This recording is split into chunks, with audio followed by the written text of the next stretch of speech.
The Pushcart Prize 18, Best of the Small Presses, 1993-1994. Edited by Bill Henderson and Pushcart Prize editors. Copyright 1993 Pushcart Press. All rights reserved. Read by Rick Foucheux. This book was originally created for audio cassette playback. Any announcements concerning cassettes do not apply to this recording. This version contains markers allowing direct access to major portions of the book. Library of Congress annotation. Short fiction, essays, and poetry by new and known authors published first in the small press world. Poet and essayist Robert Hass reflects on living with the poetry of Wallace Stevens. Flannery O Connor Award winner Susan Neville writes a story about the John Dillinger Museum, and Mark Jarman offers a questioning prose poem. Strong language and descriptions of sex. 1993. From the book jacket. Described as a national literary treasure, Kirkus Reviews, this series is a labor of love selected with the help of over 170 contributing editors and hundreds of small press publishers. This year's anthology draws on more presses, 42, and includes more authors, 61, than any Pushcart Prize collection in recent years. Our 18th edition is honored to include the following writers. Fiction by D.R. MacDonald, David Foster Wallace, Susan Neville, Leonard Michaels, Joanna Scott, Dennis Lloyd Johnson, Edward P. Jones, Rick Bass, Daniel Stern, Scott Bradfield, Michael Benzella, Gordon Lish, Marie Shepard Williams, Barry Lopez, Molly Giles, Karen Bender, Patricia Henley, Rebecca McClanahan, Tony Ardizzone, Tobias Wolfe, Joseph Maiolo, Barbara Selfridge. Essays by Albert Goldbarth, Robert Hass, Peter Coyote, Marvin Bell, Susan Bergman, Suzanne Gardenier, Diane Johnson, Allison Deming, David Rattray, Kothar Wa Casas.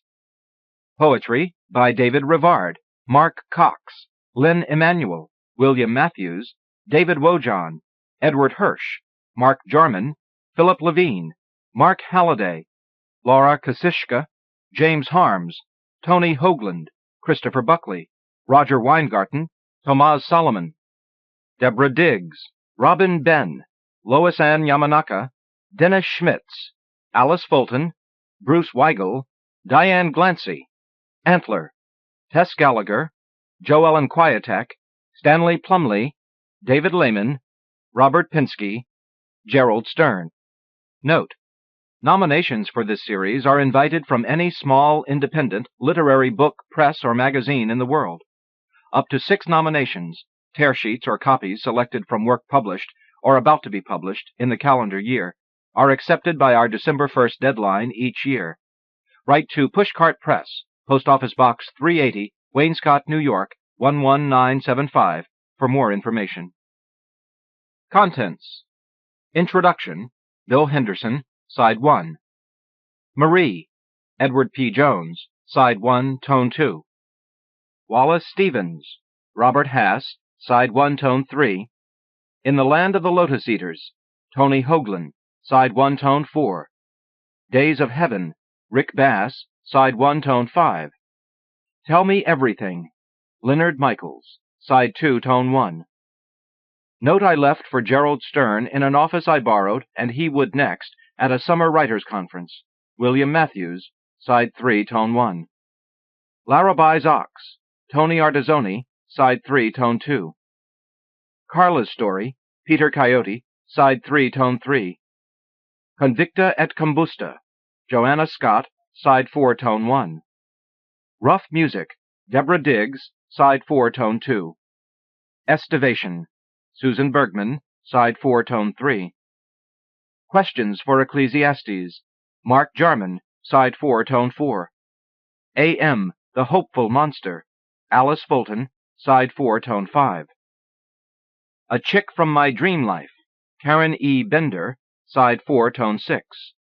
Green Grow the Grasses, O, D.R. MacDonald, Side 5, Tone 1. To Write of Repeated Patterns, Albert Goldbarth, Side 6, Tone 1. The First 6 Seals, David Wojan, Side 6, Tone 2. Guilt Trip, David Lehman, side 6, tone 3. Somebody, Rebecca McClanahan, side 6, tone 4. The Writer's Model, Molly Giles, side 6, tone 5. White Hunter, Diane Johnson, side 6, tone 6. Death Poem, Tess Gallagher, side 7, tone 1. Forest in the Trees, Dennis Loy Johnson, side 7, tone 2. The Parakeet and the Cat, Scott Bradfield, side 7, tone 3. Homage to the Runner, Bloody Brain Work, Marvin Bell, side 8, tone 1. Carla, Saturday Night at the Pahala Theater, Lois-Ann Yamanaka, side 8, tone 2. The Watcher, Edward Hirsch, side 8, tone 3. The Hunger Artist by Franz Kafka, a story, Daniel Stern, side 8, tone 4. The Sun, the Rain, Marie Shepard Williams, side 9, tone 1. Two Cities, On the Iliad, Suzanne Gardinier, side 9, tone 2. Sleep Apnea, Mark Cox, side 10, tone 1. Ginza Samba, Robert Pinsky, side 10, tone 2. Benjamin Clare, North Dakota tradesman, writes to the President of the United States. Barry Lopez, side 10, tone 3. Van, David Rattray, side 10, tone 4. Shelter, Bruce Weigel, side 10, tone 5. Change My Evil Ways, David Rivard, side 10, tone 6. The Ladder, Roger Vale's photo of a rock face in the Carrara, Italy, marble quarries. Dennis Schmitz, side 10, tone 7. The Pilgrim Virgin, Joseph Maiolo, side 10, tone 8. Christopher, Diane Glancy, side 11, tone 1. Complaint Against the Arsonist, Stanley Plumley, side 11, tone 2. Somewhere Along the Line, Antler, side 11, tone 3. The Life of the Body, Tobias Wolff, side 11, tone 4. Population, Mark Halliday, side 11, tone 5. The Butcher, Michael Benzella, side 11, tone 6. Coleman Valley Road, Gerald Stern, side 12, tone 1. Clumsy Guys, Tomaz Solomon, side 12, tone 2. An Island Notebook, Allison Deming, side 12, tone 3. Monday Her Car Wouldn't Start, Barbara Selfridge, side 12, tone 4. French Horn, Robin Ben, side 12, tone 5. In the John Dillinger Museum, Susan Neville, side 12, tone 6. Choosing Your Names, Kothar Wa Cassis, side 12, tone 7. Sycamore Canyon Nocturne, Christopher Buckley, side 13, tone 1. Tomorrow We'll Dance in America, James Harms, side 13, tone 2. Woman Kills Sweetheart with Bowling Ball, Laura Kosicki, side 13, tone 3. Same Old Big Magic, Patricia Henley, side 13, tone 4. The Dig, Lynn Emanuel, side 13, tone 5. The Old Testament, Philip Levine, side 13, tone 6. Wouldn't a title just make it worse? Gordon Lish, side 13, tone 7. In the Cloud Chamber, Roger Weingarten, side 13, tone 8.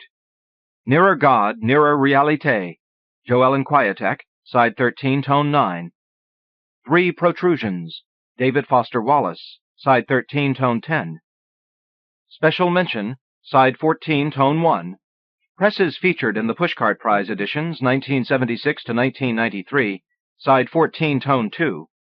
Contributors' Notes, side 14, tone 3. Contributing Small Presses, side 14, tone 4. Index, side 15, tone 1. In Memory of Thomas Lask. Introduction.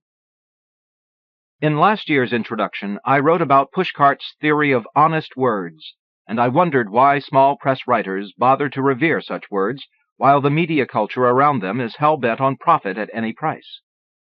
Perhaps, I guessed, because small press writers still care about finding the truths in our funny, lonely, tragic, brave lives on this blue globe lost in space. These writers sense that something important may be going on here, perhaps something sacred. They do not write for money. These are outlaw ideas in our sad commercial times, where many authors, agents, and publishers scream aloud for forgettable bestsellers and major, translation minor, motion pictures, as if trash were our highest value. Over the years, however, the writers who have appeared here and the editors who have worked on this series insist that words are too valuable to be driven by commerce.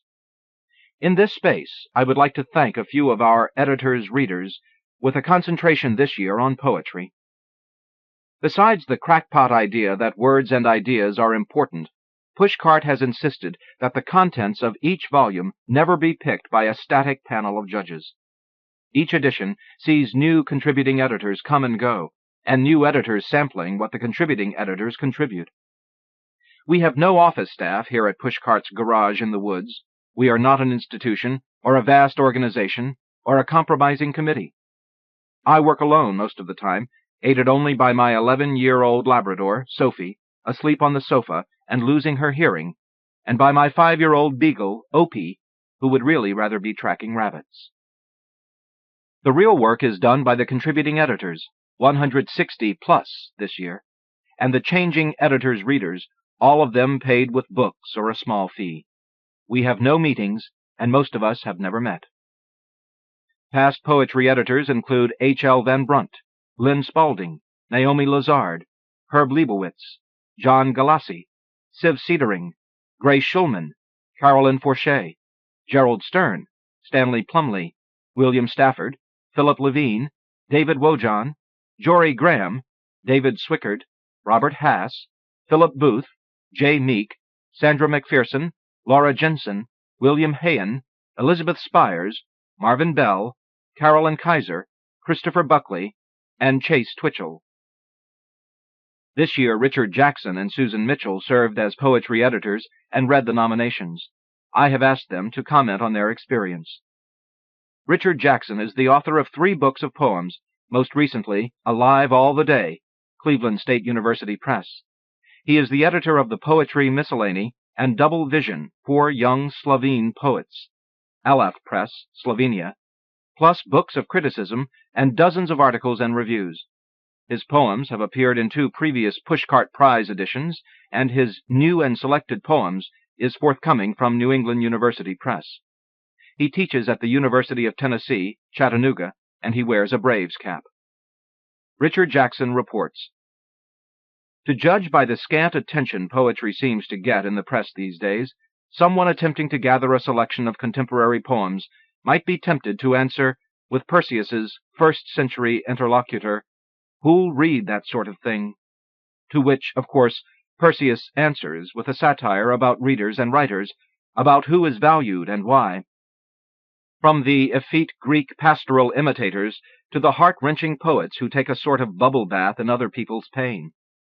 The point is that this sort of stuff doesn't last, and while it may achieve some considerable audience for a fickle time, it is not the sort of poetry that an enduring, permanent, interested audience returns to. As Perseus says, stick to your own judgment. Don't worry about who is necessarily fashionable or not. I suppose that's as good a starting point as any for making selections. The problem comes when what began as a long list starts to whittle its way down. In my half of the submissions, 2 large boxes of poems, I found a couple of 100 poems, maybe more, that I thought were outstanding. I suspect that there were an equal number of good poems in Susan Mitchell's batch. Now that is a considerable number of extraordinary poems for any year. The state and health of American poetry is far better than I ever suspected, and the question in Perseus's poem, 'Who'll read that?' ought to be answered to the tune of anyone who cares about the health of American culture. I know it was a learning experience for me to see exactly this rich storehouse, and it gave me both a better understanding of our poetry and a sense of pride in what American poetry has accomplished. At their most interesting and compelling, I found the best poems tend to include or allude to both a personal and public voice, private and political visions, high and popular culture, formal and informal elements, individual and social concerns. That is, a uniquely American sort of blend. Susan Mitchell is the author of 2 poetry collections, The Water Inside the Water, Wesleyan, 1983, with a new edition planned for 1994, and Rapture, HarperCollins, 1992, a National Book Award finalist.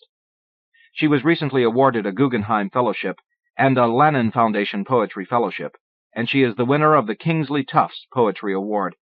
Soon HarperCollins will publish her essay collection. Susan Mitchell comments, "What impressed me about reading all these manuscripts was how varied the poems were. There is a great diversity, a wide range of styles, and in my selections for reprint and mention, I have tried to preserve some of that diversity. So you have poems of amazing directness and simplicity of language, which have what Keats in one of his letters calls the true voice of feeling. But then you also have poems that are not trying to recreate an experience through language, but to create experience in language, an experience which has no double or equivalent out there in the world. Here I'm thinking of poems like Alice Fulton's A.M., the Hopeful Monster, with its superb opening lines, "So, dawn, a morcellation of the dark, the one dumb immaculate gives way," Appetite and Breakfast, and poems like Dennis Schmitz's The Ladder, Roger Vail's photo of a rock face in the Carrara, Italy, marble quarries, where the true voice of feeling is made by all those enjambments. Or does it make the enjambments happen, the staccato, syncopated rhythms, where the speaker's breath, like the sun in the second line, is squeezed dark? For me, poetry begins where ordinary language leaves off. If you can say it in prose, then you don't need to write a poem. Therefore, I'm particularly excited by poems like Deborah Diggs's Rough Music, which live on the edge between speech and sound, poetry and music, and by poems like Robin Ben's French Horn, with its risky leaps and collisions of images, a poem that makes a mad rush for its superb ending. There's a third poem in my selections that has to do with music, Robert Pinsky's Ginza Samba, which, like Diggs's and Ben's, is in love with sounds. A monosyllabic European called sax invents a horn, walla worldly wah, a kind of twisted, brazen clarinet. All the poems I have chosen, I think, are in love with risk in one way or another. The honesty of Lois-Ann Yamanaka's narrative, Carla, Saturday Night at the Pahala Theater, is one kind of risk. The made-up dialect of Diane Glancy's Christopher is another kind of risk. Glancy's poem looks at Columbus's discovery of the Indies and America from a fresh viewpoint. That's a risk, too.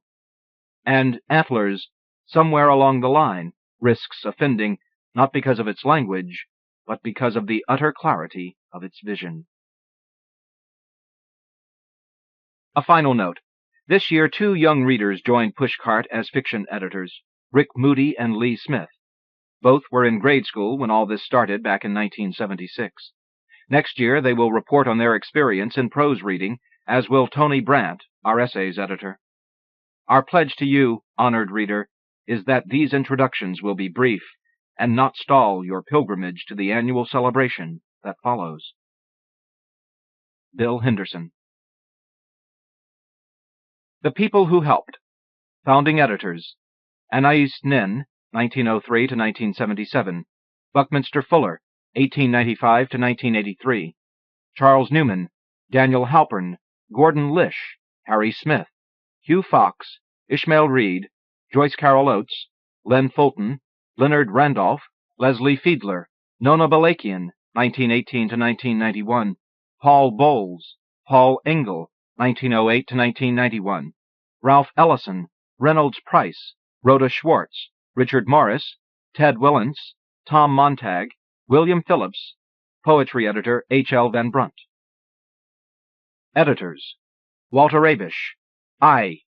Elliot Anderson, John Ashbery, Ed Sanders, Theo Savory, Grace Schulman, Harvey Shapiro, Leslie Silko, Charles Simic, Dave Smith, Elizabeth Spencer, William Stafford, Gerald Stern, David St. John, Bill and Pat Strawn, Ron Sukenik, Ann Tyler, John Updike, Sam Vaughn, David Wagoner, Derek Walcott, Ellen Wilbur, David Wilk, David Wojon, Jack Gilbert, Louise Gluck, David Godine, Jory Graham, Linda Gregg, Barbara Grossman, Donald Hall, Helen Handley, Michael Harper, Robert Hass, DeWitt Henry, J.R. Humphreys, David Ignato, John Irving, June Jordan, Edmund Keeley, Karen Kennerly, Galway Canal, Carolyn Kaiser, Richard Kostelanetz, Maxine Kumin, James Laughlin, Seymour Lawrence, Naomi Lazard, Herb Leibowitz, Denise Levertov, Philip Levine, Stanley Lindbergh, Thomas Lux, Mary MacArthur, J. Meek, Daniel Minaker, Frederick Morgan, Cynthia Ozick, Jane Ann Phillips, Robert Phillips, George Plimpton, Stanley Plumley, Eugene Redmond, Russell Banks, Joe David Bellamy, Robert Bly, Philip Booth, Robert Boyers, Harold Brodkey, Joseph Brodsky, Wesley Brown, Hayden Carruth, Frank Conroy, Paula Dietz, Steve Dixon, Rita Dove, Andre Debus, M. D. Elovich, Louise Erdrich, Loris Essery, Ellen Ferber, Carolyn Foucheux, Stuart Fribert, John Galassi, Tess Gallagher, Louis Gallo, George Garrett, Reginald Gibbons, Bill Zavetsky.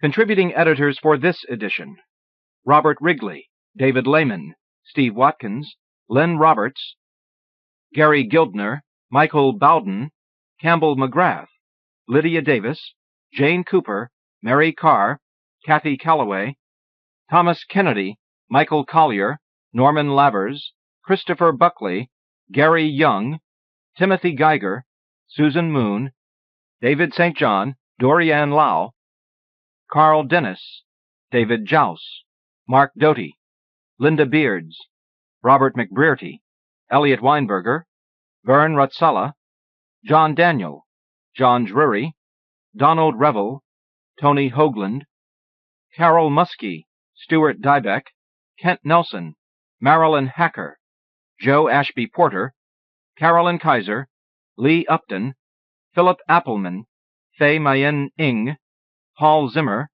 Patty Ann Rogers, David Romptvet, Mark Jarman, William Matthews, Ted Willents, Gordon Weaver, Brenda Hillman, David Wojan, Josip Novakovich, Ha Jin, Susan Straight, Gordon Lish, Clarence Major, Samuel S. Vaughn, Jean Valentine, Sharon Olds, Judith Ortiz Kofer, Ed Ochester, Greg Pape, Karen Fish, Lloyd Van Brunt, Rita Dove, Lloyd Schwartz, Len McFall, Stephen Dunn, Robin Hemley, David Madden, Diane Williams, Laurie Scheck, Ehud Havatzelet, C. E. Poverman, Christine Zawodowski, Michael Martone, Colette Inez, Jane Flanders, Michael Dennis Brown, George Keithley, Henri Cole, Marvin Bell, Kenneth Ganjemi, Jennifer Atkinson, Richard Bergen, Lou Matthews, Robert Phillips, Marianne Baruch, Stanley Lindbergh, Andre Bernard, Rick Bass, Stephen Corey, Gibbons Ruark, Ben Ramke, Christina McGrath, Barbara Einzig, David St. John, Mary Peterson, Harold Witt, Philip Dacey, Naomi Shehab Nye, Jim Moore, Wesley McNair, Stanley Plumley, Frankie Pino, Pamela Stewart, Liz Ennis Brown, Michael Waters, David Baker, Jack Marshall, Pat Strawn, Mara Stanton, C. K. Williams, Eileen Pollock, Sandra McPherson, Walter Pavlich, John Allman, Pat Gray, Dan Masterson, Ben Groff, Elizabeth Spires, Josephine Jacobson, James Linville, Liesel Mueller, Wally Lamb, Rosellen Brown, Kelly Cherry, R. A. Sasaki, Maxine Kumin, Dennis Vanata, Sharman Russell, Melissa Lentrichia, Susan Bergman, H. E. Francis, Will Baker, Ellen Wilbur, Hayden Carruth, William Stafford, Robert Pinsky, M. D. Elovich, Janet Peary, Sam Halpert, Cleopatra Mathis, Sigrid Nunez, Andrew Hudgens, Jerry Laughlin, Jane Hirschfield, Joan Murray, Bruce Weigel, Alberto Alvaro Rios, Philip Booth, Jim Simmerman, Philip Levine, James Solheim, Richard Curry, Ron Tanner, Tony Cagliano, Steve Bartlemy, Sherrod Santos, Shea Youngblood, Louise Gluck, Edward Hirsch, Joyce Carol Oates, Reginald Gibbons, Henry Carlyle, Arthur Smith. Roving editors, Lily Frances Henderson, Jeannie Chips. European editors, Liz and Kirby Williams. Managing editor, Hannah Turner. Fiction editors, Bill Henderson with Rick Moody, Lee Smith. Poetry editors, Richard Jackson, Susan Mitchell. Essays editor, Anthony Brandt. Editor and publisher, Bill Henderson. Marie. Fiction by Edward P. Jones. From the Paris Review. Every now and again, as if on a whim, the federal government people would write to Marie Delaveau Wilson in one of those white, stampless envelopes and tell her to come into their place so they could take another look at her. They, the Social Security people, wrote to her in a foreign language that she had learned to translate over the years, and for all of the years she had been receiving the letters, the same man had been signing them. Once, because she had something important to tell him, Marie called the number the man always put at the top of the letters, but a woman answered Mr. Smith's telephone and told Marie he was in an all-day meeting. Another time, she called, and a man said Mr. Smith was on vacation. And finally, one day, a woman answered and told Marie that Mr. Smith was deceased. The woman told her to wait, and she would get someone new to talk to her about her case. But Marie thought it bad luck to have telephoned a dead man, and she hung up. Now, years after the woman had told her Mr. Smith was no more, the letters were still being signed by John Smith. Come into our office at 21st and M Streets, Northwest, the letters said in that foreign language. Come in so we can see if you are still blind in one eye. Come in so we can see if you are still old and getting older. Come in so we can see if you still deserve to get supplemental security income payments. She always obeyed the letters, even if the order now came from a dead man, for she knew people who had been temporarily cut off from SSI for not showing up or even for being late. And once cut off, you had to move heaven and earth to get back on. So, on a not unpleasant day in March, she rose in the morning, even before the day had any sort of character, to give herself plenty of time to bathe, eat, lay out money for the bus, dress, listen to the spirituals on the radio. She was 86 years old, and had learned that life was all chaos and painful uncertainty, and that the only way to get through it was to expect chaos even in the most innocent of moments. Offer a crust of bread to a sick bird, and you often draw back a bloody finger. John Smith's letter had told her to come in at 11 o'clock, his favorite time, and by 9 that morning she had had her bath and had eaten. Dressed by 9:30. The walk from Claridge Towers at 12th and M down to the bus stop at 14th and K took her about 10 minutes, more or less. There was a bus at about 10:30, her schedule told her, but she preferred the one that came a half hour earlier, lest there be trouble with the 10:30 bus. After she dressed, she sat at her dining-room table and went over yet again what papers and all else she needed to take. Given the nature of life, particularly the questions asked by the Social Security people, she always took more than they might ask for: her birth certificate, her husband's death certificate, doctor's letters. One of the last things she put in her pocketbook was a knife that she had, about 7 inches long, which she had serrated on both edges with the use of a small saw borrowed from a neighbor. The knife, she was convinced now, had saved her life about 2 weeks before.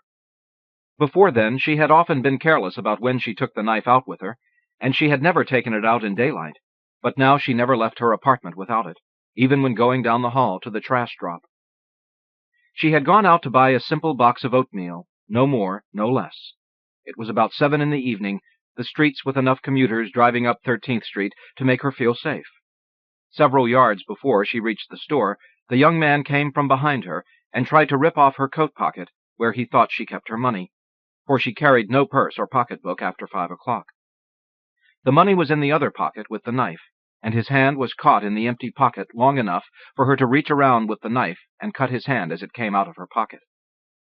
He screamed and called her an old bitch. He took a few steps up 13th Street and stood in front of Emerson's Market, examining the hand and shaking off blood. Except for the cars passing up and down 13th Street, they were alone, and she began to pray. "You cut me," he said, as if he had only been minding his own business when she cut him. "Just look what you done to my hand," he said, and looked around as if for some witness to her crime. There was not a great amount of blood, but there was enough for her to see it dripping to the pavement. He seemed to be about 20, no more than 25, dressed the way they were all dressed nowadays, as if a blind man had matched up their colors. It occurred to her to say that she had 7 grandchildren about his age, that telling him this would make him leave her alone. But the more filth he spoke, the more she wanted him only to come toward her again. "You done crippled me, you old bitch!" "I sure did," she said, without malice, without triumph, but simply the way she would have told him the time of day, had he asked, and had she known. She gripped the knife tighter, and as she did, she turned her body ever so slightly so that her good eye lined up with him. Her heart was making an awful racket, wanting to be away from him, wanting to be safe at home. "I will not be moved," some organ in the neighborhood of the heart told the heart. "And I got plenty more where that come from." The last words seemed to bring him down some, and, still shaking the blood from his hand, he took a step or two back, which disappointed her. "I will not be moved," that other organ kept telling her heart. "You just crazy, that's all," he said. "Just a crazy old hag." Then he turned and lumbered up toward Logan's Circle, and several times he looked back over his shoulder, as if afraid she might be following. A man came out of Emerson's, then a woman with 2 little boys. She wanted to grab each of them by the arm and tell them she had come close to losing her life. "I saved myself with this here thing," she would have said. She forgot about the oatmeal and took her raging heart back to the apartment. She told herself that she should, but she never washed the fellow's blood off the knife, and over the next few days it dried, and then it began to flake off. Toward 10 o'clock that morning, Wilhelmina Mason knocked and let herself in with a key Marie had given her. "I see you all ready," Wilhelmina said. "With the help of the Lord," Marie said. "Want a spot of coffee?" "No, thanks," Wilhelmina said, and dropped into a chair at the table. "Been drinking so much coffee lately, I'm gonna turn into coffee. Was up all night with Calhoun." "How he doin'?" Wilhelmina told her Calhoun was better that morning, his first good morning in over a week. Calhoun Lambeth was Wilhelmina's boyfriend, a 75-year-old man she had taken up with 6 or so months before, not long after he moved in. He was the best-dressed old man Marie had ever known, but he had always appeared to be sickly, even while strutting about with his gold-tipped cane. And seeing that she could count his days on the fingers of her hands, Marie had avoided getting to know him. She could not understand why Wilhelmina, who could have had any man in Claridge Towers, or any other senior citizen building for that matter, would take such a man into her bed. "True love," Wilhelmina had explained. "Avoid heartache," Marie had said, trying to be kind. They left the apartment. Marie sought help from no one, lest she come to depend on a person too much. But since the encounter with the young man, Wilhelmina had insisted on escorting her. Marie, to avoid arguments, allowed Wilhelmina to walk with her from time to time to the bus stop, but no farther. Nothing fit Marie's theory about life like the weather in Washington. 2 days before, the temperature had been in the 40s, and yesterday it had dropped to the low 20s, then warmed up a bit with the afternoon, bringing on snow flurries. Today the weather people on the radio had said it would warm enough to wear just a sweater, but Marie was wearing her coat. And tomorrow, the weather people said, it would be in the 30s, with maybe an inch or so of snow. Appointments near 12 o'clock were always risky, because the Social Security people often took off for lunch long before noon and returned sometime after 1. And except for a few employees who seemed to work through their lunch hours, the place shut down. Marie had never been interviewed by someone willing to work through the lunch hour. Today, though the appointment was for 11, she waited until 1:30 before the woman at the front of the waiting room told her she would have to come back another day, because the woman who handled her case was not in.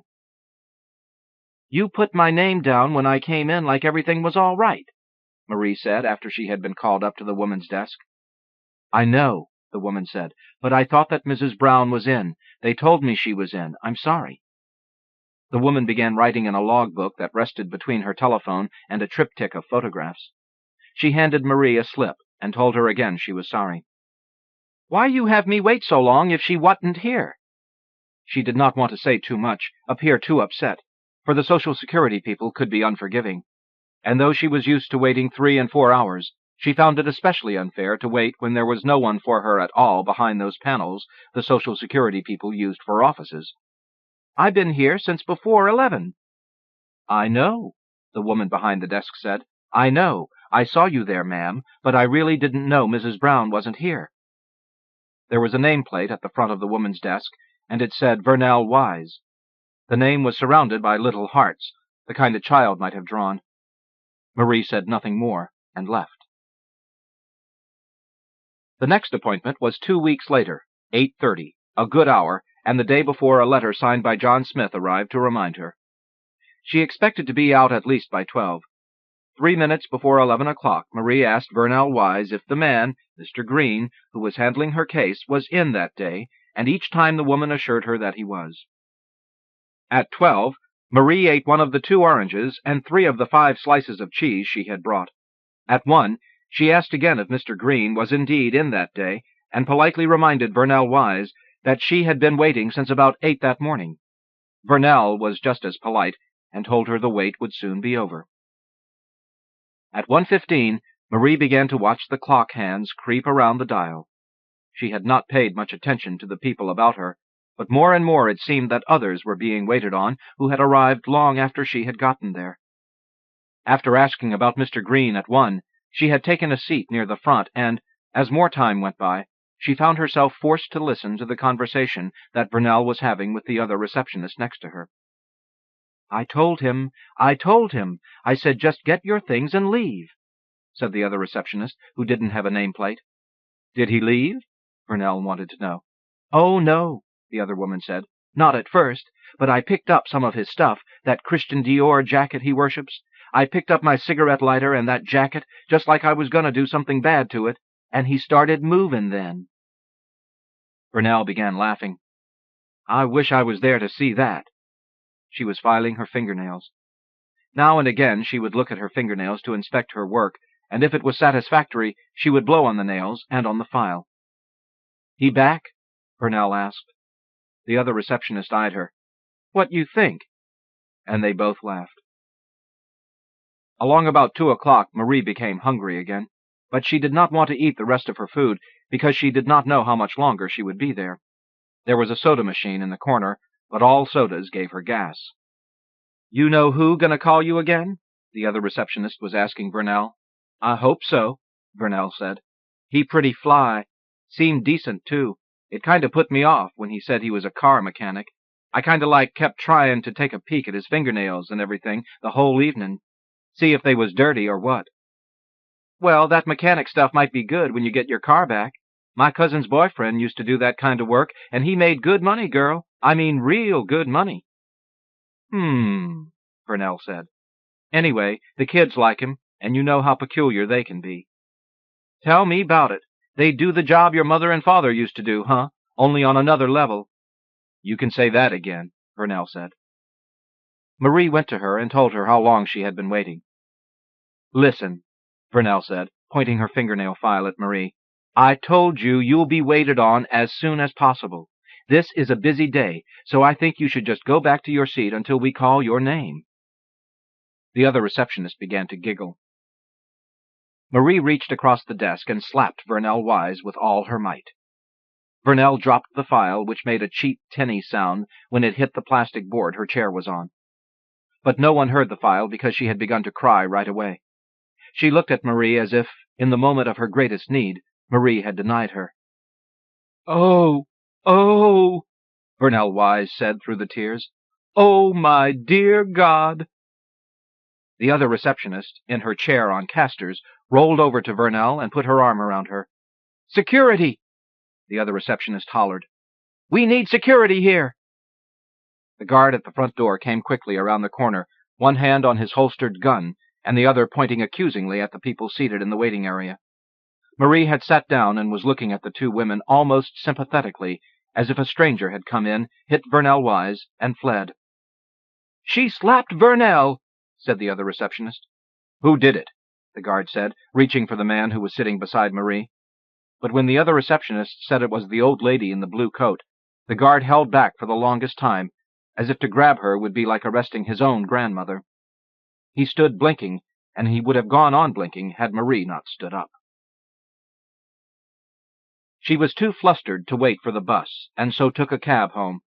With both chains, she locked herself in the apartment, refusing to answer the door or the telephone the rest of the day and most of the next.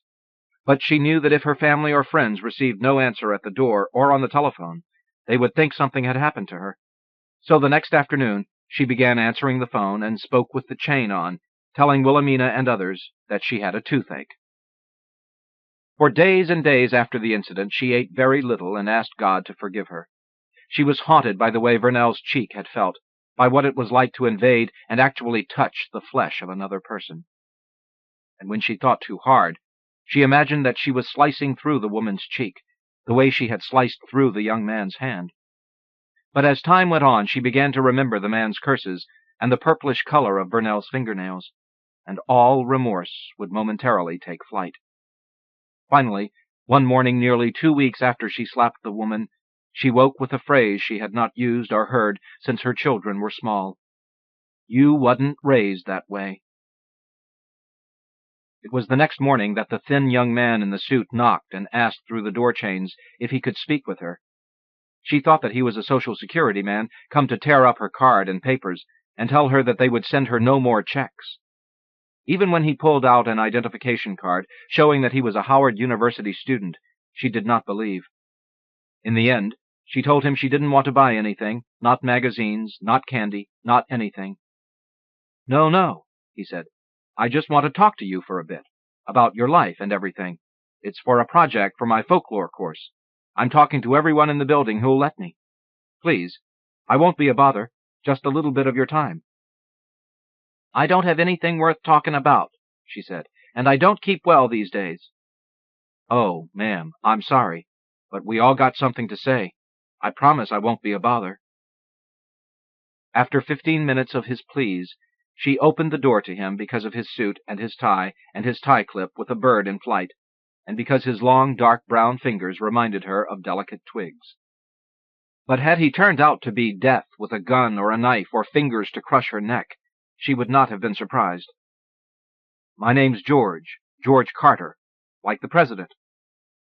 He had the kind of voice that old people in her young days would have called womanish. But I was born right here in D.C., born, bred, and buttered, my mother used to say. He stayed the rest of the day, and she fixed him dinner. It scared her to be able to talk so freely with him, and at first she thought that at long last, as she had always feared, senility had taken hold of her. A few hours after he left, she looked his name up in the telephone book, and when a man who sounded like him answered, she hung up immediately, and the next day she did the same thing. He came back at least twice a week for many weeks, and would set his cassette recorder on her coffee table. He's taken down my whole life, she told Wilhelmina, almost the way a woman might speak in awe of a new boyfriend. One day he played back for the first time some of what she told the recorder. My father would be sittin' there readin' the paper. He'd say whenever they put in a new president, looked like he got the chair for 4 years. And it got so that's what I saw, this poor man sittin' in that chair for 4 long years while the rest of the world went on about its business. I don't know if I thought he ever did anything, the president. I just knew that he had to sit in that chair for 4 years. Maybe I thought that by his sittin' in that chair and doin' nothin' else for 4 years, he made the country what it was, and that without him sittin' there the country wouldn't be what it was. Maybe that's what I got from listenin' to Father readin' and to my mother askin' him questions about what he was readin'. They was like that, you see.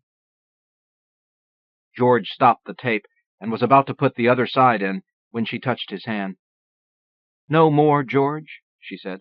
I can't listen to no more. Please, no more. She had never in her whole life heard her own voice. Nothing had been so stunning in a long, long while, and for a few moments before she found herself, her world turned upside down.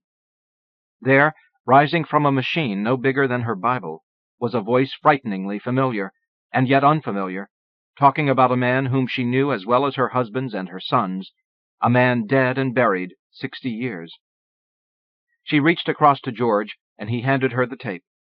She turned it over and over, as if the mystery of everything could be discerned if she turned it enough times. She began to cry, and with her other hand she lightly touched the buttons of the machine. Between the time Marie slapped the woman in the Social Security office and the day she heard her voice for the first time, Calhoun Lambeth, Wilhelmina's boyfriend, had been in and out of the hospital 3 times. Most evenings, when Calhoun's son stayed the night with him, Wilhelmina would come up to Marie's and spend most of the evening sitting on the couch that was catty-corner to the easy-chair facing the big window. She said very little, which was unlike her, a woman with more friends than hairs on her head, and who, at 68, loved a good party. The most attractive woman Marie knew would only curl her legs up under herself and sip whatever Marie put in her hand. She looked out at the city until she took herself to her apartment or went back down to Calhoun's place. In the beginning, after he returned from the hospital the first time, there was the desire in Marie to remind her friend that she wasn't married to Calhoun, that she should just get up and walk away, something Marie had seen her do with other men she had grown tired of. Late one night, Wilhelmina called and asked her to come down to the man's apartment, for the man's son had had to work that night, and she was there alone with him, and she did not want to be alone with him. "Sit with me a spell," Wilhelmina said. Marie did not protest, even though she had not said more than 10 words to the man in all the time she knew him. She threw on her bathrobe, picked up her keys and serrated knife, and went down to the 2nd floor. He was propped up in bed, surprisingly alert, and spoke to Marie with an unforced friendliness. She had seen this in other dying people. A kindness and gentleness came over them that was often embarrassing for those around them. Wilhelmina sat on the side of the bed. Calhoun asked Marie to sit in a chair beside the bed, and then he took her hand and held it for the rest of the night. He talked on throughout the night, not always understandable. Wilhelmina, exhausted, eventually lay across the foot of the bed. Almost everything the man had to say was about a time when he was young and was married for a year or so to a woman in Nicodemus, Kansas, a town where there were only black people. Whether the woman had died or whether he had left her, Marie could not make out. She only knew that the woman and Nicodemus seemed to have marked him for life. "You should go to Nicodemus," he said at one point, as if the town was only around the corner. "I stumbled into the place by accident, but you should go on purpose. There ain't much to see, but you should go there and spend some time there." Toward 4 o'clock that morning, he stopped talking, and moments later he went home to his God. Marie continued holding the dead man's hand, and she said the Lord's Prayer over and over until it no longer made sense to her. She did not wake Wilhelmina. Eventually the sun came through the man's Venetian blinds, and she heard the croaking of the pigeons congregating on the window ledge. When she finally placed his hand on his chest, the dead man expelled a burst of air that sounded to Marie like a sigh. It occurred to her that she, a complete stranger, was the last thing he had known in the world, and that now he was no longer in the world. All she knew of him was that Nicodemus place, and a lovesick woman slept at the foot of his bed. She thought that she was hungry and thirsty, but the more she looked at the dead man and the sleeping woman, the more she realized that what she felt was a sense of loss. 2 days later, the Social Security people sent her a letter, again signed by John Smith, telling her to come to them 1 week hence. There was nothing in the letter about the slap, no threat to cut off her SSI payments because of what she had done. Indeed, it was the same sort of letter John Smith usually sent. She called the number at the top of the letter, and the woman who handled her case told her that Mr. White would be expecting her on the day and time stated in the letter. Still, she suspected the Social Security people were planning something for her, something at the very least that would be humiliating. And right until the day before the appointment, she continued calling to confirm that it was okay to come in. Often, the person she spoke to after the switchboard woman and before the woman handling her case was Vernell. "Social Security Administration, this is Vernell Wise. May I help you?" And each time Marie heard the receptionist identify herself, she wanted to apologize. "I wasn't raised that way," she wanted to tell the woman. George Carter came the day she got the letter to present her with a cassette machine and copies of the tapes they had made about her life. It took quite some time for him to teach her how to use the machine, and after he was gone, She was certain it took so long because she really did not want to know how to use it. That evening, after her dinner, she steeled herself and put a tape marked Parents, Early Childhood in the machine. My mother had this idea that everything could be done in Washington, that a human being could take all their troubles to Washington and things would be set right. I think that was all wrapped up with her notion of the government, the Supreme Court, and the President and the like. Up there, she would say, things can be made right. Up there was her only words for Washington. All of them other cities had names, but Washington didn't need a name. It was just called Up There. I was real small and didn't know any better, so somehow I got to thinking, since things were on the perfect side in Washington, that maybe God lived there. God and his people. When I went back home to visit that first time and told my mother all about my living in Washington, she fell into such a cry, like maybe I had managed to make it to heaven without dying. That's how people was back in those days. The next morning she looked for Vernell Wise's name in the telephone book, and for several evenings she would call the number and hang up before the phone had rung 3 times. Finally, on a Sunday, 2 days before the appointment, she let it ring, and what may have been a little boy answered.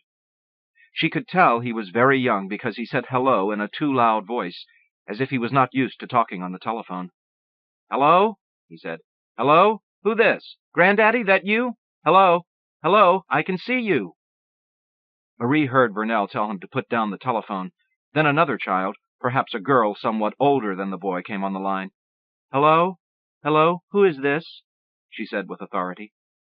The boy began to cry, apparently because he did not want the girl to talk if he couldn't. "Don't touch it," the girl said. "Leave it alone." The boy cried louder and only stopped when Vernell came to the telephone. "Yes," Vernell said. "Yes." Then she went off the line to calm the boy, who had begun to cry again. "Loretta," she said, "go get his bottle. Well, look for it. What you got eyes for?" There seemed to be a second boy, because Vernell told him to help Loretta look for the bottle. "He always losin' things," Marie heard the second boy say. "You should tie everything to his arms." "Don't tell me what to do," Vernell said. "Just look for that damn bottle." "I don't lose nothing. I don't," the first boy said. "You got snot in your nose."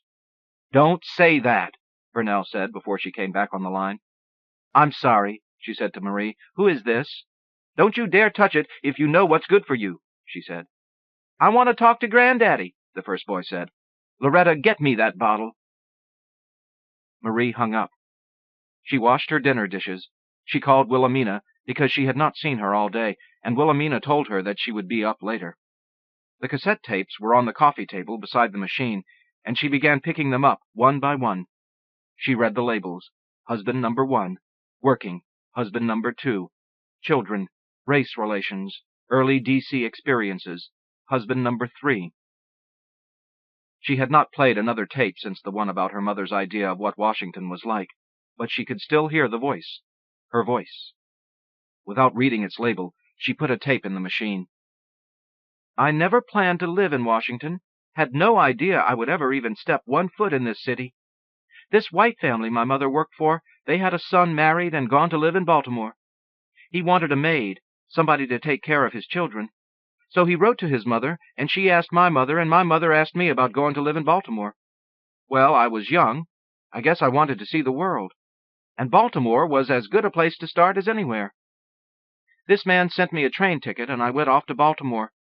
Hadn't ever been kissed, hadn't ever been anything. But here I was, going farther from home than my mother and father put together. Well, sir, the train stopped in Washington, and I thought I heard the conductor say we would be stopping a bit there, so I got off. I knew I probably wouldn't see no more than that Union Station, but I wanted to be able to say I'd done that I stepped foot in the capital of the United States. I walked down to the end of the platform and looked around. Then I peeked into the station. Then I went in. And when I got back, the train and my suitcase was gone. Everything I had in the world on the way to Baltimore. I couldn't calm myself down enough to listen to when the redcaps said another train would be leaving for Baltimore. I was just that upset. I had a bunch of addresses of people we knew all the way from home up to Boston, and I used one precious nickel to call a woman I hadn't seen in years, 'cause I didn't have the white people in Baltimore number. This woman come and got me, took me to her place. I 'member like it was yesterday that we got on this streetcar marked 13th and D.N.E. The more I rode, the more brighter things got. You ain't lived till you been on a streetcar. The further we went on that streetcar, dead down in the middle of the street, the more I knowed I could never go live in Baltimore. I knowed I could never live in a place that didn't have that streetcar and them clackety-clack tracks. She wrapped the tapes in 2 plastic bags and put them in the dresser drawer that contained all that was valuable to her: birth and death certificates, silver dollars, life insurance policies, pictures of her husbands and the children they had given each other, and the grandchildren those children had given her, and the great-grands whose names she had trouble remembering. She set the tapes in a back corner of the drawer, away from the things she needed to get her hands on regularly. She knew that however long she lived, she would not ever again listen to them, for in the end, despite all that was on the tapes, she could not stand the sound of her own voice. Nominated by James Linville. Wallace Stevens, by Robert Hass, from the Threepenny Review. My 19th birthday was also the birthday of one of my college friends. I went to an early class in logic that morning. I think we were reading Aristotle's Posterior Analytics, because when I got back to my room, a group of my friends was there with several bottles of champagne, and I remember that in the ensuing hilarity there was much speculation about the comic possibilities in the title of that treatise. My friend Tom had been to a class, it was a Catholic men's college, St. Mary's, which somehow involved the Latin names for various illicit sexual positions: coitus reservatus, coitus interruptus, coitus inter femoris, and so on. And this was also the source of a lot of buffoonery that blent nicely into the subject of posterior analytics, and at some point in the proceedings one of the more advanced of us got out the volume of Wallace Stevens' collected poems in its handsome soft blue dust jacket and read The Emperor of Ice Cream. I had never heard the poem before, and it seemed to me supremely pleasing. It was March in California, high spring, the hills still green, with grazing cattle in them, plum trees in blossom, the olive trees around the campus whitening whenever a breeze shook them, and at some point a group of us were marching through the field full of mustard flowers and wild radish in the back of the dormitory, banging on pans with spoons and strumming tennis rackets and chanting out the poem, or at least the first stanza of it, which I find now is what I still have in memory. Call the roller of big cigars, the muscular one, and bid him whip in kitchen cups concupiscent curds. Let the wenches dawdle in such dress as they are used to wear, and let the boys bring flowers in last month's newspapers. Let B be the finale of Seam.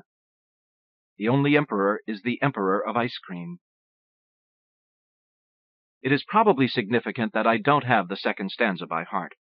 I don't know if I took in the fact that the poem was a proposition about behavior at a funeral. If I did, it could only have seemed to me that morning and afternoon immensely droll. I was a sophomore. I read it as a sophomore poem. The year before, in my freshman year, I make this confession publicly, I had taped above my desk, along with other immortal lines, a little poem by Edna St. Vincent Millay that went something like this. My candle burns at both its ends. It will not last the night, but ah, my foes, and oh, my friends, it gives a proper light. I had by the following year understood that it was deeply uncool to have lines of Millay adorning one's room, and had replaced them with something appropriately gloomy by Jean-Paul Sartre. But at that time I took the Stevens line in more or less the same spirit as Millay's, as permission to have fun, to live in the spirit of comedy. I see now that they were, in fact, probably written out of the same anti-Victorian spirit in the 1920s. They may even have been written in the same year. And Stevens' poem is more or less permanently associated for me with that bibulous and raucous first experience of it. I don't remember for sure what, if anything, I knew about Wallace Stevens, except that he was a modern poet. I want to come back to The Emperor of Ice Cream, but let me say a word about coming across a couple of other Stevens poems, which complicated my understanding of it.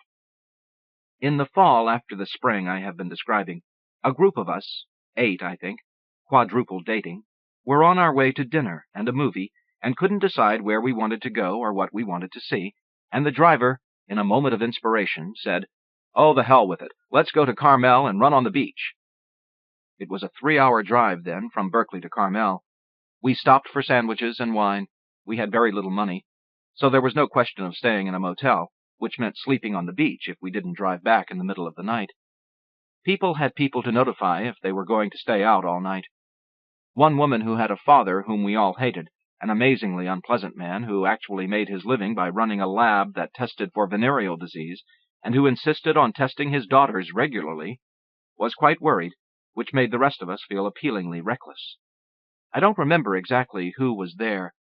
The driver was a year ahead of me in school, famously smart, a philosophy major who at the end of his senior year read a French novel about Dien Bien Phu and, quoting Nietzsche on the true aristocrat, enlisted in a branch of the service I'd never heard of called Special Forces, where he claimed he would learn to parachute, ski cross-country, and fight barehanded in jungles in places like Annam and Cochin China, which was now called Vietnam.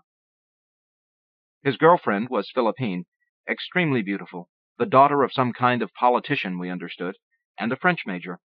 It was she who produced the white vintage paperback volume of Wallace Stevens at some point in the drive and suggested that we take turns reading the stanzas of Sea Surface Full of Clouds.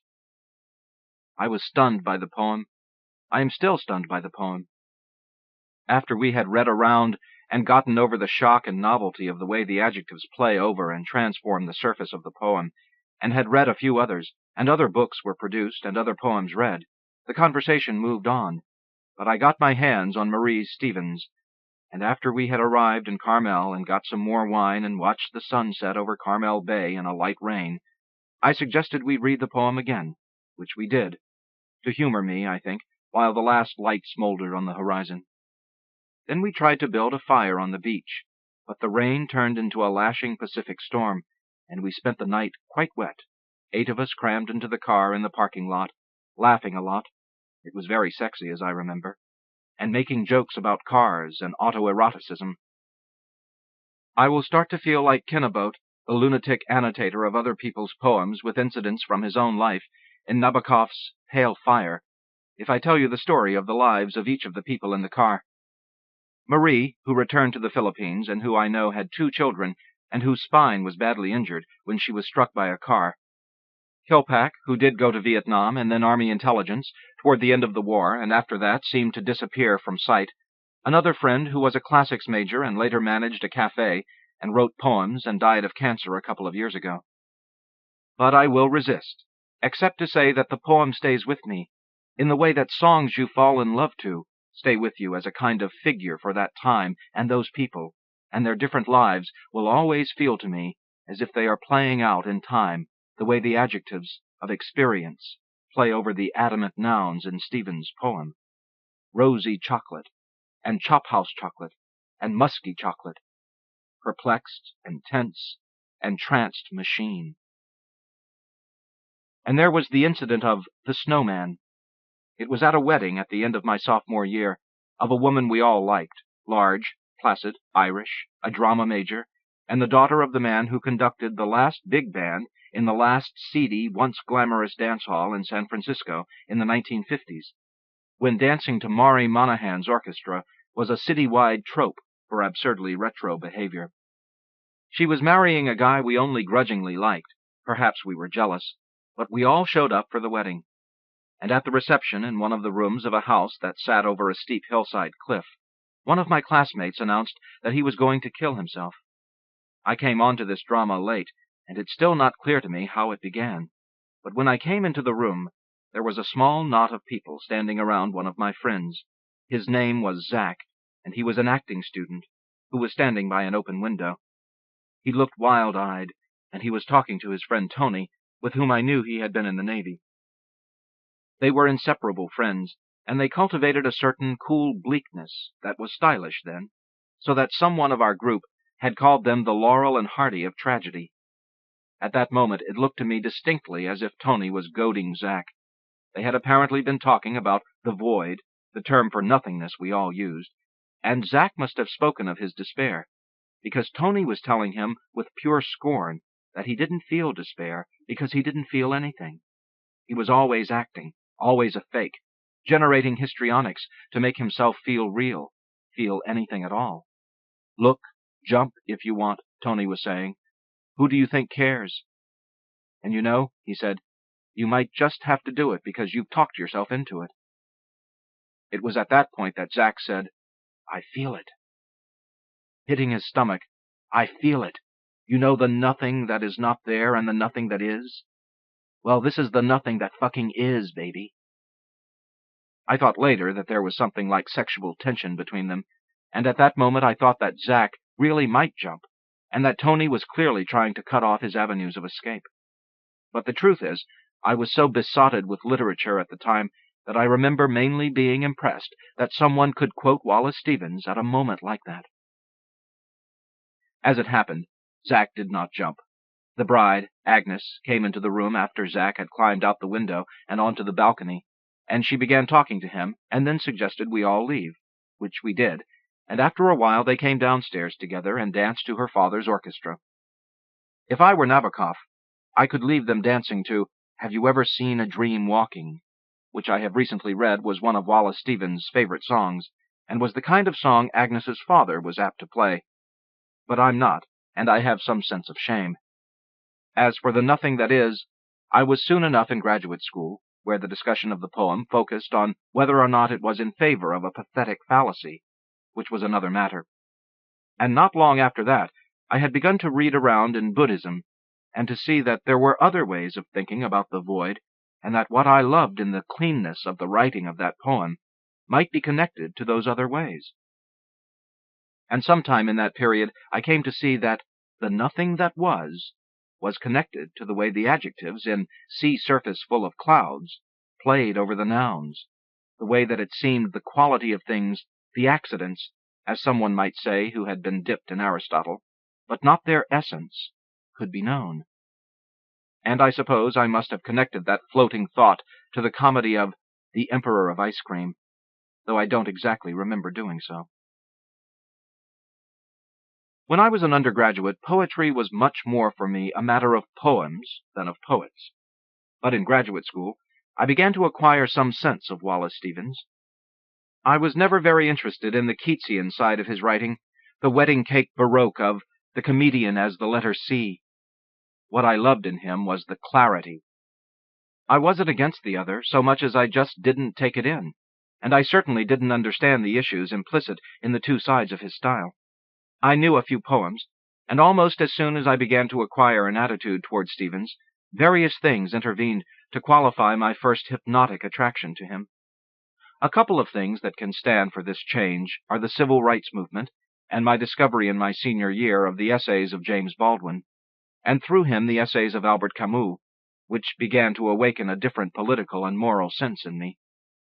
And also the assassination of John Kennedy in 1963, and the ensuing escalation of the war in Vietnam.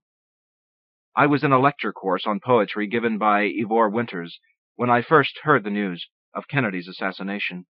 It was the fall of my first year of graduate study. By then I had some idea of who Stevens was, and I had read Winters' essay, which, though it's clear Winters thought Stevens was a great poet, nevertheless indicts him for a kind of trivial hedonism at the core of his thought.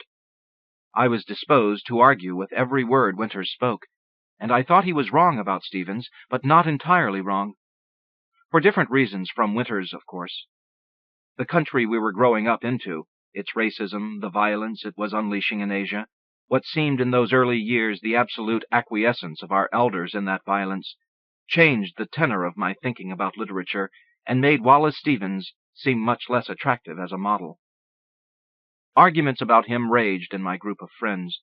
We knew by then that Stevens had been an executive of the Hartford Insurance Company, that he was making good money during the Depression and lived well. One of my closest friends among the graduate students was Jerry Wyatt, and he was particularly skeptical of Stevens. Jerry had spent his early childhood hidden with his Jewish parents from the Nazis in the attic of a Slovakian farmhouse.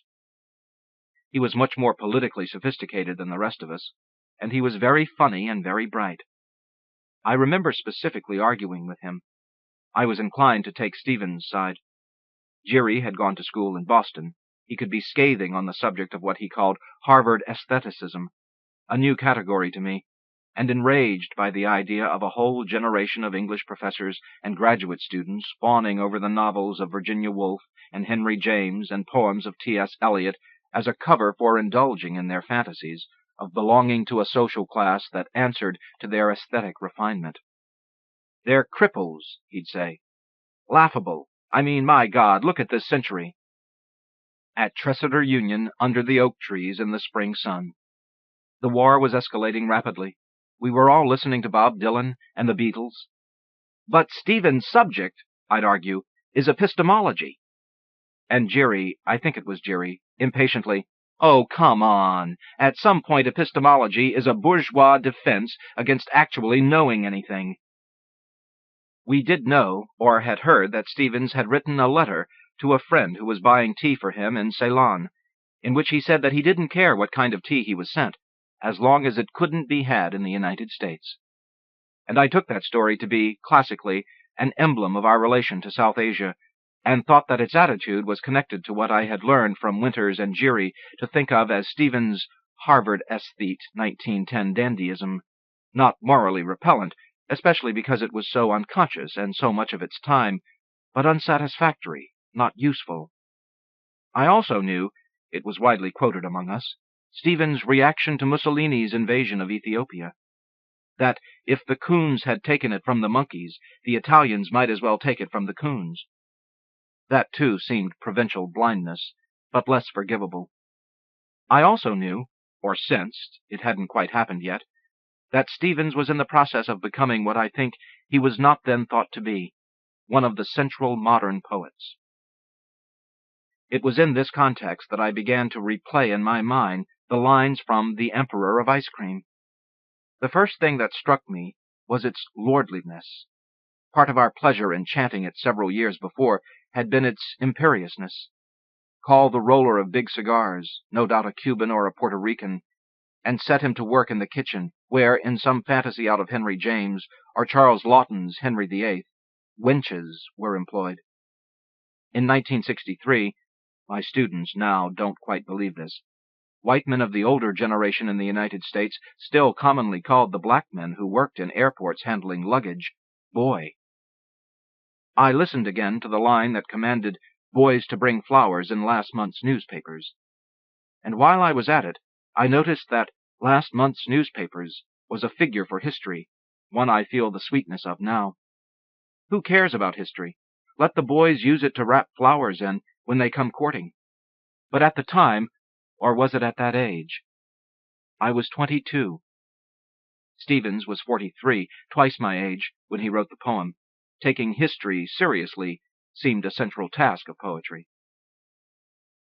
When I tried myself to write poems about history and politics, I had in mind writing a poem about the California landscape and the United States seizure of California after the Mexican-American War, and about the Dow chemical plant in the southern part of San Francisco Bay that was manufacturing napalm for the Asian War. And I thought vaguely that I would focus that poem on the person of a woman, the daughter of the first harbor master of Yerba Buena, as San Francisco was then called. Her fiancé had been murdered by Kit Carson in the skirmishes that occurred when the old Californian families resisted the United States Expeditionary Force. It was a way of writing about the violence in American history, and when I sat down to the poem, which is published in my first book, Field Guide, and is called Palo Alto, the Marshes, the first line I wrote was, "She dreamed along the beaches of this coast." It was a couple of days before it occurred to me that I had lifted and transposed the first line of The Idea of Order at Key West, and when I did, I remembered that the name of the fiancé whom Kit Carson killed was Ramon, and it gave me a place for writing the poem. My consciousness of Stevens' poem fell away as I worked, but its starting point is an instance of how polemical my relation to him felt to me in those years. He felt to me as if he needed to be resisted, as if he were a luxury, like ice cream, that I couldn't indulge. Years later, though, when I looked at The Emperor of Ice Cream again, I felt much more forgiving of the tone of the poem. I said to myself, this isn't Babbitt fantasizing himself a house full of servants in Hartford.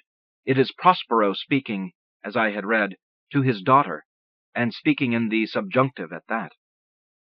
But saying it, one also had to say that in Shakespeare, and throughout English literature, royalty expressed as power over others is a central figure for the power of imagination.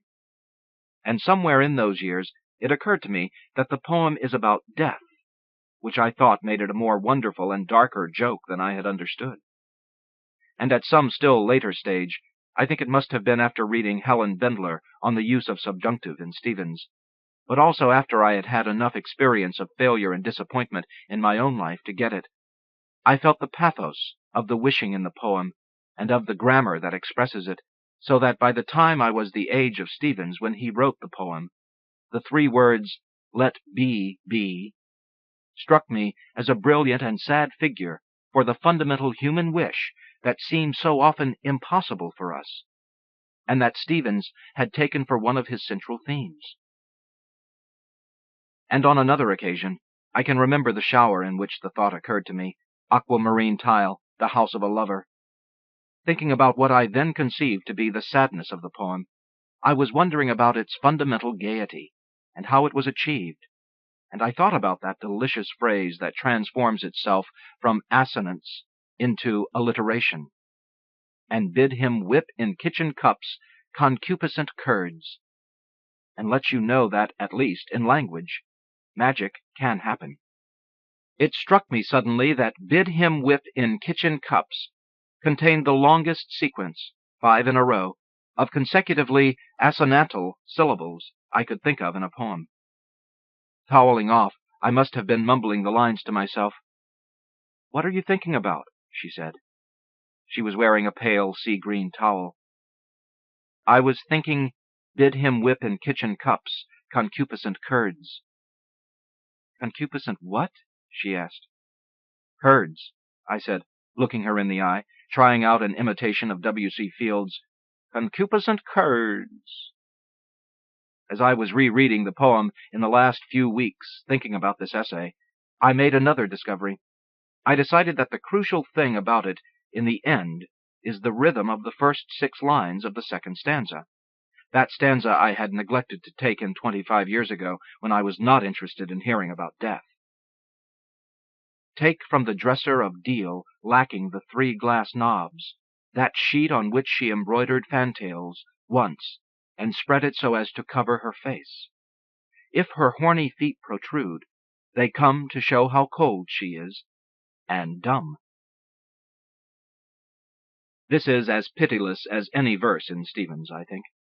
That enjambment at the end of the 5th line, and the stutter of a stop in the 6th, deliver the last 2 syllables as baldly as any one could contrive, and the rhyme, bum, bum, could not be more hollow. It is writing that returns the word mordant to its etymological root, and though I still think it is funny, it seems to me now to be, and to be intended to be, point blank and very dark. And there are other things to notice. I think my disgust with the class-ridden drollery of the first stanza was not altogether misplaced, but it is certainly undercut by that shabby or melancholy or funny, in any case accurate, domestic touch, the glass knobs missing from the deal dresser. And there is a kind of memento mori in the peacock tail that had been once, he writes, to suggest the pathos of all our efforts at decor, embroidered on the sheet. And there is also something plain-dealing and very like Robert Frost in the diction, so as to cover. And if her horny feet protrude, they come to show. Every detail of the writing is meant to make this death as homely and actual as, what? Not Guatemala, certainly, as any death in Emily Dickinson. The second to last line of the poem, "Let the lamp affix its beam," was for a while the only line in the poem that I thought was pure padding. He needed a rhyme for cream and a final flourish, hence a spotlight, hence beam, and the otherwise meaningless lamp. But once you sense how dark, mordant, sardonic, pitiless a reading this poem can sustain, the lamp becomes an interesting figure for the focus of consciousness. It would seem that the beam is affixed on the stage where the final now supremely ambiguous refrain is going to occur.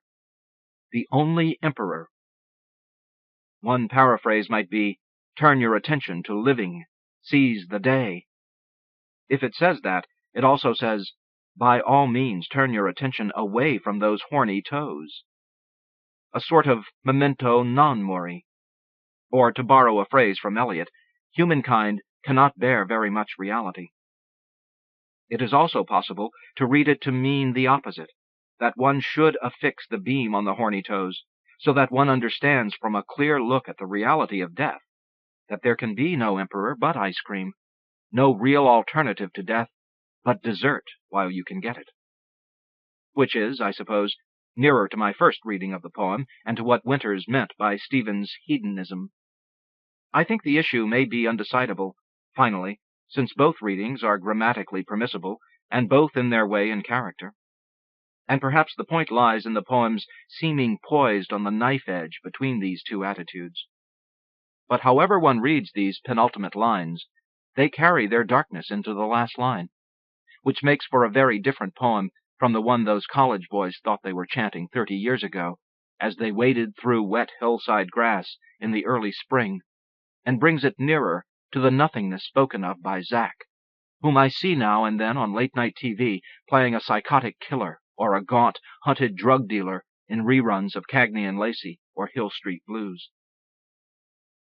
It may not be completely accidental that while I was puzzling over the ending of The Emperor of Ice Cream, a photograph appeared in the newspaper of a pair of stolid Dutch workmen removing a statue of Mikhail Gorbachev, who was briefly and quite literally an emperor, from its stand and carrying it rigidly horizontal, immobilized in a gesture of seigneurial self-assurance, from Madame Tussauds Wax Museum in Amsterdam.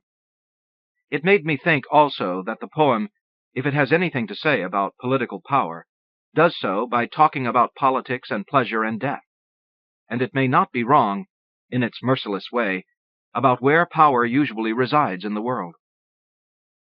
I imagine I am not through thinking about this poem, or about Sunday Morning, or The Snowman, or 13 Ways of Looking at a Blackbird, or The Idea of Order at Key West, or Of Mere Being, or The World as Meditation, which are other poems I have been brooding over and arguing with myself about for much of my adult life. But I heard it early, and I've lived with it for some time, and I thought that it would serve for one image of the way poems happen in your life, when they are lived with, rather than systematically studied. Which I understand is how Stevens, though he was certainly not against the systematic study of anything, thought poetry mainly lived. Nominated by George Keithley, Philip Levine. In the Land of the Lotus Eaters, by Tony Hoagland, from the Georgia Review. What was the name of that bronze-headed god in charge of the Temple of Distraction, around whose shrine the ancient Greeks would congregate like flies for hours instead of working in their shops and fields? I remember dying for a drink about the time my grandmother was ready to say her final words into someone's ear. I remember seeing, in the air above her head, among the tubes and stainless steel, a vision of a speedboat, with a laughing girl on board, a red speedboat with the word Aloha stenciled on the bow, ready to take me anywhere. I don't know, I guess I'm the kind of person who needs to be continually reminded about love and brevity, about diligence and loyalty to pain. And maybe my attention is permanently damaged, never coming back from too much television, too much silly talk. The way Ulysses' men turned into swine from too much recreation in the Lotus land, then ran away because they couldn't stand to see what they'd become. That's why the newsreels of Cambodia must be divided into slices by deodorant commercials, why the lipstick shades to choose between in drugstores equal the number of remaining whales. That's why the disintegration of the ozone is directly proportionate to the number of couples entering therapy in Kansas City. It is as if, in another version of the Odyssey, Ulysses' men forgot to tie him to the mast, and he abandoned ship to chase the luscious a cappella voices of the sexy siren sisters to chase and chase and chase and chase and chase. And the archers shot their arrows with their eyes closed, and the workers in the factory denied any knowledge of what the weapons would be used for. And the name of the one in charge was forgotten, and the boat sailed on without a captain. Nominated by Carl Dennis, Wesley McNair, Robert Wrigley. Days of Heaven, fiction by Rick Bass, from Plowshares. Their plans were to develop the valley, and my plans were to stop them. I was caretaking this ranch in Montana that the two of them had bought, or were buying. One of them was an alcoholic, and the other was a realtor. The alcoholic, the big one, was from New York and did something on the stock exchange.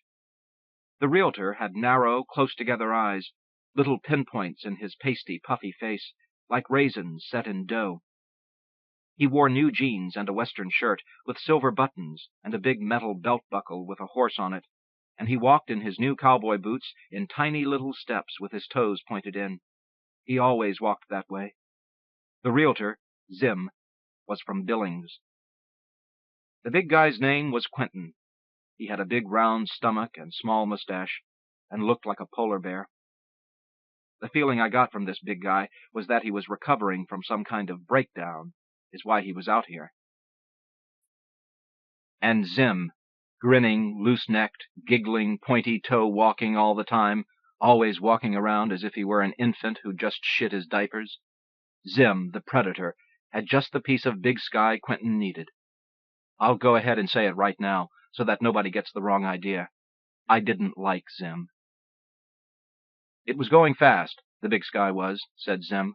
All sorts of famous people, celebrities, were vacationing there, moving there. Brooke Shields, he said. Tom Brokaw, Jim Neighbors. Rich people. I mean really rich people. You could sell them things.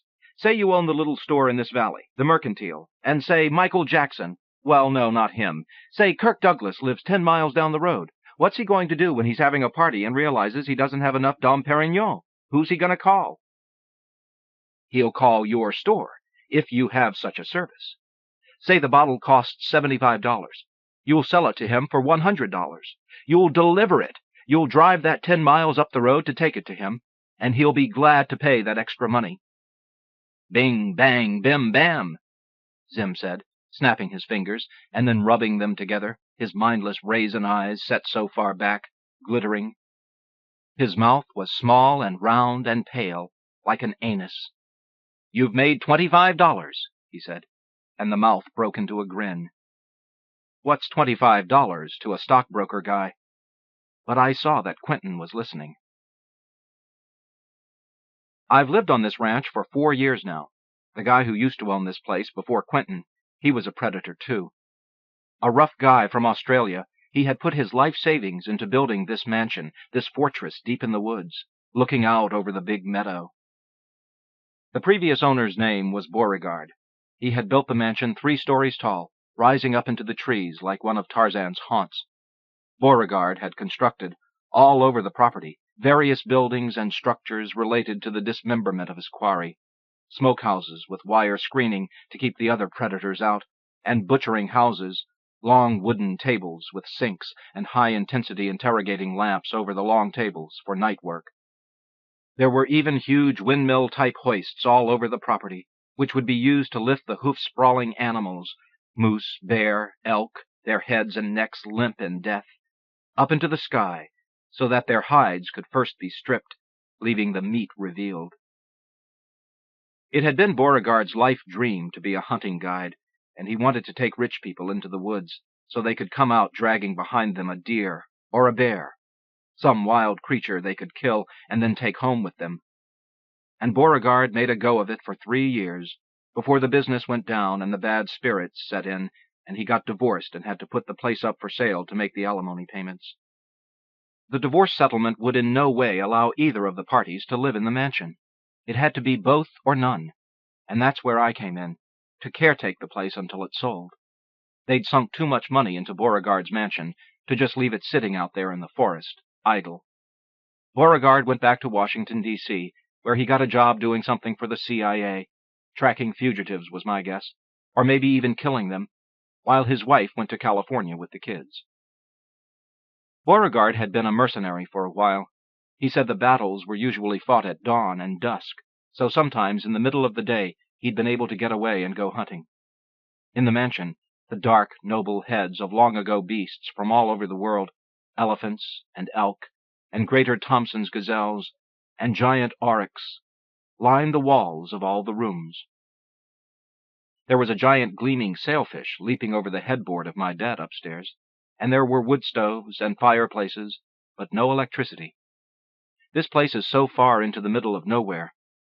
After I took the caretaking position, the ex-wife would send postcards saying how much she enjoyed 24-hour electricity and how she'd get up in the middle of the night, 2 a.m., 4 a.m., and flick on a light switch, just for the hell of it.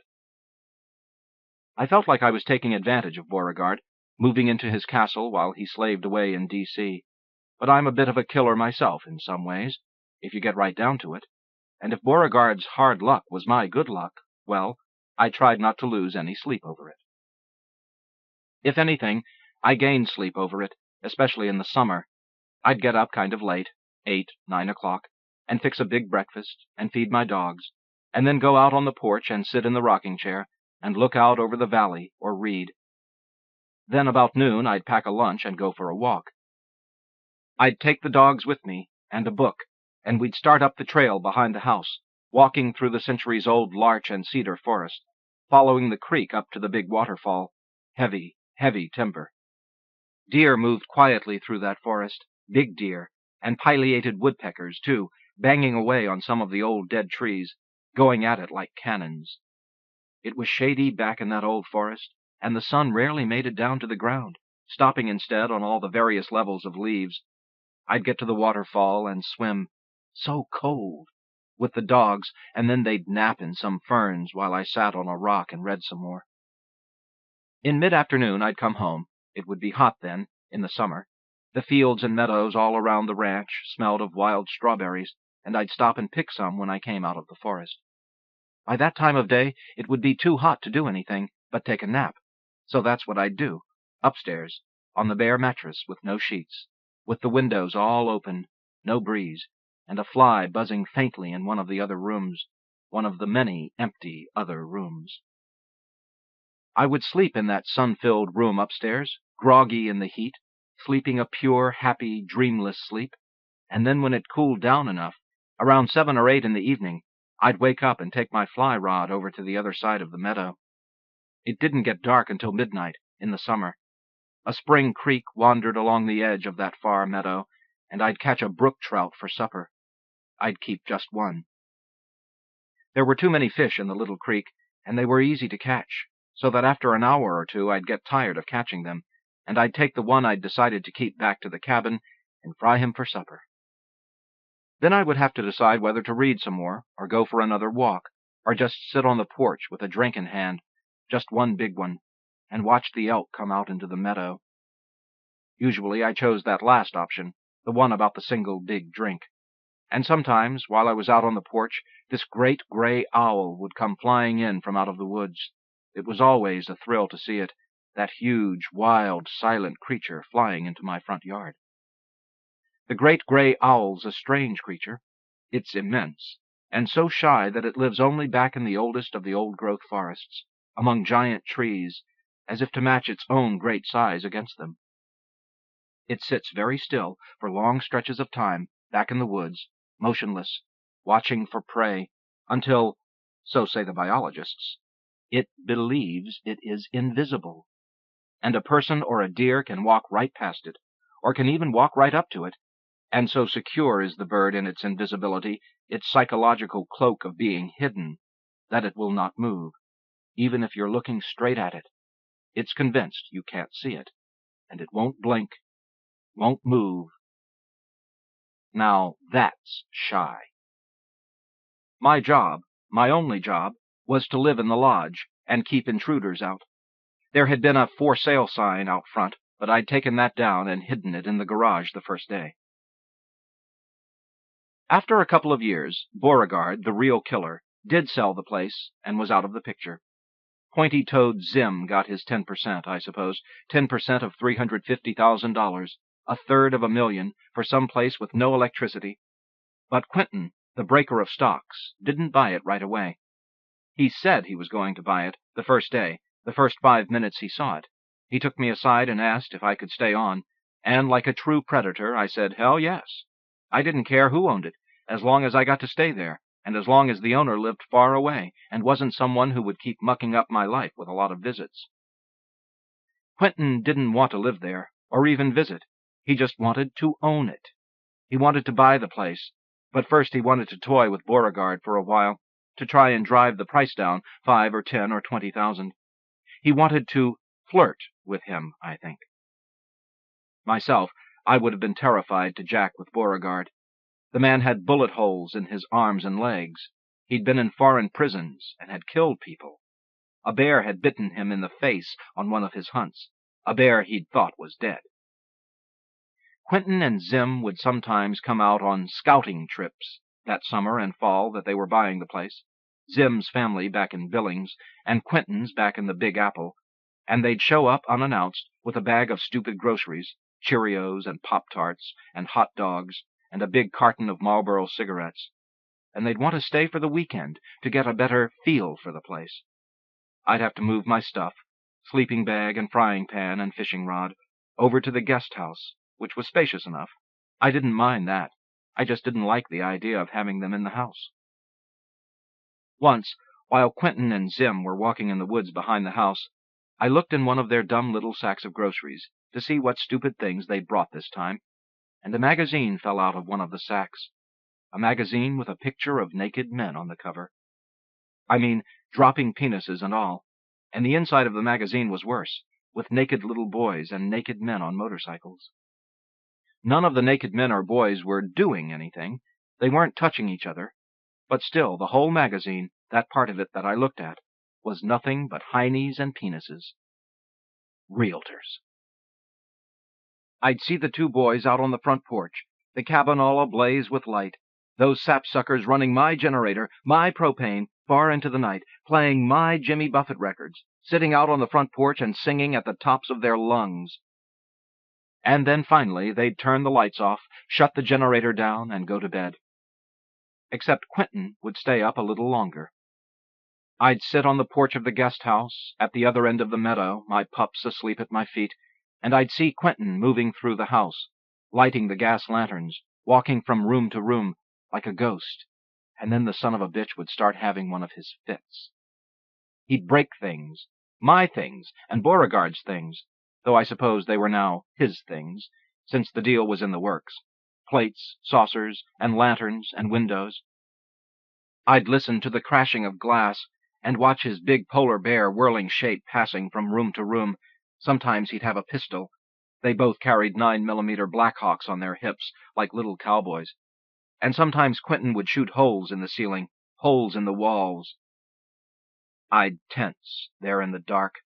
This wasn't good for my peace of mind. My days of heaven, I'd gotten used to them, and I wanted to defend them and protect them, even if they weren't mine in the first place, even if I'd never owned them. Then I'd see, in that low lamplight, Zim come into the room. Like some old queen, he'd put his arm around Quentin's big shoulders and lead him away, lead him to bed. After they left, the house stank of cigarettes, and I wouldn't sleep in the bed for weeks. I'd sleep in one of the many guest rooms. Once I found some mouthwash spray under the bed, and pictured the two of them lying there in bed, spraying it into each other's mouths in the morning, before kissing. I'm talking like a homophobe here. I don't think it's that at all. I think it was just that realtor. He wasn't in it for the love. He was just turning a trick, was all. I felt sorry for Quentin. It was strange how shy he was, how he always tried to cover up his destruction, smearing wood putty into the bullet holes in the ceiling and mopping the food off of the ceiling. This fractured stockbroker doing domestic work, making lame excuses to me the next day about the broken glass. I was shooting at a bat, he'd say. A bat came in the window. And all the while, Zim, in pursuit of that 10%, would be sitting out on my porch, looking out at my valley. This Billings person, from the hot, dry, dusty eastern part of the state. Sitting there with his boots propped up on the railing and smoking the cigarettes that would not kill him quick enough. Once, as the three of us sat there, Quentin asked me some questions about the valley, about how cold it got in the winter. Cold, I said. Very, very cold. We saw Coyote and her 3 pups go trotting in the middle of the day across the meadow. And Zim, jumping up, seized a stick of firewood from the front porch, my firewood, and ran in his dirty diaper waddle out into the field after the mother coyote and pups, running like a madman, waving the club. The mother coyote got 2 of the pups into the trees, picking them up and carrying them by the scruff of their necks. But Zim got the 3rd one, and stood over it, pounding in the hot midday sun. It's an old story, but it was a new one for me. How narrow the boundary is between invisibility and collusion. If you don't stop it, if you don't single-handedly step up and change things, then aren't you just as guilty? I didn't say anything, not even when Zim came huffing back up the porch, walking like a man who had just gone to get the morning paper. There was blood speckled around the cuffs of his pants, and even then I said nothing. I did not want to lose my job. My love for this valley had me trapped. We all 3 sat there on the porch like everything was the same. Zim breathing a bit more heavily was all, and I thought I would be able to keep my allegiances secret through my silence. But they knew whose side I was on. It had been revealed to them. It was as if they had infrared vision, as if they could see everywhere and everything. Coyotes eat baby deer and livestock, said the raisin-eyed son of a bitch. Remember, he said, addressing my silence, it's not your ranch anymore. All you do is live here and keep the pipes from freezing. Zim glanced over at his soulmate. I thought how when Quentin had another crack-up and lost this place, Zim would get the 10% again, and again, and again, each time. Quentin's face was hard to read. I couldn't tell if he was angry with Zim or not. Everything about Quentin seemed hidden at that moment. How did they do it? How could the sons of bitches be so good at camouflaging themselves when they had to? I wanted to trick them. I wanted to hide and see them reveal their hearts. I wanted to watch them when they did not know I was watching and see how they really were, not just listening to them shooting the shit about their plans for the valley, but deeper. I wanted to see what was at the bottom of their black fucking hearts. Finally, Quentin blinked and turned calmly, still revealing no emotion, and gave his pronouncement. If the coyotes eat the little deers, they should go, he said. Hunters should be the only thing out here getting the little deers.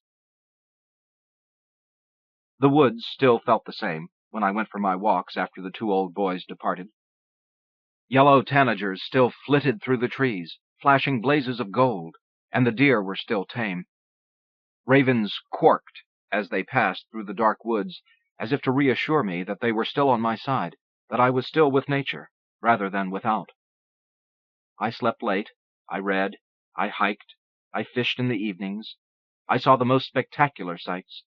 Northern lights kept me up until 4 in the morning some nights, coiling in red and green spirals across the sky, exploding in iridescent furls and banners.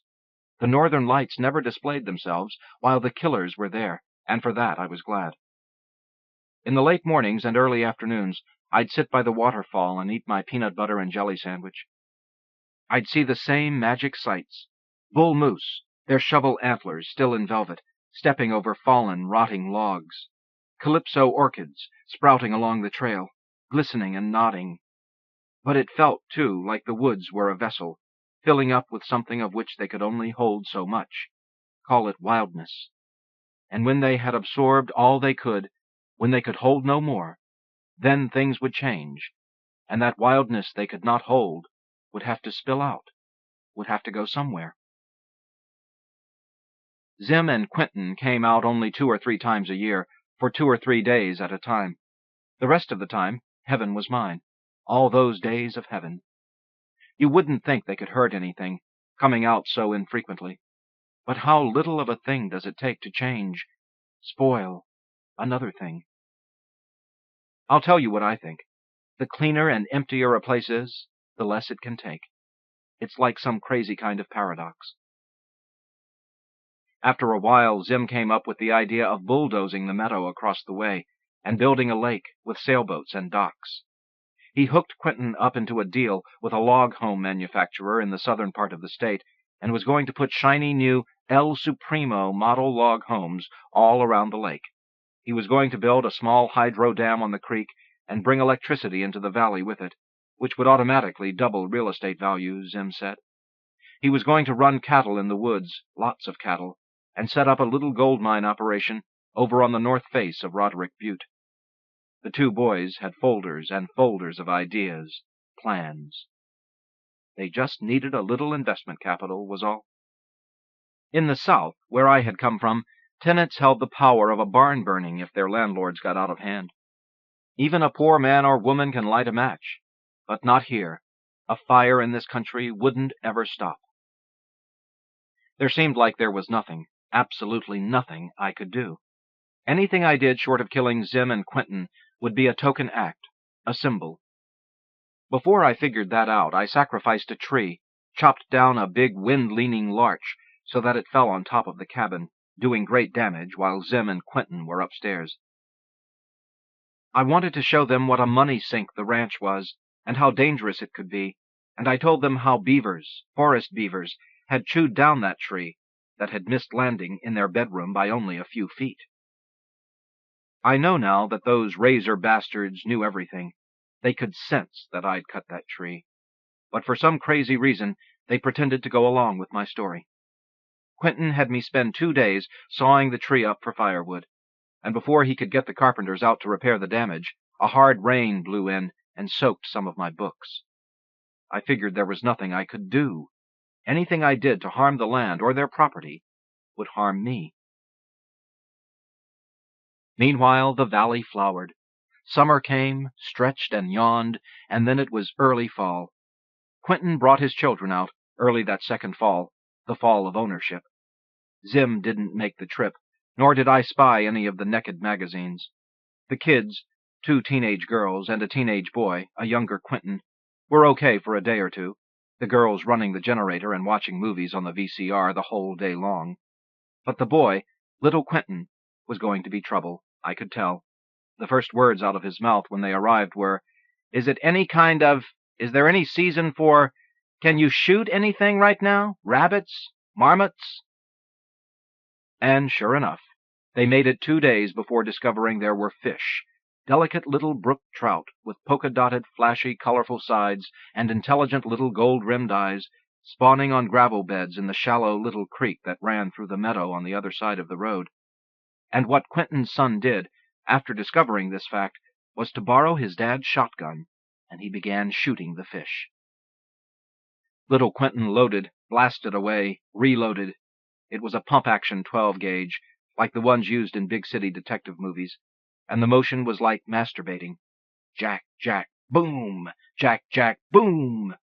And little Quentin's sisters came running out and rolled up their pants legs and waded out into the stream and began picking up the dead fish and pieces of fish and began eating those fish.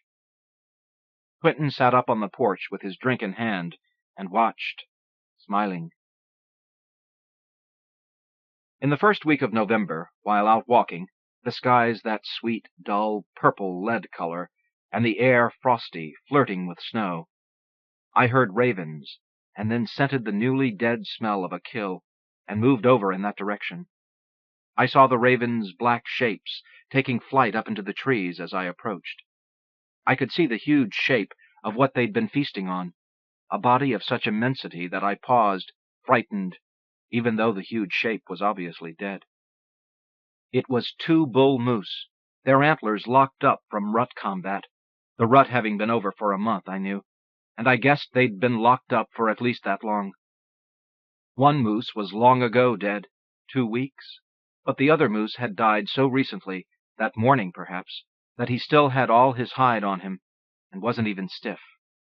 The ravens and coyotes had already done a pretty good job on the first moose, stripping what they could while his partner, his enemy, was thrashing and flailing, I could tell. Small trees and brush were leveled all around them, and I could see the swath, the direction from which they had come, locked up floundering, fighting, to this final resting spot. I went and borrowed a neighbor's draft horse. The moose that had died that morning wasn't so much heavy as he was just big.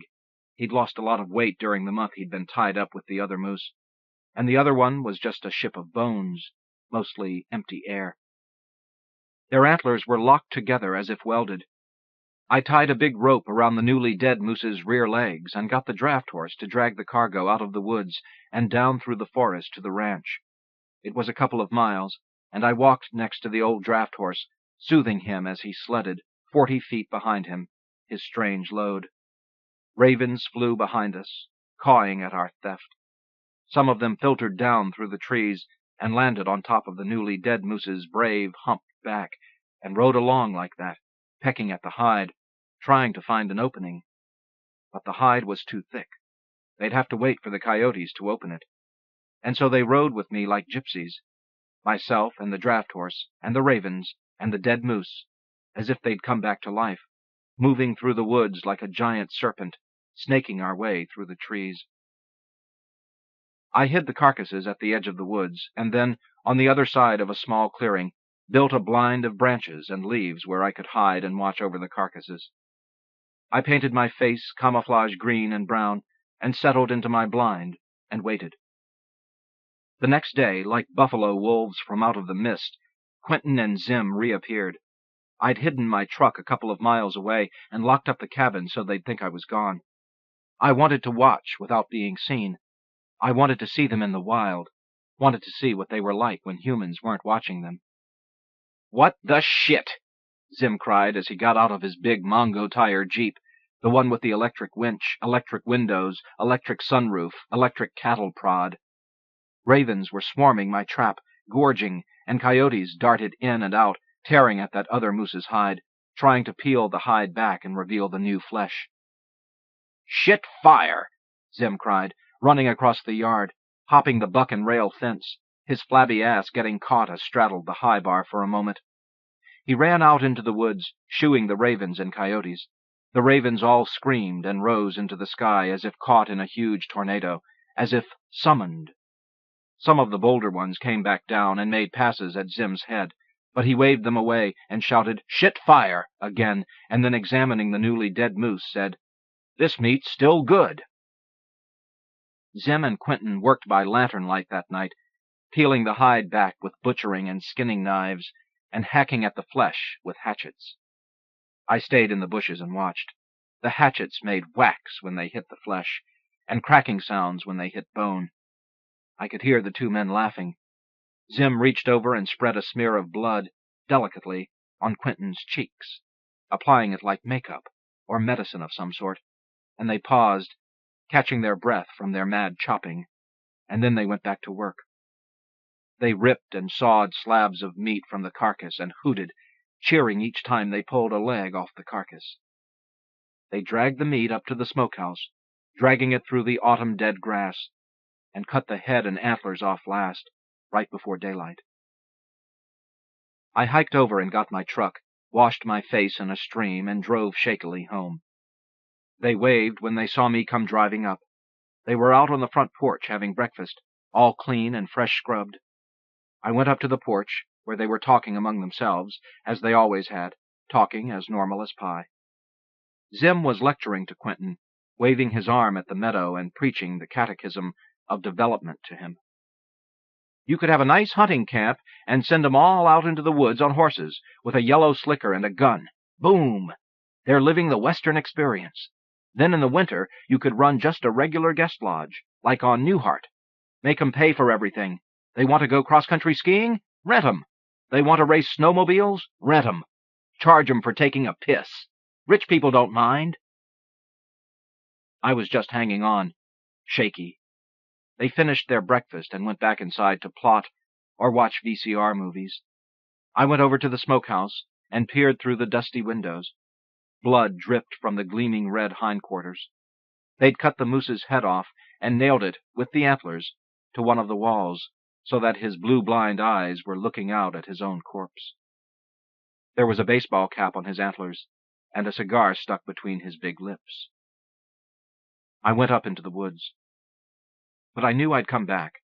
I liked living in that cabin, and liked living at the edge of that meadow and looking out at it. Later that evening, we were out on the porch again, watching the end of the day come in. The day's getting so much shorter. And Quentin and Zim were still pretending to be normal, still pretending that none of the previous night's savagery had happened. It occurred to me that if they thought I had the power to stop them, they would have put my head in that smokehouse a long time ago. Would have put a baseball cap on my head, stuck a cigar in my mouth. Quentin, looking especially burned out, had slipped from his chair.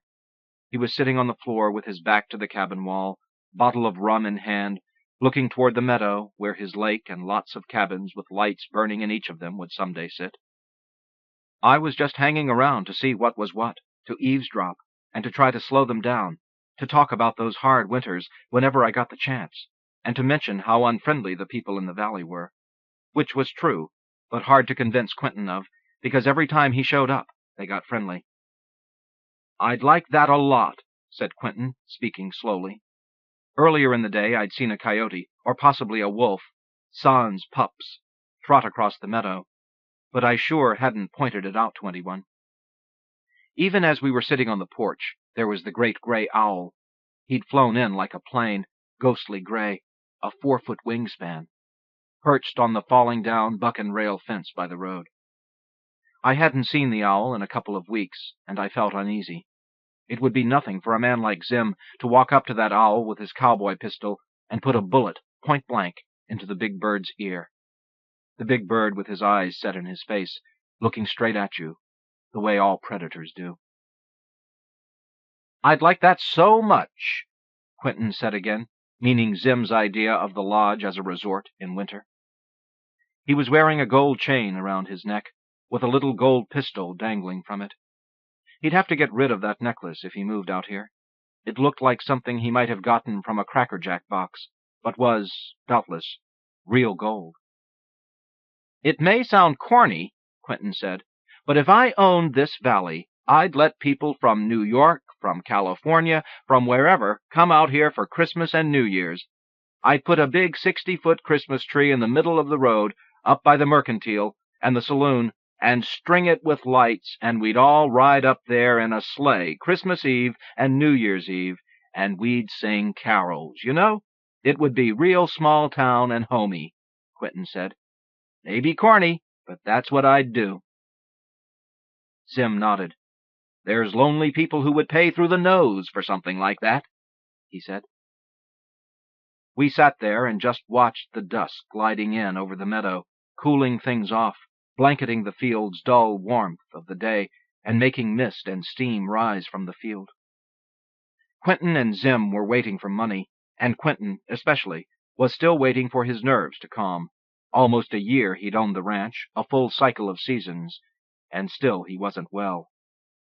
A little something, peace, would do him good. I could see that Christmas tree all lit up. I could feel that sense of community, of new beginnings. I wouldn't go to such a festivity. I'd stay back in the woods, like the great gray. But I could see the attraction, could see Quentin's need for peace, how he had to have a place to start anew. Though soon enough, too, I knew, he would begin taking 10% from the newness again. Around midnight, I knew he'd take to smashing things, and I couldn't blame him. Quentin was wild, and of course he wanted to come to the woods, too. I didn't know if the woods would have him. We sat there and watched dusk come sliding in. All I could do was wait. I sat very still, like that owl, and thought about where I could go next, after this place was gone. Maybe, I thought, if I sit very still, they will just go away. Nominated by Plowshares, Philip Levine. Tell Me Everything. Fiction by Leonard Michaels. From the Threepenny Review. Claude Rue had a wide face with yellow-green eyes and a long aristocratic nose. The mouth was a line, pointed in the center, lifted slightly at the ends, curving in a faint smile, almost cruelly sensual. He dragged his right foot like a stone, and used a cane, digging it into the floor as he walked. His dark blue suit, cut in the French style, armholes up near the neck, made him look small in the shoulder, and made his head look too big. I liked nothing about the man that I could see. "What a face!" I whispered to Margaret. "Who would take anything he says seriously?" She said, "Who wouldn't? Gorgeous, just gorgeous. And the way he dresses, such style." After that, I didn't say much. I hadn't really wanted to go to the lecture in the first place. Every seat in the auditorium was taken long before Rue appeared on stage. People must have come in from San Francisco, Oakland, Marin, and beyond. There were even sad creatures from the Berkeley streets, some loonies among them, in filthy clothes, open sores on their faces like badges. I supposed few in the audience knew that Claude Rue was a professor of Chinese history who taught at the Sorbonne, but everyone knew he'd written The Mists of Shanghai, a 1,000-page best-selling novel. On stage, Rue looked lonely and baffled. Did all these people actually care to hear his lecture on the loss of classical Chinese? He glanced about, as if there had been a mistake and he was searching for his replacement, the star of the show, the real Claude Rue. I approved of his modesty, and I might have enjoyed listening to him. But then, as if seized by an irrational impulse, Rue lifted the pages of his lectures for all to witness, and ripped them in half. "I will speak from my heart," he said. The crowd gasped. I groaned. Margaret leaned toward him, straining as if to pick up his odor. She squeezed my hand and checked my eyes to see whether I understood her feelings. She needed a reference point, a consciousness aside from her own, to slow the rush of her being toward Rue. "You're terrible," I said. "Don't spoil my fantasy. Be quiet, okay?" She then flattened her thigh against mine, holding me there while she joined him in her feelings, on stage, 50 feet away. Rue began his speech without pages or notes. The crowd grew still. Many who couldn't find seats stood in the aisles, some with bowed heads, staring at the floor as if they'd been beaten on the shoulders into penitential silence. For me it was also penitential. I worked nights. I didn't like wasting a free evening in a crowded lecture hall when I could have been alone with Margaret. I showed up at her loft an hour before the lecture. She said to her face in the bathroom mirror, "I can hardly wait to see the man. How do I look?" "Chinese." I put the lid down on the toilet seat, sat on it. "Answer me. Do I look all right, Herman?" "You know what the ancient Greeks said about perfume?" "I'm about to find out." "To smell sweet is to stink." "I use very little perfume. There's a reception afterwards, a party. It's in honor of the novel. 1,000 pages, and I could have kept reading it for another week. I didn't want it to end. I'll tell you the story later." "Maybe I'll read it too," I said, trying not to sound the way I felt. "But why must you see what the man looks like? I couldn't care less." "You won't go with me?" She turned from the mirror as if, at last, I'd provoked her into full attention. "I'm not saying I won't." "What are you saying?" "Nothing. I asked a question, that's all. It isn't important. Forget it." "Don't slither. You have another plan for the evening? You'd rather be somewhere else?" "I have no other plan. I'm asking why should anyone care what an author looks like?" "I'm interested. I have been for months." "Why?" "Why not? He made me feel something. His book was an experience. Everybody wants to see him. Besides, my sister met him in Beijing. She knows him. Didn't I read you her letter?" "I still don't see why—" "Herman, what do you want me to say? I'm interested. I'm curious. I'm going to his lecture. If you don't want to go, don't go." That is, leave the bathroom, shut the door, get out of sight. Margaret can be too abrupt, too decisive. It's her business style, carried into personal life. She buys buildings, has them fixed up, then rents or sells, and buys again. She has supported herself this way since her divorce from Sloane Pearson, professor of linguistics. He told her about Claude Rue's lecture, invited her to the reception afterwards, and put my name on the guest list. Their divorce, compared to some, wasn't bad. No lingering bitterness. They have remained connected, not quite friends, through small courtesies, like the invitation. Also, of course, through their daughter, Gracie, 10 years old. She lives with Sloane except when Margaret wants her, which is often. Margaret's business won't allow a strict schedule of visits. She has sometimes appeared without notice. "I need her," she says. Gracie scampers to her room, collects school books for the next day, and packs a duffel bag with clothes and woolly animals. Sloane sighs, shakes his head. "Really, Margaret, Gracie has needs too. She needs a predictable, daily life."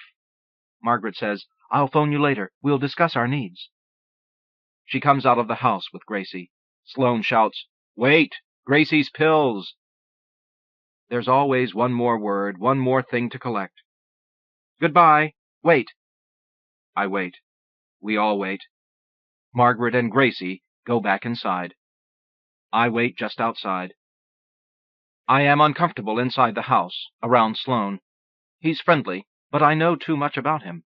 I can't help thinking things, making judgments, and then I feel guilty. He's a fussy type, does everything right.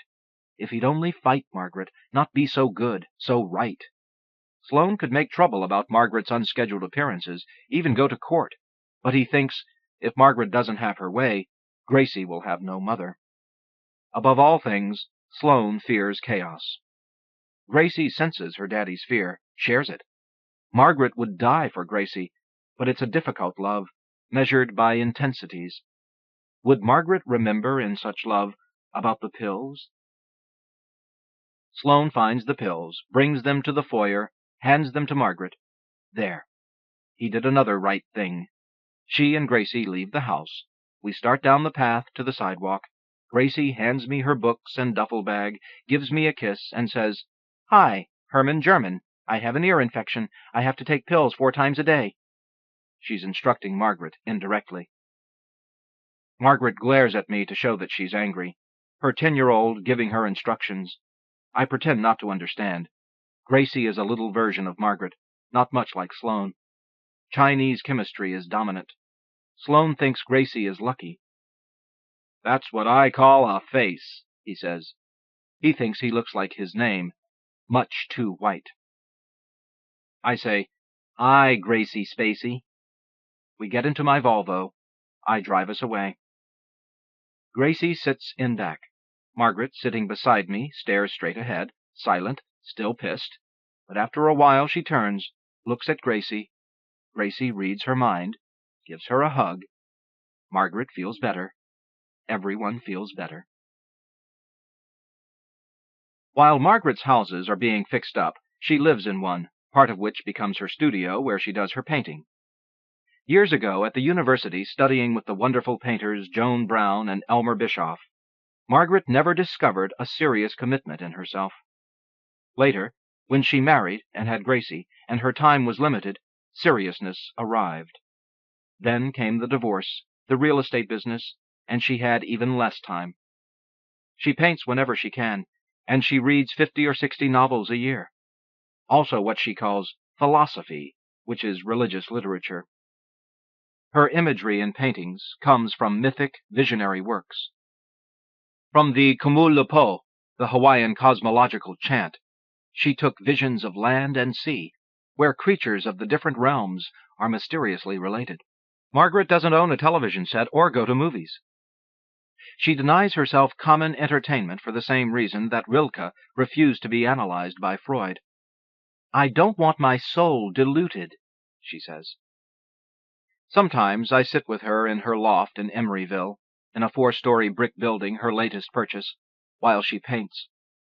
"Are you bored?" she asks. I'm never bored. I like being with her. I like the painting odors, the drag and scratch of brush against canvas. She applies color. I feel it in my eyes. Tingling starts along my forearms. Hairs lift and stiffen. We don't talk. Sometimes not a word for hours. Yet the time lacks nothing. I say, "Let's get married." She says, "We are married." Another hour goes by. She asks, "Is that a painting?" I make a sound to suggest it is. "Is it good?" She knows. When one of her paintings, hanging in a corner of a New York gallery owned by a friend, sold without a formal show and without reviews, I became upset. She'll soon be famous, I thought. I'll lose you, I said. She gave me 9 paintings, all she had in the loft. Take this one, this one, this one. Why? Take them! Take them! She wanted to prove, maybe, that our friendship is inviolable. She had no ambition to succeed, only to be good. I took the paintings grudgingly, as if I were doing her a favor. In fact, that's how I felt. I was doing her a favor. But I wanted the paintings. They were compensations for her future disappearance from my life. We're best friends, very close. I have no vocation. She owed me the paintings. I quit graduate school 20 years ago and began waiting table at Gemma's, a San Francisco restaurant. From year to year, I expected to find other work or to write professionally. My one book, Local Greens, which is about salads, was published by a small press in San Francisco. Not a bestseller, but it made money. Margaret told me to invest in a condominium, and she found one for me, the top floor of a brown shingle house, architect unknown, in the Berkeley Hills. I'd been living in Oakland, in a one-room apartment on Harrison Street, near the freeway. I have a sedentary nature. I'd never have moved out, never really have known, if not for Margaret, that I could have a nicer place, be happier. I'm happy, I said. This place is fine. She said my room was squalid. She said the street was noisy and dangerous. She insisted that I talk to a realtor or check the newspapers for another place, exert myself, do something. Suddenly, it seemed, I had 2 bedrooms, living room, new kitchen, hardwood floors, a deck, a bay view, monthly payments, property. It didn't seem. I actually lived in a new place, nicer than anything I'd ever known. My partner, so to speak, lives downstairs, 80-year-old Belinda Forster. She gardens once a week by instructing Pilar, a silent Mexican woman who lives with Belinda, where to put the different new plants, where to prune the apple trees. Belinda also lunches with a church group, reviews her will, smokes cigarettes. She told me if I find her unconscious in the garden, or in the driveway, or wherever, to do nothing to revive her. She looks not very shrunken, not extremely frail. Her eyes are beautifully clear. Her skin is without the soft, puffy surface you often see in old people. Belinda's husband, a professor of plant pathology, died about 15 years ago, shortly after his retirement. Belinda talks about his work, their travels in Asia, and his mother. Not a word about herself. She might consider that impolite or boastful, claiming she too had a life or a self. She has qualities of reserve, much out of style these days, which I admire greatly, but I become awkward talking to her. I don't quite feel that I say what I mean. Does she intend this effect? Is she protecting herself against the assertions, the assault, of younger energies? Upstairs, from the deck of my apartment, I see sailboats tilted in the wind. Oil tankers go sliding slowly by Alcatraz Island. Hovering in the fuchsias, I see hummingbirds. Squirrels fly through the black, light-streaked canopies of Monterey pines. If my temperament were religious, I'd believe there had to be a cause, a divinity in the fantastic theater of clouds above San Francisco Bay. Rue spoke with urgency, his head and upper body lifting and settling to the rhythm of his sentences. His straight blonde hair, combed straight back, fell toward his eyes. He swept it aside. It fell. He swept it aside, a bravely feminine gesture, vain, distracting. I sighed. Margaret pinched my elbow. I want to hear him, not your opinions. I only sighed. That's an opinion. I sat quietly. Rue carried on. His subject was the loss to the Chinese people and to the world of the classical Chinese language. I am saying that after the revolution, the ancients, the great Chinese dead, were torn from their graves. I am saying they have been murdered word by word, and this in the name of nationhood, and a social justice which annihilates language as well as justice, and anything the world has known as social. End. The image of ancient corpses, torn from their graves and murdered, aroused loonies in the audience. They whistled and cried out. Others applauded for a whole minute. Rue had said nothing subversive of America. Even so, Berkeley adored him. Really because of the novel, not the lecture. On the way to the lecture, Margaret talked about the novel, giving me the whole story, not merely the gist, as if to defend it against my negative opinion. She was also apologizing, I think, by talking so much, for having been angry and abrupt earlier. Couldn't just say, "I'm sorry." Not Margaret. I drove and said nothing, still slightly injured, but soothed by her voice, giving me the story. Giving a good deal, really, more than the story. She said The Mists of Shanghai takes place in 19th century China during the Opium Wars, when high-quality opium, harvested from British poppy fields in India, was thrust upon the Chinese people. "Isn't that interesting?" she said. "A novel should teach you something. I learned that the production, transportation, and distribution of opium, just as today, was controlled by Western military and intelligence agencies. There were black slaves in Macao, and eunuchs were very powerful figures in government." "The central story of the novel," said Margaret, "which is told by an evil eunuch named Jujuzi, who is an addict and a dealer, is about two lovers, a woman named Neiping and a man named Gu. First, we hear about Neiping's childhood. She is the youngest in a large, very poor family. Her parents sell her to an elegant brothel in Shanghai, where the madam buys little girls, selected for brains and beauty. She tells Neiping that she will be taught to read, and eventually she will participate in conversation with patrons. Though only 8 years old, Neiping has strong character, learns quickly, and becomes psychologically mature. One day, a new girl arrives and refuses to talk to anyone. She cries quietly to herself at night. Neiping listens to her crying, and she begins to feel sorry for herself. But she refuses to cry. She leaves her bed and crawls into bed with the crying girl, who then grows quiet. Neiping hugs her and says, "I am Neiping. What's your name?" She says, "Dulu." They talk for hours until they both fall asleep. She and Neiping become dear friends. It happens that a man named Kang, a longtime patron of the brothel, arrives one evening. He is a Shanghai businessman, dealing in Mexican silver. He also owns an ironworks, and has initiated a lucrative trade in persons, sending laborers to a hellish life in the cane fields of Pacific Islands and Cuba. Kang confesses to the madam that he is very unhappy. He can't find anyone to replace his recently deceased wife as his opponent in the ancient game of Wei Qi. The madam tells Kang not to be unhappy. She has purchased a clever girl who will make a good replacement. Kang can come to the brothel and play Wei Qi. She brings little Neiping into the room, sits her at a table with Kang, a playing board between them. Kang has a blind eye that looks smoky and gray. He is unashamedly flatulent, and he is garishly tattooed. All in all, rather a monster. Pretty little Neiping is terrified.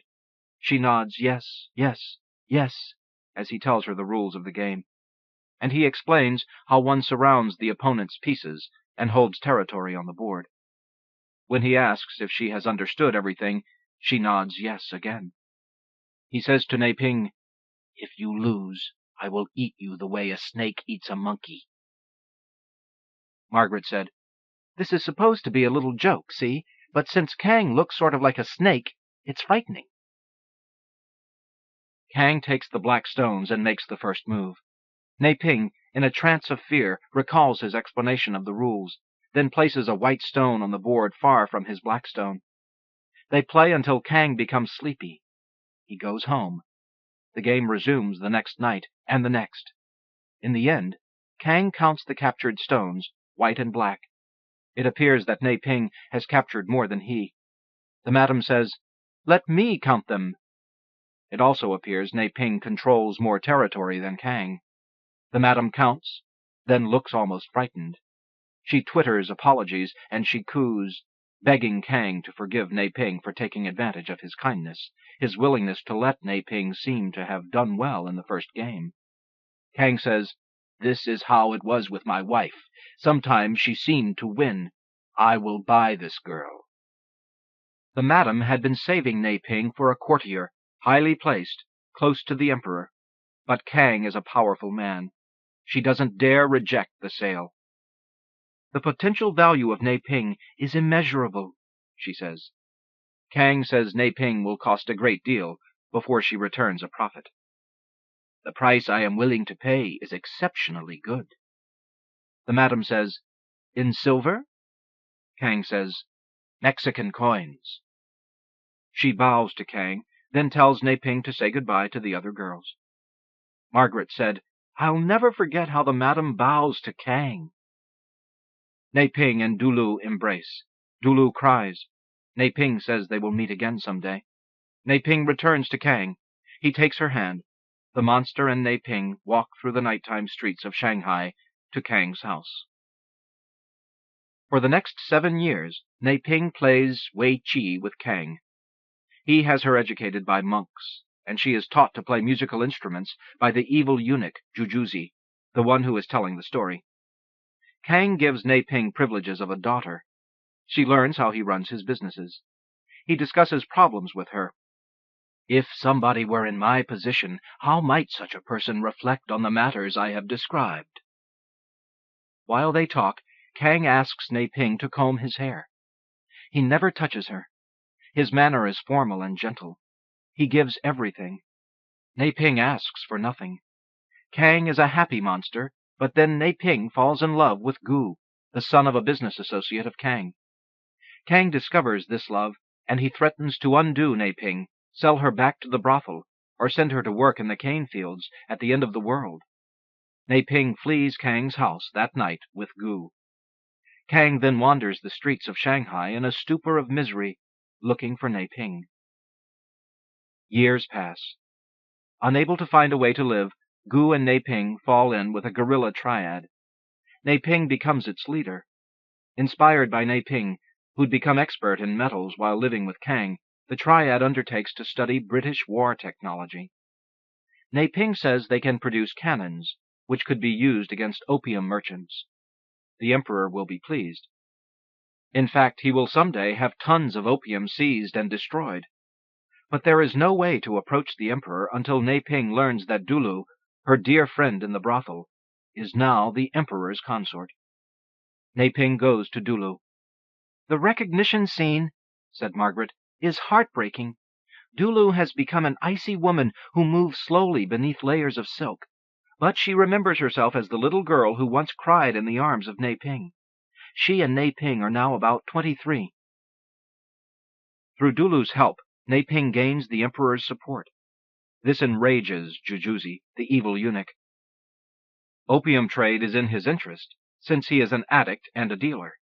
Everything is threatened by Nei-Ping's cannons, which are superior to the originals, but the triad's military strategy is betrayed by Jujuzi. Nei-Ping and Gu are captured by British sailors and jailed. Margaret said, "Guess what happens next? Kang appears. He has vanished for 300 pages, but he's back in the action." The British allow Kang to speak to Nei-Ping. He offers to buy her freedom. Nei-Ping says he must also buy Gu's freedom. Kang says she has no right to ask him to buy her lover's freedom. Nei-Ping accepts Kang's offer, and she is freed from jail. She then goes to Dulu and appeals for the emperor's help in freeing Gu. Jujuzi, frustrated by Nei-Ping's escape, demands justice for Gu. The British, who are in debt to Jujuzi, look the other way while he tortures Gu to death. The emperor, who has heard Nei-Ping's appeal through Dulu, asks to see Nei-Ping. The emperor knows Gu is dead. He was told by Jujuzi. But the emperor is moved by Nei-Ping's beauty and her poignant concern to save the already dead Gu. The emperor tells her that he will save him, but she must forget Gu. Then he says that Nei-Ping, like Dulu, will be his consort. In the final chapter, Nei-Ping is heavy with the emperor's child. She and Dulu wander in the palace gardens. Jujuzzi watches the lovely consorts passing amid flowers, and he remembers in slow microscopic detail the execution of Neiping's lover. What a story! I left most of it out. Is that so? You think it's boring? No. You do? Don't tell me what I think. That's annoying. Do you think it's boring? Yes, but how can I know unless I read the book? Well, I liked it a lot. The last chapter is horribly dazzling and so beautiful. Jujuzzi watches Neiping and Dulu stroll in the garden, and he remembers Gu in chains, bleeding from the 100 knives Jujuzzi stuck in him. To Jujuzzi, everything is aesthetic, knives, consorts, even feelings. He has no balls, so he collects feelings. You see? Like jewels in a box. Lights went up in the midst of the applause. Margaret said, "Aren't you glad you came?" Claude Roux bowed. Waves of praise poured onto his head. I applauded too, a concession to the community. Besides, Margaret loved the lecture. She watched me from the corners of her eyes, suspicious of my enthusiasm. I nodded as if to say, yes, yes. Mainly, I needed to go to the toilet, but I didn't want to do anything that might look like a negative comment on the lecture. I'd go when we arrived at the reception for Roux. This decision was fateful. At the reception, in the faculty club, I carried a glass of white wine from the bar to Margaret, then went to the men's room. I stood beside a man who had leaned his cane against the urinal. He patted his straight blond hair with one hand, holding his cock with the other, shaking it. The man was, I suddenly realized, himself, Claude Roux. Surprised into speech, I said I loved his lecture. He said, "You work here?" Things now seemed to be happening quickly, making thought impossible. I was unable to answer. Exactly what was Roux asking? Was I a professor? A men's room attendant? A toilet cruiser? Not waiting for my answer, he said he'd been promised a certain figure for the lecture. A check made out to him from the regents of the university had been delivered to his hotel room. The check shocked him. He'd almost canceled the lecture. He was still distressed, unable to contain himself. He'd hurried to the men's room after the lecture to look at his check again. The figure was less than promised. I was the first to hear about it. Me, a stranger. He was hysterical, maybe, but I felt very privileged. Money talk is personal, especially in a toilet. "You follow me?" he said. "Yes. You were promised a certain figure. They gave you a check. It was delivered to your hotel room." "Precisely. But the figure inscribed on the check is less than promised." "Somebody made a mistake." "No mistake.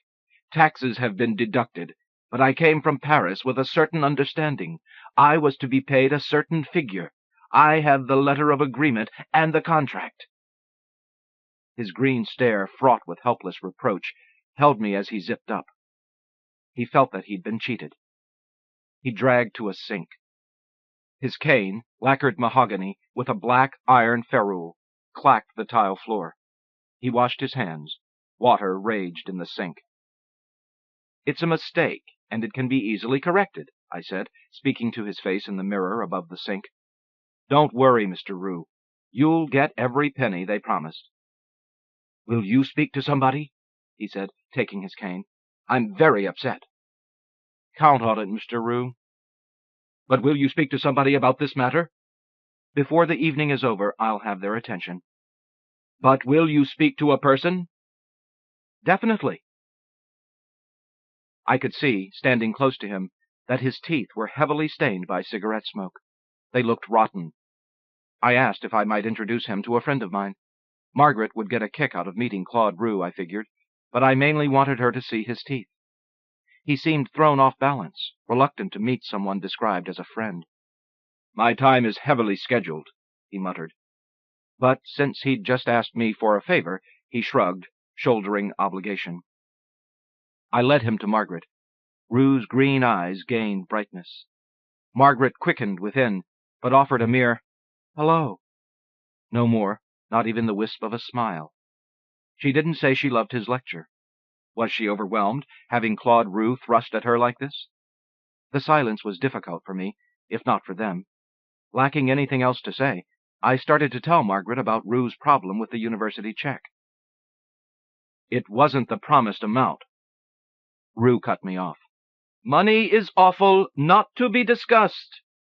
His voice was unnaturally high, operatic and crowing at once. He told Margaret, speaking to her eyes, as if I'd ceased to exist, that he would spend the next 3 days in Berkeley. He was expected at lunches, cocktail parties, and dinner parties. He'd been invited to conduct a seminar and to address a small gathering at the Asian Art Museum.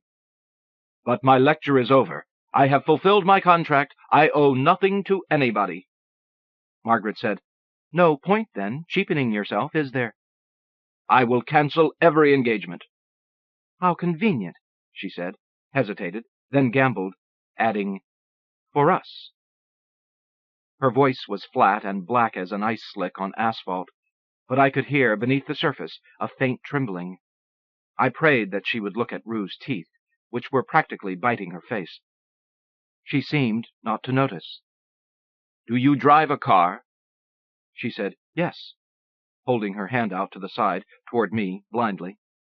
I slipped the keys to my Volvo into her palm. Tomorrow I'd ride to her place on my bike and retrieve the car. Margaret wouldn't remember that she'd taken it. She and Rue walked away, but I felt it was I who grew smaller in the gathering distance. Margaret glanced back at me to say goodbye.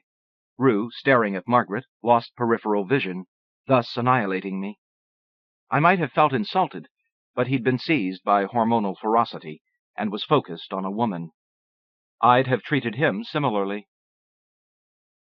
Months earlier, I'd heard about Rue from Margaret. She'd heard about him from her sister May, who had a Ph.D. in library science from Berkeley and worked at the university library in Beijing. In a letter to Margaret, May said she'd met Professor Claude Rue, the linguistic historian. He was known in academic circles, but not yet an international celebrity. Rue was in Beijing completing his research for The Mists of Shanghai. May said, in her letter, that Rue was a womanizer. He had bastard children in France and Tahiti. She didn't find him attractive, but other women might. If you said Claude Rue is charming or has pretty green eyes, I wouldn't disagree, but as I write to you, I have trouble remembering what he looks like. Margaret said the word womanizer tells more about May than Rue. She's jealous. She thinks Rue is fucking every woman except her.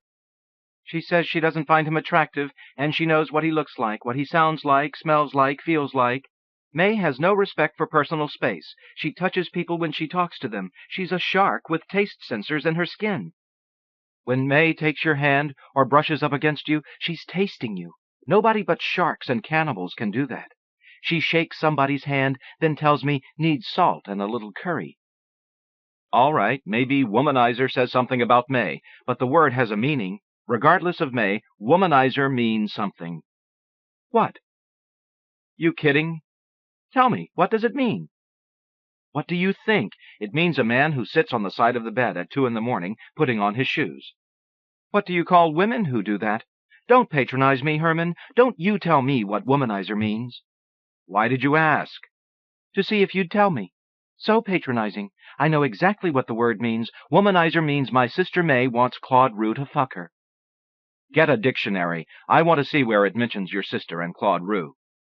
The dictionary is a cemetery of dead words. All words are dead until somebody uses them. Womanizer is dead. If you use it, it lives. Uses you. Nonsense. People once talked about nymphomaniacs, right? Remember that word? Would you ever use it without feeling it said something embarrassing about you? Get real, Herman. Everyone is constantly on the make. Even May. Even you. Not me. Maybe that's because you're old-fashioned, which is to say narrow-minded, self-righteous, incapable of seeing yourself. You disappoint me, Herman, you really do. What about famous men who had bastards? Rousseau, Byron, Shelley, Wordsworth, the Earl of Gloucester, Edward VII. I don't care who had bastards. That isn't pertinent. You're trying to make a case for bad behavior. Rodin, Hegel, Marx, Castro, they all had bastards. If they are all bad, that's pertinent. My Uncle Chan wasn't famous, but he had 2 families. God knows what else he had. Neither family knew of the other until he died. Then it became pertinent, everyone squabbling over property. What's your point? if you have one, which I seriously doubt. And what about Kafka, Camus, Sartre, Picasso, Charlie Chaplin, Charlie Parker, JFK, MLK? What about Chinese emperors and warlords, Arab sheikhs, movie actors, thousands of Mormons? Everybody collects women. That's why there are prostitutes, whores, courtesans, consorts, concubines, bimbos, mistresses, wives, flirts, hussies, sluts, etc., etc. How many words are there for man? Not one equivalent for cunt, which can mean a woman. Prick means some kind of jerk. Look at magazine covers, month after month. They're selling clothes and cosmetics. They sell women, stupid. You know you're stupid. Stupid Herman, that's you. They're selling happiness, not women. It's the same thing. Lions, monkeys, horses, goats, people. Many, many, many animals collect women animals. When they stop, they become unhappy and they die. Married men live longer than single men. This has long been true. The truth is the truth. What am I talking about? Hug me, please. The truth is you're madly in love with Claude Roux. I've never met the man. Don't depress me. Your sister mentions him in a letter. You imagine she wants him. She wants him. You want him. You're in love. You're jealous. You are more jealous. You admit it? You never before conceded anything in an argument. I feel like running in the streets, shrieking the news. I admit nothing. After reading my sister May's gossipy, puritanical letter, I find that I dislike Claude Roux intensely. You never met the man. How can that have any bearing on the matter? As for the people in the large reception room at the faculty club, deans, department heads, assistant professors, students, wives, husbands, gathered to honor Claude Roux, he'd flicked us off like a light. I admired Roux for that, and I wished his plane back to Paris would crash. Behind me, a woman whispered in the exact tone Margaret had used, "I dislike him intensely." A second woman said, "You know him?" "Of course not. I've heard things, and this novel is very sexist." "You read the novel. Good for you." "I haven't read it. I saw a review in a magazine at my hairdresser's. I have the magazine. I'll look for it tonight when I get home." "Sexist?" said the first woman. "Odd. I heard he's gay." "Gay?" said a man. "How interesting. I suppose one can be gay and sexist, but I'd never have guessed he was gay. He looks straight to me. Who told you he's gay? Someone who knows him?" "Well, not with a capital K, if that's what you mean by knows, but he was told by a friend of Roux's that he agreed to fly here and give his lecture only because of the San Fran bathhouses. That's what he was told. Gossip in this town spreads quick as genital warts. Ho, ho, ho! People are so dreadfully bored. Can you blame them? They have no lives, just careers and Volvos." "That's good. I intend to use it. Do look for conversational citations in the near future. But who is the Chinese thing? I'll die if I don't find out. She's somebody, isn't she? Ask him." "Who?" Him, that man. He was standing with her." Someone plucked my jacket sleeve. I turned. A face, desiccated by propriety, leaned close, old eyes, shimmering liquid gray, bulging, rims hanging open, with thin crimson labia. It spoke. "Pardon me, sir. Could you please tell us the name of the Chinese woman who, it now seems, is leaving the reception with Professor Roux?" "Go fuck yourself." Margaret said the success of his lecture left Roux giddily deranged, expecting something more palpable from the night. He said, she said, that he couldn't have returned to his hotel room, watched TV, and gone to sleep. "Why is it like this for me, do you think?" he said, she said. "It would have no style. You were loved," she said, sensing his need to be reminded of the blatant sycophancy of his herd-like audience. "Then you appeared," he said, she said. "You were magnificently cold." Voila! Margaret. She is cold. She is attentive. She is determined to fuck him. He likes her quickness and her legs. He says that to her. He also likes the way she drives, and her hair, the familiar black Asian kind, but which, because of its dim coppery strain, is rather unusual. He likes her eyes, too. I said, Margaret, let me. Your gray-tinted glasses give a sensuous glow to your sharply tipped Chinese eyes, which are like precious black glittering pebbles washed by the Yangtze, also the Yalu. Margaret said, Please shut up, dog-eyed white devil. I'm in no mood for jokes. Her eyes want never to leave Rue's face, she said, but she must concentrate on the road as she drives. The thing is under way for them. I could feel it as she talked, how she was thrilled by the momentum, the invincible rush, the necessity. Resentment built in my sad heart. I thought, Margaret is over 30 years old. She has been around the block, but it's never enough.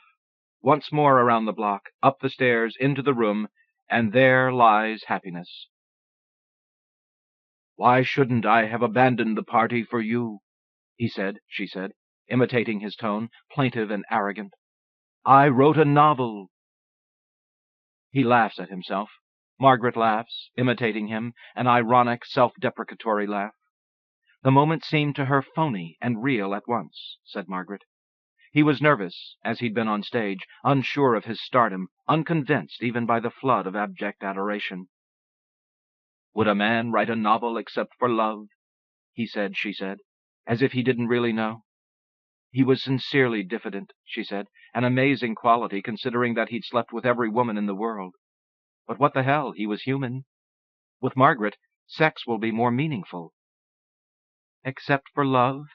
She said, gaily, wondering if he slept with her sister. How about your check from the university? You think I'm inconsistent? He'd laughed. Spittle shot from his lips and rotten teeth. She saw everything except the trouble, what lay deep in the psychic plasma that rushed between them. She drove him to her loft, in the warehouse and small factory district of Emeryville, near the bay, where she lived and worked, and bought and sold. Canvases, drawings, clothes, everything was flung about. She apologized. He said, A great disorder is an order. Did you make that up? He kissed her. She kissed him. Yes, he said. Margaret stared at me, begging for pity. He didn't make that up. A bit of an ass, then, but really, who isn't? She expected Rue to get right down to love. He wanted a drink first. He wanted to look at her paintings, wanted to use the bathroom, and stayed inside a long time, wanted something to eat, then wanted to read poetry. It was close to midnight. He was reading poems aloud, ravished by beauties of phrasing, shaken by their music. He'd done graduate work at Oxford. Hours passed. Margaret sat on the couch, her legs folded under her. She thought it wasn't going to happen after all. 10 feet away, he watched her from a low-slung leather chair. The frame was a steel tube bent to form legs, arms, and backrest. A book of modern poetry lay open in his lap. He was about to read another poem when Margaret said in the flat black voice, Do you want me to drive you to your hotel? He let the book slide to the floor, stood up slowly, struggling with leather wheezing ass adhesive chair seat, then came toward her, pulling stone foot. Leaning down to where she sat on the couch, he kissed her. Her hand went up, lightly, slowly, between his legs. He wasn't a very great lover, she said.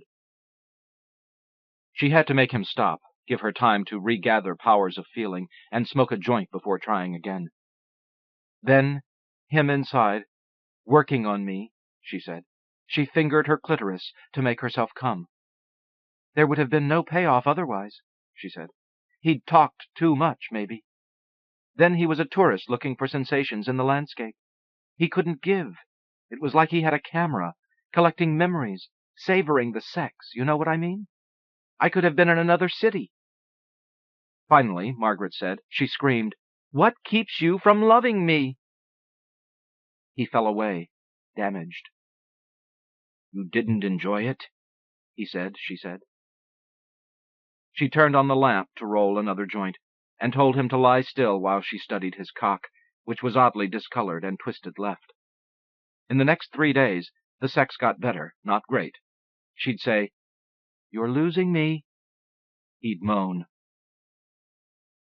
When she left him at the airport, she felt relieved, but, driving back to town, she began to miss him. She thought to phone her psychotherapist, But this wasn't a medical problem. The pain surprised her, and it wouldn't quit. She couldn't work, couldn't think. Despite strong reservations, he hadn't been very nice to her. She was in love, had been since she saw him on stage. Yes, definitely love. Now he was gone. She was alone. In the supermarket, she wandered the aisles, unable to remember what she needed. She was disoriented. Her books, her plants, her clothes, her hands, nothing seemed really hers. At night, the loneliness was very bad, sexual, hurt terribly. She cried herself to sleep. Why didn't you phone me? I knew you weren't too sympathetic. I couldn't talk to you. I took Gracie out of school. She'd been here for the last couple of days. She likes school. That's just what you'd say, isn't it? You know, Herman, you are a kind of person who makes me feel like shit. If Gracie misses a couple of days, it is no big deal. She's got a lot of high Qs. I found out she also has head lice. Her father doesn't notice anything. Gracie would have to have convulsions before he'd notice. Too busy advancing himself, writing another 10 books that nobody will read, except his pathetic graduate students. That isn't fair. Yes, it is. It's fair. No, it isn't. You defending Sloane? Whose friend are you? Talking to you is like cracking nuts with my teeth. She told me Rue had asked if she knew Chinese. She said she didn't. He proposed to teach her, and said, "The Emperor forbid foreigners to learn Chinese, except imperfectly, only for purposes of trade. Did you know that?" No. Let's begin. Minutes into the lesson, he said, "You're pretending not to know Chinese. I am a serious person. Deceive your American lovers, not me." She said, "Nobody ever talked to me like that. He was furious." Didn't you tell him to go to hell? I felt sorry for him. She told him that she really didn't know a word of Chinese. Her family had lived in America for over 100 years. She was raised in Sacramento. Her parents spoke only English. All her friends had been white. Her father was a partner in a construction firm. His associates were white. When the Asian population of the Bay Area greatly increased, she saw herself, for the first time, as distinctly Chinese. She thought of joining Chinese cultural organizations, but was too busy. She sent money. "You don't know who you are," said Rue. "But that's who I am. What do you mean?" "Where are my cigarettes?" "Arrogant bastard. Did you?" "What I did is irrelevant. He felt ridiculed. He thought I was being contemptuous. I was in love. I could have learned anything. Chinese is only a language. It didn't occur to me to act stupid." "What you did is relevant. Did you get his cigarettes?" "He has a bald spot in the middle of his head." "Is there anything really interesting about Rue?" "There's a small blue tattoo on his right shoulder. I liked it. Black moles are scattered on his back like buckshot. The tattoo is an ideograph. I saw him minutely. You know what I mean? I was on the verge of hatred, really in love.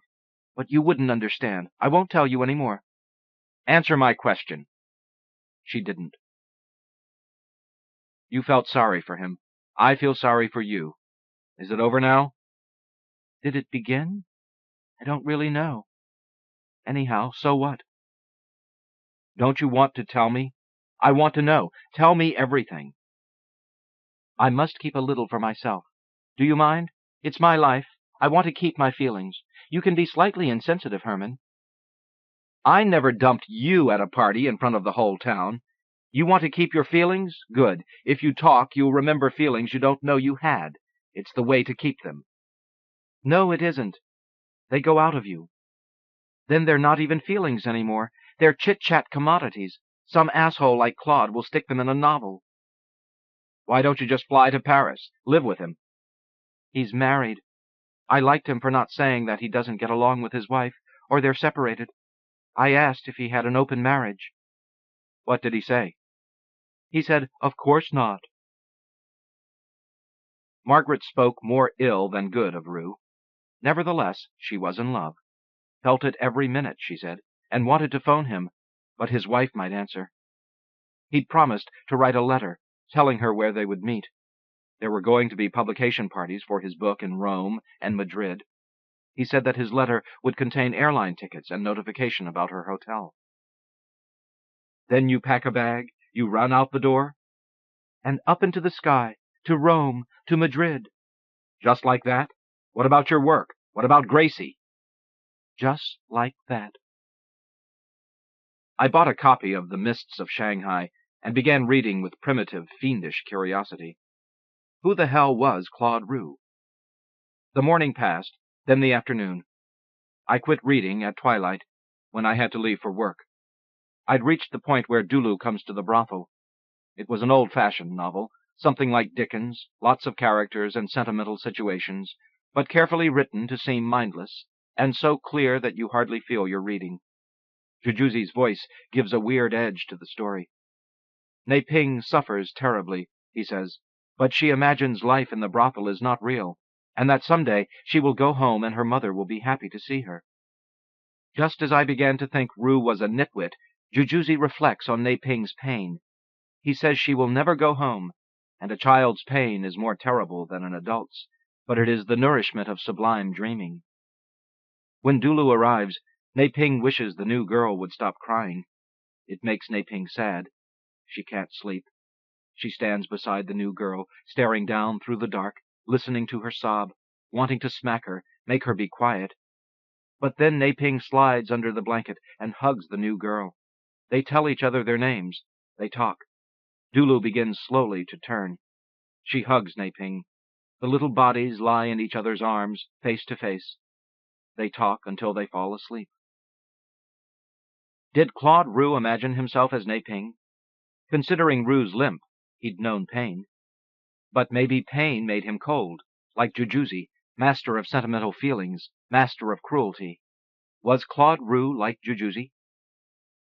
A week passed. Margaret called, told me to come to her loft. She sounded low. I didn't ask why. When I arrived, she gave me a brutal greeting. How come you and me never happened? What do you mean? How come we never fucked? She had a torn-looking smile. We're best friends, aren't we? I sat on the couch. She followed, plopped beside me. We sat beside each other, beside ourselves. Dumb. She leaned against me, put her head on my shoulder. I loved her so much it hurt my teeth. Light went down in the tall, steel-mullioned factory windows. The air of the loft grew chilly. Why did you phone? I asked. I needed you to be here. Do you want to talk? No. The perfume of her dark hair came to me. I saw dents on the side of her nose, left by her eyeglasses. They made her eyes look naked, vulnerable. She'd removed her glasses to see less clearly, twisted the ends of her hair, chewed her lip. I stood up, unable to continue doing nothing, crossed to a lamp, then didn't turn it on. Electric light was violent. Besides, it wasn't very dark in the loft, and the shadows were pleasant. I looked back. Her eyes had followed me. She asked what I'd like to drink. What do you have? Black tea? All right. She put on her glasses and walked to the kitchen area. The cup and saucer rattled as she set them on the low table. I took her hands. Sit, I said. Talk. She sat, but said nothing.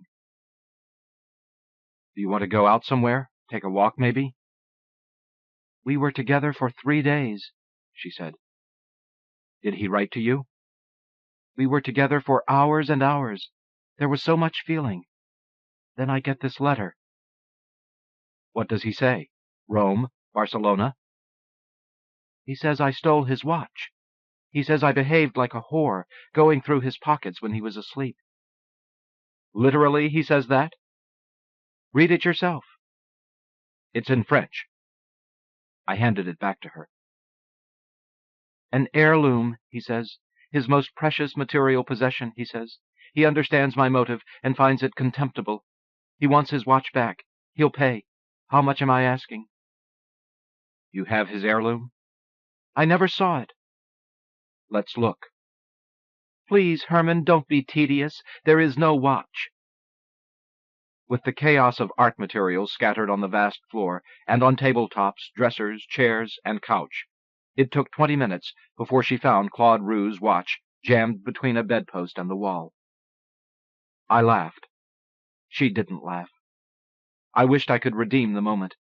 Her fist closed around the watch, then opened slowly. She said, "Why did he write that letter?" "Send him the watch and forget it." "He'll believe he was right about me." "Who cares what he believes?" "He hurt me." "Oh, just send him the watch." "He hurt me, really hurt me. 3 days of feeling, then that letter." "Send it to him," I said. But there was a set look in Margaret's eyes. She seemed to hear nothing. Nominated by Sam Halpert. Note I left for Gerald Stern in an office I borrowed, and he would next, at a summer writers' conference. By William Mattews, from New England Review. Welcome, good heart. I hope you like, I did, the bust of Schiller, the reproduction of Caspar David Friedrich's painting of Coleridge, with his walking stick gazing over the peaks of German thought, the grand Teutons, and the many Goethe pen-ups. The life of the mind is celebrated here. So why's the place so sad? I hate the way academic life can function as a sort of methadone program for the depressed, keeping the inmates steadily fatigued and just morose enough that a day's full measure of glum work gets done. Inquilines like us will have to put in our 2 weeks' worth before the studied gloom begins to leak forth from the files, the books, the postcards sent back by colleagues from their Fulbright venues, Tübingen, Dubrovnik, Rome, and Oslo. Of course, our own offices wait for us, and fall is coming on. To teach, Freud warned, is one of 3 impossible jobs. The others are to govern and to cure. But to teach what you know, laughter, ignorance, curiosity, and the erotic thrall of work as a restraint against despair, is as close to freedom as anyone pays wages for. The classroom's fine. Meetings are not, those slow afternoons of the living dead. And to watch academics isolate some colleague they don't like is to look on while an oil slick engulfs and coats a gull. You can witness like torture in most jobs, though not the drenched in sanctimony prose by which it is excused. The louder they quote Dr. Johnson, the faster I count the spoons. Well, the grunts always kvetch about the food and the scant morals of their officers. Who'd want to skip that part? In the office, though, alone with the books, postcards, busts, and sentimental clutter, we feel rage dim and joy recede. These dusty keepsakes block from view the very love they're meant to be an emblem of, the love whose name is books. It's as if we'd been kidnapped by the space people and whisked around the galaxies, word past wonders that would render Shakespeare mute and make poor stolid Goethe whimper like a beagle. The stellar dust, debris agleam in the black light, the fell silence, the arrogant and gratuitous scale of it all, the speed of attack and decay each blurred, incised impression made, the sure greed we'd feel to describe it, and how we'd fail that greed. And then we're back, alone not with the past, but with how fast the past eludes us, though surely, friend, we were there. Nominated by Philip Levine, Arthur Smith, David Wojan. Larabi's Ox, fiction by Tony Ardizzone, from Larabi's Ox, Milkweed Editions, and Prairie Schooner. In a ditch alongside the highway between Casablanca and Rabat lies Larabi's Ox. Even in death, the blue-black beast appears huge. Its open eye stares unfocused at the sky, streaked tangerine from the sun setting over the Atlantic. The ox's left foreleg, snowy white from hoof to knee, lies curled nearly to the swell of its stomach. The dying light lends its sallow horn a yellow cast. By the time Larabi finds his beast, the eye will be entirely milked over and covered with flies buzzing with greedy madness. Already the flies have settled on the blood clotted around the nostrils, lips, the black tongue bulging from the mouth. Other flies cling to the coarse hairs on the muzzle and the thinner lashes surrounding the eye, waiting their chance to bite something choice. 3 egrets, white plumes unruffled in the still air, pick at a gash in the animal's side where its sweet blood has congealed, where a jagged spike of rib has torn through the skin. Beneath the skin, the organs have bloated from the day's heat. The ox has been struck by a shuttle bus from the Casablanca airport, then been prodded into the ditch by the bus's angry driver and by a dreamy boy pushing a red wheelbarrow loaded with 2 aluminum canisters of milk. It is mid-morning on the highway to Rabat. The driver stands on the hot stretch of road in front of his idling bus, a curse on his lips, his foot eager to kick the stupid, snorting animal his bus has just struck. The driver is dark, built as thickly as the steamer trunk stowed in the bus's cargo drawers. Despite the bus's air conditioning, he has sweated through his shirt. Dark loops of sweat droop from his armpits. A rounded triangle of sweat stains the center of his chest. His pants cling to his thighs. He smokes so continuously that his first and second fingers are stained gold from nicotine. He has never had a driving accident. He believes in maktub, that what is written is sure to pass. Afraid to veer off the road and risk a flat, or, worse, a broken axle, he drives down the road's center, with as much horn as wheel. The road belongs to the strong, he believes. The ox failed to understand this. The stupid beast. It gasps on the road before him, sitting on its folded legs. Why, when other animals run from the bus, did this one stroll into its path? The driver cares nothing for the animal's pain. His sole concern is the worry that if the bus is damaged, he may lose his job. For a moment, he turns from the ox and a wide-eyed country boy who hurries from behind a red wheelbarrow and studies the front of the bus. At least the headlight is intact, he thinks. The bumper and front panel are dented, spotted with blood. He glances back at the ox, fearing if he is not careful, it will rear up and charge him. His hands try to jerk the bumper straight. Once he slit a sheep's throat for the feast celebrating the birth of his first son, and when he turned for a moment, the animal stood and charged him. The dented bumper does not budge. After the birth of his second son, he held the sheep to the ground. He jerks at the stubborn bumper. He straddled the animal and held the neck fast while the dumb thing's life spilled between his legs into the earth. He stares at the stupid ox, then steps into the bus and returns with a rag with which he begins wiping away the blood and the many dark hairs smearing the bumper and front panel and headlight. He'll lose his job. The thought is too terrible to consider. His job is a big step up from what he used to do, which was drive a city bus. No, he was not in the wrong.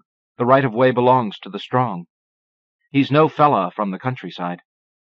He has opinions on many issues, his time spent behind the wheel being ample. Also, he has observed much from the high seat of his bus. Force is what makes life work. No matter the situation, the world belongs to the strong. He remembers when he was young, after they buried his mother and burned her things so the disease would not spread. Her brother came and took him to Casablanca. All he knew was life of the fellaheen. The brother told him to stop acting like a donkey, to dry his tears, learn to open his eyes, use his brain. The brother taught him how to lead tourists into shops owned by their friends, who would later share with him a percentage of whatever was bought. When he was older, the brother taught him to steer and to shift the grinding gears of a friend's truck, and with luck and connections got him a job as a city bus driver.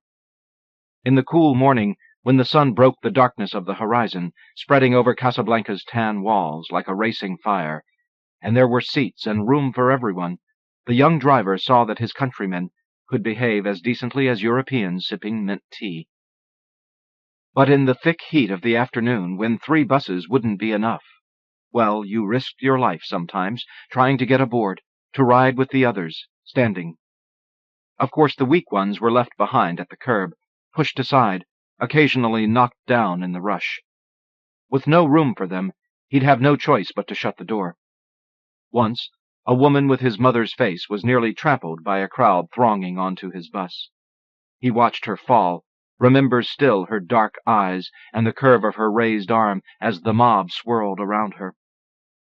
He sees his image in the headlight as he folds the rag he used to clean the front of the bus. In the headlight, he is fat and upside down. The bumper and front panel look as they always look, he thinks. They must. A dent here, one there. And if someone were to point them out, why, the dents were always there, weren't they? No one needs to know the bus struck anything. Then he hears the boy with his wheelbarrow sighing. The boy is filthy, wide-eyed, so thin his hips hardly hold up his ragged pants. He wears a man's T-shirt torn at the neck. The driver takes out a cigarette, then spits with disgust. He was just like him before he was rescued by his mother's brother. "Oh, oh, oh," the boy says, his dirty hands fluttering in front of his face. He leans over the fallen beast, which thrashes its legs on the ground. The driver would like to slap some sense into the boy, at least to shut him up. He steps toward the boy, raising his hand. The beast lets loose a great quantity of shit. The ox must have been saving it for just this moment, the driver thinks. He lowers his hand. The shit lies repulsively in a mound, shimmering wetly. The stench is very high. The driver considers for a moment the farmer who owned the animal. He might demand to be paid. Well, screw him. The stupid ox came out of nowhere, charged the bus. If blame is to be laid at someone's step, blame the fence the ox broke through, or the sleepy shepherd boy who should have been watching it. The driver lights the cigarette, inhales deeply. There was no opportunity to stop without risking harm to the passengers. Of course, if accused, he can blame the passengers. He nods, looking back at the bus. The passengers are pushed against the windshield, gawking out like sheep at a fence. One, a fat American in a fedora and safari shirt, is taking photographs. The driver waves for him to stop. "This damn American thinks it's amusing," he shouts into the bus's doorway. He speaks in Arabic to the group of Moroccans standing by the window. "This is our life," one of the Moroccans answers, vigorously nodding, "the reality we live with each day, and he makes of it souvenirs." The American smiles at the driver, then snaps his picture. Screw him, the driver thinks as he walks back to the ox. Already he has decided his bus hasn't struck a thing. The dents were there when he drove the bus from its station. He grabs the animal's horns, lifts its head, trying to pull it from the road. The ox was already on the highway. The muscles in the dark neck twist against his grip. The black tongue lolls in the mouth. The country kid will have to help him. The driver rolls what has happened around in his mind. He wants to put the events straight. He was driving along until he stopped the bus for a few moments to move an animal blocking the road. Obviously something hit it, then sped off. A car, a truck, a motorbike, perhaps another ox. Who can say how the beast was hurt? Who else but he knows what took place? Not too bad a way to go, the American in the safari shirt reflects. He nods at his thought, then looks again at the beast through his camera. Quick, out of the blue, mouthful of tasty grass. Maybe dreaming about a cool drink of water, green pastures, a juicy heifer. You step out onto a road, and then honk, honk, bam! Welcome to the 20th century. Probably broke the poor thing's ribs, punctured a lung, a few of the vital organs. The American lowers his camera and pouts. He looks somewhat like an egg and knows it, feels sometimes like a big Humpty Dumpty as he plods about. His face is very pink, and since the chemotherapy fairly hairless, and he is quite fat, particularly now that he no longer cares what or how much he eats. Funny how they call them vital organs, he thinks, as if there's anything inside you that isn't. Well, there's the appendix, but who knows for sure? Life offers no reliability. You think your cells are inside your skin, where they belong, minding their own business, behaving and carrying out their various God-given functions, and then you find out that a whole bunch have been traveling about your body, acting like promiscuous sluts, multiplying and dividing in places where there should be no arithmetic. He pushes his abdomen with the flat of his meaty hand and feels nothing but the hand's pressure. No pain, Funny how when it all goes haywire, you don't even feel pain. As sure as his name is Henry Goodson, he'd bet the animal on the road feels pain. "He hit an immense black ox," he announces loudly, turning away from the windshield toward the Westerners, then the Moroccans on the bus. No one responds.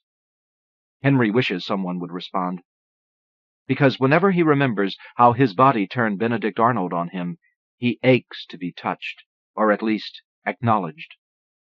He fears his loneliness is so strong sometimes it can be smelled. His eyes scan the others with visible urgency. Oh, see me and smile. No one does.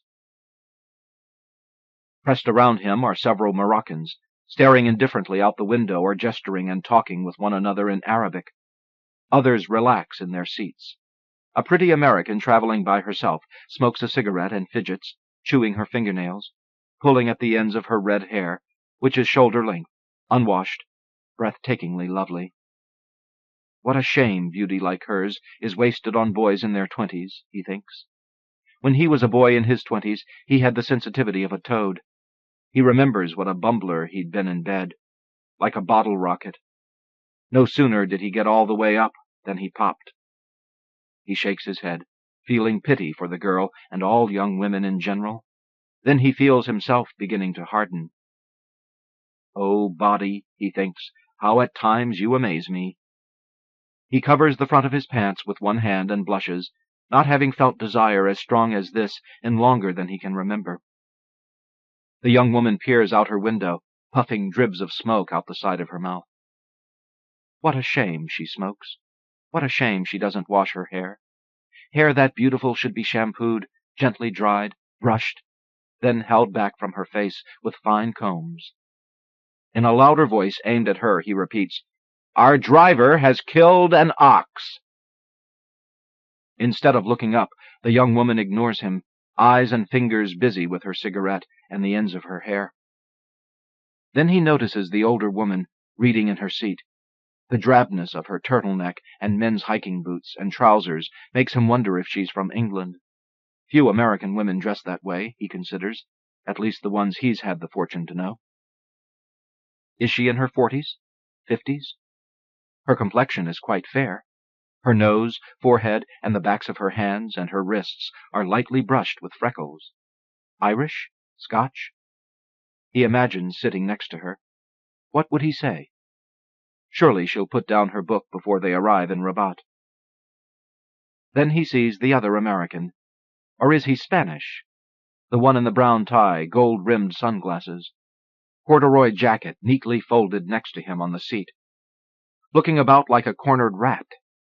No, he's from the States. You can tell by the button-down collar. Though the air inside the bus is still quite cool, the man is visibly sweating.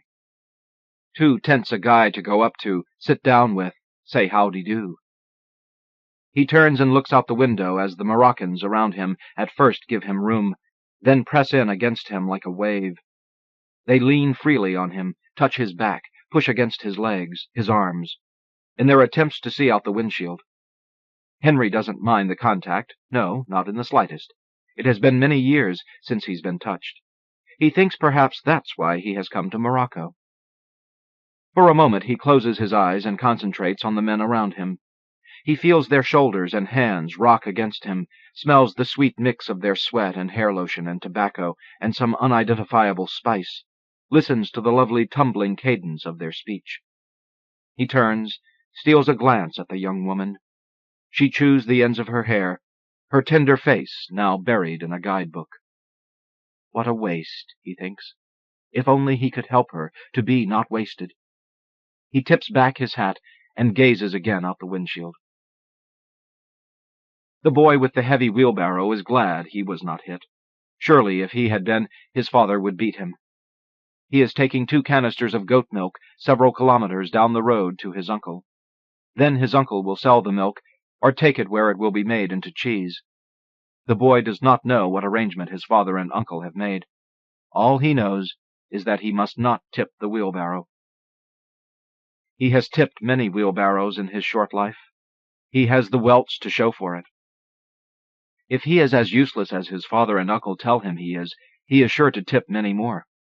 Pushing a wheelbarrow is simple enough, difficult perhaps only over rock or in deep mud. But pushing a wheelbarrow usually leads him to dreaming. As his uncle and father have told him, daydreaming distracts him and leads to mistakes. Dreamy boys tip wheelbarrows. He must not allow the wheelbarrow to tip. Earlier, as the boy moved down the road, he daydreamed he was a horseman, like the ones he saw last summer in the magnificent fantasia held during the festival of Sidi Musa el-Dukali, a saint buried outside Saleh, where his father's family lives.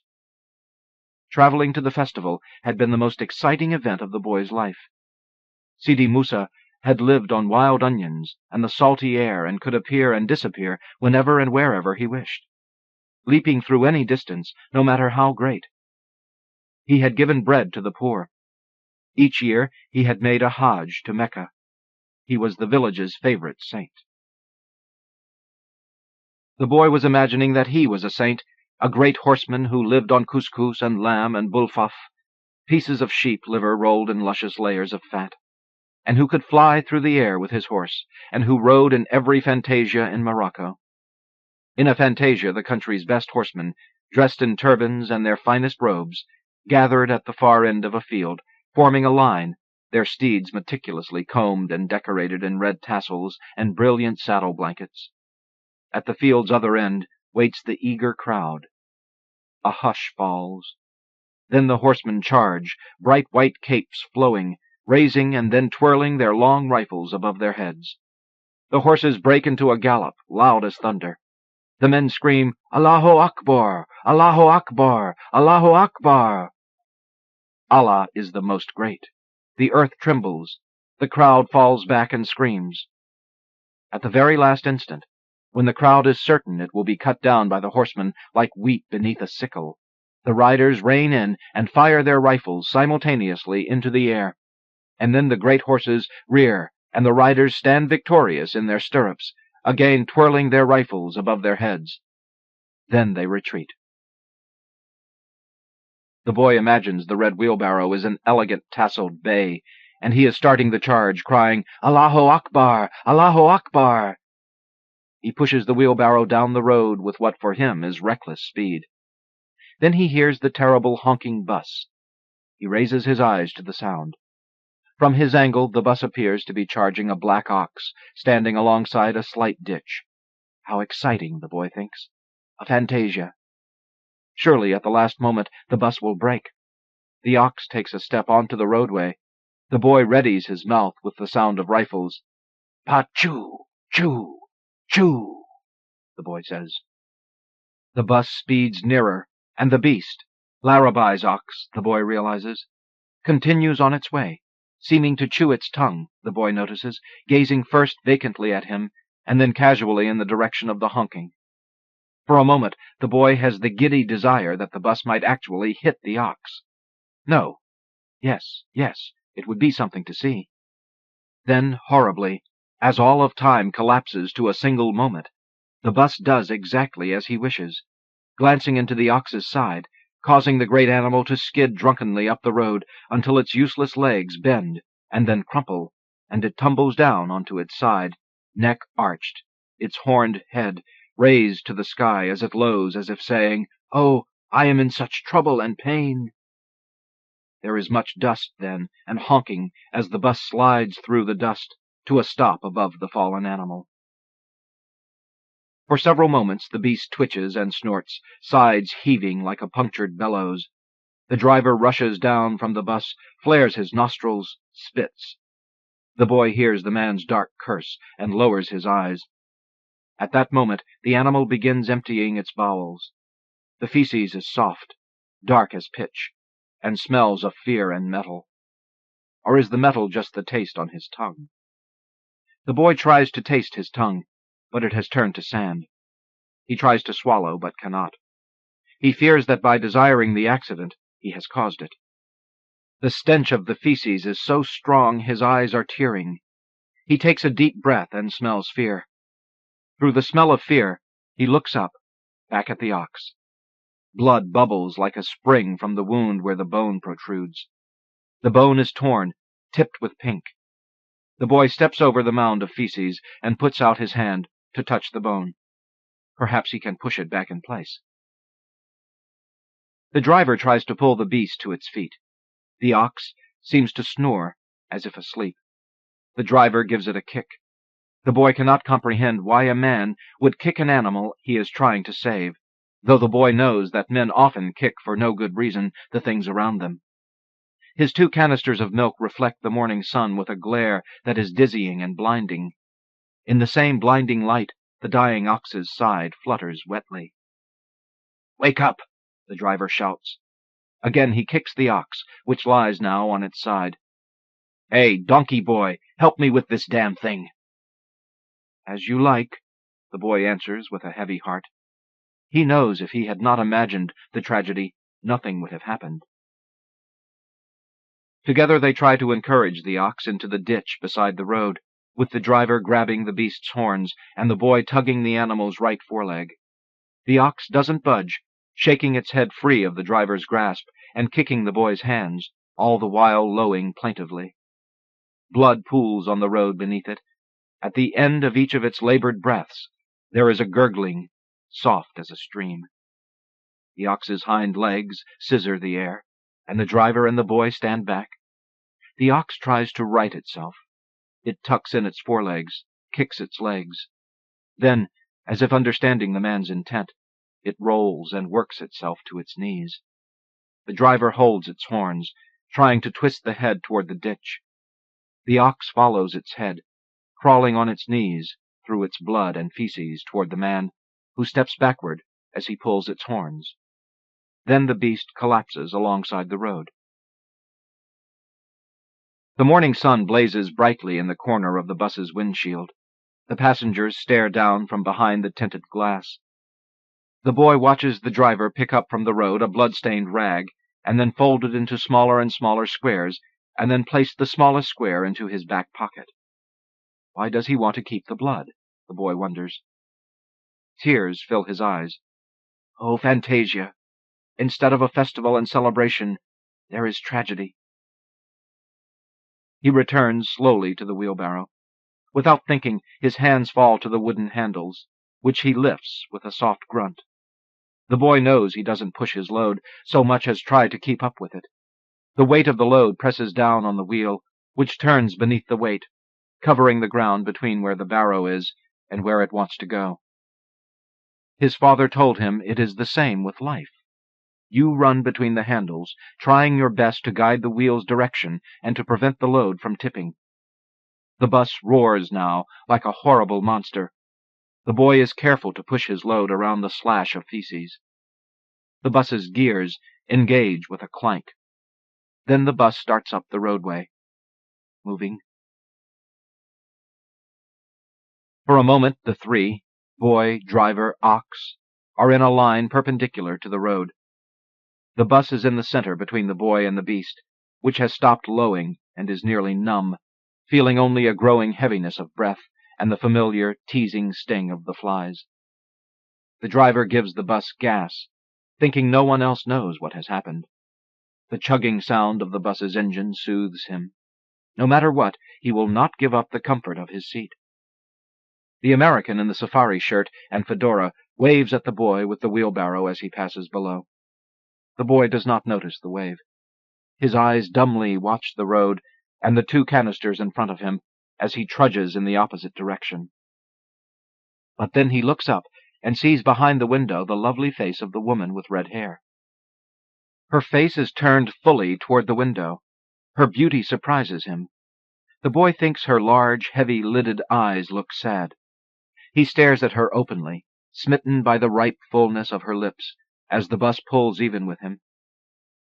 The young woman looks beyond him and the rocky field west of the road, toward a blue sliver of the ocean, which she has just noticed, and which pleases her, brings a smile to her lips.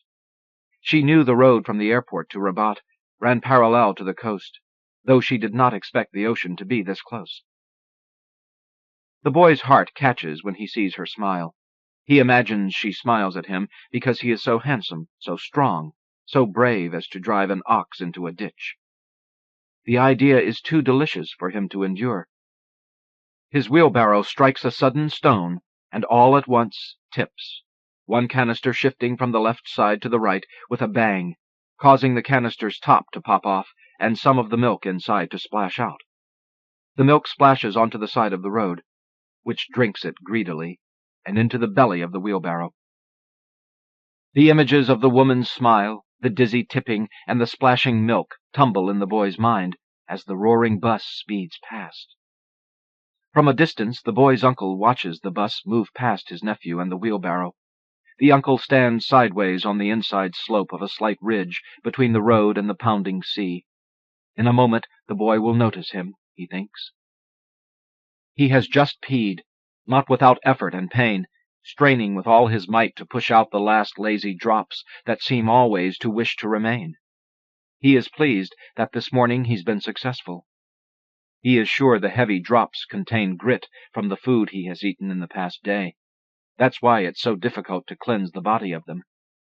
Like the sediment you see settled on the bottom of a jug of clear water, so it is with a man's tubes, he believes. If a person is not careful, the grit builds up like silt at the bottom of a slowly moving stream.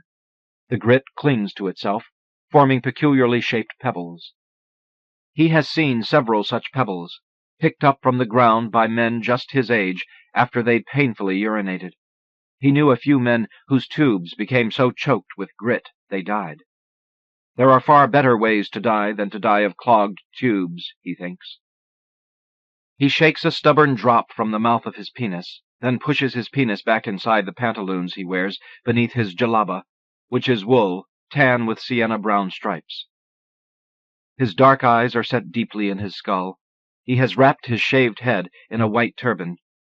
Twice a month for a full day he fasts, and on the second day, to break his fast, he drinks bottled mineral water from Sidi Harazm, near Fez, to flush the grit from his bowels. During the 30 days of Ramadan, the 9th month, when Muslims forego all food, drink, and sexual relations from sunrise to sunset, his body purifies itself further, becoming a flame of thirst and desire. At first the flame flares brightly. The edge of desire is keen. The body cries out in need like a pampered child. But then, after several days, the needs stop crying out. The flame of physical desire flickers, dies back to an ember, and the person becomes self-contained, like a plant, the uncle thinks, which takes in nothing, surviving on itself. Then appetite becomes more suggestion than demand. The body becomes servant to the soul. The mind is then content, and the soul is better able to submit to the will of Allah. Fasting is a pillar of Islam, which means submission or self-surrender, a voluntary act whereby a person places his or her destiny in the hands of God and submits to God's rule as revealed through the commands given to the Prophet. In the pocket of his shukara, his fingers touch his beads. The voice beneath his breath falls into prayer. La ilaha illallah, Muhammad Rasul Allah.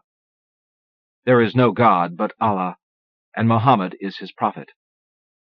He runs the beads through his fingers as the prayer spills from his lips.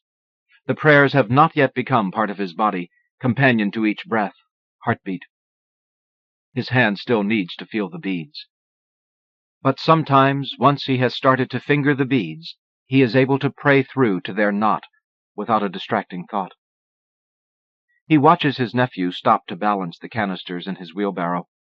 Dawdler, inventor of excuses, dreamer and creator of unbelievable tales, the boy will need much discipline before he grows older, the uncle thinks. The man frowns, more from habit than displeasure.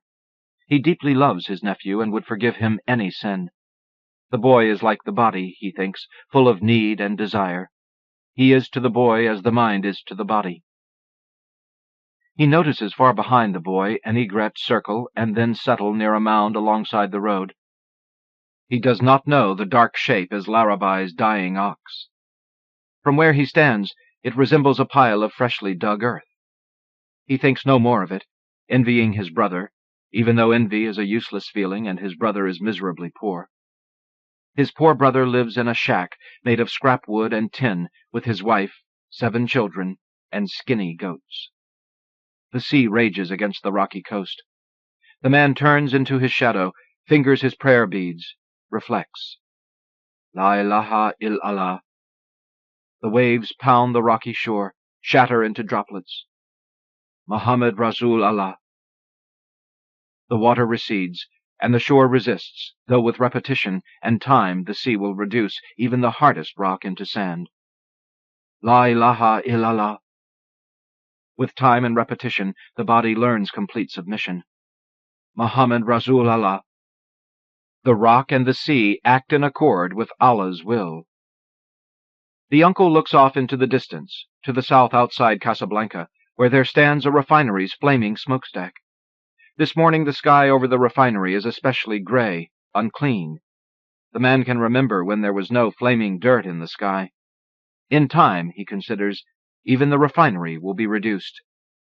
The candle will flicker, die. The towering cylinder of bricks will tumble. All of man's works will be reduced during the last hour, when the sun will be shrouded and the stars will no longer give light, when the mountains will vanish and the seas will boil over, and all people will be coupled with their deeds. Then the scrolls will be unfolded, and all will come to know what they have prepared for themselves. And the earth will be rocked in her last convulsion. The man returns his gaze to the furious whitecaps biting their way into the shore. He knows his nephew nears, recognizes him, is thinking of a fantastic tale to explain why he is so late. Though the uncle is pleased to see his nephew, he clears his face. Breathless, shouting with a high voice as he makes his approach, the boy tells him in a single tumbling sentence the story of the ox, the fantasia, the honking bus. As he begins to describe how the beautiful woman with hair the color of sunrise looked down and smiled with admiration at his bravery, the uncle chides him for the wasted milk puddled in the belly of the wheelbarrow. The uncle believes the entire tale is a fantasy, and is tempted to lecture the boy on the dangers of such idleness. But then he thinks better of it, and holds his nephew to his chest, and in greeting kisses both his cheeks, and the boy tells him no more of his story. The boy tells no more of Larabi, the simple fellah, who, untold, will set out on foot in search of his stray beast, as the tangerine sun streaks the sky and dips into the pounding blue Atlantic. No one will watch Larabi walk into the dying light, shielding his eyes with one hand, his other hand grasping the staff he uses to drive his herds. He will walk into the sun, to the sea. The birds in the air will lead him to it. At first Larabi's mind will deny what he sees, will tell him the animal is only resting, or asleep, or at worst has slipped, injured its snow-white left foreleg. Then, when his eyes protest that the beast in the ditch is dead, he will think that it only resembles his lively animal. Surely this dead, bloated beast is another man's misfortune, Larabi will think. Then he will fall to his knees in mourning and in recognition of God's will, and his fingers will scratch sad furrows into the darkened earth. Nominated by Milkweed Editions. Carla's Story by Peter Coyote, from Zizova. I met Carla in 1968, when she was 17, a big, voluptuous teenager with a throaty laugh and a baby. I was 27, the de facto headman of the Free Family Commune in Olima. I lost track of her around 1971, when our truck caravan broke up in Boulder. My father had just died, and I went east to help my mother. Others scattered to their own needs and purposes, Carla with them. I ran into her once by chance in San Rafael around 1975. We went back to her room to share a bag of dope and catch up. After that, I lost track of her for 16 years, until she called me one day, out of the blue. We met and talked for hours, breathless with the good fortune of having found one another again. This is largely her story, but it is also mine. It was autumn. I had moved my lady, Sam, and our daughter, Ariel, out of the overcrowded Olima ranch house into a small abandoned outbuilding, a cattle shed we had tar-papered against the winter, insulating the windows with plastic and the rough wood floors with old carpets. I had installed a wood-burning stove and built a loft for sleeping. It was quite lovely lying in bed at night, listening to the dull, comforting murmur of the winter rains on the slate roof. According to Carla, I was away at Black Bear Ranch, another free family site deep in the Trinity-Siskiyou wilderness, when she and her gangly, boisterous boyfriend, Jeff, arrived. Jeff had already been living at Olema and had been introduced to Carla through a mutual friend from one of Carla's foster families when the two had traveled south for some R&R. Carla gleaned from others that I was a significant person and that she would need my okay to stay. I suppose I was the nominal headman, by virtue of having been the first to colonize the place and supplying the overarching vision of Olema's dovetail with the rest of the free family. It was commonly agreed by all who lived there that Olema was free turf. One could do and be whatever one chose to be there. Carla remembers that I made her feel at home when I returned, and that my lady, Sam, appeared to her as omnicompetent and everything she might ever want to be. Sam was 10 years older than Carla, a tall blonde from Shreveport whose family had once trained her for beauty pageants. She was beautiful and imposing with witchy powers. Emmett Grogan used to call her the swamp bitch. Like most of us, she was picking her way through the rubble of her own psyche. To Carla, she appeared as a goddess, fully formed and worthy of emulation. Sam taught her to tan the deer hides we retrieved in numbers from the Point Reyes garbage dump during hunting season, to make an oatmeal-thick mash from wood ashes and water to slip the hair, to pickle the skins in a sulfuric acid bath, or rub them with brains, and break them to softness over a fence post or the back of an axe jammed into a stump. Though the ultimate utility of such skills might have been marginal, they contributed to a sense of independence from the larger culture and supported our intentions to be in continuity with indigenous people who had lived where we were living centuries earlier. Such skills also enabled us to create trade goods and currency from found objects, personal skills, and time. One could create wealth by redefining it in a game that was not stacked against you. Carla's deficiencies as an immature mother were absorbed by Phyllis and other members of the community who would grab her baby, Malachi, and take him off with them on their errands and whims for hours at a time. Carla was stupefied and relieved at this display of group concern and generosity, not surprisingly considering her own memories of home. Her parents were both teachers. Her mother was also a fairly talented painter of portraits, the type that grace middle-class homes, implying status and discretionary income. Her stepfather was discovered with pornographic photos of some of the girls in his class. Carla remembers him as a sick son of a bitch. One day, when Carla was 14, he ripped off her blouse and pinned her to the living-room floor. Her mother walked in, regarded them for an instant, then continued to her own room, slamming the door without a word. That was when Carla began running away.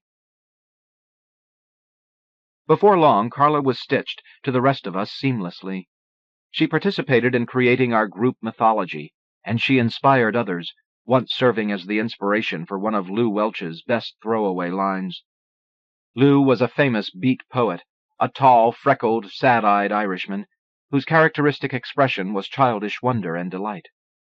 He lived sporadically and stormily with a thick, powerful Slavic woman named Magda.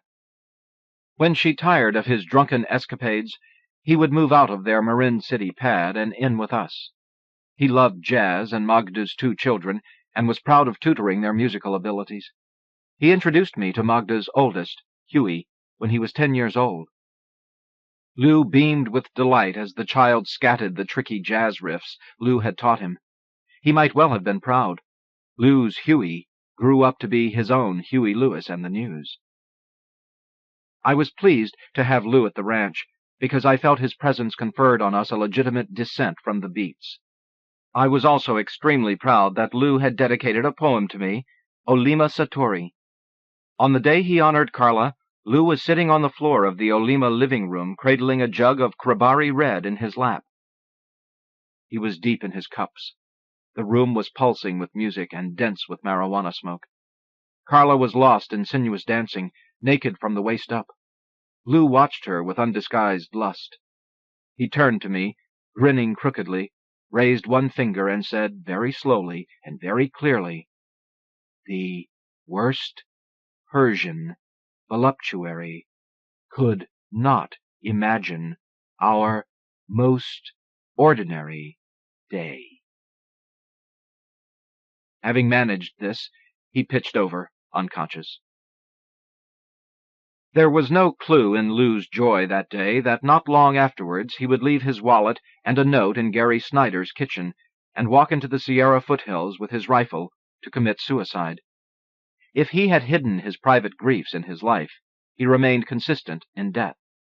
To this day, his body has never been found. About this time, Rick Doc Holliday, a small, delicate junkie with black hair, a conman's politesse, and a soft, smoky voice, showed up with a tall, androgynously beautiful girl who might have been Mick Jagger's sister. This was Daney. Junk-sick, as she was when she arrived, she radiated sexual energy, and Carla took to her immediately. Basically, Doc abandoned her with us to clean up. Daney did her best, and before long she was baking bread, laughing, throwing sparks off her cat's eyes, and radiating a feral energy that made it apparent that she would not linger very long in the land of brown rice and black beans. Both girls were ready for a break from the poverty of ranch life when Carla came and asked me for some money to get high. The reason she asked me was because, that day, I was in charge of the Free Bank, a digger institution. Everyone put their money, food stamps, and personal wealth into a kitty to be divided up at group meetings according to consensual priorities. What was left after the kids, trucks, and groceries had been covered could be taken out on an as-needed basis and simply recorded in the Free Bank book. I tried to talk Carla out of doing drugs, but she and Daney were already gassed up and idling at half throttle. They left together, Carla in her work boots, floor-length skirt, and flannel shirt, baby on her hip, and Daney looking fabulous and reeking of sex, as Carla remembers. Daney did not have any money for herself, and Carla overlooked her assertion that she would get some when they arrived in Sausalito. The two girls and the baby hitchhiked to the Trident restaurant, a favorite hangout for drug dealers and wannabes.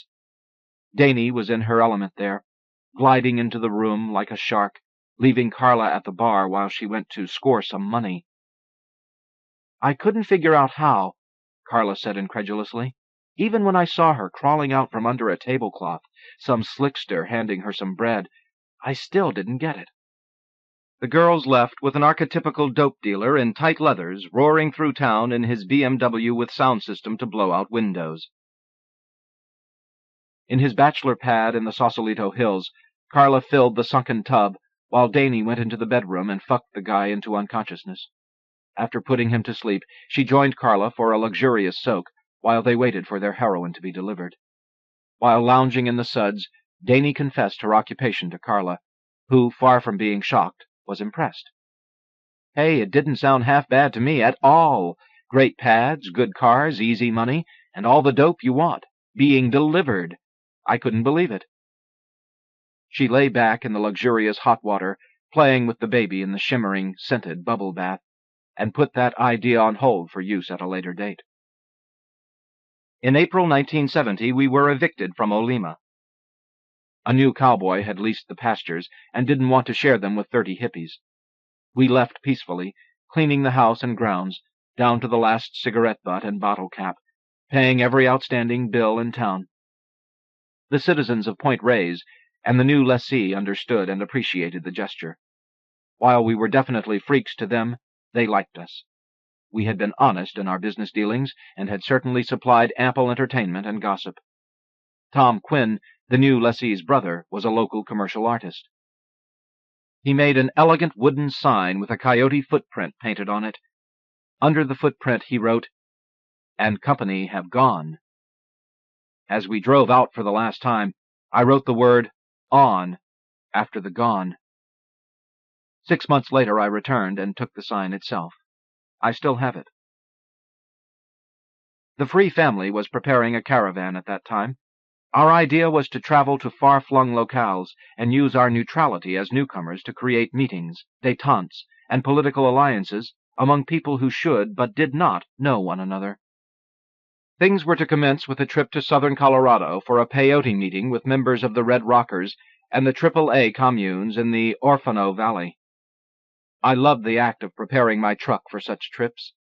Each task I accomplished inventoried a useful skill I had developed since leaving college with a degree in English literature. I had discovered a passion for the deductive, problem-solving capacities required to live without the money to hire professionals to solve life's inevitable dilemmas. My engine had been lovingly rebuilt on my kitchen table, each bolt torqued to specifications and locked against vibrations with Loctite. I had balanced the flywheel and clutch pressure plate together, and it idled like a whisper. Metal strapping from the bed of an abandoned truck had been arched over the sideboards of mine and covered with canvas, so that my '49 Chevy deuce-and-a-half flatbed resembled a Conestoga wagon. In honor of the scars and lacerations I incurred during its construction, I named it Dr. Knucklefunky. 19 adults and 11 children trundled 9 homemade house trucks over the Sierras and on through the sage and scrub of Nevada. Outside Provo, Utah, we camped in a broad, flat meadow overlooking a reservoir. It was idyllic. Groves of aspens offered pleasant shelter from the wind. The grass was thick and long, the weather balmy. Everyone was having a great time. Everyone but Simon. Simon had joined us from Black Bear. He was tall and skinny with red pimples all over his body, so painful that he took to walking around naked. He also had a huge boil on his tongue that made speech almost impossible. I smashed up some Oregon grapefruit to make a blood-purifying tonic for him. It seemed to help, but he decided he needed vitamin C and went to town to steal some oranges. He was brought back by an apologetic sheriff. He had tried to be nice to us, he complained, had not hassled us during our stay, but now we had embarrassed him. Simon kept blubbering protestations which were unintelligible due to the boil festering in his mouth. We told him to shut up and apologize to the sheriff, promising to keep Simon confined to camp. One day, as Simon was wandering around naked, a car nosed along the trail and around a clump of aspen. Simon was either too stupefied from poisoned blood or too arrogantly proud to pay attention and cover himself. The driver floored his car and raced away. As we discovered later, the angry man was the owner of the property, and his wife had been sitting next to him. That night, at around 11, the sheriff, apologetic again, woke us up. The range riders were coming to arrest us. We thanked him for the warning and broke camp by headlights. Only a little trampled grass showed we had been resting there almost a week. We drove down the road a while and pulled in at a diner bar joined at the hip to a small gas station. A Saturday night cowboy frolic was in full swing.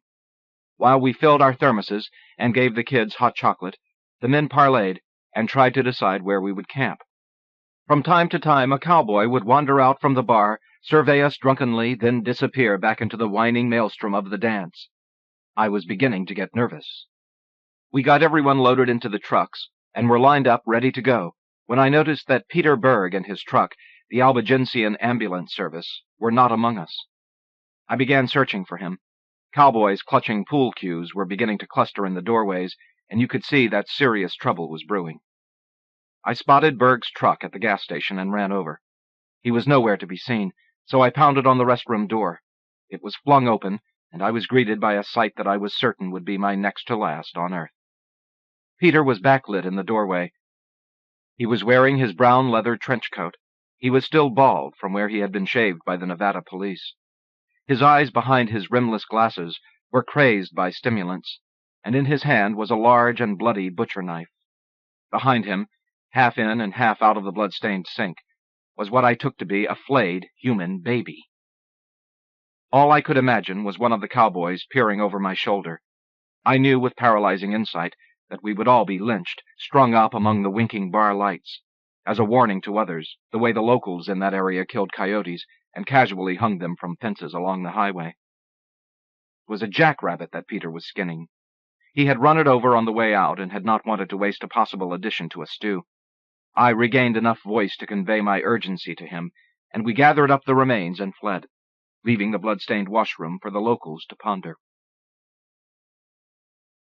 After 4 months on the road, Carla was ready for a hot bath and some dope. She and Jeff traded their Chevy for a little red MGB and piled themselves, Malachi, and all their gear into it, and drove straight back to Church Street in San Francisco, where they moved in with little Paula and the Coquettes. Little Paula was a short, effervescent brunette I had met during my time at the SF Mime Troupe. She was one of those girls who substitutes aggressive personality for physical beauty. She wore thick-lensed glasses that made her eyes appear large and manic, independent of the rest of her face. Since leaving the mime troupe, little Paula had become a skilled criminal, working hot credit cards and using extraordinary amounts of drugs. She also owned a gargantuan tomcat who had been trained to crap in the toilet, a feat that kept the house odor-free and was also guaranteed to stun brain-numbed stragglers who stumbled into the bathroom to confront the cat spread-eagling over the toilet bowl. This was the atmosphere that Carla had been seeking, and it was not long before she had a Jones going. Paula's roommates, the Coquettes, were a drag queen revue that favored Shirley Temple crinolines and tutus, unshaved legs and beards. One of their spectaculars featured Hibiscus reprising Jeanette MacDonald numbers while being pushed on a large flowered swing. They loved to shock straight people by going shopping while sucking popsicles that were shaped like penises. Like most everyone else in the counterculture, the Coquettes were anti-war activists, and they invented a unique brand of draft resistance. They would pull their van up to the Oakland Army Depot and offer free blowjobs to young men about to take their physicals. Afterwards, they would offer Polaroid pictures of the event as hard evidence of homosexuality to be presented to the draft officials. Jeff began to hang around with the Hells Angels. I don't know whether he was an active prospect for admission or just waiting around hoping to be asked. He was doing B&Es, breaking and entering, and fencing stuff to get by when Carla became pregnant. They moved out to the suburbs of San Anselmo, where they sold dope for a sweet guy named Kelly, who controlled all the Mexican salt and pepper heroin in Marin. He was a stand-up guy. No matter how many times he was ripped off, he took it as the dues that came with the territory. His counts were always fair. He would extend credit. He never ground up the nuggets of brown heroin into the material that it was cut with, so it was easy to pick out the active lumps and throw away the lactose. Everyone liked him. Kelly's old lady, Carol, however, was hated and feared. A sultry, flashy girl with thick blonde hair, she rode roughshod over Kelly's undying affection. Junkies who got into arguments with her would get cut off. She was famous for leaving people dope-sick and waiting while she shopped for clothes. She didn't like men very much. Her mother had been a hooker, and she had 8 brothers and sisters, each by a different father. One day, while Carla and Jeff were selling for Kelly, the DEA raided their house in one of those B-movie blitzkriegs where furniture is upended and all the spices are dumped in a huge pile in the middle of the rug. Baby Malachi sat in the middle of the floor with his crayons, coloring diligently, while the house was being dismembered around him. Carla was screaming, "Would you like me to open it for you?" But the cops were oblivious to her ironies. They smashed down doors and shredded pillows, having much too much fun to slow down. One cop, Jerry, a handsome Kirk Douglas look-alike with shoulder-length hair, was obviously embarrassed by the whole procedure. He just sat in a chair covering his face with his hands, repeating over and over, "Guys, you can see they're not scared of us. There's obviously nothing here." Carla noted and appreciated his mannerliness and demeanor. Coincidentally, he figured prominently in her life a few years later. The raid helped Carla decide that a future of imprisonment was becoming increasingly probable. Because she could not even consider the possibility of life without dope, she entered the methadone program in San Rafael and moved in with Nicole, an occasional girlfriend of mine, who had joined us, much to Sam's displeasure, on the caravan. Some years later, Nicole lived with me after coming to Pennsylvania at Sam's invitation, and soon displaced her as my lady. Nicole was, and still is, a great singer. She was dating Stephen Stills at the time. This would have impressed Carla inordinately if Nicole had not also taken a shine to Jeff. Sexual generosity, as well as great personal charm, were 2 of Nicole's endearing qualities, however, so no one ever stayed angry with her for long. Things went fairly well for a while. Willow was born in that house, with baby Malachi in attendance, holding his little red wagon, prepared with a pillow and blanket to take his baby sister for a ride. Malachi was the adult in our relationship, Carla used to say. He adored his sister, told me when she was hungry, when she needed her diapers changed. He took her everywhere, God bless him, because I could barely take myself anywhere, let alone take care of them. Malachi was 3. With a larger family now, Carla moved to San Rafael. Jeff was hard at work building trucks with fake compartments for Kelly's drug runs to Mexico.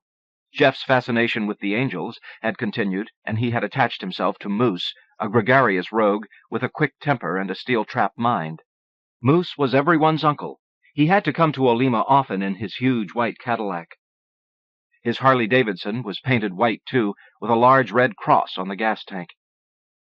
I always assumed this was because Moose never traveled without medicines for aid and comfort, particularly high-quality methadrine. He enjoyed kidnapping me, as he called it, taking me away for runs of days at a time.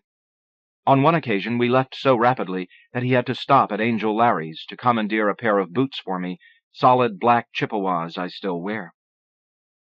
Moose's real name was Lorenzo, and he intimated a connection with the Mafia. He had, according to his own mythology, been imprisoned for life without possibility of parole at 19 for killing 3 guys with a screwdriver after they'd made the mistake of jumping him outside a waterfront bar. He was awesome when provoked to violence, and I considered this story as possibly true. Once, as we were leaving on one of our runs, he asked to look at my scarf. When I took it off and gave it to him, he returned it without looking at it. "If I can get that from you, I can get everything you own." He was full of little epiphanies like that. Jeff thought he could slide by the angel's prohibition about needles, and with anyone but Moose he might have, but when Moose discovered needle tracks on Jeff's arm, he beat him so badly he broke a baseball bat over his body. Carla and Jeff were best buddies at this time, but living separately. Jeff claimed that he was being paid by the angels, but whether or not his status had formally been elevated to prospect was unclear. He was making many trips north to Oregon, and would appear on Friday nights to eat, sleep with Carla, play with his kids, and leave her some rent money. One day, Moose suggested that Jeff prospect in San Rafael, in Marin County, instead of Oakland, said that it would be closer to home and less of a strain on him. He was put under the charge of a guy named Red, who ran a gas station there. Soon afterwards, Jeff came to Carla's truly horrified. He couldn't sit still, couldn't concentrate, couldn't focus his attention. He spoke agitatedly, with big gestures, gulping for air. He kept alluding to something, but all he could actually say was, "I'm freaked, Carla. Really, I'm freaked." She could only determine that Jeff had been wheelman on an errand with Red and had seen something that had scared him beyond measure. He told her that he was going to talk to Red in the morning and that he'd get back to her. He didn't. The next day, Carla's temporary roommate pulled a robbery that went sour and had to leave town, leaving Carla without 1/3 of her rent. By the second Friday, without Jeff's contribution, she was down to 2/3 and nervous, so she went to the garage to see Red. When she asked about Jeff, Red looked at her blankly and said, "Jeff who?" She knew then he was dead. She called Moose, her only ally in the angels, and he gave her a song and dance about Jeff just being gone for a few days. "I knew this was bullshit," she said, "and I freaked." She went to the police and tried to convince them that her husband had been murdered, but all they saw was some hysterical biker's broad and laughed me off. They must have laughed all the way to Red's as well, because the next day an unlit Molotov cocktail crashed through Carla's front window, with a note attached to it about not going back to the police. Carla left the kids asleep in the house to slip around the corner to the market. When she returned, all her furniture was piled up in the yard with the kids sitting on it, her clothes in a big puddle at their feet. Despite that fact that her rent had always been regular and there had never been any trouble, the landlord's only response to her entreaties was, "You're out of here." Carla took what she could and left. Despite the help of friends who took her in and gave her dope, without a phone she could not service her regular customers and buy her own, she slept on the streets in Goodwill boxes for weeks. Finally, 2 of her friends, Mitchell Brothers porn stars who had done a geographic from some trouble, took pity on Carla and offered to take care of the kids until Carla could get her scene back together. Carla was grateful, but unfortunately one of the friends, the one Carla knew best, got hurt in an accident shortly afterwards, so she gave the kids to the other girl, Barbara, who promptly moved them to far-away Coos Bay. Relieved of the children for the moment, Carla was scuffling determinedly now, trying to grub-stake a house and a means of supporting her drug habit. Hitchhiking over the Wolf Grade one day, a fat cat in a big Mercedes picked her up and offered her $50 for a blowjob. Carla was stunned. $50 she thought. Now that's something I can do. So she did, and not only loved the money, but the rush.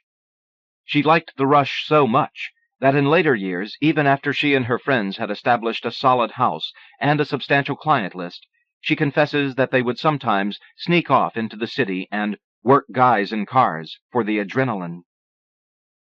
She rented a sweet little house in San Rafael, and between selling dope and turning tricks, paid for a cozy nursery with fresh paint and sweet pictures. She stuffed it with toys, books, and pictures, clean bedding and clothes, and prepared to get her kids back. When she got to Coos Bay, and finally located Barbara, she was horrified. They were living in a filthy teepee. Her children had runny noses and chapped lips, and were covered with mud. Barbara had fallen in love with them, and was not about to give them back. She had alerted the town to the threat of Carla's arrival, and everywhere Carla went she was tailed by hostile people who had been told God knows what about her relationship with the kids. Maybe the truth.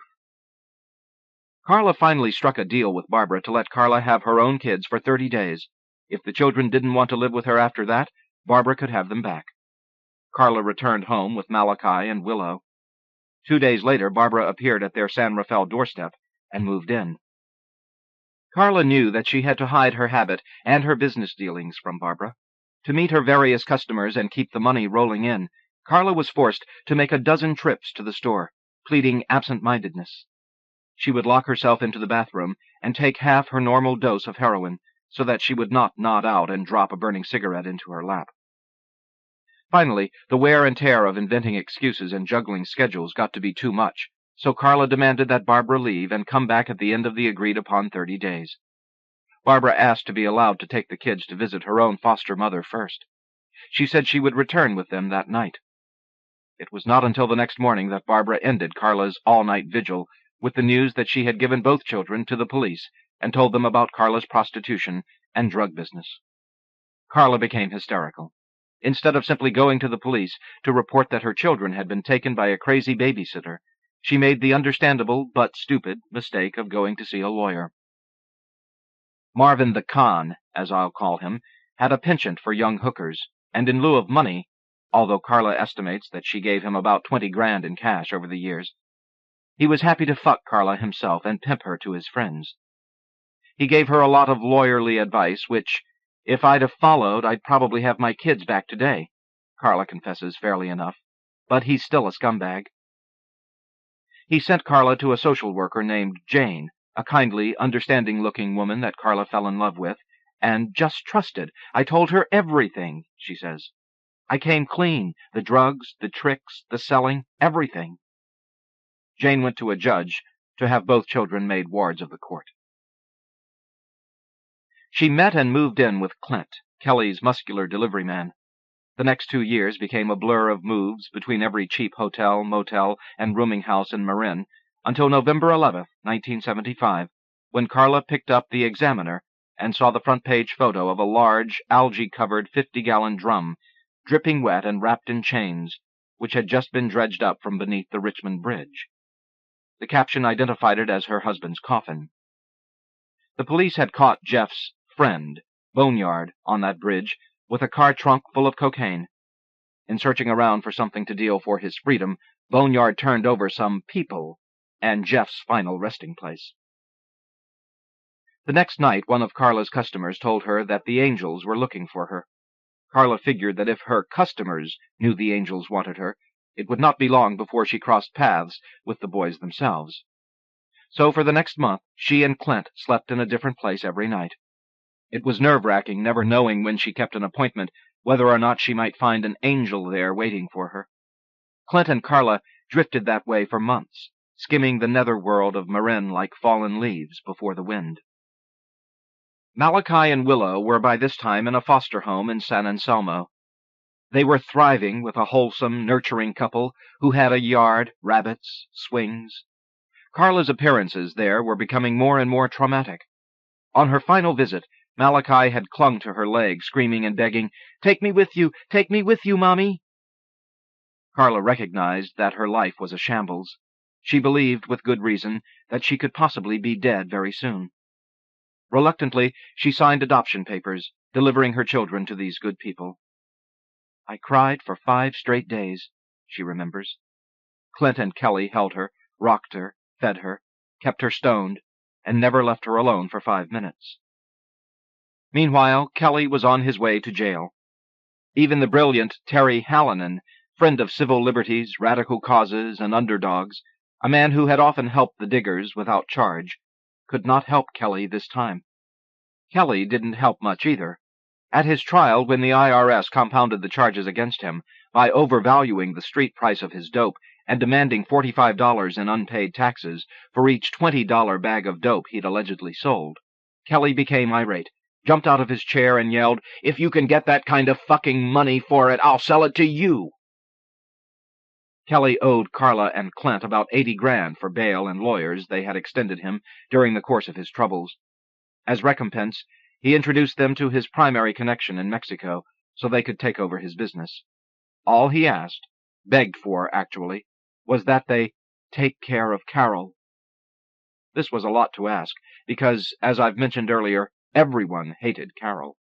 Clint and Carla agreed, nonetheless, so Kelly could go off to prison without worrying.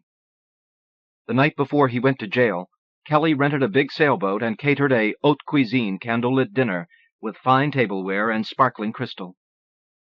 He bought matching handmade white doeskin outfits for himself and Carol, and some fabulous jewelry for her. He had prepared a magnificent romantic farewell, but Carol never showed up. Kelly spent his last night of freedom lying on the bed of the boat weeping. At dawn, he delivered himself to San Quentin. After Kelly left, Carol finally appeared. Carla, infuriated at her cruelty, beat her bloody. In tears, Carol recounted her side of the story, the details of life with a man rendered impotent by junk. Carla was certainly sympathetic to the idea of sex as a basic need, and Carol's tale mollified her and Clint just enough to assure her that they would deliver her maintenance-level quantities of dope. She would have to cover her own rent. Even this was difficult for Carol, because she had grown lazy and dull after years of Kelly's largesse. Carla gave her the phone numbers of some tricks and told her to go to work and see if she liked it. Not surprisingly, Carol turned out to be a phenomenal hustler. "She got more out of those guys than I could," Carla reports. Carol moved in with a girl named Pam, and they started doing doubles. Then Clint got very hot with the police and had to disappear, so Carla moved in with Carol and Pam. They let a snazzy house on Sunset in Mill Valley, with a lovely view of trees and an easy walk to the park. Life was good. They had plenty of customers and lots of calls for doubles and triples. A cab would come every morning with orange juice and donuts to take them to the methadone program. All their neighbors liked them, in spite of guessing what they were up to, because they were sweet girls with sunny dispositions.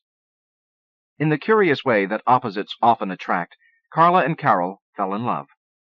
Carla explains, "I mean, we were bathing together, sleeping together, fucking together, getting high together. What do you expect? Besides, Carol was great with me, helping me through bad depressions about my kids, and really looking after me, being real sweet." Clint was incensed about this, but Carla was adamant. If he wanted her, he would have to take Carol as well. Clint did move in, but things didn't work out. One day, when Carla returned with the groceries, she found Clint and Carol loading weapons on either side of the living room. This was too much, and Carla walked out. She relented a few days later, picked up Clint, and the two of them moved in together and started a whole new deal. Carla got a job in a pizza spot in Tiburon, and they both broke their rigs. Alcohol was still allowed, and methadone, and she still turned an occasional trick for fun money, but compared to their past, they were almost civilians. But Clint began killing a fifth of vodka before noon. By evening, he'd be blind drunk and dangerous. He was a big, strong guy, and gave Carla several serious beatings he would blot out of his mind by the next morning. Carla would present herself at breakfast, black-eyed and puffy. "This is you, Clint." Clint would insist that he would never treat her that way. He refused to believe that her condition had anything to do with his behavior. One day the cops picked her up hitchhiking. They suggested she come to the station for a talk. It is a measure of the loyalty that Carla inspires in people that when her favorite Trick saw her enter the police car, he risked following her to the police station, demanding to know the charges against her and what her bail would be. The cops assured Carla and the Trick that she was not under arrest. They told her that they wanted Clint. They had a warrant for his arrest for a hand-to-hand sale of 2 ounces of heroin to an undercover cop. They had him cold. Terry Hallinan couldn't help him because of a conflict with Kelly's case. This made Clint crazy as a cutworm. That night, Carla heard him careening down the hallway toward their flat. She decided she'd been beaten enough for one life, and hid behind the door. When he stopped into their apartment, calling for her drunkenly, she flattened him with a lamp and fled to her sister's. Despite their disagreements, Carla didn't want Clint to face his bid in prison without the prospect of conjugal visits, so she married him. The day after their wedding, Clint's trial began. The star witness for the prosecution was the undercover cop that had bought the dope directly from Clint. Carla recognized him as Jerry, the polite Kirk Douglas look-alike from the destructive DEA raid on her house. She still liked him. "He was just doing his job," she said. "He caught Clint fair and square, nothing personal." On the witness stand, Jerry kept alluding to his notes. Clint's lawyer rose and told the court that he had petitioned Jerry countless times for these notes and had never received them. Jerry confessed sheepishly that he had recently moved, and that during the move the bottom drawer of his file cabinet had become hopelessly jumbled. He had used papers from that bottom drawer to start the first fire in his new house. Clint's lawyer looked at Clint, then at Carla. The prosecutor looked at Jerry. Everyone looked at the judge, who looked at everyone else before he shrugged helplessly and said, "Case dismissed." Carla and Clint figured that God had favored them, and that perhaps they owed him the commitment of turning over a new leaf. Both got jobs and kicked heroin, again, by using a lot of pot and methadone, and by going to bars and drinking themselves into a stupor, because we thought that's what straight people did. It all took its toll, however, and finally they split up for good. Carla met a guy at the methadone clinic, slim, feminine-looking, waist-length black hair, a stab-your-mother street hustler named Gino. He had approached her very aggressively at first, and she hadn't liked him, but then for several weeks he had been courteous and polite. One day she left the clinic with Gino, and they went to a hotel and fucked for 2 weeks. After a sexless life of several years with Clint, Carla thought that the god of flesh had finally answered her prayers. Gino's stated occupation was rock-and-roll drummer, but actually he was a con artist. He wasn't above sticking a gun in your ribs, but what he really liked were stings. He was a master at the pigeon drop, the world's oldest switcheroo hustle, but he prided himself on inventing this con. He and a friend would meet sailors coming into port and offer them girls, any kind you can imagine. He would put together a party of 6 to 8 guys, while his buddy went around the corner to steal a car. On the way to the hotel, he primed the sailors with lurid descriptions of the particular appetites of each girl in his trap line. They would arrive at a hotel, and Gino would park, for a second, in a no-parking zone. He and his buddy would collect the girls' fees, towel deposits, bribes for the madam and the police, and sometimes extra for particular costumes or fetishes he swore excited the girls. Then he and his buddy would enter the hotel and exit through a rear door. The pièce de résistance for Gino was that he had also stolen their liberty by leaving the sailors in a stolen car. Gino also sold fake drugs. He would let oregano sit in a cookie tin for a couple of weeks until it had lost its scent, and then mix it with henna and egg yolks. He would scalp tickets to rock concerts, then sell the dope inside. He also robbed gay drug dealers, using his feminine looks and guile to get in the door. He called that one playing the sugar, because it was so sweet. Once, Carla remembers, he stole a fag dealer's dog and held it for ransom. One night, Carla's friend Steve appeared at her door bloodied and shaken, having been stabbed by two black girls while trying to cop dope in Marin City. When one of these girls showed up at Carla's methadone program the next morning, Carla jumped her and pounded the living hell out of her. This was a serious violation of program rules, and not even Paula McCoy, our old friend and the most elegant hostess in the hip scene, on the program herself and Carla's counselor, could save her from a suspension for 30 days. With the insouciance of the young and naive, Carla told everyone to fuck themselves, that she was going to quit methadone rather than to have to put up with their bullshit, and quit she did. It is a testament to Carla's will that she stayed clean and virtually sleepless for 3 months while Gino was still taking his maintenance doses. When she finally broke and walked into the clinic, she weighed 90 pounds and was shaking like a leaf. Dr. Charlie took one look at her, waived the obligatory 2-week waiting period, and gave her an immediate dose. A little later, the same hard luck, stabbed in Marin City Steve showed up bloody and ragged again. He had propositioned the wife of a guy named Danny in front of Danny's friend, Worm. To save his own honor, Danny had smashed Steve in the face with a glass ashtray. Gino retaliated for his friend and kicked Danny's ass publicly in front of a bar on 4th Street in San Rafael the next day. Unfortunately for Gino, Danny was an unhinged, actually hingeless, Vietnam vet. After his beating, he returned to Carla's house with a baseball bat and a focused intention to murder Gino. Carla fled out the back door and warned Gino at work. Consequently, Gino was prepared when he encountered Danny later that afternoon and preemptively stabbed him in the chest. Danny lost a lung, but to his credit, never turned Gino over. After the stabbing, Gino was too hot to stay in San Rafael, so he fled to New York, leaving Carla a Greyhound bus ticket. She arranged the transfer of her detox clinic and enough methadone to travel with, and joined with Gino at his mother's in Connecticut. Gino straightened up and got a job at a warehouse. Carla got a job tending bar at a Howard Johnson's. She walked 5 miles there and back every day, so they could save toward a place of their own. One night, God smiled on her again. She found a wallet with $1,200 in it, stripped of ID, in one of her booths at Hojo's. She stashed it in the back, and 2 weeks later, when no one had claimed it, used the money to bankroll an apartment for her and Gino. They began a couple of years of holding down several jobs, scrimping to make ends meet, struggling to fend off boredom and despair, a normal working existence. Then, homey normalcy began to pall, and Carla announced her decision to return to California. Gino did not want to lose her. His dad had worked for a big company, and his mom, moved by Gino's late-blooming domesticity, forged his credit record and denied his arrests on the company's application. So Gino was hired to work for a West Coast branch. He applied all his street smarts and inventiveness to his new work, and today is thriving as one of the company's top service reps. Back in California, Carla became fixated on the possibility that if there were an earthquake, the seismic jitterbugging might create a condition where they would be cut off from their methadone.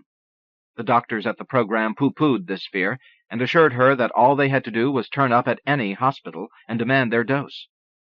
Carla's knowledge of the world predicted a different scenario. "I could just see it," she says, "turning up at the trauma ward among the bodies, the wrecked up and the fucked up, 2 junkies looking for a fix. Imagine how long we'd have waited in the back of that bus." She and Gino decided that it would be prudent to kick methadone in anticipation of the big one. They tossed a coin, and Gino won, or lost, the toss and quit first. He began slacking off by a couple of milligrams every couple of weeks, until he felt normal at that dosage. He'd keep the edge off a while, and then diminish it another couple milligrams.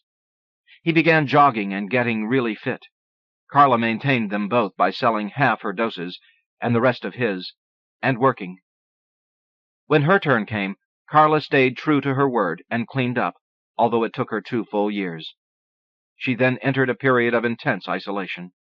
Her mother was dying, and she introduced Carla to the Aquarian Gospel. Carla began reading anything spiritual she could find, even Jehovah's Witness pamphlets she found on buses. She had no idea how she would be able to live without dope, and felt these books might help. One adjustment problem, was that Carla's newly awakened body remembered sex. She was now constantly aroused, but all of Gino's surplus energy appeared to be dedicated to regaining his physical fitness through exercise. Soon, they cashed it in as a couple. Carla got a job with Marin Towing, a company that hauled away disabled and illegally parked vehicles with snazzy yellow and chrome tow trucks. She felt comfortable there because the business reminded her of prostitution, especially the litany of services and prices: $25 to unlock, $50 for a straight tow, $75 with dollies. It was legal stealing, she laughs. The cops back it up, even set the rates. A shop owner sets out a little sign that says if you park here, your vehicle gets towed. The sign cites some numbers in the public law books, and the tow truck boys are in business, working on straight commission.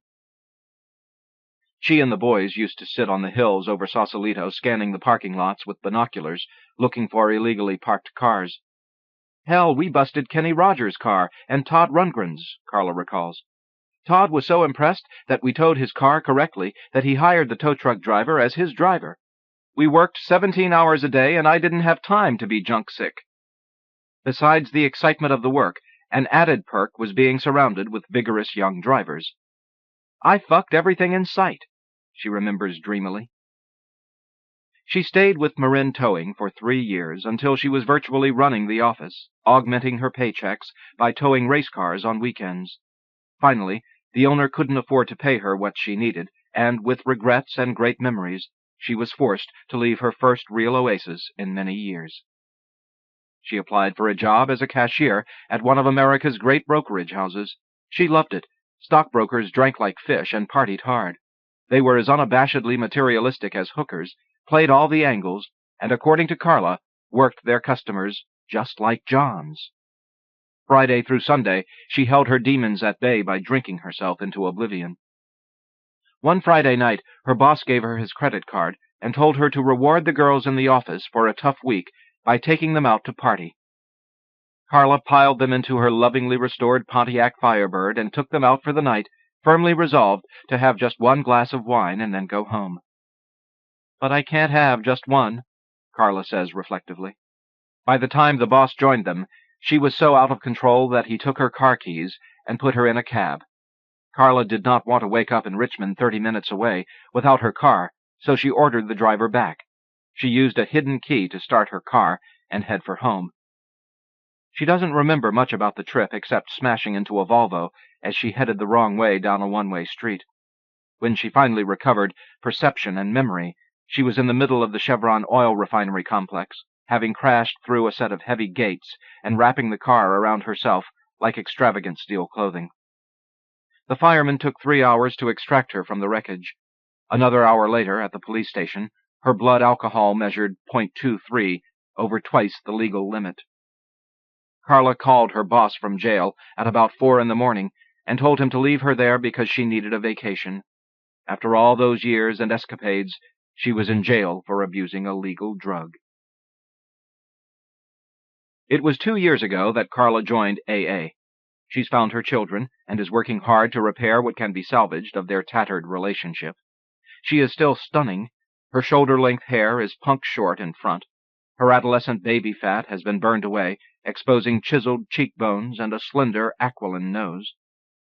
The only trace of her old life I can detect, besides her street smarts, is the excessive polished way she says "good evening" when she answers the phone.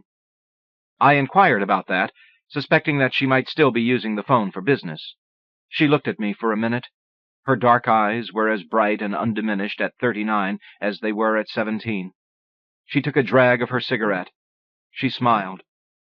I always thought it would be low rent to turn tricks after 30, Coyote, so I stopped. Nominated by Dorian Lowell. Convicta et Combusta. Fiction by Joanna Scott. From Conjunctions. The first thing I do in the morning every morning is recite the Lord's Prayer. I haven't made a mistake in 17 years.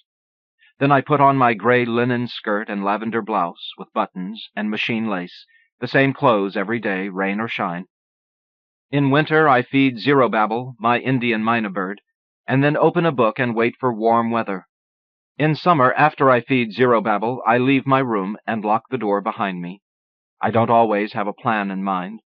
If I spend my time wandering inconspicuously, that's good enough. It's not as easy as you might think, even on Coney Island in the middle of summer. When you're nearly as old as Tammany Hall, people look twice. Especially children. They stop dead in their tracks and stare until their mothers slap their faces. For this they grow up despising women like me, as though we were to blame. But wait until they're old and just as poor, an eyesore, a symbol of all that's wrong with America. Maybe you'll be fortunate and never experience old age, but if you plan to take your time, you'd better start practicing the Lord's Prayer now. That's all I can say. Because if you can't recite the Lord's Prayer without making a mistake, you will be condemned and burned alive at the stake. I'm inclined toward superstition, I admit it. All those books I've read. You know, if you spend just 2 hours a day reading, in 50 years it adds up to an awful 8 years and 4 months of precious time. I don't believe in witches, but I am scared nearly to death of being accused. You never can tell what a passionate believer will do. Maybe kiss you on the lips, maybe shoot you in the head, or maybe scream, "Witch!" I am scared nearly to death of being burned alive. Not that I believe in witches, but how can I tell what other people will believe? Take my own father, for example, a cook at Tilleu's surf house. One day he persuaded himself that he was a fish, and before the month was out he had drowned off Coney Island Point, trying to prove it. And then there's the history to consider. Pope Innocent's bull of 1488, calling upon Europe to rescue the Church of Christ from witches and launching the slaughter that continues to this day.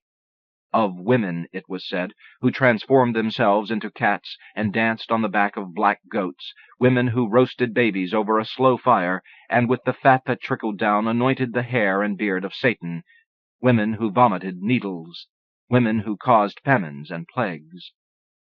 And not only women. In Salem, Massachusetts, in 1692, 19 witches were condemned and burned, including a 5-year-old child and a dog. Pope Innocent, what do you think about that? A 5-year-old child and a dog. 423 years after the celebrated bull, an old woman can't be too careful. You never know who is going to accuse you of bewitching his little girl, his wife, even the horse he's gunning for at Gravesend Double or Nothing. You never know who is a witch-finder and who an ordinary cop on the beat. Countrymen, hang her, beat her, kill her. Maybe they don't use the same words anymore, nor do they put you in a room, tie you to a chair, and wait for your familiar to appear in the form of a fly or a mosquito. Sometimes they don't say anything at all when they gather around you. They just poke you and snatch your purse. I know from experience. I don't carry a purse on me anymore. I don't carry anything at all except a dime for a malted milkshake from Nathan's, which I drink as I walk out to the end of the iron pier and back again. But here I am getting ahead of myself. I was telling you what I do in the morning, and I don't buy my milkshake until 2 in the afternoon. What I do in the summer season after I leave Julius's, where I have lived for 17 years, is this. I walk along the boardwalk, looking around like it's all a novelty to me, and I am one visitor among thousands, no one special. There is so much to see. The Eldorado triple-decked carousel, Babar's bathing pavilion, the Stratton Hotel, the Elephant. If you have never seen the Elephant, with its 4-foot-high glass eyes and legs 60 feet in circumference, you've missed one of Coney's feature attractions. There's a room in the trunk 11 feet high, 11 feet in diameter. See you at the Elephant, is what men say. Never women. You figure out why. Then there's the Brighton Beach Hotel, where Mama worked after she was widowed, champagne on draft at 25 cents a glass. And at the end of the boardwalk is the Manhattan Beach Hotel, the finest of them all, because it is far away from the roughs and their doxies, the pickpockets, the confidence men, the till-tappers and mall buzzers and rowdies.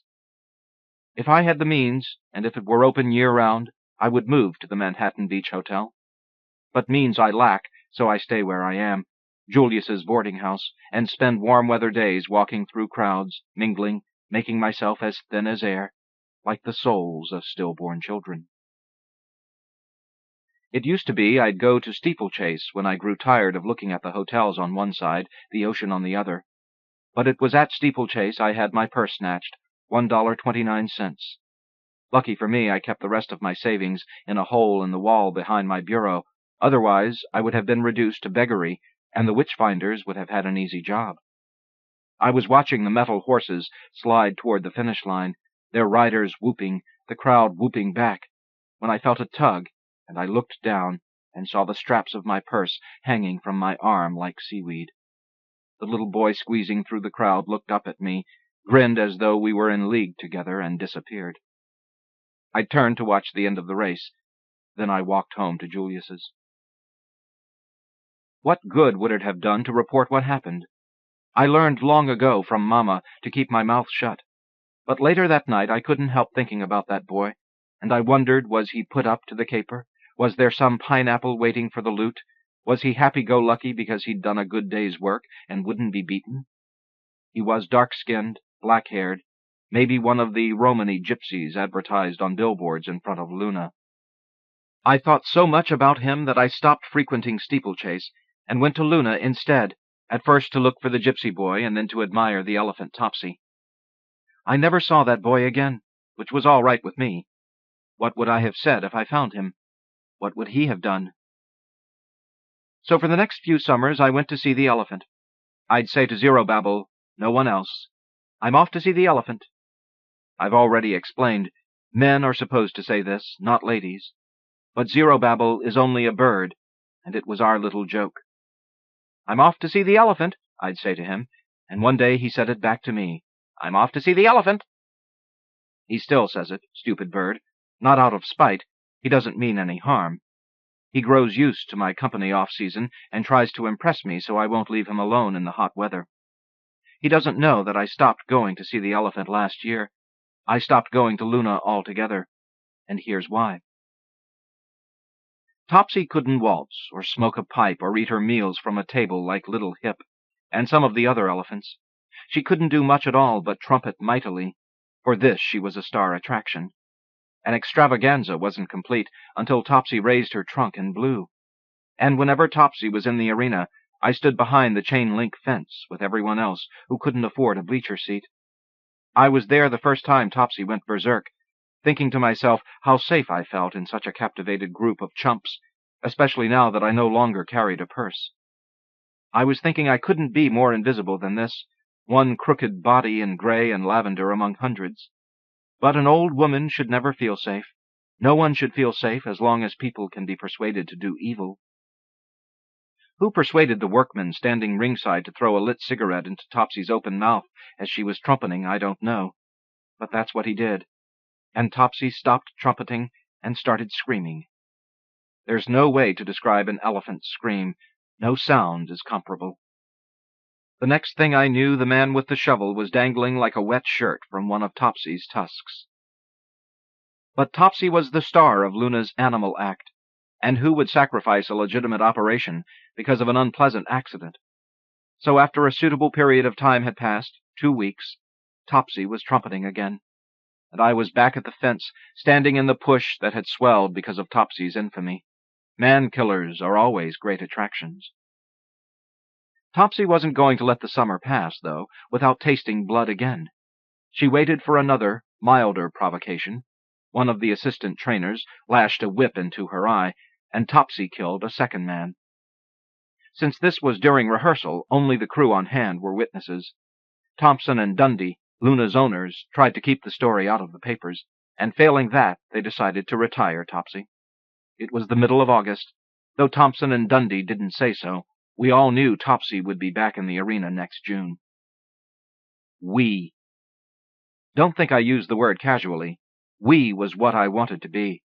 I was a child of Coney Island, and for years had no life separate from the life of crowds. Then I grew old, and age deprives a lady of her place in the midst. But with Topsy at the center of attention and everyone a comer, I was once more we that summer, as anonymous as I'd been when I was young, a speck of color in the background.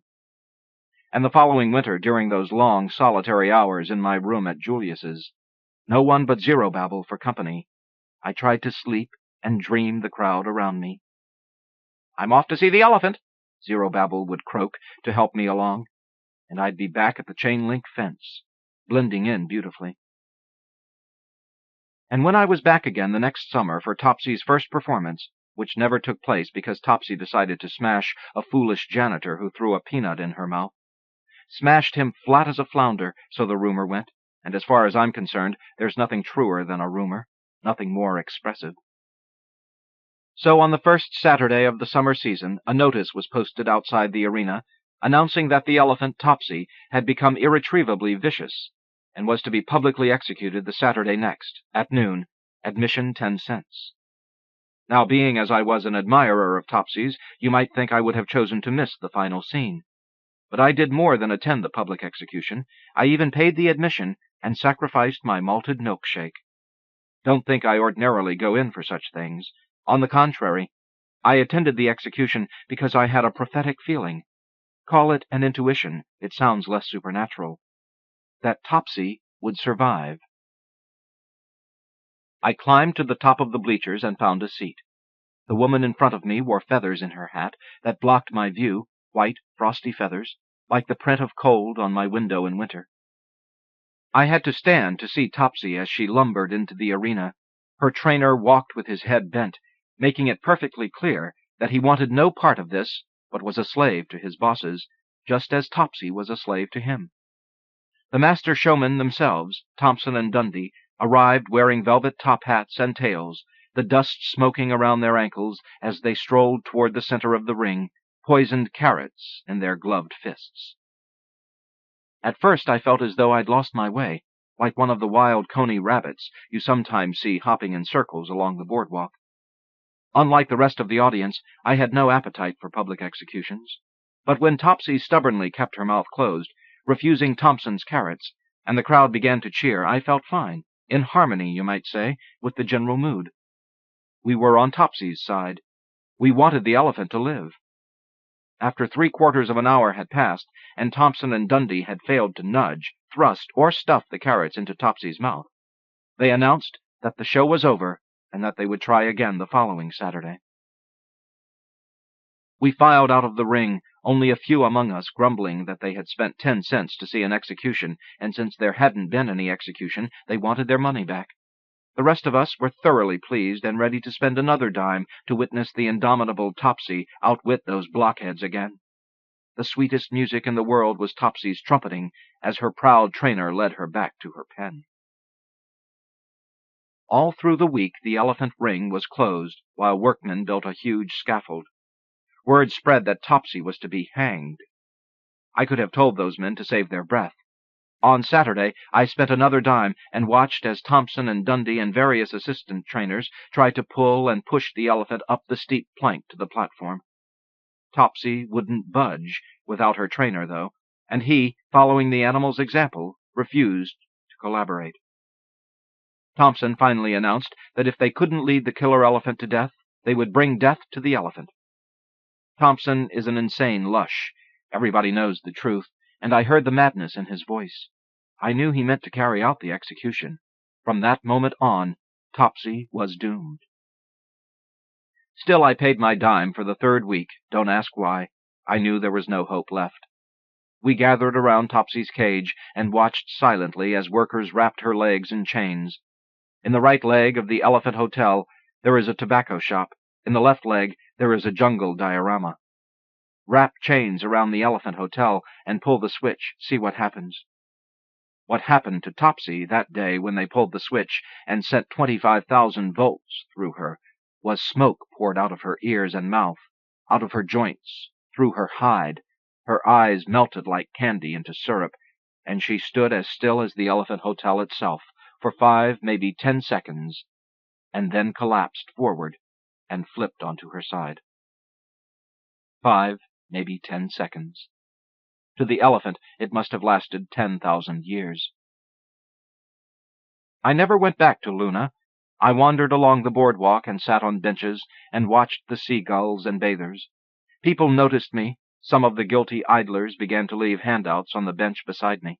Half a sandwich, a penny, a bottle of pop. Once they recognize you, it's the beginning of the end.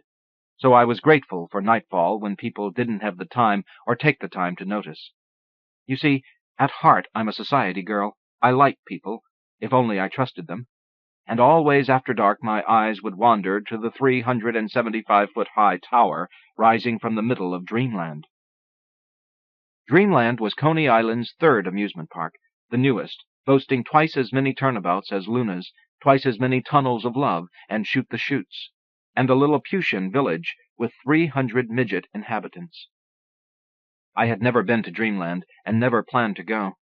It was lit by 1,000,000 incandescent light bulbs. The white tower at its center glowed as though it were on fire, a burning stake. If such a thing as I have described could happen at Luna, what could happen at Dreamland?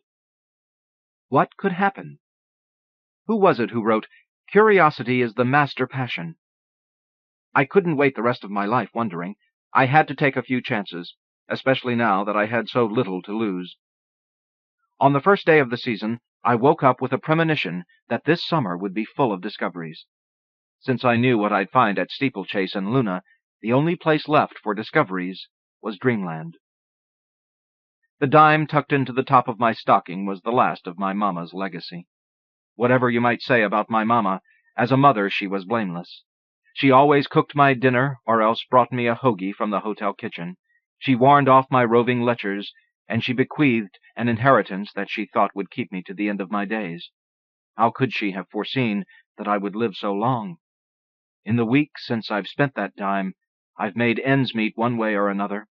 If worse comes to worse, I'll sell Zerobabble. I'll take him over to the lobby of the Elephant and auction him off. In such a place, the price I get for him will far exceed his value. I may not have much of a sense of money, but I know about men and their humors. All those years spent watching and listening, maybe I should write a book. But I was telling you about the first eventful day of the summer. With Dreamland as my destination, I locked Zerobabble in my room and went out to bide time. The park was nothing until night, its whitewashed lath and staff as comfortless as asphalt. Only after darkness had fallen and 1,000,000 bulbs were lit did the park deserve its name. My first milkshake of the summer tasted just like the last milkshake from the summer before, chalky, rich with malt. The sky looked like last summer's sky. The crowds looked like the same old crowds. This has always been reassuring. Despite the innovations, you'll find the same kinds of people in the same giddy mood year after year. I wanted to be in the mood of the crowd like I'd been when Topsy had made fools of her executioners. But by mid-afternoon, I'd spent my mamma's last dime, and I was feeling sour. Maybe even then, in the back of my mind, I was thinking about betraying Zerobabble. Darkness came at last and improved my spirits.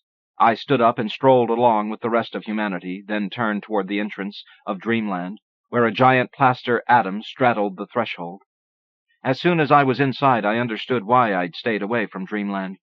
However magnificent its skyline was at night, inside it was Luna's inferior. It may have had more rides and booths, but it lacked the population. The boulevard beside the lagoon was too spacious, the crowds too sparse.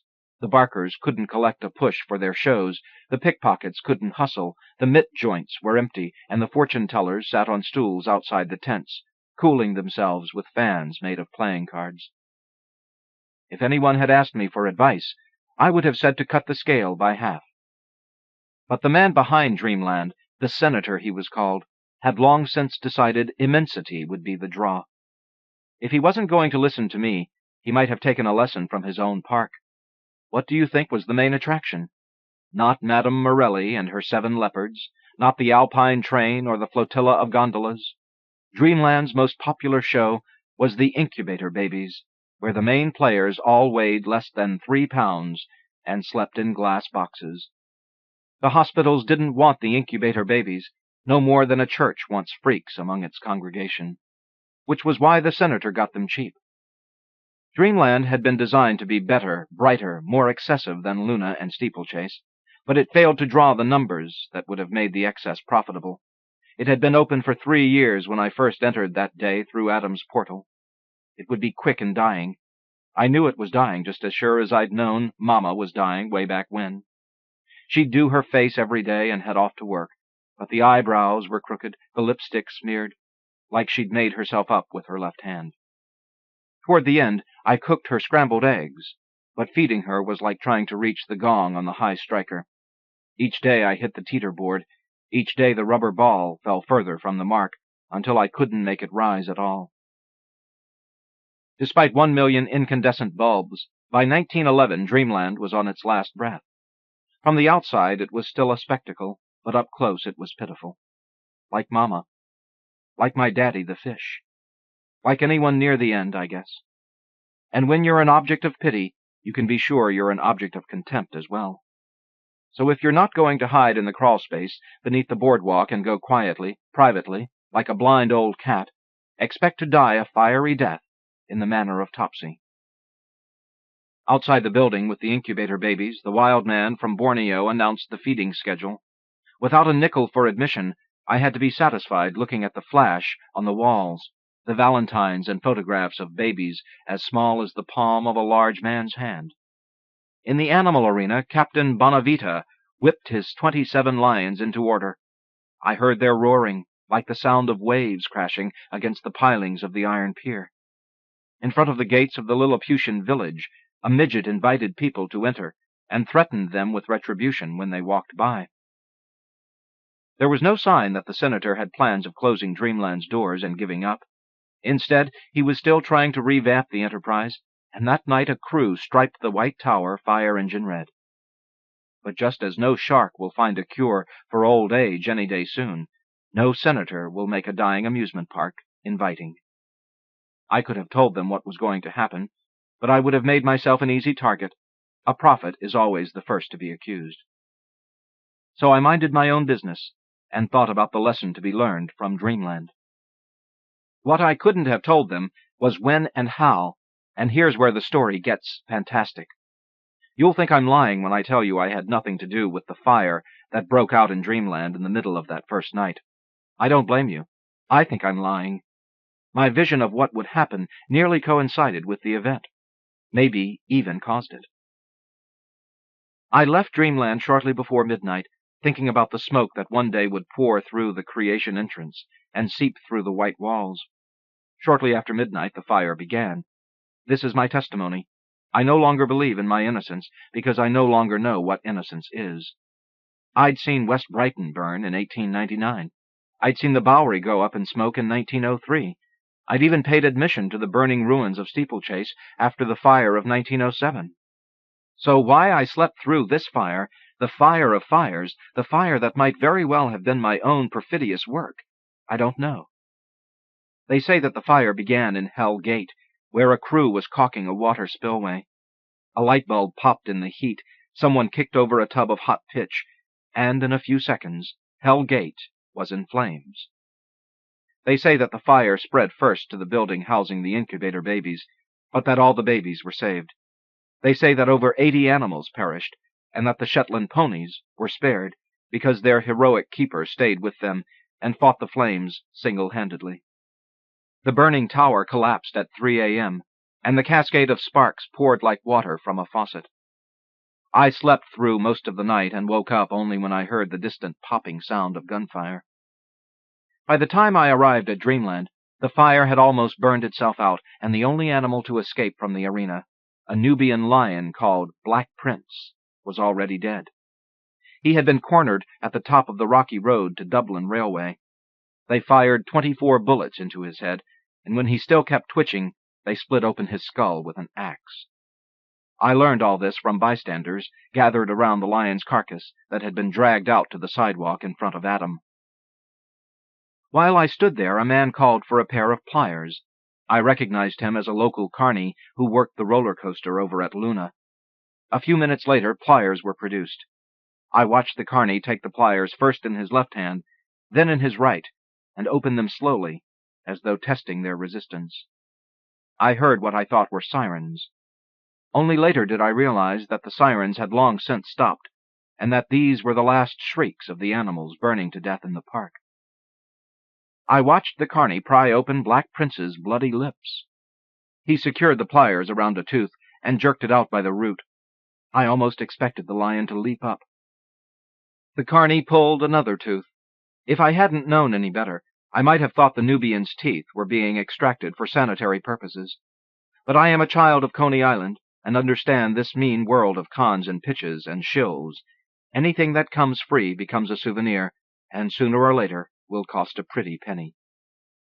The carney didn't quit until all of the lion's teeth were in his pocket, and when the crowd dispersed, I did too.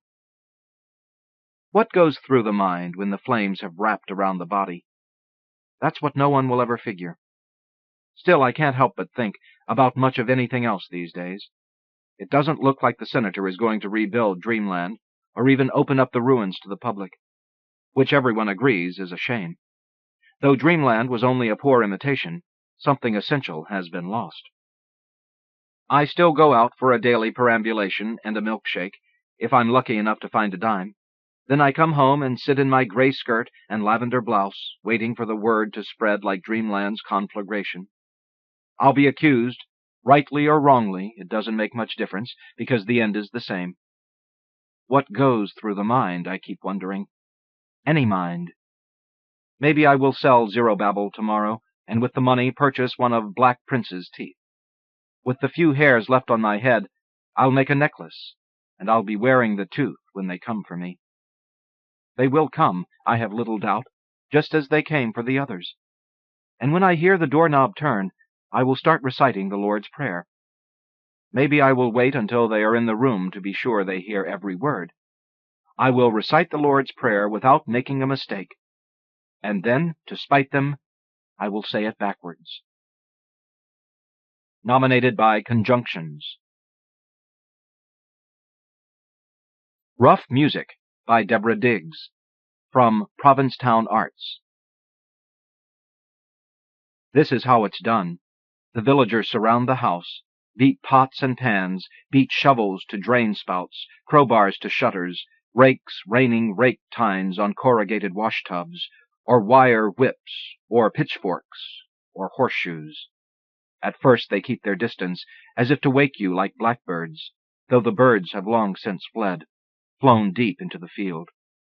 And for a while you lie still, you stand it, even smile up at your crimes, accompanying each one, the sunrise stuttering across the ceiling, like the sounds within the sounds. Like lightning inside Thrumtink, woman in wood shoes fall down wooden stairs. Like Wrong Wrong inside Rung Rung. Brick smacking brick, housing ice-breaking glass. I mention this, since this is what my dreams are lately, rough music, as if all the boys to women I have been, the muses, ghost girls, and the shadows of the ancestors, circled my bed in their cheap accoutrements, and banged my silver spoons on iron skillets, more rock on more rock, thrust yardsticks into the fans. Though I wake and dress and try to go about my day, room to room to room, they follow me. By evening, believe me, I'd give back everything, throw open my closets, pull out my drawers, spilling my hoard of dance cards, full for the afterlife. But my ears are bleeding. I'm trapped in the bell tower during wind, or I'm the wind itself against the furious, unmetered, anarchical applause of leaves late autumns in the topmost branches. Now the orchestra throws down at once its instruments. The doors in the house of God tear off their hinges. I'm the child's fist drumming its mother's back, rock that hits the skull that silences the martyr. Or I'm the martyr's tongue cut out, fire inside fire, clapper back to ore into the mountain. I'm gone, glad, empty, good riddance, some shoulder to the sea, the likeness of a wing, or the horizon, merely, that weird mirage, stone-skipping moon, the night filled up with crows. I clap my hands. They scatter, fistful after fistful of sand on water, desert for desert, far from here. Nominated by Stanley Plumley. Estivation by Susan Bergman, from Antaeus. It is you who I wish to share my body with, she said. Cat Stevens. In my dictionary under estivation are listed 20 types of prefloration, each with a compelling name and small inky diagram. These are the variety of ways a plant enfolds within the bud, and the way the plant will show itself at the time of its blossoming. There are pinwheels and concentric rings, ionic pods and nests of opposed scales. I wonder if the list is exhaustive, or if, like the elements of the periodic table, the patterns of the hidden life of plants are still being discovered. Each sign is an allegory of waiting. Each form, the form of an ongoing preparation.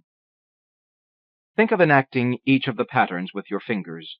You need both hands, the enveloping, the curling like the several ways a fetus lies cocooned and tucked within the womb, almost ready.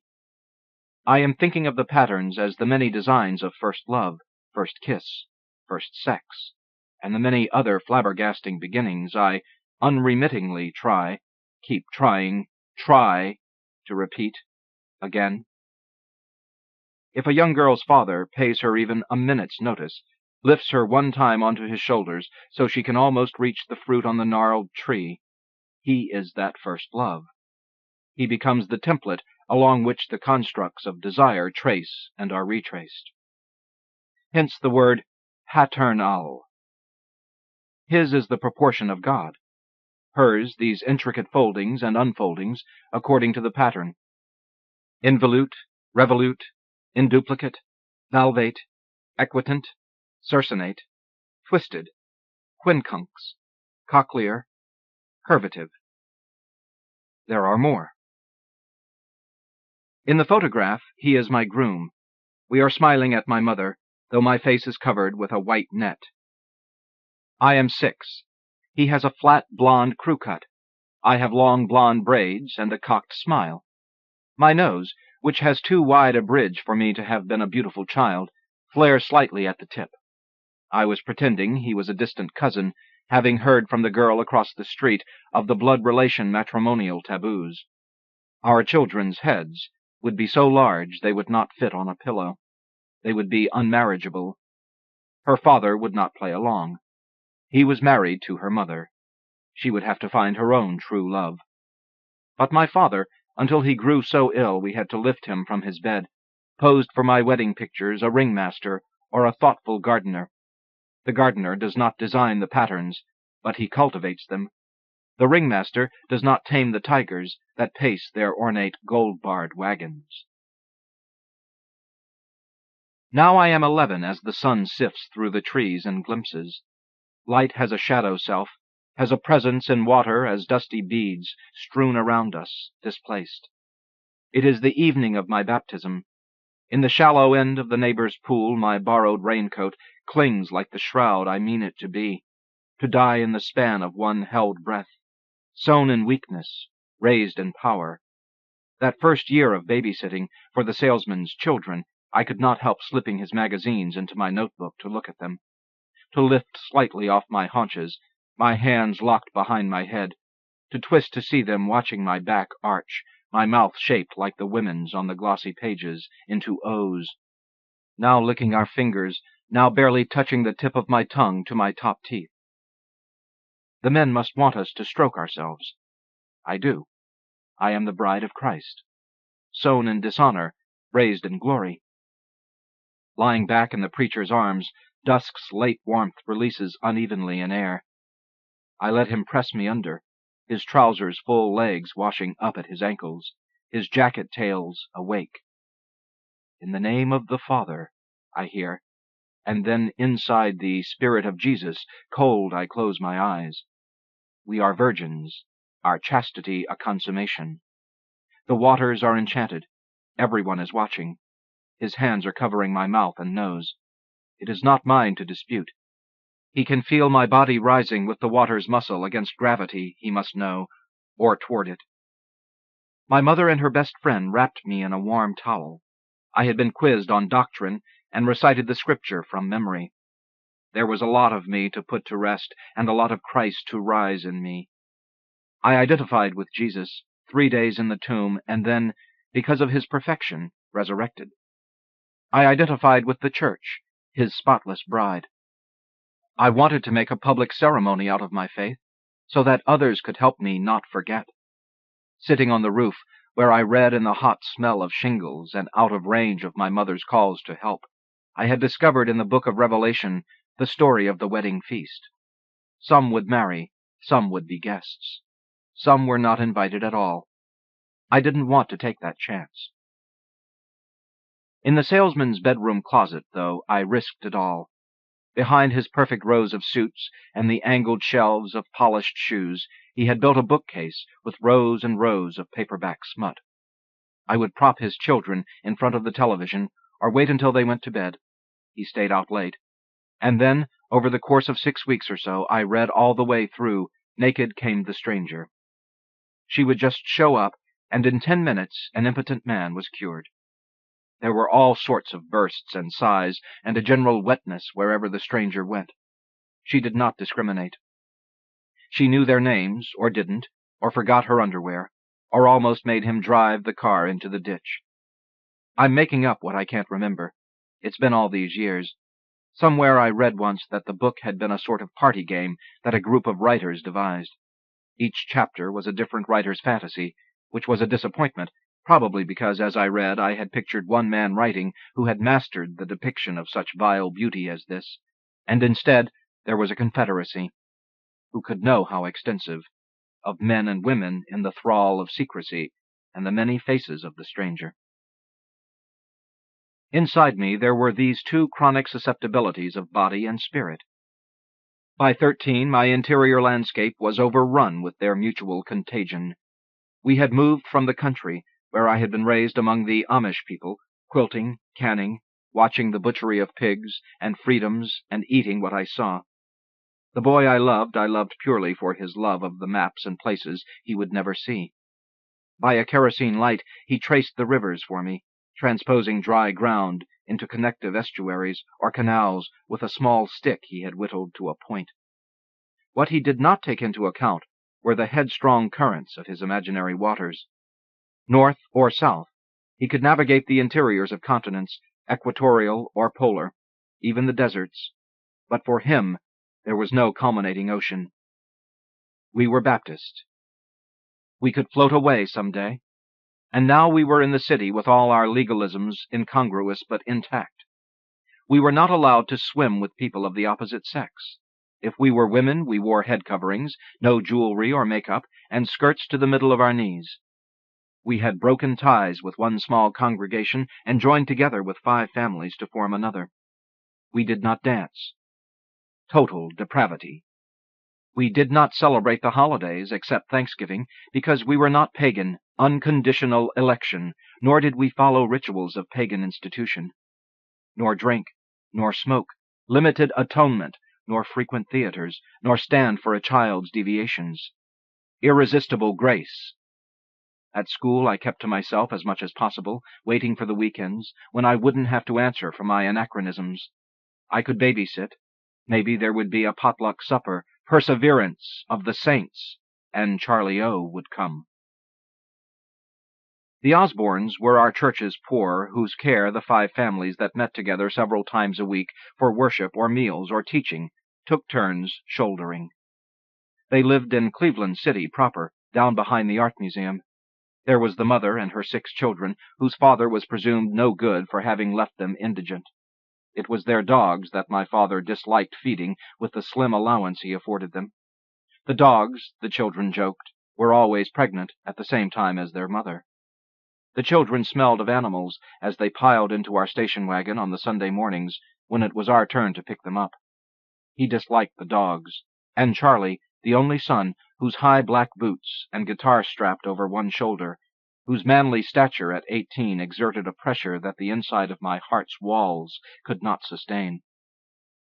Charlie would not sing the hymns, but he held the book for me and stroked the back of my hand, weaving his fingers between mine while I sang out the alto line.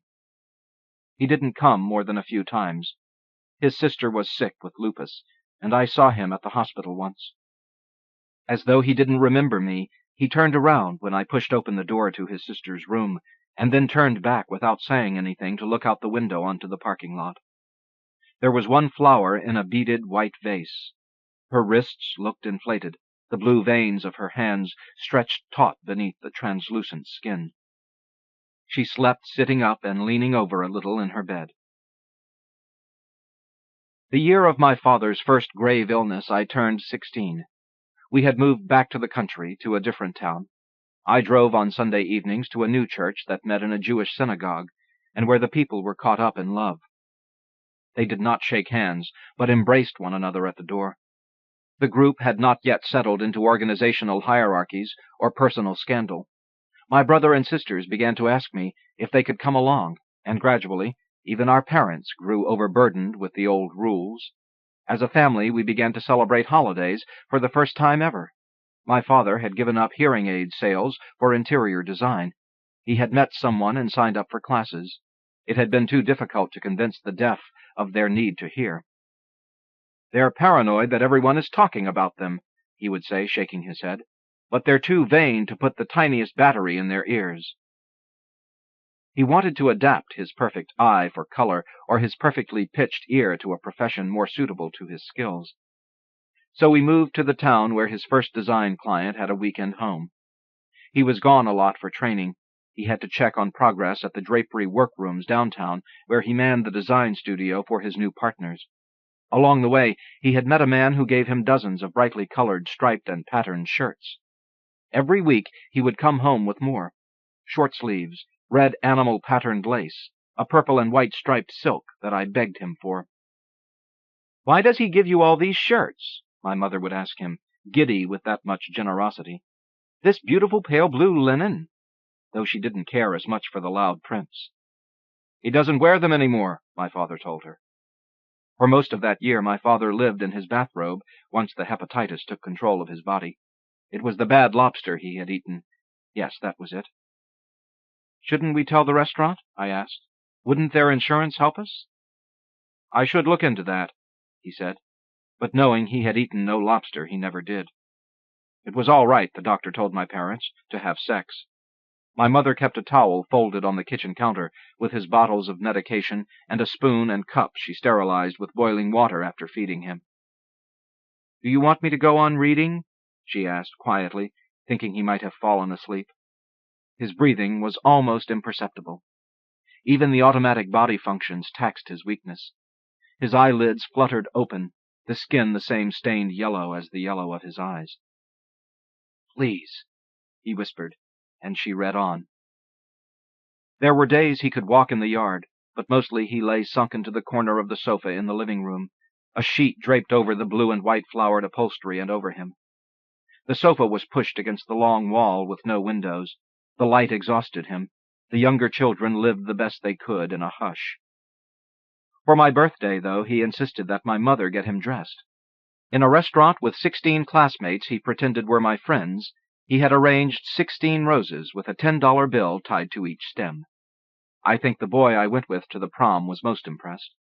The boy was silly, I knew, even then, and the roses seemed too lavish a display for the occasion, the money flaunted on the roses' wired heads.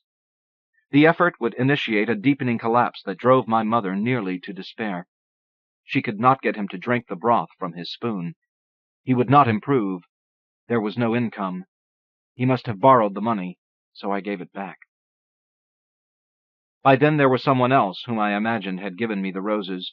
I would sit in the third row of his Shakespeare class, so that the other girls could not see me watch him.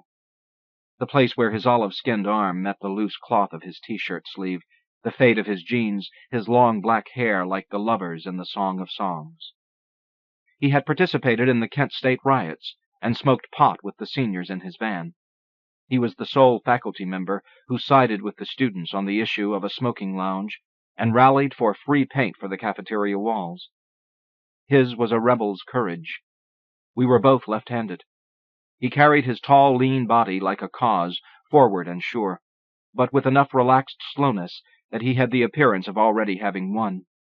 In front of the whole class, he would dance with our imagination's spoils. Near the end of the period, he would turn to me, after waiting all those minutes. Maybe it would be a question he had written on the board that only I could answer, or a paper he would hand back, with comments in the margin like, "droll," or "just so." His family was not American. Arabic, I thought I heard him tell someone, or Jewish, but I don't remember asking him. His past didn't involve me. What he believed about Herman Hesse or Andrew Marvell or Carson McCullers did. And what he believed about what I thought but had never said aloud before, what kind of an artist I was, how did I know? The dialogue was taken up in the pages of my assignments I turned in for grades, the thought papers that registered more of me than the books assigned, and that he seemed to treasure. Whatever you may think, it's beyond a crush, I wrote in my journal. He loves me, too. It is how we will resist our love that will save us. The journal was his idea. I addressed my thoughts to an unspecified you.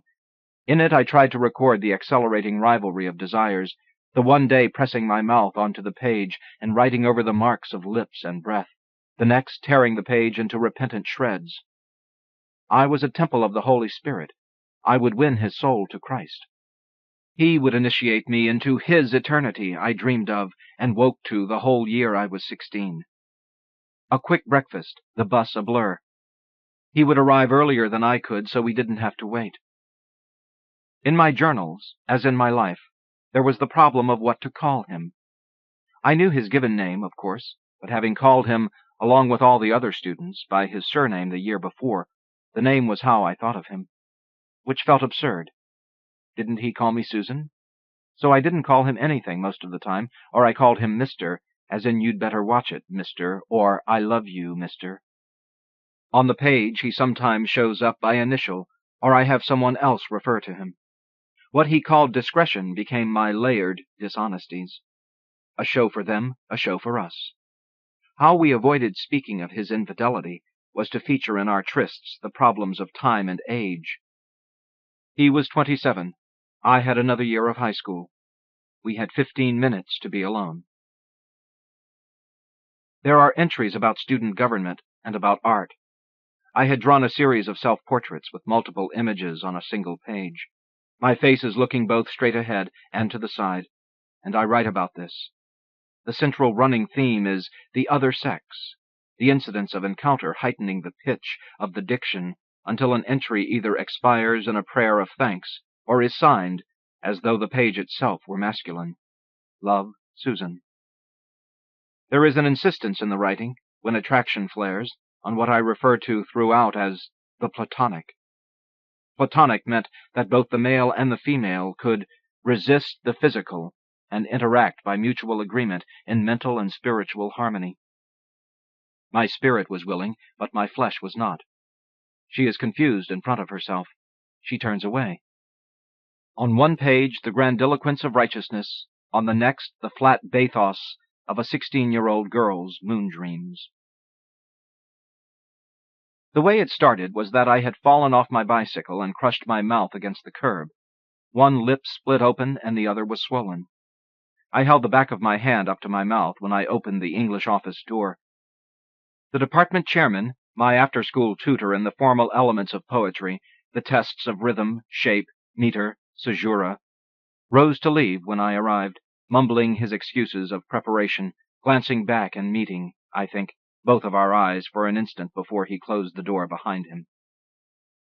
My hand with the bitten fingernails in front of my face, the hand he took and kissed in mock gallantry, not noticing yet, and then pulling me into him gently, he looked from my mouth with the dried blood along the corner to my eyes.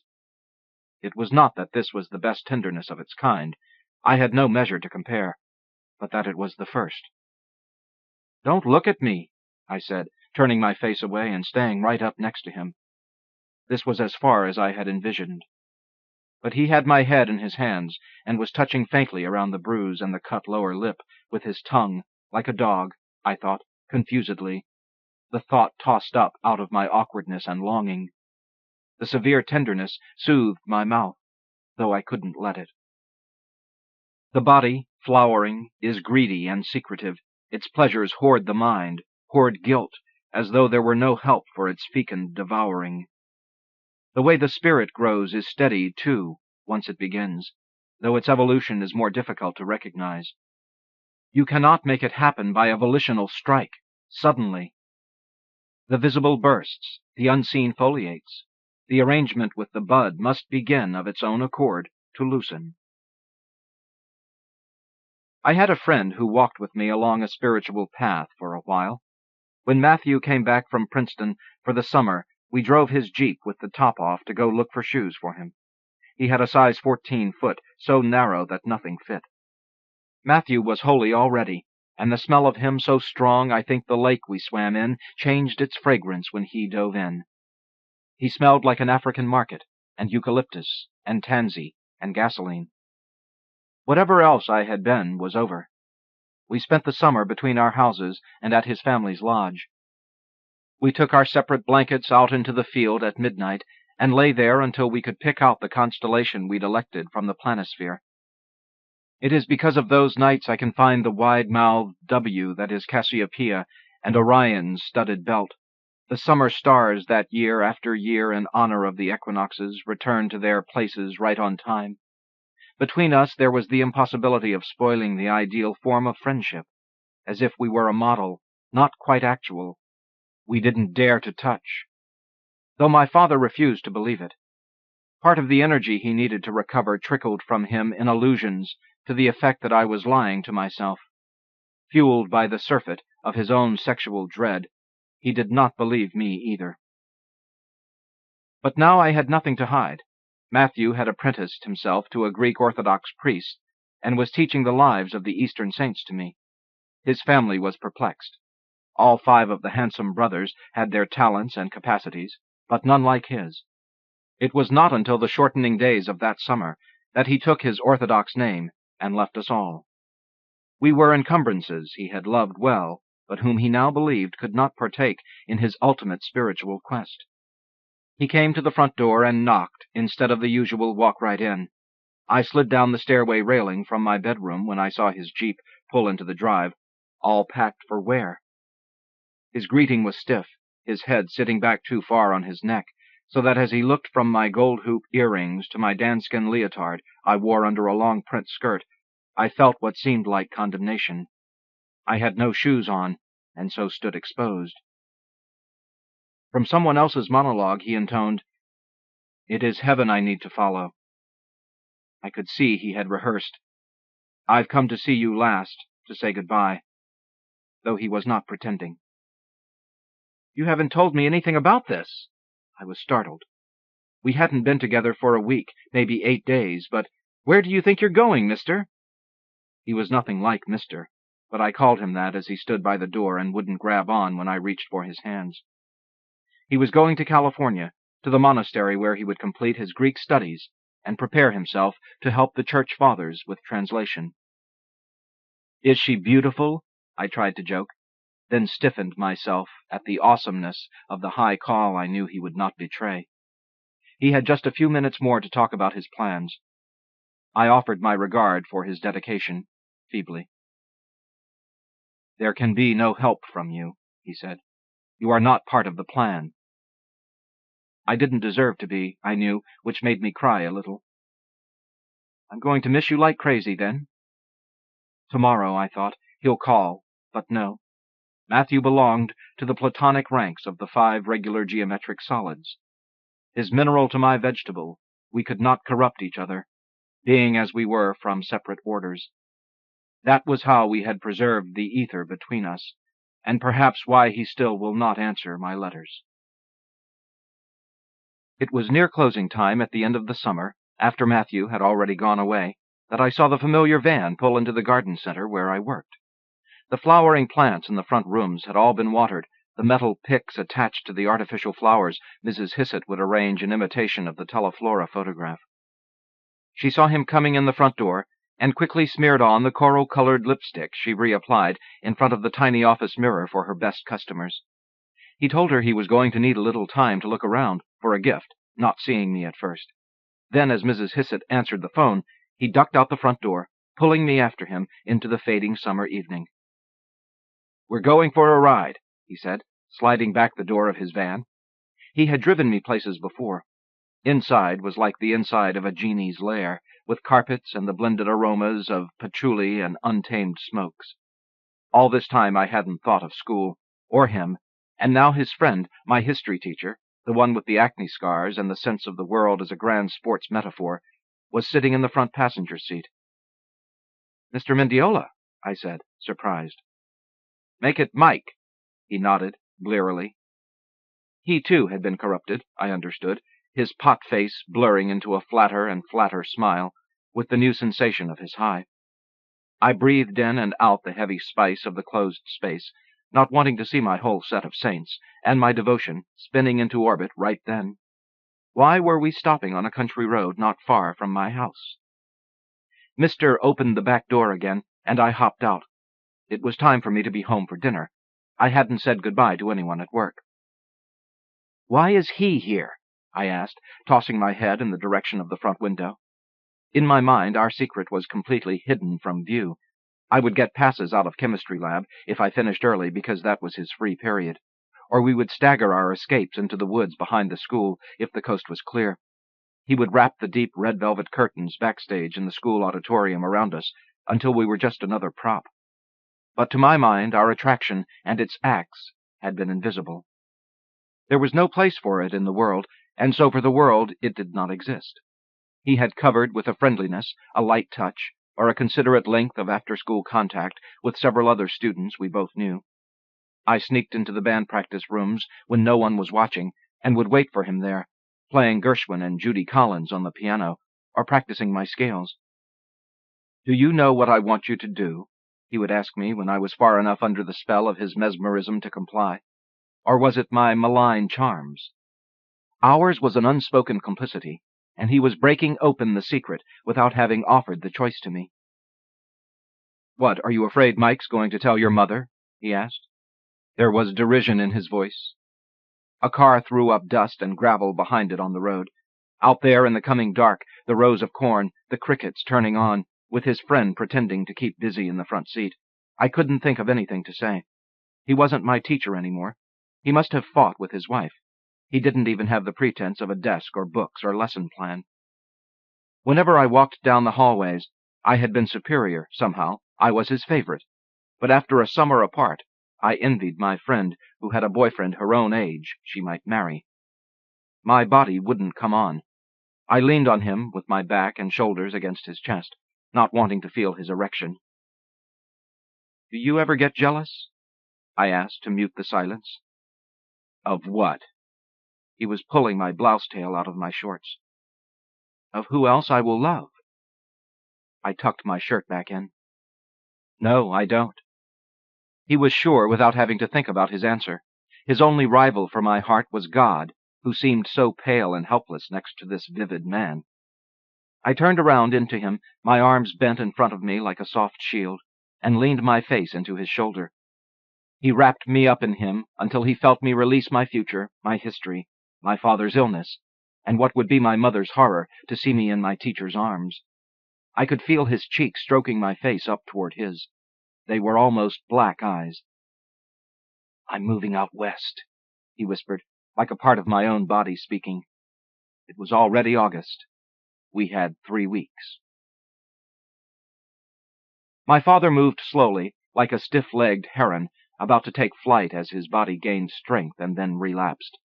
When he grew strong enough to eat at the table, we burned his snagged blue bathrobe. We could not wash the sickness out of it, or look at it limp on the back of the bathroom door for one more day. The summer was ending with promise. A halting resuscitation in our household stirred us all to plans. It would be my last year at home. My father would be well again. Maybe I would still adore my teacher. I keep wanting to say she would adore her teacher. Still, I dream about him. He comes back. When he sees me, he hesitates for a moment, making sure nobody is watching us. Then he motions for me to follow him into a room with no windows, and once we are inside, no doors. I was drunk on his fondling, but more so on his gifts of books and ideas. I am trying to cultivate that early passion without sneaking off to a father surrogate. Let me try again. The way it started was after school one day he was sitting on top of a teacher's desk in an empty classroom, and we were talking about Howard Rourke and Dominique from Ayn Rand's Fountainhead. Rourke was an architect who could, for principle's sake, explode the very building he had designed. Dominique could slash her neck and arms until she fell unconscious to disguise her love for a man. I was sitting in front of him and stood up suddenly, overcome with the character's pure sufficiency. In one passage, she is lying on a wide bed upstairs, the whole plot conspiring to have Roark open the door and want her. But he leaves before they make love, I think before they even touch, and the whole book quivers with the strength of his self-denial. Or I quivered, and standing up I took the 2 or 3 steps ahead to him and straddled his one knee so that my thighs surrounded and rode his thigh. I just did it, astonishing myself and him. He had to grab me around my waist or I would have lost my balance. Beyond that, he didn't respond by touching me, only by trying to look in farther to what I must be thinking. I looked back hard. Lady. He left a long pause hanging. You know what you're doing? He asked. It was not my parents' rules, or the schools, or the Bibles I was transgressing, so much as my own developing spirit. I wanted to take in all experience that could teach me without destroying the light. But when I touched him, at the same moment that my body pulsed on, the light inside me flickered. The whole thing was there together. I would have to divide it into parts and put the one outside and the other over there. The parts would be wrapped in separate colored papers. I would open them up when I was ready. The mind begins to legislate. The body craves its equal time. The spirit rises to sing and is placed far away, under something that will muffle it. And the clamor of conflicting passions sounds outlying passions like a gong. I stepped back and ran from the room. The way it started, however far back I can go along the avenue of a glance, she knows he is watching her and she is watching him, beyond the compelling drive, back to nurture and a lack of nurture, into the genetic codes of addiction and great need. The way it started, the prescient start, like a first principle, encodes in its embryo its end. I had just finished my period. I was dry. He was moving to Colorado, so I went to see him for the last time at his apartment. I had been there before on his enormous waterbed, but I would leave my clothes on as we touched, lightly, more like wrestling. Once I wore my favorite caramel-colored lambswool sweater with the tiny moth-hole at the neck. What he liked best was the feel of me in my father's purple and white striped silk shirt without a bra. When I got there this time, he didn't want me to go into his apartment, so I stood outside in the hallway, waiting for him to finish whatever it was he had to do, and then locked the door. He was all packed to move, or his wife might come home, but he had a key for an empty apartment down the hall with a few pieces of inexpensive furniture, including, in a single back bedroom, one twin bed without any sheets. Usually we had music. There were the remains of the last tenant's plants on the windowsills, dead from the heat and neglect. August's trill of heat. The walls were thick with an overpainting. This incarnation they were what would have normally been a forgettable mustard gold. I must have been wearing a skirt. I had brought my journal to let him read the last few pages. They were poems about him, now that he was going away, and about me. I would let the light burn beyond the wind of our desire now. They were a girl's poems, troubled with the drifts of sex and faith and words. When he finished reading them, he read a few lines out loud to me, with great deliberation, as though they had been written by an ancient bard. Wallace Stevens says, "We do not say ourselves like that in poems. We say ourselves in syllables that rise from the floor, rising in speech we do not speak." As he read them, I sat on the arm of the sofa with my feet in his lap, his arm draped over my knees. "These are by far your best," he told me. "You are right there in the words, and the words are transparent. To desire virtue, I pretended not to notice, is its own form of seduction. I admitted the magnetisms of a game of chess, how the opening moves lock you and your opponent into moats of dependency. I knew the maddening itch being ignored worked up, but not that purity is a dare." His fingers followed along the front of my thighs and hooked under the elastic of my panties. I had resolved not to, and chose my oldest cotton pair. He helped me stand up on the couch and step out of them. They fell there like a useless skin shedding that he picked up to smell. At the same time he reached for me, I let my legs swing around his hips, so he could carry me to the other room. We were going to, without music, at the callow end of the interminable summer of my abandonment. He took his penis out of his pants and rubbed against me, on my belly, high up between my legs. I tried to help him, on the dry folds of my labia. This was going all wrong. There was no time to unwrap the right elements so that even one of them could be included, could begin its justifications to the other parts. Yet this sense of being an accomplice, I couldn't help it. He pushed in, and I felt his zipper cut into my skin as he rocked 2 or 3 times, and as abruptly pulled out. As if he had been thrown from me, he reared back and fell against the wall. There was no way I was going to let that happen. He moans, shaking. I finish buckling his belt for him. I draw him back down to the bed and make him lie down on his back, so I can lie along the whole length of him. There is a song I am humming before I think of what the words are, and when I think of the words I stop. It is I who am no good at ending. The torn. That was it, wasn't it? Was that it? I smooth his hair away from where it has stuck to the sweat on his neck, and he shudders. I have to drive home fast and get into the shower. The blasting heat a farewell, the shock of walking past people on the way to my car who will forget this day's significance. The green lights a farewell. Go on, go on.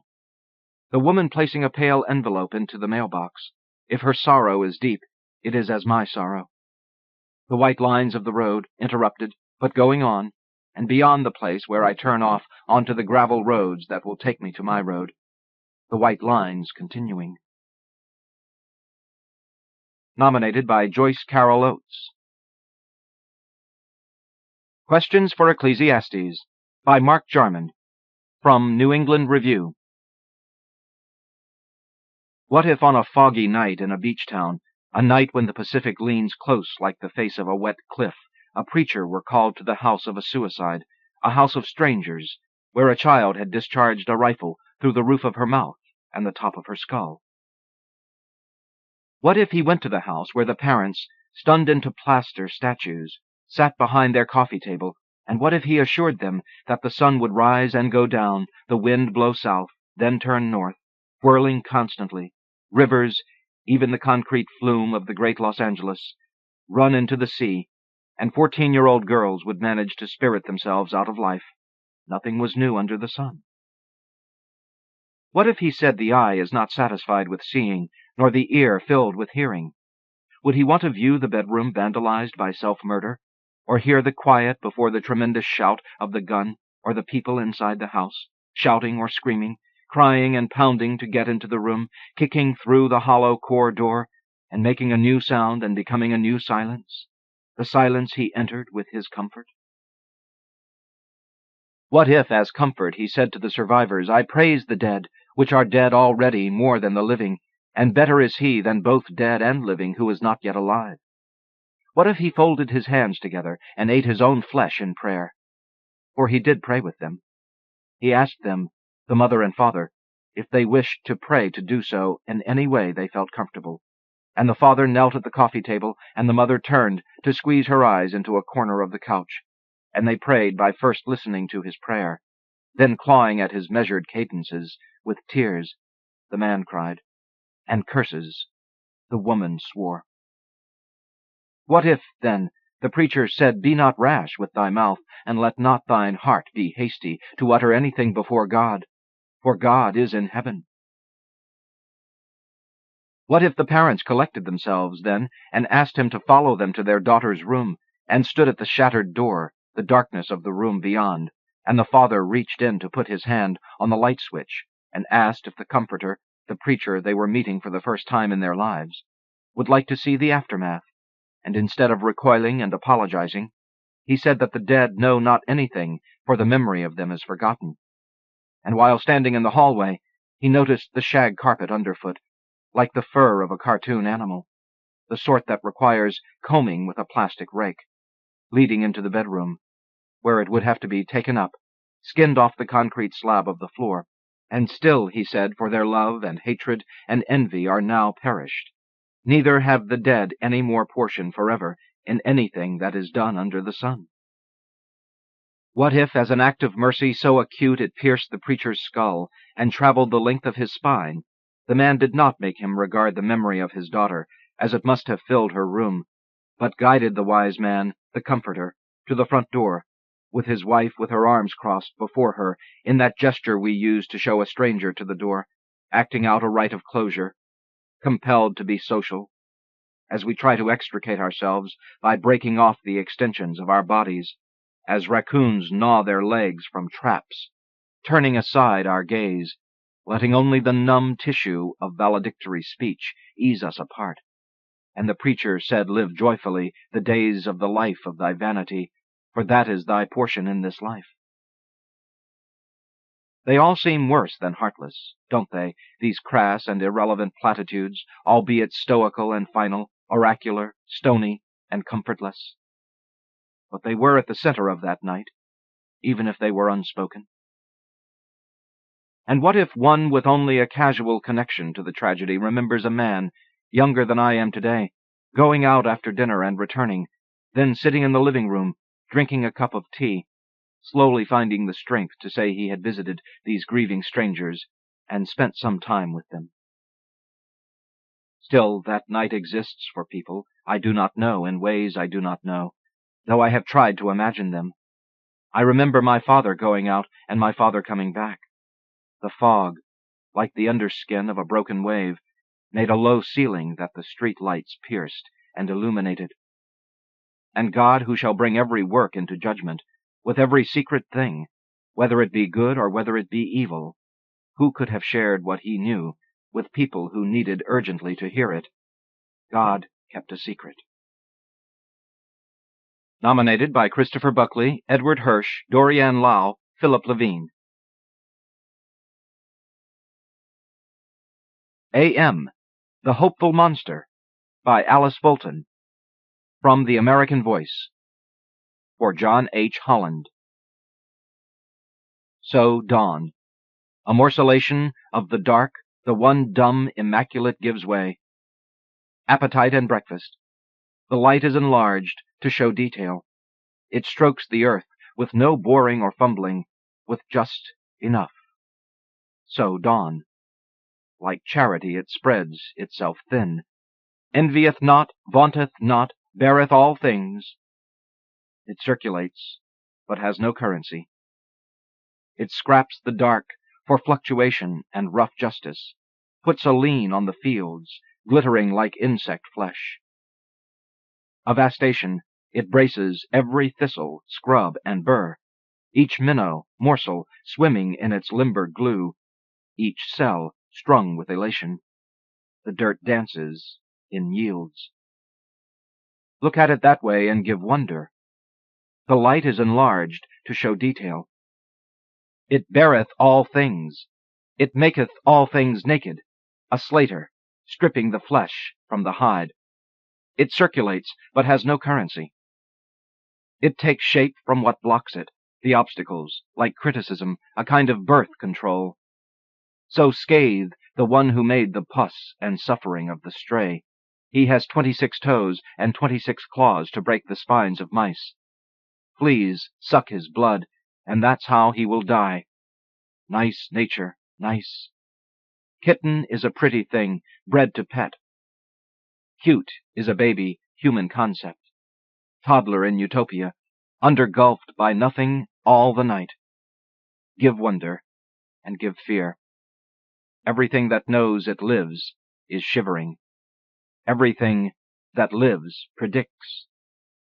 Terror is just the confidence of prophecy. What from the gut the nerve emerges, step by step and sweat by sweat. Nominated by Mark Jarman. A Chick from My Dream Life. Fiction by Karen E. Bender. From the Iowa Review. I loved helping my sister Betsy hide her bad hand in the morning. By 8, she'd be standing on the side of the bathtub looking at her body in the bathroom mirror. "Okay," she'd say. She would fling out her bad hand. "Make it fashionable." I'd flip through my tube tops, finding one the same color as her swimsuit. Betsy examined her tan lines or put on sea coral lipstick because she thought that was right for the beach. She ignored me when I pulled her bad hand, the one with no fingers, toward me and put a tube over it. She liked tube tops, because they hid her hand completely, but made her look like she was carrying something bright. "Maybe tape it shut," I said, "or paperclip it, and bunch it at your wrist. There." Betsy would hold the tube top up and examine it. "Cool," she said. I smiled, the expert. I wanted the tube top to look natural. I wanted to slip the tube top over her and see a good hand push through. My parents were the ones who started helping Betsy hide her bad hand. After my mother hemmed the bottom of Betsy's coats, she would sew the extra material to one sleeve. Betsy always had sleeves that were too long for her. I thought all her coats looked like they were coming alive and taking over her body. My mother took forever with those sleeves. I hated watching her with Betsy. Because of her hand, Betsy possessed my parents in a way that I didn't. Sometimes when I played with Betsy, I pulled my coat sleeves down over my hands, but the sight of me with gigantic sleeves always seemed to annoy my mother. "You don't want to look like a waif," she said, and rolled my coat sleeves all the way to the elbow. Helping Betsy with her hand was the only thing I could do right that summer. Betsy was only 11, a year younger than me, but had become pretty. The sun went into her skin, and she held it easy, her hair, knees, glowing. Everyone knew her walk at our junior high school, a slow, watery step, her hair lifting and slapping her shoulders. Betsy understood something that I didn't, and as her older sister, it was my job to stop this. That was the summer when my father moved from his bed to the couch every morning, and when my mother tried to figure out what was wrong with him. My father was tired. He woke up at night, cold, when it was warm outside. He had a little cough. All over the house I could hear him. He always sounded as though he was about to spit. Part of the day my father lay on the couch in the den. Wrapped in a blanket, he watched the news reports. Before he felt tired, I used to sit with him on that couch and watch Cheryline Rivers talk disasters. 3,000 evacuated after chemical spill. Tornado ravages Kansas. My father would say two things to me: "Listen, Sally," or "This is sick." "Listen, Sally" included countries being invaded and teenagers who were more successful than I was. "This is sick" included everything else. I wanted to sit on that couch until my father organized the world for me. Now he didn't want us in the den, so we sat where the carpet turned from rust to brown and watched him. It was Betsy's idea to toss balls of paper with messages at our sleeping father. She wanted to see how far she could throw a ball of paper if it were placed on her bad hand. She said if the messages hit him, maybe he would feel better. We scribbled notes we thought might work. "The greatest father in the universe. Smile. Hugs and kisses. We love you." I crumpled up "Smile" and put it carefully on her bad hand. She reached her arm back and served "Smile" full force into the den. The ball bonked our father on the forehead. He opened his eyes. We waited for him to thank us. I knew our father was different when he woke up after our message hit him. He didn't thank us, which he could have done. He didn't instruct us about the world, something he would usually do. He threw back the blanket and sat up. "Enough, girls," he said. "Out." Hearing our father talk that way sent Betsy all the way across the yard. She put her towel as far from the den as she could. She said she was going to make a project of thoroughly reading all of her 17s. I couldn't decide where to sit. I didn't know what we had done. Sometimes I sat with her across the yard. Sometimes I sat on the edge of the den, like an anchor. Our mother began to walk through the house. She walked hard through each room, as though into a wind. She was different, too. She wasn't in her face when she looked at us. She was with our father. When my mother yelled at my father to go see a doctor, I ran to Betsy, who was involved in her 17s. "What do we do?" I yelled at her. She turned the page on a quiz on kissable lip gloss. "How should I know?" she asked. I started to walk away until we heard our mother's voice rise again, louder than I had ever heard it. Betsy jumped up. She began to run, arms flapping. I ran, too. She turned on the sprinklers. "Doe," she sang. "A deer, a female deer. Ray, a drop of golden sun. Me, a name I call myself." We ran. We ran over the water. We ran as though we had practiced. I followed her around the yard, over the magazines, cover girls all wavy under the water. We ran as far from the house as we could. We sang so loud their voices blurred. The house shimmered through the water. It almost looked beautiful. Before my father got sick, he took us driving. He wanted to take us somewhere we had never seen. Sometimes he reached over the seat to us. His arm waved in front of our faces, and Betsy and I would decide what to put in his hand. "Guess what this is," we'd say, giving him anything, a shoe, a comic book. I hated the game the moment Betsy put her bad hand into his. My father would rub her bad hand gently, as though he was trying to erase something, and then his fingers would close completely over her. "It's a banana," my father would say. "A croissant." Betsy would fall into the seat giggling. "Wrong," she'd say. "It's a boomerang tip." Sometimes I would also put my hand in my father's. He would lightly lace his fingers into mine. "This is, he would say, thinking. I waited for him to tell me something special I could be. I had to be good at something. I was the older sister. That's what I could do. My favorite older sister job with Betsy was when I was in charge of her bad hand. Before we played, she put her hand into my lap. I had so many ideas. We pushed it into Play-Doh to see the dents it made. We molded chocolate chip cookie dough around it to make a cookie that was full of air. When Betsy was 6, we were sitting in the yard and I was holding her bad hand, wondering what would happen if we put on a sprinkler when she took it away and put it in her lap. "Why is it different on me?" "What? What's different?" "Tell me." I told her what our father had told me. "You're the same as me, you just can't take piano lessons." She began to bang her bad hand on the grass. "Give me a thumb," she said to me. "What?" I asked. "Come on," she said. She put her bad hand into my lap. I had no idea what to do. I took her into our bedroom, and we looked through our closet. Mr. Potato Head, Clue, nothing seemed right. Our 52-color marker set.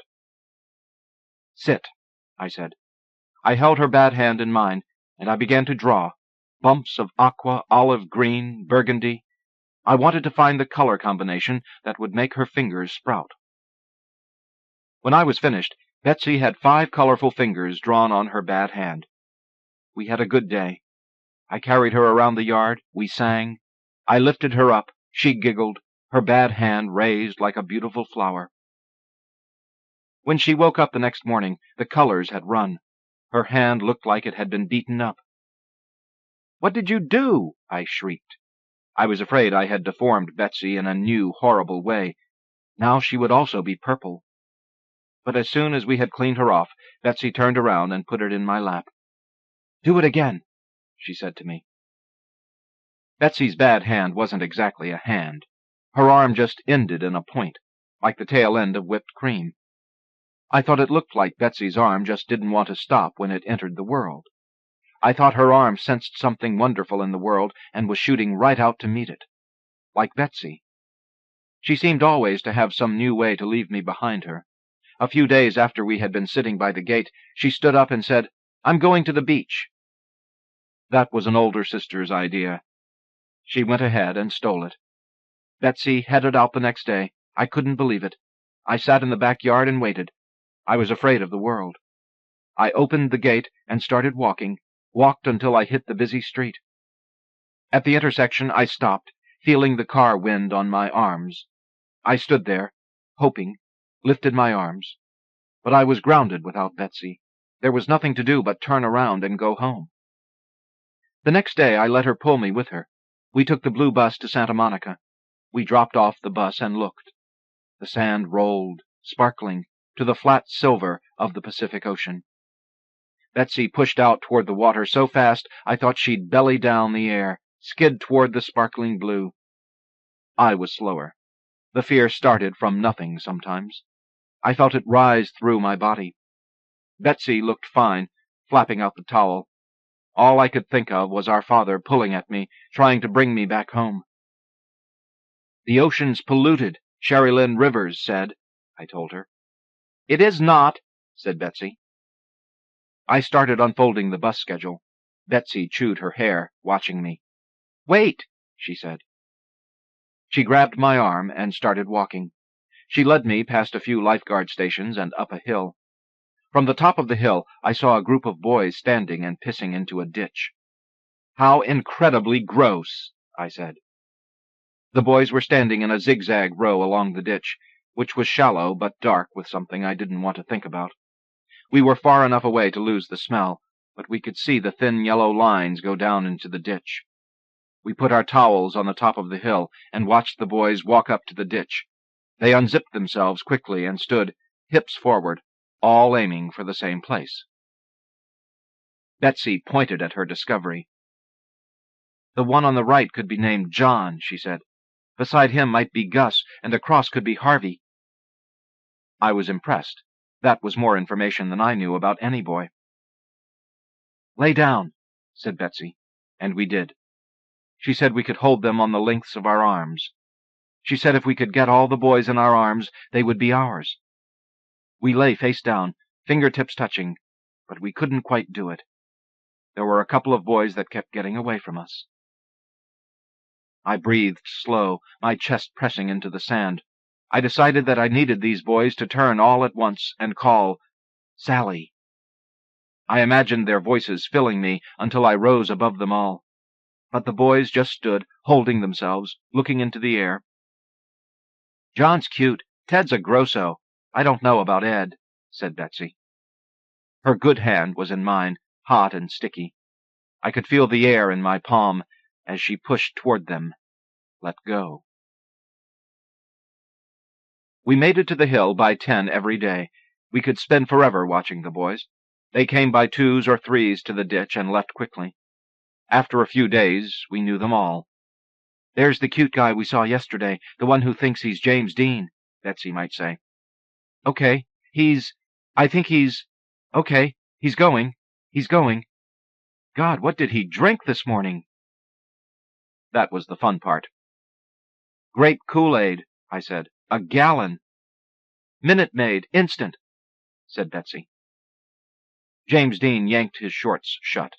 He was replaced by Fonz Wannabe. "Lemonade," I said. We watched, open-mouthed, as he went and went and went. The hill was the one place in the world where I began to feel good. We sat for hours, waiting to see who would walk up next. Betsy and I made up things the boys would say if they liked us. "You are a total foxy babe," said Betsy. "You are one hunk of woman," I tried.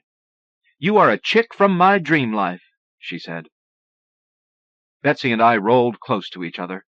For a second we owned the boys, all of them. We looked at each other. Our faces were so close I could feel her breath. "How do they not bump noses?" I said. She leaned over and quickly kissed me on the lips. "Ow," I said, though it didn't hurt. She kissed me again. She didn't bump my nose that time either. "Ow," I said again. Betsy rolled away. I loved her. "Ow," she said. Up on the hill, Betsy and I never talked about our father. We did that only on the long block between our house and the bus stop. Then we discussed our theories about what was wrong with him. One day I told her I thought he wasn't doing anything because he was part of a contest. "Like how much TV you can watch," I said. "He's going to win a trip to Hawaii for 4. "No," said Betsy, "but maybe he's getting ready to go on a game show." "He's going to win the car!" I shrieked. We hugged each other and jumped up and down. We were proud of our father, but the idea seemed strange when we got closer to the house. Our father was not going to Hawaii. I moved close to Betsy. "There's a bug on your shoulder," I shrieked. "There is not," she said. "Yes," I shrieked. I swatted an invisible bug off her back and left my hand there. She didn't move. We also had different theories about what would make our father feel better. That day I decided it was French braids. Betsy pulled her 17 from her tote bag, and we sat on the curb, braiding each other's hair. We marched up to the house, arm in arm, giggling. We looked nice. He was going to love us. I began to knock, but Betsy grabbed me hard. "He's not going to like them," said Betsy. "Yes, he will," I said. "No," she squeaked. "He's not going to know who we are." I don't know why I believed her, but it seemed better than believing myself. We destroyed our French braids, quickly and viciously. We stood by the front door, quietly. Betsy put her hand on my back. "There's a bug on you," she said. When Betsy was 8, I tried to suck her fingers out. We sat, backs pressed against old games of Clue and Candyland, in our bedroom closet, legs tucked so our knees hit our chins. First I kissed her bad hand. I was delicate as a suitor, a circle of kisses around her wrist. "Eat it," she said. Her bad hand was spongy and a little salty. My mouth rode it as though it were corn on the cob. I thought of fingers. I bent down and tried to wish them out of her, making us, finally, the same. "What?" she asked, excited. I wiped her on the carpet and inspected. Nothing. "What?" asked Betsy. She was 3 years from becoming pretty. She put her bad hand in my lap. "Please," she said to me. It happened by the snack stand. Betsy was plucking straws out of the container while I held our drinks. A row of boys leaned against a wall that said in loopy black writing, "No fat chicks." Betsy was struggling with the straw container. One of the boys, a cute one, walked right to her. He slapped a hand on the metal container. A few straws rumbled down. He plucked them out very gently. Then he held them out to Betsy as though they were a bouquet. Betsy looked at the straws and, slowly, at the boy. He was just standing there, being a boy, but that was too much for me. I stared down at the sand. Betsy took the straw from him, and then she ran to me. "What?" "He said his name was Barry, and he hung out at Station 5, she said. "Oh, my God," I said. We ran across the sand, the ice in our drinks jingling. "What does that mean?" "He likes you," I said. She shrieked. "Do you think he's cute?" "No." "Are you sure?" "Yes." "Oh," she said. She stabbed her straw into her drink top. The boy was still there, watching. It took too long for him to disappear. Betsy and I both crawled into my bed at night. She liked to run her bad hand along my arms. Starting at my wrist, she slid it up to my elbow. Then she stopped and slid back down again. We wrapped our legs around each other, Betsy smoothing me over, and often fell asleep like that, my mouth wet against her hair. Sometimes, when we held each other, she would try to figure things out.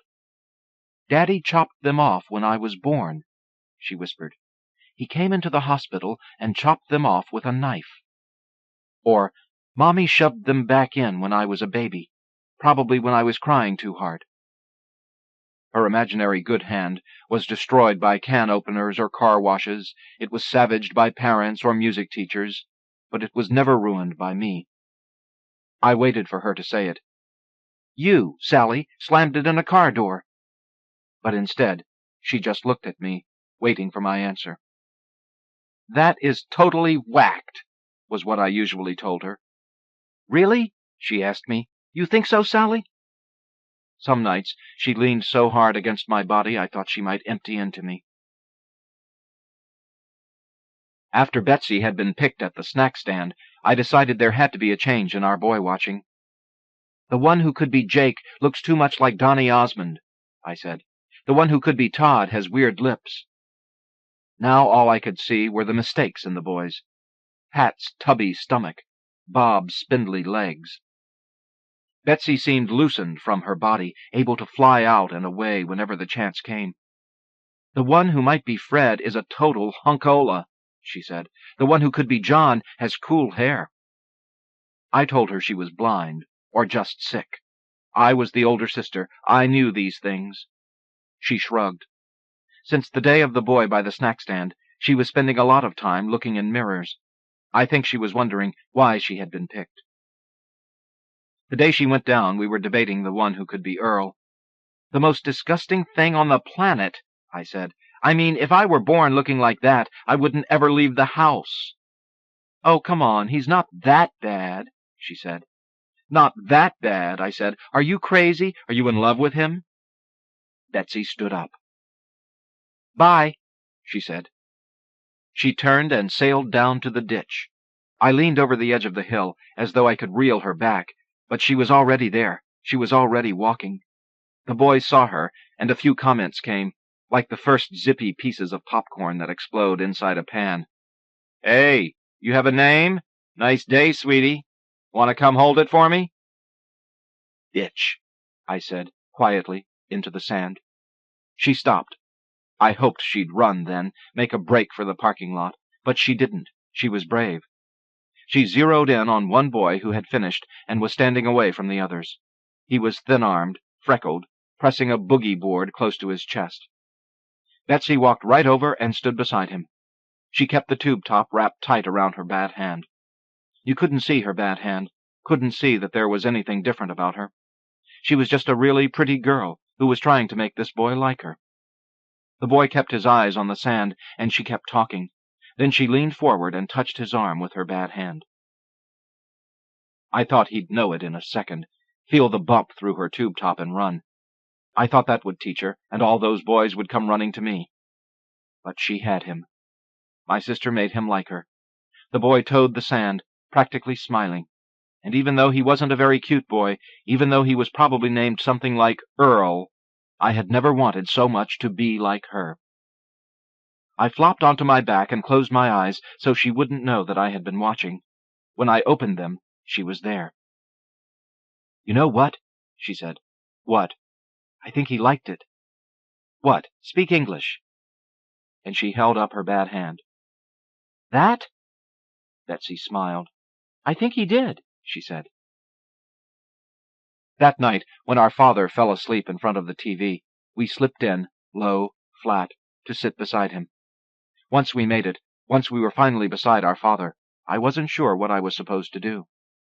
Betsy sat, staring into the bright white of the TV.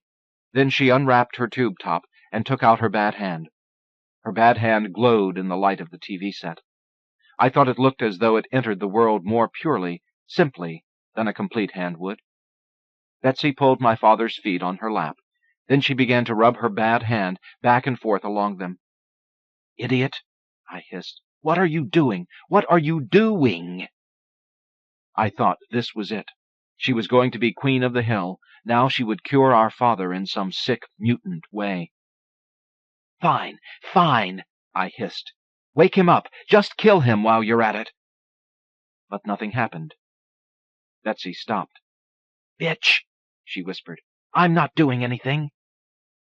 Neither of us moved from our father. We looked at him for a long time.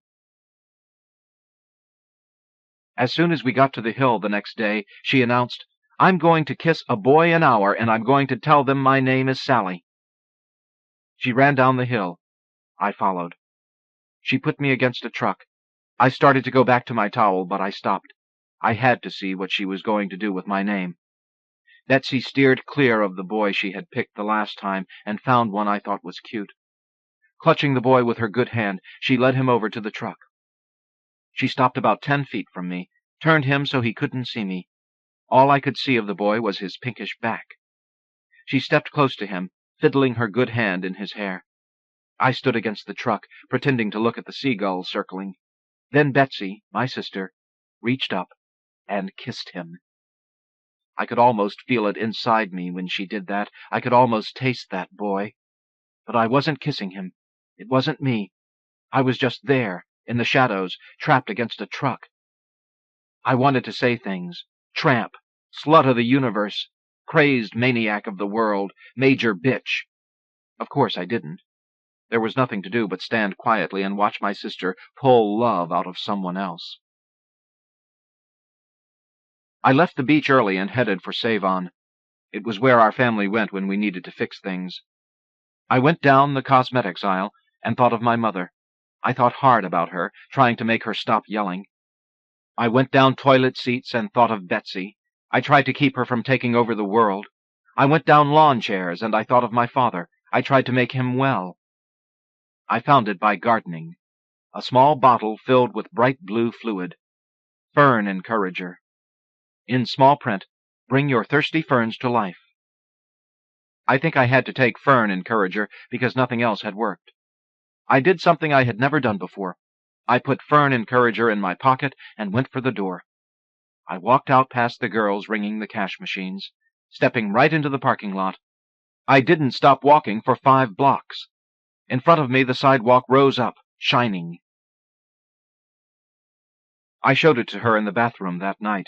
She rolled up her bikini top, flashing her brown nipples, her tiny breasts. Then she ducked, knocking the bottle out of my hand. "Are you insane?" she said to me. I watched her move into the mirror as though she were in love with it.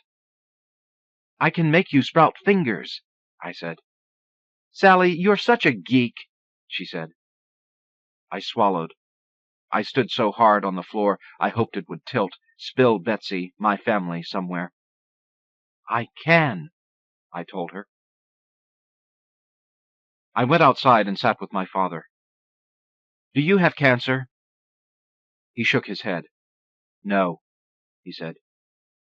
I felt something, full as a balloon, shrink inside of me.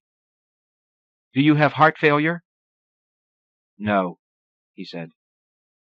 "Well, then what?" I said. He held out his arms. I stood inside them. They did not surround me the way I wanted. "I get tired after I read the newspaper," he said. "I get tired after I walk 1 block." His voice swelled. "I get chills almost every night, and still no one says there's anything wrong with me." He rolled over. "Forget it, Sally. Go play with your sister." I didn't know what to think. It wasn't a contest. It wasn't a fatal disease. It wasn't that he just liked to lay around. My father had just stopped. My father closed his eyes. He looked like he could just sink into the lawn chair and disappear. It wouldn't take long for me to follow. I wouldn't even have to try. I tried to tell one of the boys at the beach to come get me, the one who could be Craig, pushing open the gate and walking right to me, leaning over, knowing how to kiss. That was the first time in ages that I sat right beside my father. That night I woke up, blinking into the dark. I moved down the long hallway to the kitchen. I stood in the doorway and scanned the utensils. The can opener wasn't sharp enough. I didn't know how to put together the Cuisinart. So I took the biggest steak knife, silver and heavy, and I put it against my left hand. That knife was stubborn. I held it hard, stood there breathing. I thought of all the love I would possibly get. But the knife wouldn't go down. It wouldn't move. I lifted the knife off my skin. I put it in the very last trash can in the garage. I dumped garbage over it, old TV dinners, soda bottles, banana peels, until I was sure no one would know it was there. In bed, my hands went slowly all over my body still ridiculously complete. When I woke up, I told Betsy I wasn't going with her to the hill anymore. "It's boring," I said. She was stepping into that day's swimsuit. She stopped. "How?" "It just is," I said. Betsy slapped her arms at her sides. "Fine," she said. "Be that way." She whirled around. "What color do I wear?" "I don't care." "Pink," she said. "I totally need pink." She began to hurl shirts and towels. "Fawn's wannabe looks like a fish when he kisses," she said. "It's really gross. You have to see." "No," I said. She zoomed out of the bedroom. I listened. She was running. She was also throwing. Magazines, big pillows, chairs. "Sally!" she yelled. She was in the kitchen. "You stole my pink one," she said. "I wouldn't want it," I said. "Bitch," she said. "You know you do." She grabbed a spatula lying on a counter. "You know you do," she yelled, and went for me with the spatula. I leaped on Betsy. She whacked the spatula everywhere, into my chest, under my armpit, between my legs. I hit her all over. I didn't want to miss a spot. She shoved me off and ran to the den. I couldn't believe it. She ran inside. "Daddy!" Betsy yelled. She began to jump all over the den. I did too. We bounced up and off chairs, the card table. I pretended our father wasn't sleeping. He wasn't even there. Our father opened his eyes. "Girls, out," he said. Betsy hopped, gently, on top of the TV set. Under her feet, a contestant touched a new Buick. Betsy was the tallest thing in the room. Again, she had picked the center of the universe. She had found the best place to be. I wriggled toward Betsy, getting ready to push her off. Our father was faster. He lifted her off the TV. Betsy started kicking. He was holding her, in the air, kicking. It was the first father thing I saw him do the whole summer. It was the first thing he did that made him look strong. He gently set Betsy on the floor. I loved him then, instantly, ridiculously. Now he would talk to us again. Now he would tell us what to do. But our father didn't say anything to us. He didn't even smile. He stepped away from us as though he thought we were ugly. I let out a big breath. I wondered how our father felt, watching me and Betsy leave for the beach every day. I imagined how mad he must be, being tired when it was so beautiful outside.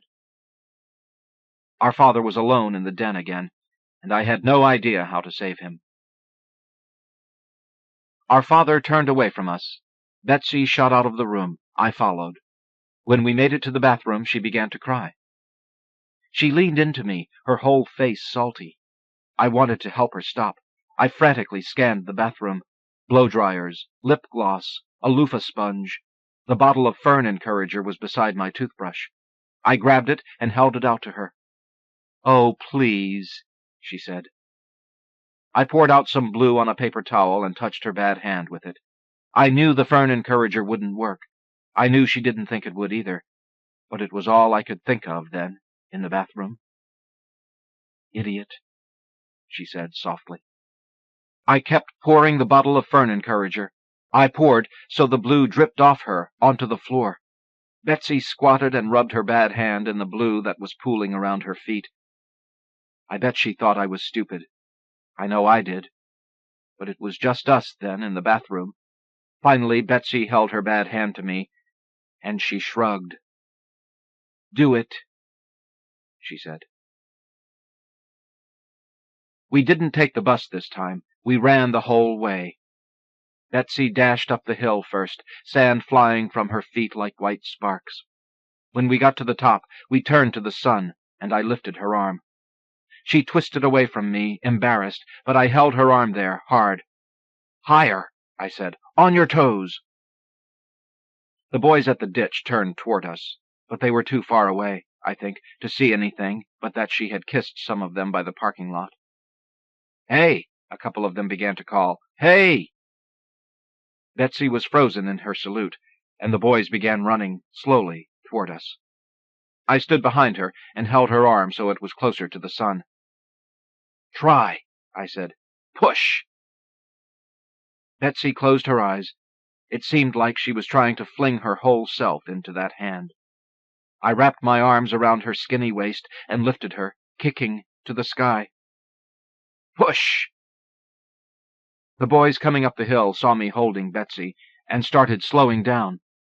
I squeezed my sister tighter, tighter. I waited for something beautiful to come out of her. I waited for anything at all. Then Betsy started to cough, and we fell, separate, on the sand. Betsy was still. I took her hand out of the sand. She kept her face down as I shook the sand off. She must have known there was no difference. And, of course, there wasn't. Because when her hand was out, I could see that it was the same. It was still my sister's bad hand. The boys began to rush the hill, and they began calling her by the name she had given them. "Sally! Sally!" When she heard they were still coming, Betsy sat up, yanked her bad hand back. "Oh, great," she said. "Give me something." "What?" "Don't be stupid. Your shirt." She snapped up my shirt with her good hand, and then I was on the top of that hill in my bikini top, the wind touching my shoulders. Betsy wrapped my shirt around her bad hand in about a half a second, whip-fast after years of practice. The boys were coming for us. They were coming. Betsy pulled me. "Let's go," she said. She took my hand with her good one. Her good hand fit into mine perfectly. It had never fit so well. "Come on," she said, and we walked off the beach, all the boys calling, "Sally, Sally," the whole beach ringing with my name. Nominated by the Iowa Review. Green Grow the Grasses, O. Fiction by D.R. MacDonald. From Tri-Quarterly. A suspicion had come down that Kenneth Monroe was using dope in the house he rented above the road. Harboring drugs was the way Millie Patterson put it. "I don't think he's that kind," Fiona Cameron said, in whose parlor Mr. Monroe was being discussed. She had seen him coming and going, a 30-ish man with dark gray hair nearly to his shoulders. It was the only extravagant thing about him, how the wind would gust it across his eyes.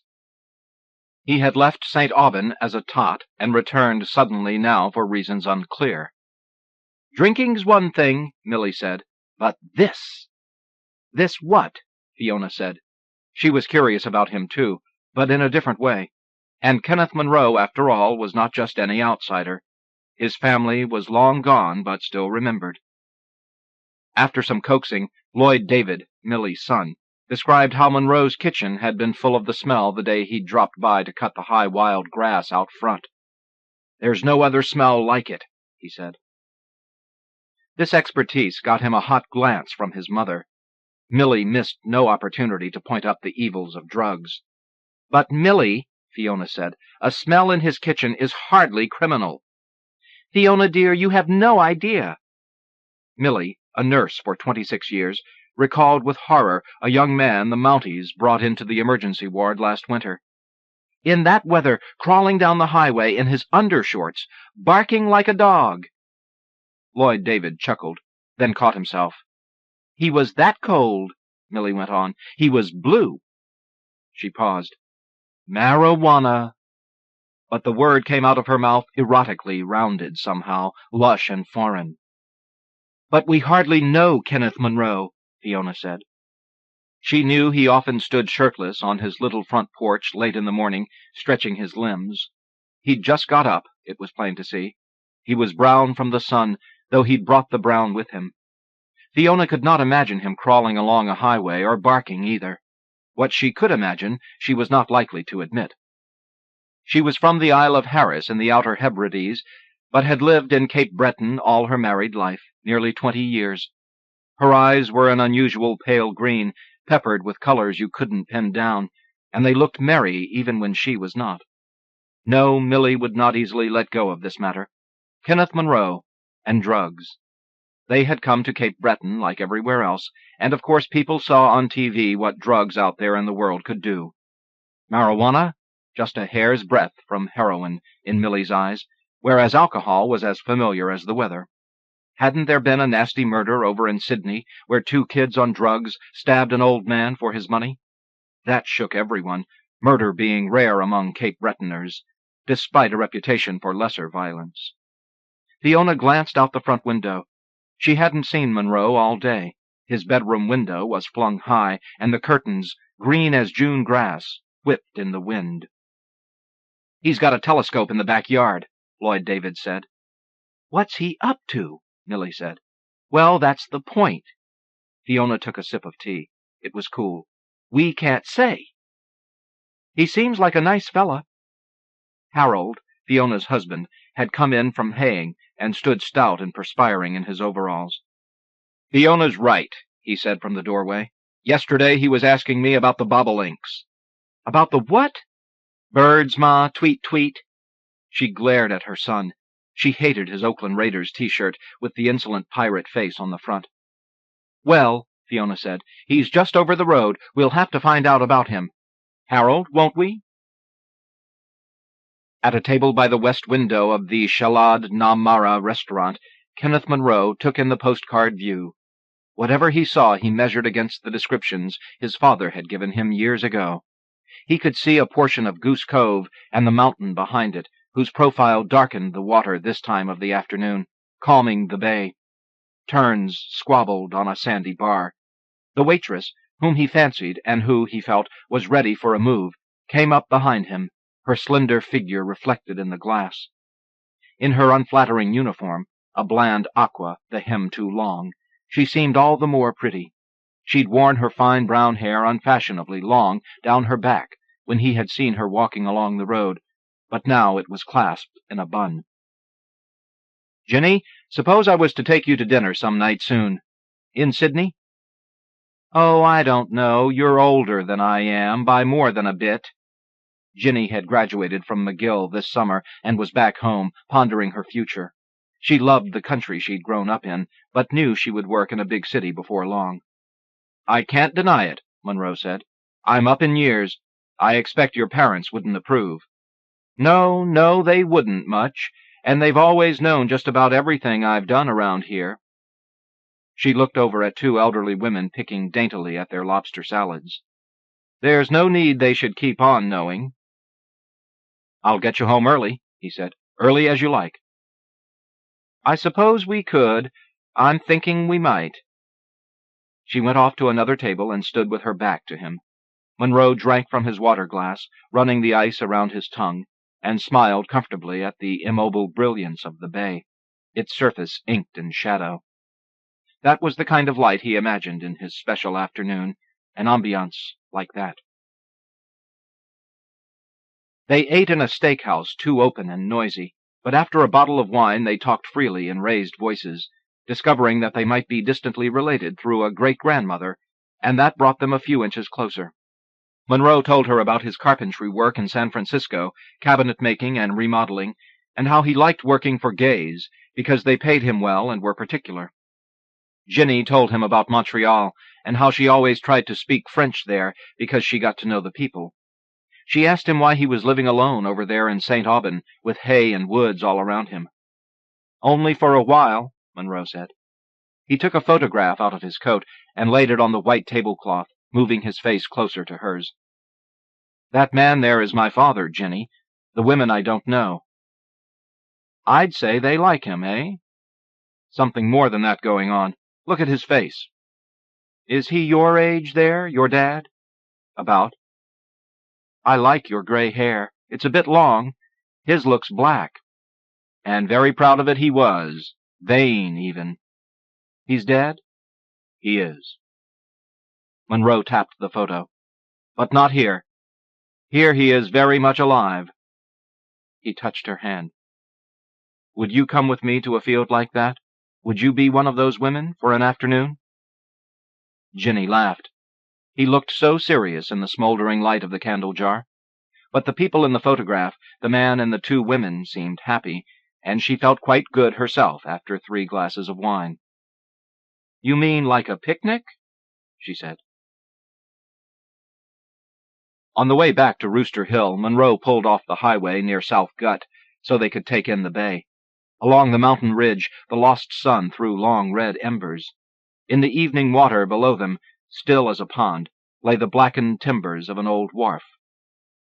"My father had a picture of that," Monroe said, "from back in the 20s when he was a kid. There was a schooner tied up to it.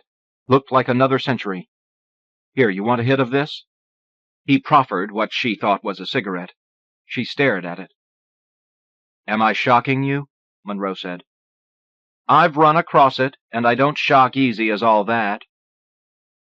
He was afraid he had blown it with her, but he was in a hurry, and for him puffs of grass were part of almost any pleasure. "You are a woman," he said. "At home here I am still a girl." "Well, then." He made to stub out the joint, but she grabbed his wrist and took it from him, drawing a long hit. "God help us if the Mounties come by," she said through the smoke. "And you with relatives here." "Never met any. One afternoon of my own is all I want. With the sun out and a warm wind coming up from the field, and women like those in the photo at their ease. That's what I came for, to take that back with me. I don't want to be a woman in a picture." "Ah, Ginny, you'll be more than that." They kissed in the car as it idled by her mailbox, once quickly like friends, then again with a long, deep taste of something further. After Ginny got out, she kissed the window on the passenger side. The fierce twilight made her reckless. Through the rosy smudge on the glass, Monroe watched her walk up the hill to her house, twirling her bag. Fiona parted the parlor curtains. Kenneth Monroe's car was turning slowly up his driveway, its broad taillights reminding her, in the foggy dark, of a spaceship. Wee men would be coming out of it, heading for the scattered houses of St. Aubin. "Oscar Ma," she'd say, "I've been waiting. Pour ich begann." Certain feelings had no shape in English, and sometimes she whispered them to herself. Harold was not a speaker above the odd phrase, but Gaelic came to her now and then like old voices. Era Ganrick. The sands of Harris, the long shell sand beaches that even on a dour day opened up white like a stroke of sun, still warm to your bare feet after the wind went cold and the clouds glowered over the gusting sea. Those strange and lovely summers, so distant now, brief with emotions as wild as the weather, days whose light stretched long into evening, and you went to bed in a blue dusk.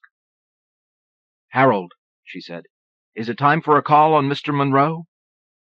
But Harold, pink from haying, had dozed off in his chair. A rerun of Love Boat undulated across the television, the signals bouncing badly off the mountain tonight. Fiona loathed the program. When she turned off the set, Harold woke. He kissed her on the cheek, then wandered upstairs seeking his bed. So why not go up to Monroe's? Yet when she thought of him opening the door, her breath caught. Of course she could phone him first, but that was not the same thing, was it? Fiona had shared a life with Harold for a long time, here in the country. She'd left Harris for a small farm in Nova Scotia, because she loved the man who asked her away, the seaman she'd met in Stornoway, where she worked in a woolen shop. Love. An Gael. Yes, she had no reservations about that word, and all it carried, never had. She loved his company, even when he was dull, and wasn't she the dull one too sometimes, shut into herself, beaten down by a mood? The two of them together had always seemed enough, and although they liked other people, they never longed for them. Small delights could suffice if you were close in that way you couldn't explain to anyone else. It was the robin who nested every summer in the lilac bush at the front door, huddled in the delicate branches as they came and went, always aware of her, pleased that she didn't flee, and the families of deer they watched from the big window at the foot of their bed, grazing elegantly one moment and exploding into motion the next, and every day the great bras d'eau, the different suns on its surface, the water shaded and etched by tides, stilled by winter, the crush of drift ice, and the long mountain in autumn, swept with the brilliance of leaves. And just the day-by-day work of living seemed to have a reason that lay in their being together. But they could never have said what it was. A meal, a task, a domestic calamity. Who could say what made them glad for having it? They talked about some things, but left most unsaid. She loved... what? Harold's presence? Was that the word, Lahir? In some way that no one else could embrace? It was like a bit of music that was always there, behind everything, often too faint to be noticed, but there, and sometimes powerful. He knew her, and he loved her, without question. She had not yearned for any different thing between them. Yet something shocked her out of sleep now and then, her heart galloping hard until the dream yielded to the bedroom, to the familiar window, and she knew again where she was. An impossible longing came on as she lay there in the dark, whether there was a bright moon out, or snow raging or flickering down, or a deep rain drumming on her nerves as she waited for thunder. Harold would mutter on in his own dreams. She wondered if they were anything like her own. He never said. And why, anyway? They were his, he needed them, but in some dreams she made another man care about her. His attentions were utterly new, and like that first keen love when everything is on the tips of your fingers. Each time, in whatever dream place, the feeling was the same, rich in sensation, strange, like none she knew in her waking life, and there were no words for it in Gaelic or English either. Monroe's front light burned in the fog, a gathering coolness on her skin. In Harris as a girl, mists had sometimes frightened her because of the tales she'd heard, and because sights would suddenly appear in her path, ambiguous shapes in a gray sea, and as she approached Monroe's house, she thought maybe that was why he looked out his window a moment before disappearing from it fast. She rapped on his door. What had she seemed like to him? A spectre? Tanask?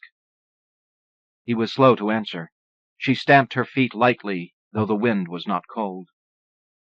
"Did I scare you?" she said, pleased to have that edge. "I don't get many callers, not at night. Mrs. Cameron, is it?" He looked tense, but he ushered her inside, smiling. There was an odd smoke in the air, and she blushed. "Am I interrupting you? Harold's asleep, tired to the bone." Was she rattling on? "Something to drink?" he said. "Rum and ginger ale, maybe?" "Well, I think I will. A wee one. Thank you." Monroe pried an ice tray from his snowy freezer, scattering frost on the floor. He jabbered on about bobolinks in the hayfield. Wouldn't the tractor mow through their nests, the females drab but the males decked out in cream cravats? Were the fledglings gone? Was that it? He held ice cubes in his hands. "Oh, yes," she said. "They've flown by now." He poured rum into a glass. The ice crackled. "I've seen your husband cutting hay," he said. His face was pleasantly creased, as if he'd spent time outdoors, but comfortably, skiing or swimming, perhaps. His long hair looked recently trimmed. "He sells it. 3,000 bales." She smiled. At the tips of her cheekbones she felt spots of red, like rouge, but hot. "I used to help him." Monroe handed her the drink, then peered out the window. "I'm glad it was you coming out of that fog," he said. "Jumped out of my skin." "Nothing to harm you here." "I know. Sometimes I'm sensitive to surprises." He sat down at the wooden table he used for a desk. "This little house is fine for me. The roof leaks a bit, in the kitchen." "A family of 7 lived here once. Less than fine." She had taken a good swallow and could feel the rum in her blood. She was startled to see her white knees crossed at the hem of her skirt, since she'd intended to wear slacks. "I'll send Lloyd David over. He'll patch your roof." "Lloyd David's mother showed up here this morning," Monroe said, as if it had just come back to him. "She asked me if I knew about the Knox church, and would I like to attend." He laughed. "She was really looking me over. I said no thanks, and she said it was only what she expected. What do I make of that?" "Millie is just concerned about your soul, Mr. Monroe. Some people here feel a kind of responsibility toward you, and they don't know what you're like." "Because I was born here?" "Your father grew up here, your grandpa, too. He's buried over in the churchyard." She nodded toward the small white church that on a clear night could be seen from the kitchen. "That's part of why Millie came to your door." "And you?" "It wasn't for church, Mr. Monroe. I'm not a deep kneeler myself." "Folks don't usually care about my soul, especially strangers." "You've got kin around here, if you want to know them." "Really, I don't." He bent a gooseneck lamp low to the table. "That is, I have something I want to live, or relive, while I'm here. It doesn't involve cousins, just myself and 2 others. She set the glass down on the carpet, most of it gone. The rum made her bold. "Has it anything to do with what I smell in the air? Mind you, I'm only asking." He went still and looked at her. There was a touch of smile in his voice. "Asking's plenty at this point." "I'm not snooping." "And I'm not dangerous. Every Presbyterian is safe." "It doesn't matter, believe me, not in my book." "Would you come here to the table? I'll try to show you what I'm after, something I missed a long time ago." A photograph was arranged under the table lamp, like a document. "I never saw my family except in snapshots," Monroe said. "My father would lay them out and tap a face or a house or a field somewhere, places I'd never seen. Bits of a puzzle to me. People posing in kitchen chairs out back, gray shingles behind them, in Cape Breton, St. Aubin, other places. You know what I mean? A guy standing by a horse with his hand on its nose, and my father would say, 'Now that's Cousin Murdoch John Rory, and he's nearly 100. And my mother would chime in, "And isn't that Donald's Heather when she was small, with the dog Uncle Freddie left behind?" She knew all the pictures by heart. But not this one. I found it in the lining of his suitcase after he died. No, my mother never saw this. She would have said, even though she isn't in it. His father, shirtless, lies on his back in an unmown field. Closed in delight, his eyes are directed toward the camera through a veil of summer grass into which he seems to be settling. His smile is one of self-conscious bliss, unfeigned. A plump woman with dark hair hugs him, her cheek pressed to his bare chest as if she is listening to his heart, while a second woman, younger, her light blonde hair pulled tightly back, sits in a side-saddle way beside his head, her hand playing in his hair. Her smile, pursed with mischief, would warm any man near it. Fiona can see that. Her shorts have cuffs, and her tucked-back legs are pale but pretty. It is like the photos Fiona grew up with, in its black-and-white tones of the past. Behind the father and his two women, neglected fields recede toward gray water. Shy spruce trees stand singly in the far reaches of meadow, awash in wild blonde grass. Visible at the edge of the picture is a boarded window. The old house lists like a grounded ship. The farm was long abandoned by this time, Monroe said. Granny was dead. The land is going back to woods, slowly, and my dad didn't care. He'd had to stay home into his 30s, being the youngest. Had to see to his mother. But you see, he was cut off for years there in the country. No electricity, no plumbing, nothing to tune into. A caretaker, a nurse. And Granny was hard to live with sometimes. So when he was free of all that, he took off west. He only came back here once. And this is it. I know it. On a whim, he's come out to the old place with two women. There's something he has to taste, one more time, and it's all in the air of that afternoon. "And who took the picture?" Fiona said.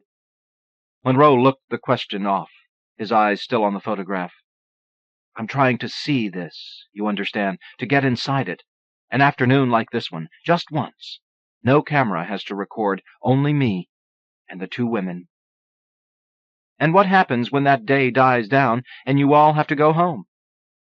"I'll still have the day, and I can enter it whenever I wish." He showed her a stubby joint from his shirt pocket. "This helps me. Does that make any sense?" "Portions of it." Fiona could see right into that old house. The lamps were dry and the cold air was damp with absence. She could smell the mildewed cushions and clothes and bedding on the beds or in the drawers. And that man in the grass, he would never be back. The women touching him were neither his wife nor his wife-to-be. What was he like? What kind of man had he been? "But why do you need help from that?" she said, pointing to the roach in the palm of his hand. "I'm sure I sound naive." "It helps me see things I've missed, and it makes me high." He smiled. "Are you going to evict me?" "You're not noisy, your rent's paid, and it's only you up here, isn't it?" "You do understand what I'm after here? A kind of reenactment?"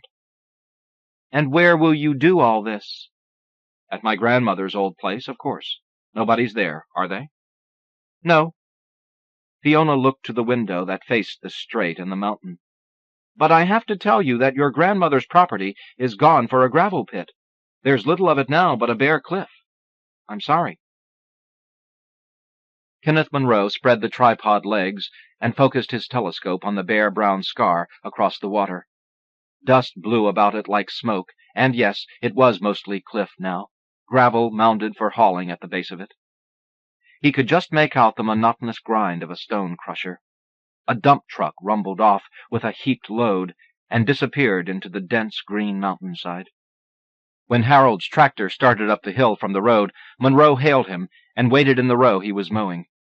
Harold stopped and got down, leaving the engine running. "I wanted to ask you," Monroe said, offering Harold the photo and nodding toward the mountain. "How could they do that to this? How is it legal?" Harold doffed his cap and wiped his startlingly white scalp with a red bandana. He studied the picture. "It was fallow, you know, your grandma's place, a long while. Nothing coming out, nothing going in, just deer and hunters. So goes for taxes, goes for what money might be made of it. Gravel? Gravel. God, they took ton after ton out, all under the highway now. Where I live, you could fight that. Fight what? We had nice farms all over here once. The place was full of people. Lots of trees now, as you see it, everywhere. Harold patted the hood of his tractor, as if it were flesh. You liking it up here, in the house? They both looked at the house. Lloyd David was kneeling on the roof, wielding a thick black brush. He waved. It's fine. Look. Monroe brandished the photo. Is there a meadow like this anywhere over there on the other side? Look east a bit. That patch. I used to cut hay for the old widow, but she's gone. It's clear yet, I think. Funny how trees don't come back into certain places. Just don't. Further up lies a stone house, what's left of it. We didn't build with stone. Plowed up too damn much, I guess. Is it grassy there? Old hay and whatever. Harold yanked a stalk from the ground. There's no single grass called hay. It's a mixture, varies from place to place. Over at the stone house I can't recall. He blew on the timothy in his hand. See that powder? Pollen. Flower tops, Monroe said. Them I know about. He glanced back at the roof. Lloyd David flashed him an ambiguous peace sign, and then put his forked fingers to his lips. Monroe ignored him. Look through your scope there, and you'll see the spot I'm talking about. Harold climbed up on the tractor seat. Or is that just for stars? There's a comet due pretty soon. Next Friday, I think. Come up and have a look. Can't stay awake for a comet, Mr. Monroe. That time of night I'm sawing heavy wood. He looked toward his house where Fiona had come out. Now, Fiona, she'd love to. You show her the stars. Harold released the brake lever and fell instantly into the rhythm of mowing. The man would keep it up until dark, and if the weather shifted, he had other things to do. Had he noticed how lovely his wife looked? Down by her lilac bush, Fiona was taking in the morning, her face up to the sun, or so it seemed, a mist of lavender still left in the branches behind her. When she saw him, she crossed the road and came slowly up the field, the wind in her clothes, billowing her pale green skirt. She stopped short of him and shaded her eyes. The sun warmed her honey-colored hair. There's a stone house over there I'd like to go to, Monroe said. I heard it's dangerous. She was a bit out of breath, and her cheeks had reddened. It's falling in. I suppose there's some danger, sure, he said. He looked down at her white house and the green shutters. The barn, the big doors of its threshing floor thrown wide, was painted and trimmed the same, neatly, all of a piece. Why did my father hate his own farm so much he let it be ground up into nothing? The fields have been hauled away in trucks. He wasn't happy there, Fiona said. He was at times. At times. The sound of the tractor was fading out beyond the rise. I guess you've been to the stone house, Monroe said. I never have. I know it's there. Do you like comets? How couldn't I? At the big rock behind his house, he helped her up to the telescope, his hands shaping her waist. Fiona looked into the eyepiece, where the stone house was supposed to be. He watched her looking, her hands on her bare, prim knees. Something in the tension of the skin there made him want to touch her. It fair puts you right there, doesn't it? She said. She tapped the barrel of the scope. That could find mischief far and wide. She looked down at him. Why the stone house? My afternoon lies over there. Would you come along? We'll have a look. Harold was returning over the hill. Lloyd David had hauled his ladder down and stood smoking a cigarette. He grinned at Monroe as if they both shared some secret. But, Fiona said, how would I fit into an afternoon like that? Just fine. He gave her his hand, and she hopped down off the rock. A strap of her blouse slipped down, and Monroe plucked it quickly back in place. You see, he said, I know the mood of that day. My father could go away again any moment he wanted to. His mother wasn't in the house anymore, cranky, dying. Monroe looked at the tall, almost platinum grass beside his house, beautiful as a woman's hair. He'd told Lloyd David not to cut it, to leave it as it was. My father had the smells of summer in that grass, that air. The women felt it, too. So could we, I think. A breeze rushed through the old maples along the hayfield, a warm sound in the leaves. The ripe hay shimmered. Crows roamed the stubble like portly deacons. Down on the road a red Lotta crept past, Millie hugging the wheel. "When?" Fiona said. Since there was an old path, she let Monroe in his excitement lead the way through the foothill woods until they stepped out into a meadow, clear except for a sprinkling of wild apple, gnarled and stunted by browsing deer. "Up there," Monroe said. In the upper boundary of the meadow sat the ruins of the house, its stones the color of damp sand. It seemed to be merging with the ground.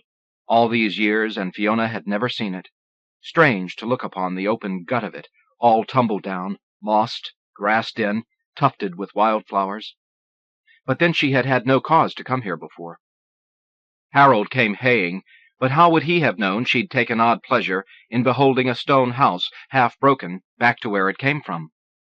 Monroe pulled her away to a pair of apple trees, so old they knelt, their trunks extending out like thick branches, and he sat her down in the tall, fine grass. "My father's trees were straighter," he said. He was flushed and proprietary, as if all he saw were his. "These are hardly breathing. Leaves, but not a fruit on them. Ach, they needed pruning and propping in their later years, and who was here to do it?" Harold tended their own small orchard, and Fiona loved the apple blossoms in June, the white perfume of a new summer. Rain scattered the petals like snow. "This can be the place," Monroe said. "I know it.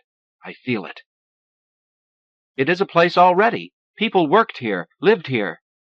"I'll borrow it for a day. That's all right, isn't it?" "If there's ghosts, I doubt they'd mind." Monroe was lighting a joint as if it were no more than a cigarette, his eyes absorbed in the flame. "They might well mind that, though," Fiona said. "You mean they never got high, these people? Can't believe it." "I didn't say that, but I wouldn't think you'd need that stuff up here," she said. "My father had a bottle up here." Monroe hissed more smoke from the joint and blew it out with a long sigh. "Background music, Fiona. Here, try a little. We'll see things the same way." "Thanks, no, I'm seeing fine." He was on his feet and striding toward the ruined house. That smoke changed him. She could see that clear enough. He took a little turn of his own and left her a step behind. What was it like? She had to wonder. She liked his eyes, but they were too light sometimes, like water in a swimming pool, and she could imagine him leaning against a palm tree. But that was unfair. His long hair suited him somehow, carefully trimmed, and the rough clothes, too, the denim shirts and jeans that made no distinction between leisure and work. She followed him up the hill, drawn more to the house itself than to Monroe's investigation. She knew stone houses. Growing up in Harris, they were all she knew. But here she had never seen one like this, rude as an old hearth. Two of the walls, thick with stacked stones of many sizes, were nearly intact, their outer surfaces sealed in a layer of rough mortar, some crude version of Harling, but the inner ones exposed like a tall fence of fieldstones, weathered and stained from rains and the earth they'd been pulled from, but chosen with the patient eye and hand of a stone-setter.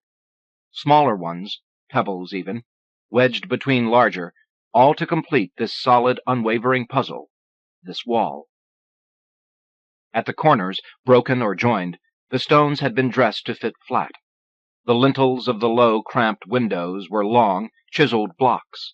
Never fancy, this house, but Highland skill and labor had formed it. The roof had long ago pitched itself into the living space, a tumble with split timbers, gray as driftwood, and with broken stone. Among them grass and hardy flowers sprouted from sod clumps. Rubble from the collapsed sections had spilled into the fruit cellar, a cell-like pit lined with stones, dressed into neat blocks like the lintels. but all was collapse now, a giving in. It must have been dark indeed, but she could attest there was nothing like 2 feet of stone between you and the world, a kind of safety, coming as she did from an island of wind. Wind cowered her mother's flowers, but howl as it might, the house did not budge. Only neglect could bring it down, an open roof, and no one caring. Look! Monroe was running his hands over an outer wall where lichen blossomed like bits of ochre. Feel the mass! It's not like a wooden house going down at all, is it? See that? Faint marks in the mortar. Bird tracks! She touched the wall. Odd what things stones had in them. St. Clement's. On Harris, the church in Rodel, so old it was worshipped rather than worshipped in. When she and her friend Morag visited there, awed by its stone mysteries inside and out, it was 2 sculptures that forced their glances as they wandered the wild grass of the grounds, the tombs and graves. High above a door in the east wall were 2 lewd sandstone effigies, a woman squatting to display her unmistakable cunt, as plain as that, still swollen after 400 years of blurring wind and water, and balancing her out was a male also embedded in the wall stones, gripping rigidly his huge implement as if he had hold of life itself. What was this lurid couple doing high up the wall of a church, Papist though it had been, burial place of MacLeod chiefs? The devil put them there, if you ask me, Morag had said, and Fiona only laughed, knowing better. But what bird walks on walls? Fiona said. There are birds you don't know about, my dear Fiona. His eyes had taken on that abstracted, detached look she noticed the other night. The stones felt cool, like cave rock. She shivered. Monroe brought his face close, and when she didn't move, he kissed her mouth, her chin. They must have been lovely cozy in that house, he whispered. How lovely we'll never know, she said. We might. He smiled and moved away into the foliage that hugged the ruins. She listened to him pushing through the branches. They must have had a garden or something here, he called back, his voice muffled in the trees, a different voice than he'd come up the hill with. She wished she had said no, had let him come alone, even that she had come herself alone, for she liked this place, liked the day, the feel of it. She hadn't kissed him, he had kissed her. She liked his mouth and that warm moment before the kiss, his eyes soft and blind, taken up with what was coming, a look she had not seen in so long she wasn't quite sure it was there. Kenneth was younger, a desirable man, a mystery of sorts, and yet not. How could she say what she was after in him? It was something beyond him, something maybe impossible, even unwise to reach for. She caught again that smoke, a whiff of burnt grass. Monroe called out to her, Yes, there has been a garden. He was shaking the branches of a tall shrub. See? Lilac. At the tips of its bony, dead-gray stalks were dry but visible blossoms, and yes, it was in leaf. Lost in the slender fir trees, they found a spindly rose bush, too tall to be wild, and further away a single apple tree, hoary, but filled with tiny green fruit. They had flowers here, Monroe said, no doubt about it. Then they nearly stumbled over a low stone wall, disguised by grass, much of it, and what they could make out here and there showed it as an enclosure within which the wild trees had checked their growth, the birches almost thinly decorous, the spruce lightly branched and airy. How strange, Fiona said. A walled garden behind a small farmhouse like this, in the country, walled not to keep anything out, but just to define a place, to contain pleasure. No vegetables in this place. Their potatoes and turnips would have ripened elsewhere. How strong the scent of flowers must have been in the midsummer air when the people of the house came walking here, the same people who hauled and chiseled and hoisted those great stones 10 feet up for windows and walls. It would have been peaceful, for the men as well as the women, with the fields cleared, the wind off the water. She sat down on a mossy patch of wall, and imagined the garden without the invading trees.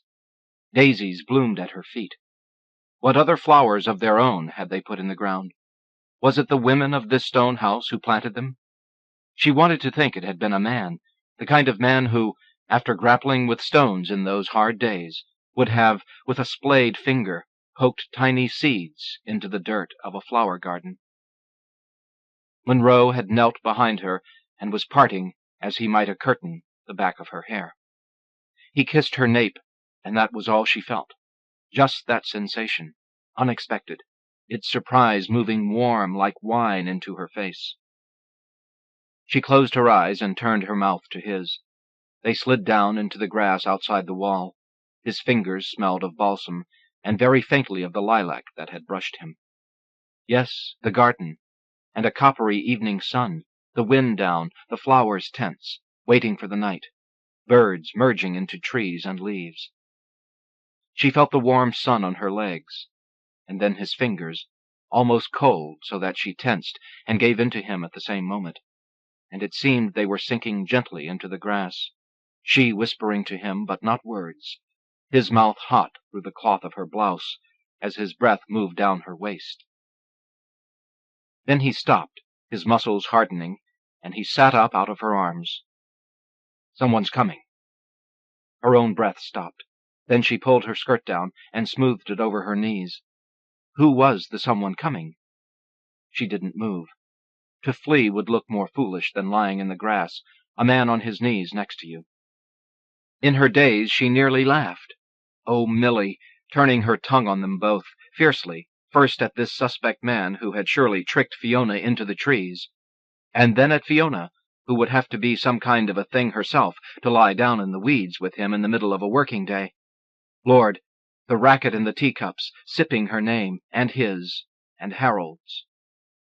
Fiona sat up but stirred no further, nor did Monroe while feet tramped nearer and took the forms of Lloyd David and a pal, a taller boy Fiona didn't know, their voices preceding them, earnest but unintelligible, in the noise of the leaves and snapping branches as they ducked and staggered through the trees.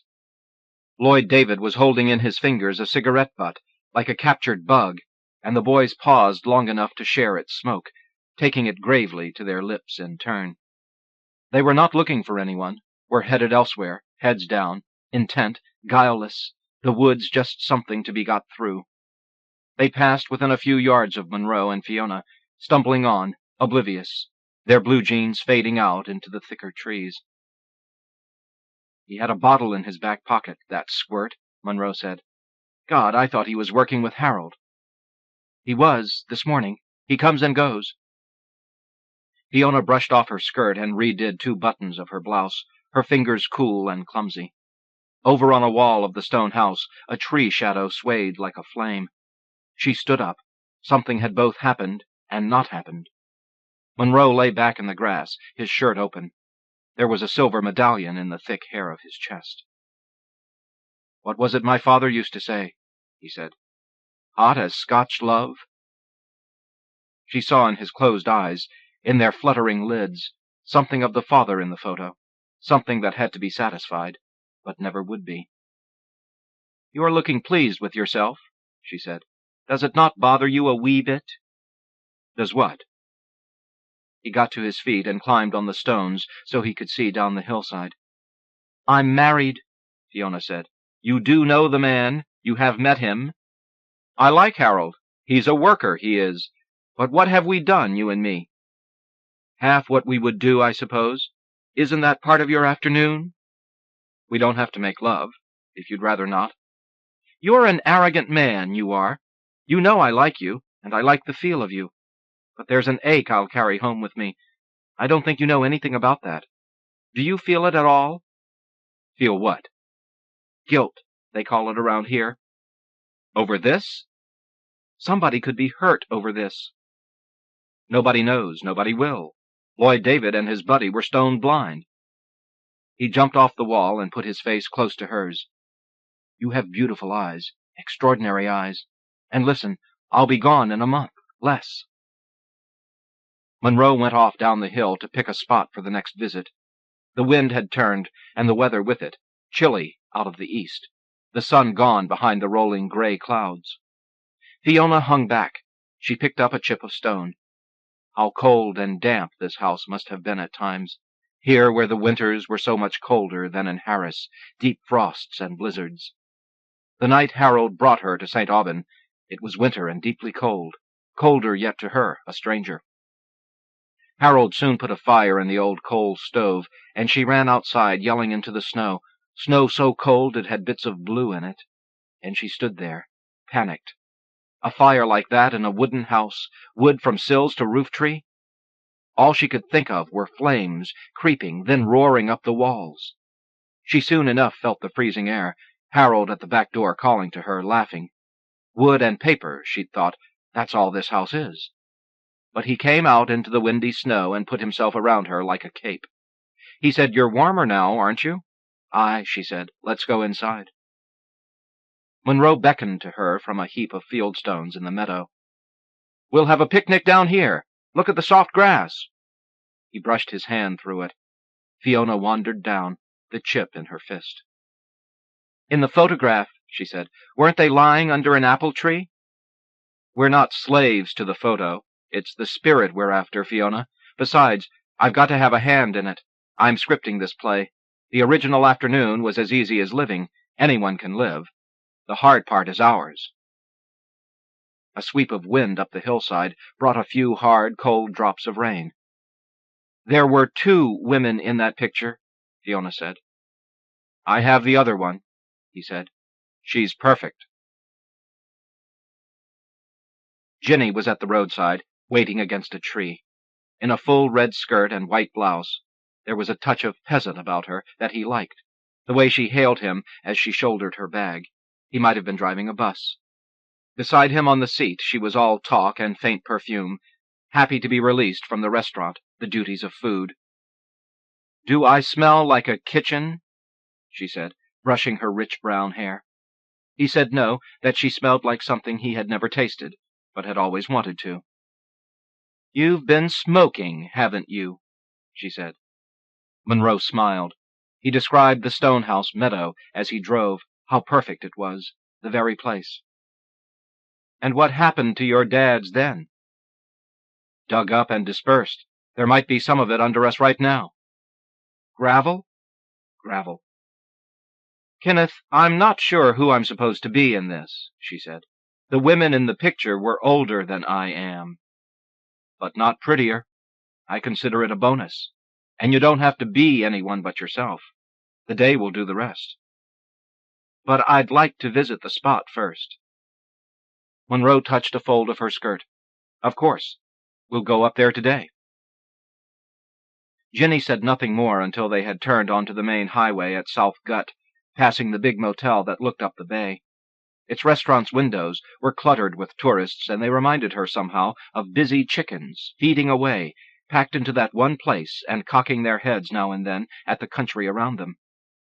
"I should have worn jeans," she said, "if we're going in grass." Monroe accelerated up the mountain highway, praying the weather would hold. Perfect? What did he mean? Maybe he had said it only to get a rise out of her. Fiona had not seen Monroe up at his house since yesterday. Tonight the comet was due. Was he there and she'd missed his car? She picked up the phone. No, a foolish schoolgirl wanting to hear his voice, thick with sleep even this late in the morning. What did other women do when a certain man set them wondering? Dream it out? She set about dusting the parlor, but suddenly she flung the feather duster to the floor. What a silly object, and how silly she felt bustling around with it. Was there really another woman in this? Did he mean beauty, youth, someone more inclined to be the way he wanted? When they had parted that day, Fiona said yes, maybe she would meet him again at the stone house, when the weather was to his liking, and it would be another step, her life into his. But a kind of acting, for a day, part of a day. And what would she say afterward? To herself? To him? Something would be altered for good. She liked being in his arms, no lie there. He was a different man, and she could not get the details of him out of her mind, those she knew and those she might. 2 days since they talked, and she missed him, even the complication the sight of him brought. But this other woman? Where? Fiona could not conjure her up. Why did he insist on this fantasy when common sense would tell him that his father was not out sporting with 2 women that afternoon, that surely there had been another man behind the lens of that camera. He couldn't wish him away, though perhaps he could smoke him away. Kenneth had told her what the comet might look like, but her anticipation was not celestial. They would be up there alone. She would know before long whether she would go with him down below the stone house and be arranged in the grass according to an old photo, where Kenneth would be hoping to find what he was after, old moments he knew little about. From the kitchen window she could see Harold starting in on the lower and last field, the felled hay a wake of darker green, following him toward the shore. She knew the look he would be wearing, absorbed, contented, a slight smile as he rocked along in the sun, calm as a boatman. By the time he was done for the day, it would be near dark, and later she would spot him in the hayloft, the bare light bulb throwing shadows around him. Did Kenneth mean the two of them, to have herself and that nameless woman, both? Fiona went out to her flower bed and weeded furiously, panting with amazement, trying to will images out of her mind before they dizzied her daft. My lover? McGraw? After lunch, she walked up to the mailbox. Millie pulled up slowly in her car and spoke out the window. "They caught a bunch of smugglers last night," she said, out of breath as if she'd been running instead of driving. "Along the North Shore. Drugs. Bales of it." Fiona sorted through letters. "Anyone we know, Millie?" "They were Americans, wouldn't you know? The ones behind it, and mainlanders." Fiona could feel what was coming. Her cheeks were already hot, and she ripped open an ad for weed killer instead of looking at Millie. "Well, anyway," Millie said. She revved the engine a little. "What about that Monroe fellow over there? What did you find?" Fiona nearly said, "I found your son in the woods and he wasn't hunting rabbits." "He'll be going home soon, Millie, so don't concern yourself." She took her anger into the house, anger with herself, with everything. Not the day to have run into Millie Patterson. She banged around upstairs, cleaning their bedroom that did not need it. This was a big house, but why did it seem so small, so cramped? Soon she was standing at the picture window. Its view was clean and wide, and took in miles up and down the strait. The water lay out blue and sheer on a slack tide. Without meaning to, she was staring at that part of the mountain where she had been with him. She could see the patch of field, and some flicker of movement there, deer or dogs. She reached for Harold's field glasses, the powerful ones he spotted ships with. She moved the circle of vision up and down until she found them. Kenneth, for sure, and a girl with him. Kenneth was jogging ahead, towing her along by the hand. They'd soon be breathless at that clip. But she was young, and he young enough yet to take a hill on a beautiful afternoon. She watched them tumble into the grass and lie there like children, their arms flung open to the sky. Was he handing her something like a flower? It was not a flower. Fiona was aware of her own eyes against the glasses, of the weight of them in her hands, and she set them back on the sill. Monroe and the girl were up and running now, flecks of color on the green hill, but she didn't care to look at them any closer again. They'd be heading for the stone house, for the lovely ruins of the garden. "You're making a mistake," she wanted to tell this girl. "You don't know that man at all." But how stupid. Fiona did not know him either, and the girl was free to be foolish if she wished. And what did that girl, so much younger than herself, see in Kenneth Monroe? What made her take his hand and disappear into the trees of that mountain? When they parted, what would she take away? Humbled that she had no answers, Fiona stepped back into the shadow of the room, a vague ache in her chest. Along the shoreline, Harold's tractor was passing against the strait, rocking like a boat over the uneven ground, while, unknown to him, Lloyd David danced a distance behind, spinning in circles, flinging cut hay into the air like flowers. "Are you coming up to Kenneth Monroe's? The comet is on." Fiona stood over Harold in his easy-chair. "It's a right clear evening for it." She half wanted him to say yes, because that might make things easier, but he said no, and her heart shifted. "I'm whacked out, dear. Anyway, what's come of your investigation up there? Was the man inhaling terrible fumes, or what was he doing?" "There's nothing there Millie need fash herself about, or anyone else either. she said with more heat than she'd intended. Harold smiled. I just wondered where the comets might be coming from. That's more than I can say. Where do they usually? Oh, I guess there's all kinds, Harold said, getting up. Fiona glanced through the curtains. That comet, it won't come around again for 60 years, she said. Harold kissed her as he passed. Then we'll both miss the next one, eh? She skirted the house where he'd left the lamp on, briefly annoyed that he would carelessly burn a light all day while he was off with the girl who was perfect. It illuminated the table by the front window, where he did his reading and snacking, and smoking too, no doubt. Out back on the big rock, the telescope waited, a spindly silhouette in the deep blue of the night. He had aimed it where he figured the comet would appear, not in the direction of the stone house, but somewhere over the westerly woods. The smell of the mown grass lifted with the wind. Frogs in the spring pond chirped like sleepy birds, but they were well awake. In the humid nights of the last week, she had heard them shrill at the fitful corners of her sleep.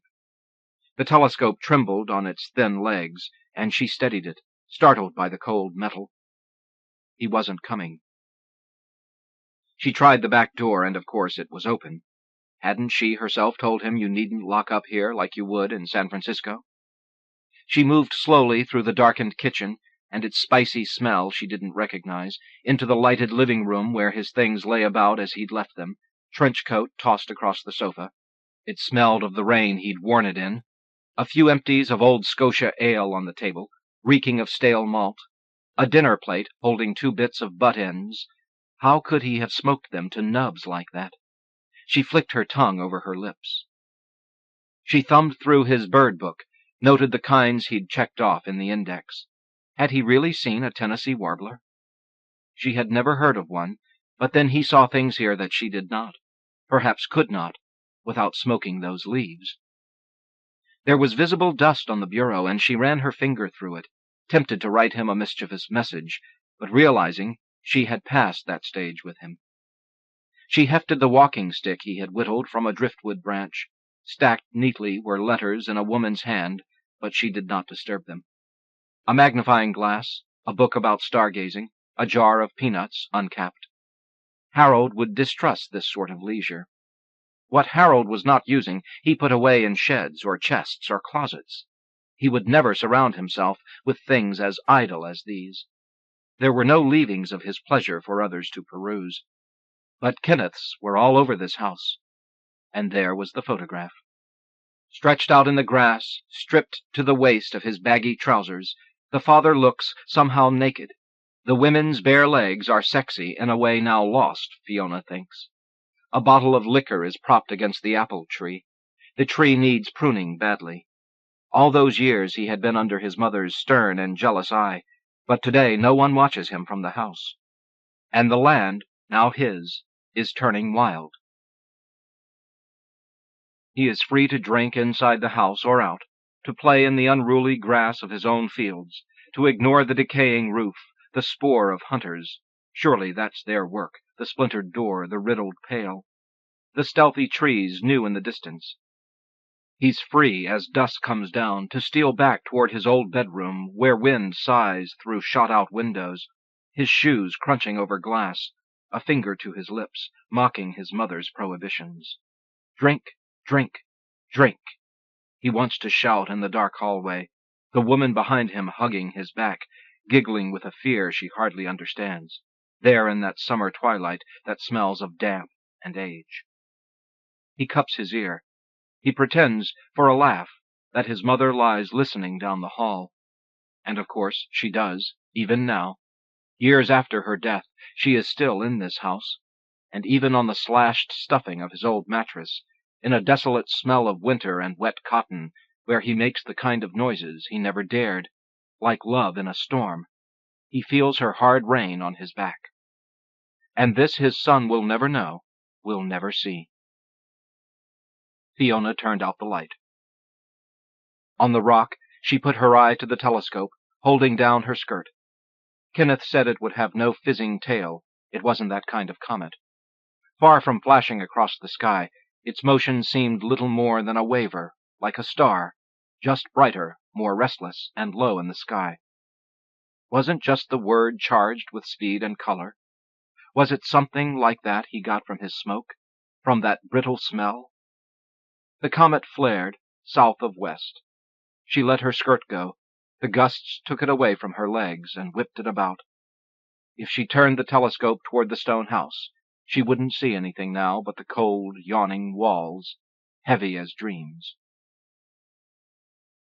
When she got into bed, she lay looking out the big window at the end of the room. Harold stirred beside her. "Did you see it?" he said.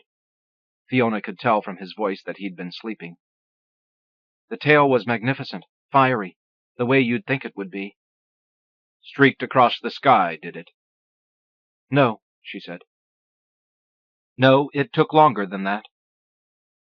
Harold touched her face, then turned back into sleep. She remembered waking one cold, cold February morning, unaware that Harold had wakened too. From their pillows they could see that the water of the great Bras d'Eau had vanished, become a long white field. The men had not laid down a bushline yet, but someone was crossing the new ice anyway. A woman, making her way slowly over the rough snow of the surface, her trail as fragile as a bird's. Her danger seemed to enter the room, and they watched her, she and Harold, saying nothing about her, this dark, tiny figure. They never saw where she came ashore, and they never found out what woman she was, coming so early, and finding her own way across. Nominated by John Daniel, Ehud Havatzelet, Norman Lavers, Tri-Quarterly. To Write of Repeated Patterns, by Albert Goldbarth, from the Iowa Review. They say he's 16. They say in the dead of the night, they really do say this, the dead of the night. He sneaks to the attic, planned or unplanned, nobody yet knows. He lifts his daddy's squirrel gun from its case, then sneaks back down with it, carefully opens the door to the room in which they're sleeping, and blasts them out of this life, one shot to the temple each, in quick succession. The neighbors are interviewed. Shocked. A wonderful boy. He loved his parents. Then the camera brings him into its painfully clear-edged imagery. He's seated behind a desk at headquarters, confused by himself, by everything and everyone. He doesn't look over 12, a limp rag doll of a child, being questioned for parricide. Schuyler and I are at Sarah's and Eric's. Change the channel! What we'd wanted was mild diversion floating in over our afternoon beers. There's TV snow and lightning bolts. Then a couple of numbers up or down the dial. The news is into its loonier wrap-up phase. There was 3 of them, 3 feet high. They were green. A trucker spotted them trotting down a playground slidish gangplank. From a silver ship, it looked like, you know, a shark's fin fitted with lateral wings. The one other observer, a priest, chimes in. A priest? They peered around, returned to the ship, and took off. That's all. I think they were trying to bring us a message. Tonight, while Schuyler's a snooze, I'm up with a book. It says, in the voice of classical lamentation, a man looks on his own son as his enemy. The heart is aggressive. Blood is everywhere. No office functions properly. The rich wake poor. The poor wake rich. The land whirls around like a potter's wheel. Verily, the television yea-sayeth this, with every Snoopy camcorder shot of a presidential rally or a weekend convention of skateboard and dirt bike enthusiasts. Some group of PTA sex education fanatics costumed a la birds and bees. Some show of support for a local pastor in jail on charges of fondling a 10-year-old girl. The remains of an airliner. Yes, a 3-member suicide squadron smuggled a plastic gun on board in 6 unrecognizable segments. Everywhere, men are killed wrongfully. This text, however, is from the Egyptian Old Kingdom, 2500 B.C. Some nights, this isn't the first time I've consulted it after overmuch media brouhaha, its cannily contempo applicability leaves me shaking my head in a bleary wonder, blinking my eyes not so much at a world gone mad, which would at least be an adventure, but a world that's always been and is continually mad. I may as well also admit that Schuyler and I have squabbled. I'm downstairs reading inside an invisible bubble of self-righteousness. She's upstairs in bed, and emanating waves of anger out of her body, regular convection currents the instruments would pick up as scarlets and indigos. We'll make up soon. Tomorrow, most likely.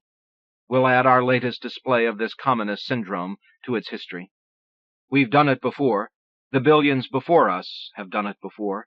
The tiffing couples on pleasure barges beached along the Nile have had their ritual version of skirmish and smooch. And some nights, when I finally tamp myself under the sheets beside her, I see we're two strokes of an all-over pattern repeated, past where sight thins out, across the fabric of being human, or being alive at all. If I'm going to write of repeated patterns, let me mention the relatively well-known mid-12th century report of William of Newburgh about an unheard-of prodigy which took place during the reign of King Stephen. Incredible though its details are, he was so overwhelmed by the weight of so many and such competent witnesses that he feels finally no regret at having recorded an event so miraculous. By a village of East Anglia, at harvest time, 2 children emerged from some very ancient cavities near the fields, where the reapers found them wandering in a daze, a boy and a girl completely green in their persons, and clad in garments of a strange color and unknown materials. They couldn't speak English. For months they ate only raw beans from the pod, until they learned the use of bread. At length, by degrees, they changed their original color through the natural effect of our food, and became like ourselves. Reader, let a bell go off. Then they told a story of having been whisked here from the land of St. Martin, where the sun doesn't rise, and all is perpetual twilight, but the country folk are Christian. They were tending their father's flocks when they both heard a great sound. We became on a sudden entranced, and found ourselves among you in the fields. The boy died not long after. His sister continued in good health, and was married at Lynn, and was living a few years since. This isn't the earliest sighting of green other people by any means, but something in its narrative and phrasing gives it the first truly modern cachet. It's tempting to think of it as the patriarch story, sibling arc story really, from which an anecdotal family of wonderkin and aliens descend. Yet it's more properly just one very fine retelling in a line of tellings immeasurably long. 800 years away from William of Newburgh, I pick up one of those supermarket tabloids devoted to cheap astonishment. June 12, 1990. Mom on veggie diet gives birth to green baby. Even the whites of his eyes are pale green, notes stunned Dr. Dominic Valenzo. He's the cover story, staring out at me cute and gooing. He's printed in no inconclusive hint of light lime, but a deep and even St. Paddy's Day green, inked freely from a tube that's labeled Shamrock. It'll take some time, but with a well-balanced diet the baby should lose the green color eventually, Dr. Valenzo promises. Reader, does this ring a bell? Meanwhile, teary-eyed Mom Consuela Alvarez wrings her lovely cocoa-colored Caucasian hands. I've zeroed it down to that handful of seconds of TV sputter while Sarah was switching channels. Before that, everything was copacetic. Right after Schuyler started with those only Albert can recognize them petulant glances that, well, but she'd have another version. I brought up subject X or Y. I cranked on into my supercilious mode, with that look I beam out by tilting my head down and glaring over the rims of my glasses. The truth is, neither one of us has a clue as to why we've suddenly lowered the interpersonal temperature of our house to that of a meat locker. There's no issue being battled. Ideas of right and wrong aren't at stake. We only know we brought a sliver of coolness home from Sarah's and Eric's, and managed to fan the thing, a snideness here, a willful misinterpretation there, into a berg. This isn't like us. We're normally sweet in our love, and sane. In a truce of a few talky minutes' duration before bed, Schuyler says, "I think we've been taken over by outer space beings. I can feel it. They're growing some gunk in our heads. Seeds." She's really into it now. If our heads were sliced open, they'd look like cantaloupes, all those alien seeds in the center. So that's when it happened, I'm theorizing. The TV fizz was an interdimensional portal through which the little green creatures from planet unimaginable grabbed hold of our unwary minds. That way, the two of us aren't at fault. That way, external agency as large as science fiction bears the blame. And I mean it, too. If by the formulation little green creatures I get to mean our reptilian selves, that were there in the primal underdrift of our brains before our brains were even undifferentiated plasm laboring toward shape, our gilled and serpent-tailed lizard selves, our circulating of cold blood through the rock-bottom saurian folds. What I'd like to do now is remind you of some 14th century narrative goings-on. The scene is Christmastide at Camelot, and at the Round Table, with all the meat and the mirth that men could devise, are Arthur, the comeliest king, and his courtly followers, the most noble knights known under Christ, and the loveliest ladies that lived on earth ever. All is ceremonially festive. Their initial course is served, to the accompaniment of trumpets, drums, and noble pipes, and all of the world seems good and in order to these good, orderly personages, but scarce were the sweet strains still in the hall, when there hurtles in at the hall door an unknown writer. Larry D. Benson says, the action is suddenly suspended, and over 90 lines are devoted to a carefully detailed portrait. Put simply, the man is Uriel Inker Green, entirely green. His lavish beard is green. His raiment noble is green. The ermine mantle, the hood, the hose, the spurs, the belt and its bosses, the saddle, all his vestiture verily is verdant green, and he rides a green horse great and thick. A tang of wildness radiates like green aurora borealis, emerald, celadon, flickering poplar. Something hugely out of the ordinary is glowering over the roast. There hurtles in at the hall door. In the still of this civilized gathering, it must be as if an interdimensional portal, zit, has opened wide. By its own Middle English audience, the aspect of the Green Knight in Sir Gawain and the Green Knight, or the facets of his aspect, would have been easily read. A literary figure himself, he incorporates stock folk art figures that trail back by ballad and creaking tavern sign to some pre-literate origin lost in green fog. The green man is a wild man, Benson says. In folk ritual they are interchangeable. Here at the court of Arthur, the clues are clanked on stage. The intruder is rude in speech and in action. He brandishes an axe. His look is savage, and it culminates in that formidable beard, as big as a bush on his breast, the poet says, referring us to the color again. And Benson, in medieval art, the wild man often wears both hair and leaves.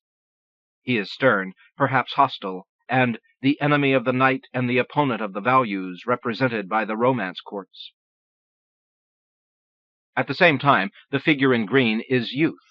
I was a freshman, green at the game myself, when I first encountered the poem.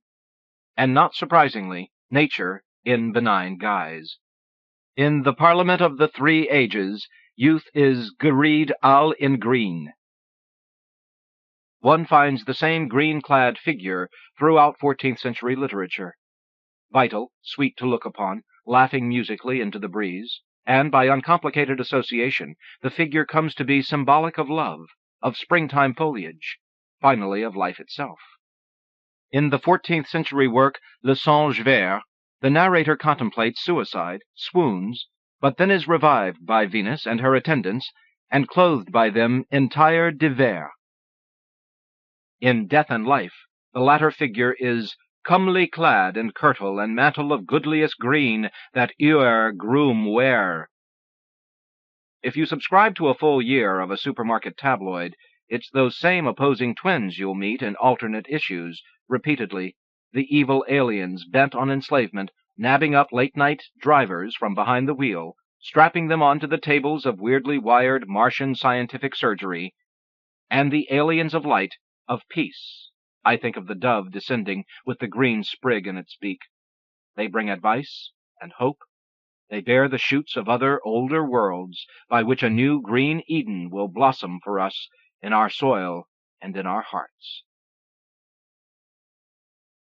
We can follow these figures through time along unbroken vines, the figures themselves now tuber-like, below our daily notice, and now bunched up in splashy clumps. It seems unquestionable that the wild man, the representer of everything feral lurking inside green shadow, or in ambush, is a presence of unfathomably ancient creation. Cain, the farmer and fratricide, is his ancestor. So is Enkidu, the beast-man, foe at first, and then the blood-brother of King Gilgamesh. We see him on cylinder seals, battling lions no more lushly maned than he is, and often this battle is formulaically rendered to look more like the ballroom whirl of happy partners. How far back does he go, this figure? How far back do our psyches extend? As a character with a number of type associations, the wild man survived among the peasantry of continental Europe well into the 19th century. Benson. And a study titled Homo sapiens ferus, 1988, reports, a girl of 9 or 10 years entered the village of Songi at dusk. Her feet were naked, her body was covered with rags and skins of animals. She wore a piece of bottle gourd on her head. She carried a club in her hand, and when someone in the village set a dog at her, she gave it such a heavy blow on the head that the animal fell over dead at her feet. The threatening pod people lurching amuck in SF movies are cousins to her, the scaly and often antennaed creatures that stalk the streets of our fairest cities, the green blob slime that carries whole groups of supporting actors and extras out of party scenes in its oozy, amoeboid grip. Likewise, the life-bestowing vegetable god precedes the green night by millennia, but the two are in alliance, leafy link by link. Tammuz, consort of Ishtar, and annual bringer of renewal to the Babylonian fields. Osiris, who fertilized Egypt by using his own dismembered body for seeds, who therefore tends to reviving the dead amidst the sacred lotus fields of eternity. Their largesse over time becomes the wealth that's redistributed by a green-outfitted Robin Hood, quartered in his arboreal hold, or Tarzan of the Apes, in whom the law of fang and claw becomes transmuted to the vehicle of our rescue. Out of the heavens, out of the thickly bough-canopied heavens, on his magic liana, he'll arc low, lofting us up from our direst moment.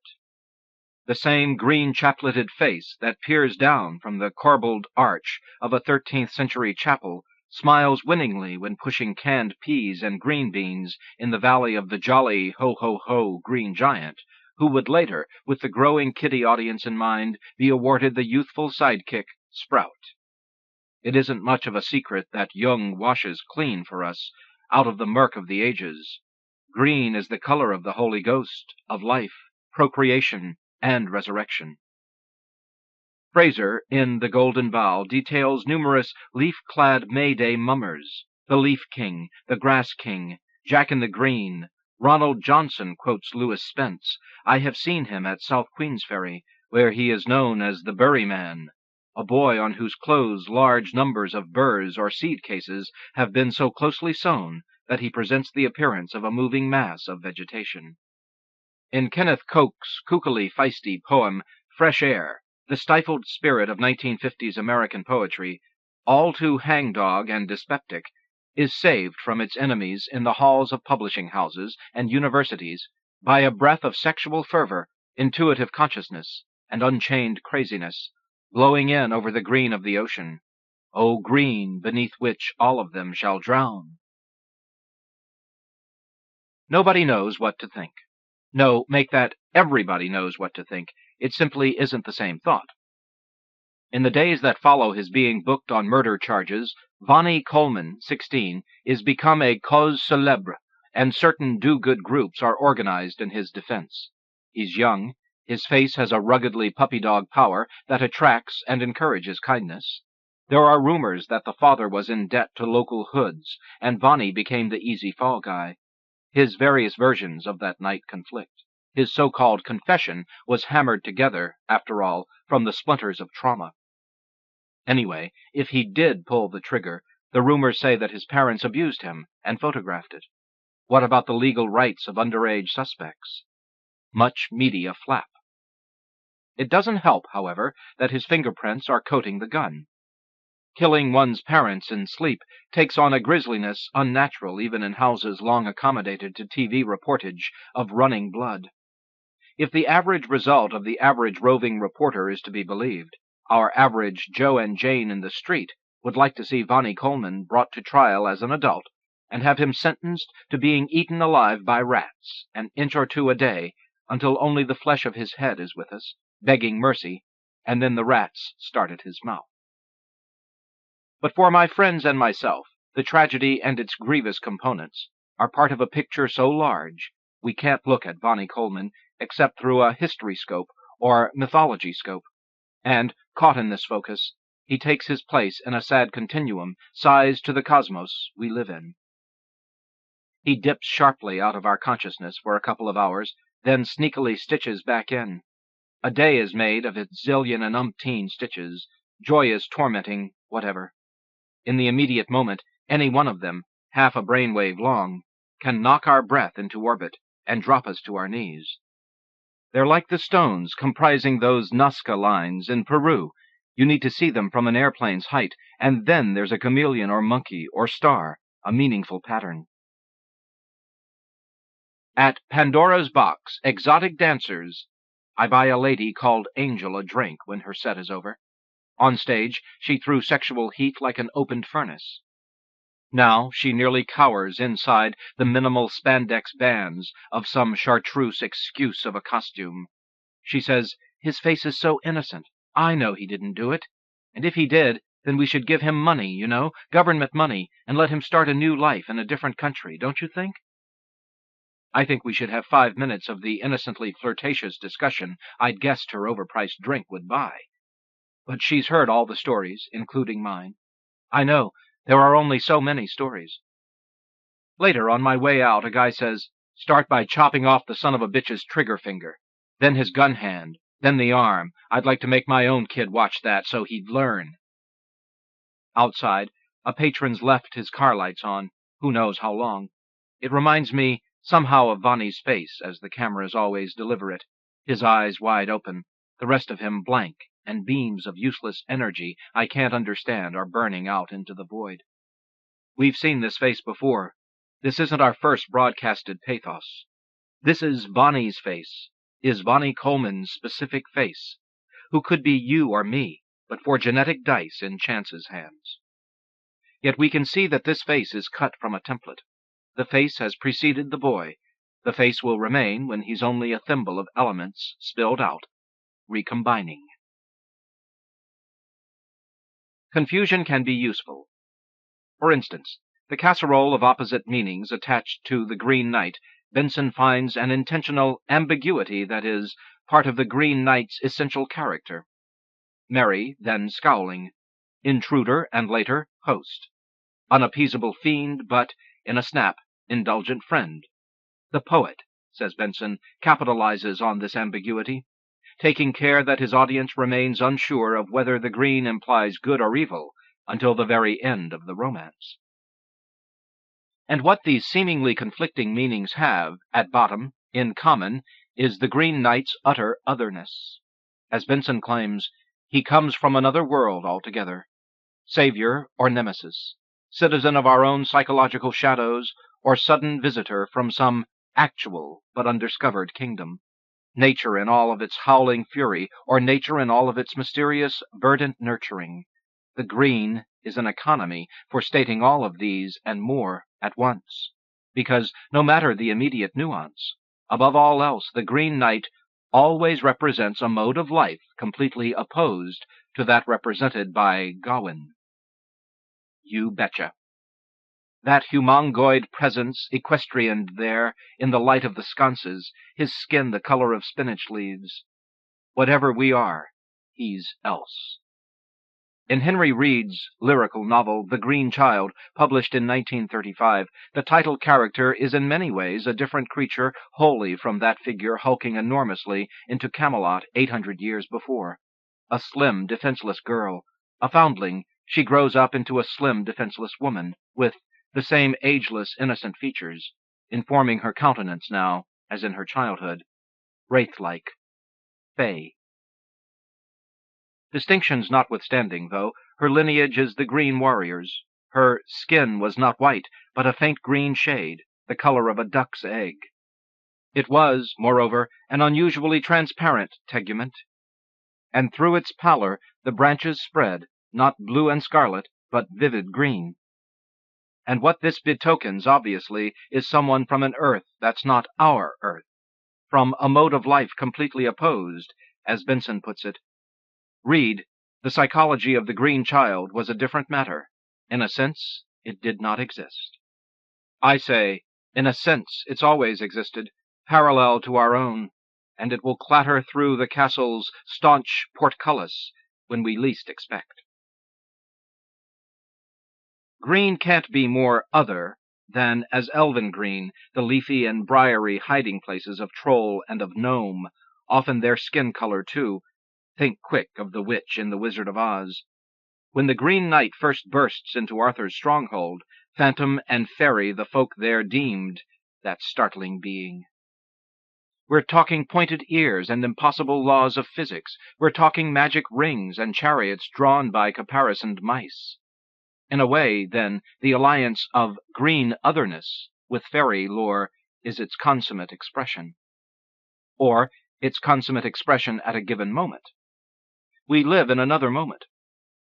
This is why Mitchell and Rickard say, the little people who, by unanimous report, played an intrusive part in daily life up to the Middle Ages, had long been dwindling from their accustomed haunts, when suddenly they reappeared, airborne and technologized, and up to all their same old tricks. We refer, of course, to the UFO people. We take this connection seriously. For modern accounts of fairies and the like, we must turn to such books as Flying Saucer Occupants and The Unidentified, where a common phenomenal source for both the fairy and the UFO legend is emphasized. It's not much more than a matter of adding atomic propulsion, or hyperdrive, or star thrust into the fairy's forges. Ronald Johnson, describing one more variant of the traditional May-Day Green Man figure. In former times he was also marched in the London Lord Mayor Day's parade, enclosed in a wooden framework on which leaves were clustered and from which came explosions of fireworks. Picture it landing. Chimney sweeps paraded beneath the same pyramidal frameworks on May Day until the 19th century. One imagines them coming like small boxwood topiary, crackling and sparkling through the streets. Imagine the sparkling stopping, the engine turned off. Imagine them removing their helmets. They venture from the craft. They're saying, what are they saying? Can you make it out? Take me to your... then garble. And their world, what's it like? We'll never know. We only have our language for it, and that's by definition insufficient. I can give you Dorothy's first view of the Emerald City, however. The window panes were of green glass, even the sky above the city had a green tint, and the rays of the sun were green. There were many people, men, women, and children, walking about, and these were all dressed in green clothes and had greenish skins. At one place a man was selling green lemonade, and when the children bought it, Dorothy could see that they paid for it with green pennies. Here she's the alien. She's come in her frightening flying machine, a standard Kansas farmhouse. What do you wish here in the Emerald City? We came here to see the Great Oz, said Dorothy. She wants to meet their leader. Reed's The Green Child takes its inspiration from a version of the same folk tale William of Newburgh reports. The brother and sister stumbling dazed from the pits, their eating of the beans, the girl's eventual adventures among humankind. In Reed's chosen version, she marries a knight, and was rather loose and wanton in her conduct. From this green seed his novel flourishes. The children now found wandering in the year 1830, the girl become a water nymph, a naiad, instead of a forest figure. At story's end, she and its human hero sink together hand in hand below the surface of the pool, those watery recesses being as other a realm as the warrens below a fairy knoll. I first read William of Newburgh's account in John Carey's smart anthology, Eyewitness to History, 700 pages of first-hand reportage that go from plague in ancient Athens to the fleeing of President Marcos from the Philippines in 1982. In his introduction, Carey makes the savvy, persuasive case that we can view reportage as the natural successor to religion. He reminds us of the constant all-pervadingness of the media in our lives. Then, if we ask what took the place of reportage in the ages before it was made available to its millions of consumers, the likeliest answer seems to be religion. Not, of course, that we should assume pre-communication age man was deeply religious in the main. There is plenty of evidence to suggest he was not.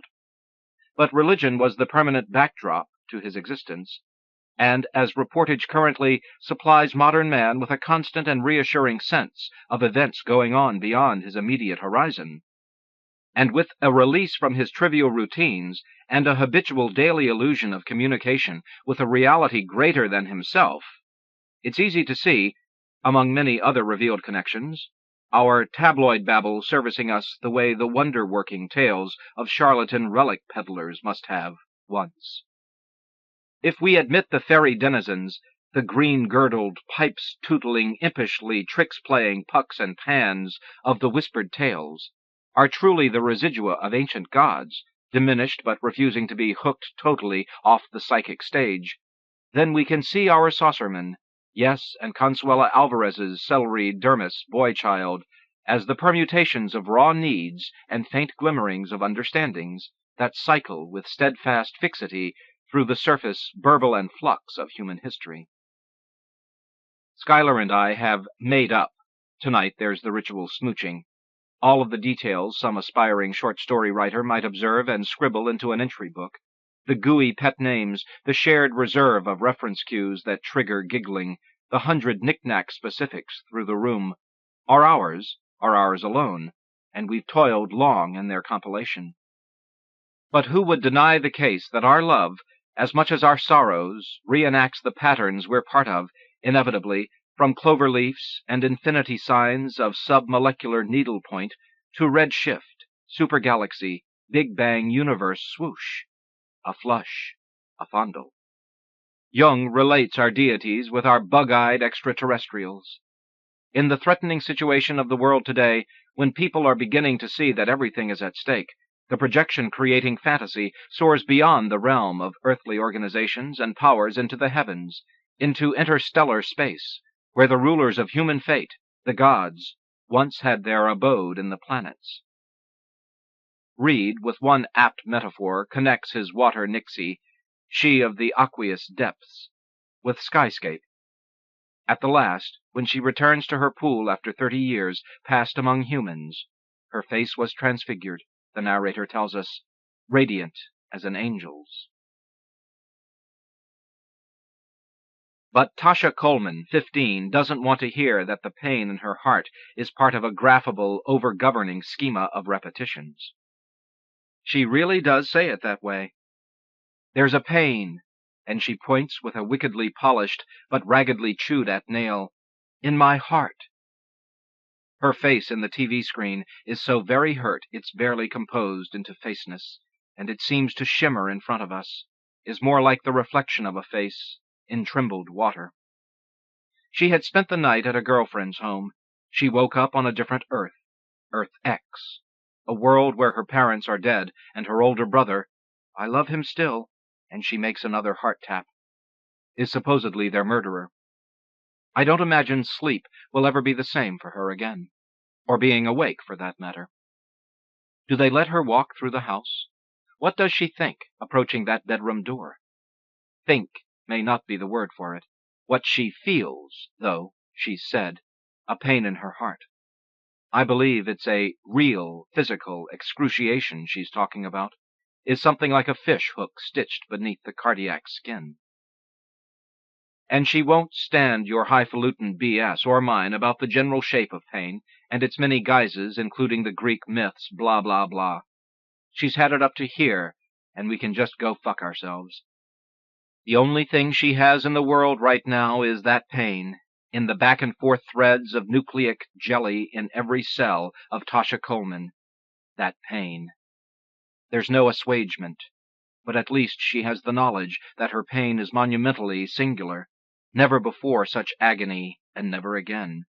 And she doesn't want one syllable that will deprive her of this. So take your chart of literary motifs, shove hard, and waddle on home with your butt clamped tight around it.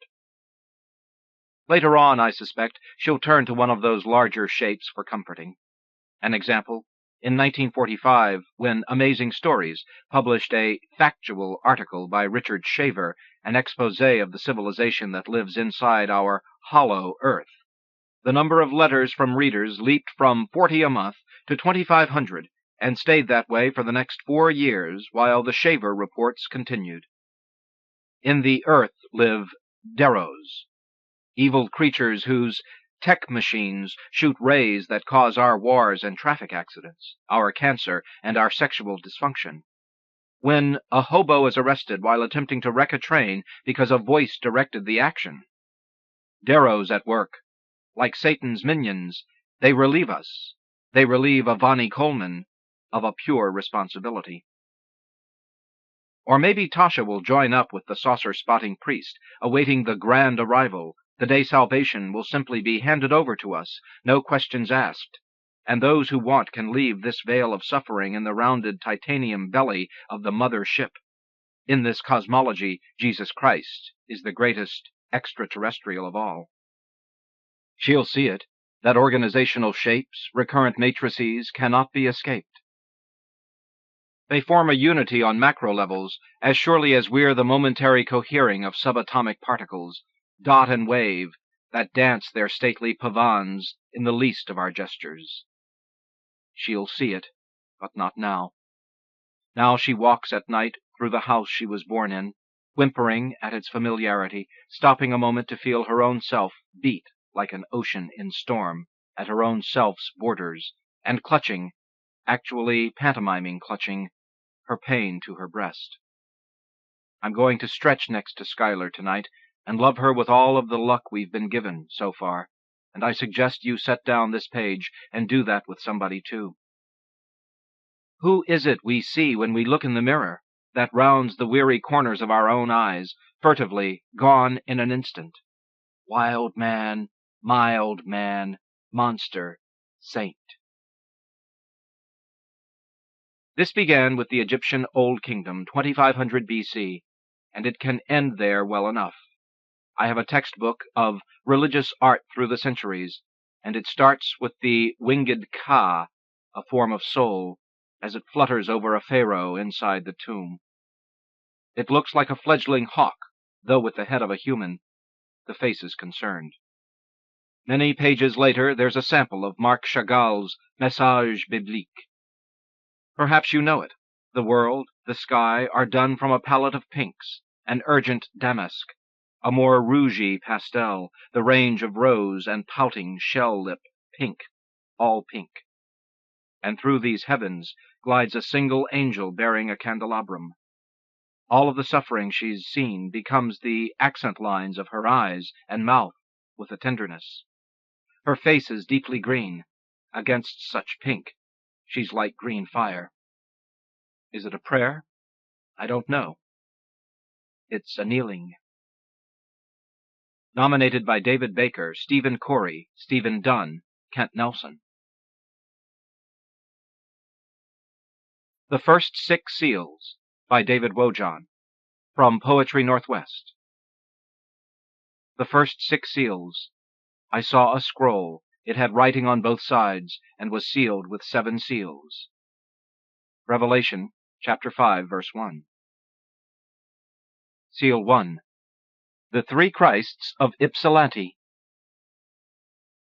All 3 Christs in a locked room for a year, sharing meals. A daily business meeting, conducted, of course, to Robert's Rules of Order. Each session commences with a different song, Blue Moon, Yankee Doodle. Never hymns, for they spark untherapeutic theological debates, which leave each Christ exhausted. Tonight they talk back to a TV set, bolted to the wall. Joseph screams Leon's "a heretic," who'll burn for watching Sea Hunt, Milton Berle. Leon Almighty, Clyde Christus Est, Joseph Hollowed be thy name, pre-Thorazine and Manic, their godhead is degenerative. The experiment will fail. For what could shame them into human form? Joseph bewails another lost Yahtzee game. Leon, scowling, changes channels. Seal 2. The Prophecy.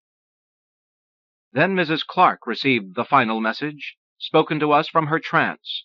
Prepare for the saucer to land at midnight by the patio.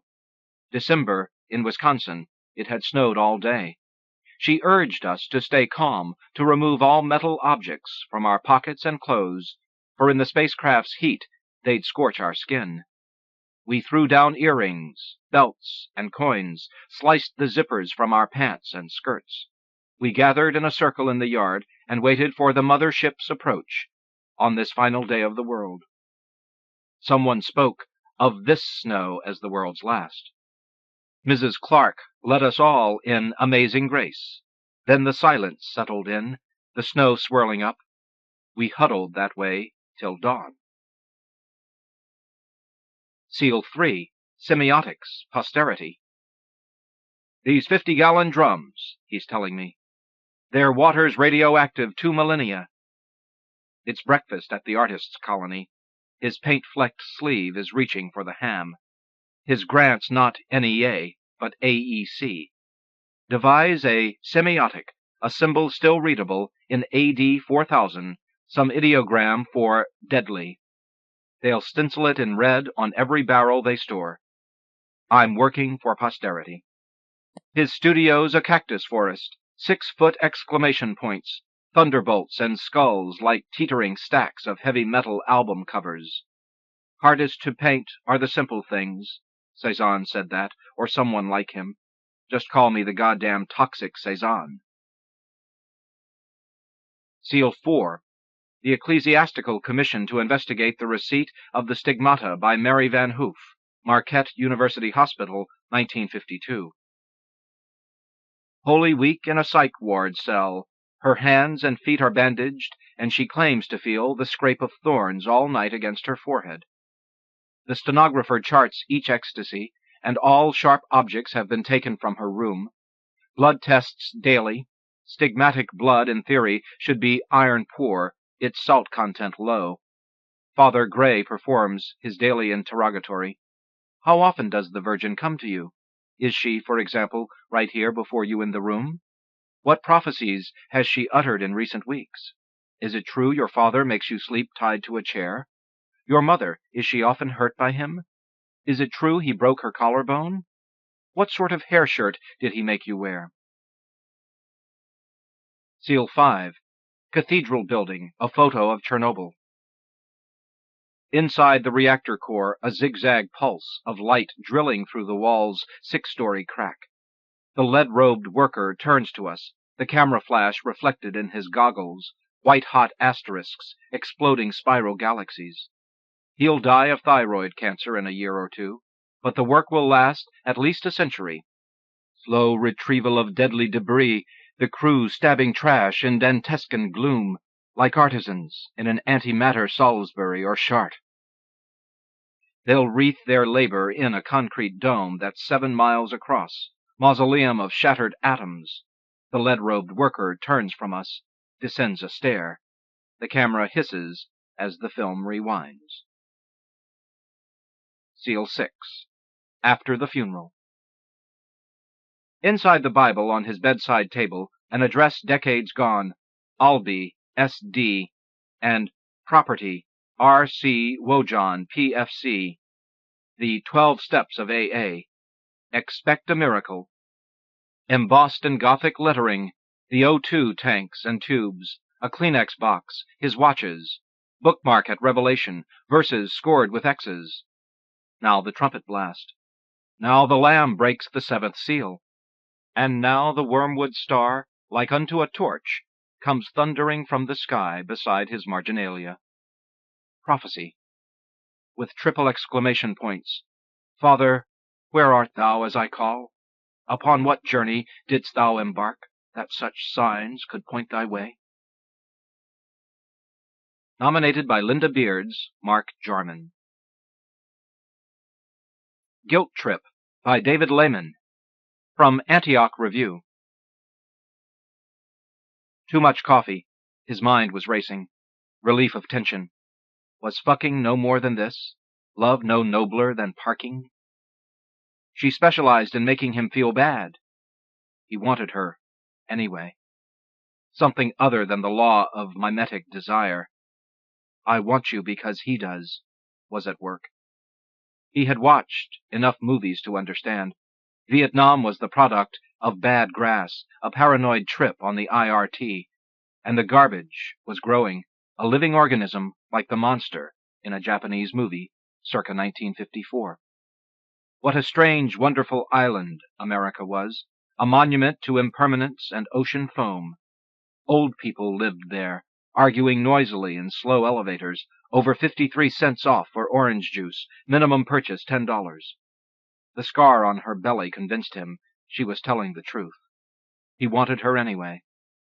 How they could make a 6-part documentary about the 60s and never once mention the pill, I don't understand, she said. I have a better sense of humor than you do, said her 7-year-old son, because I'm more serious than you are. He was right.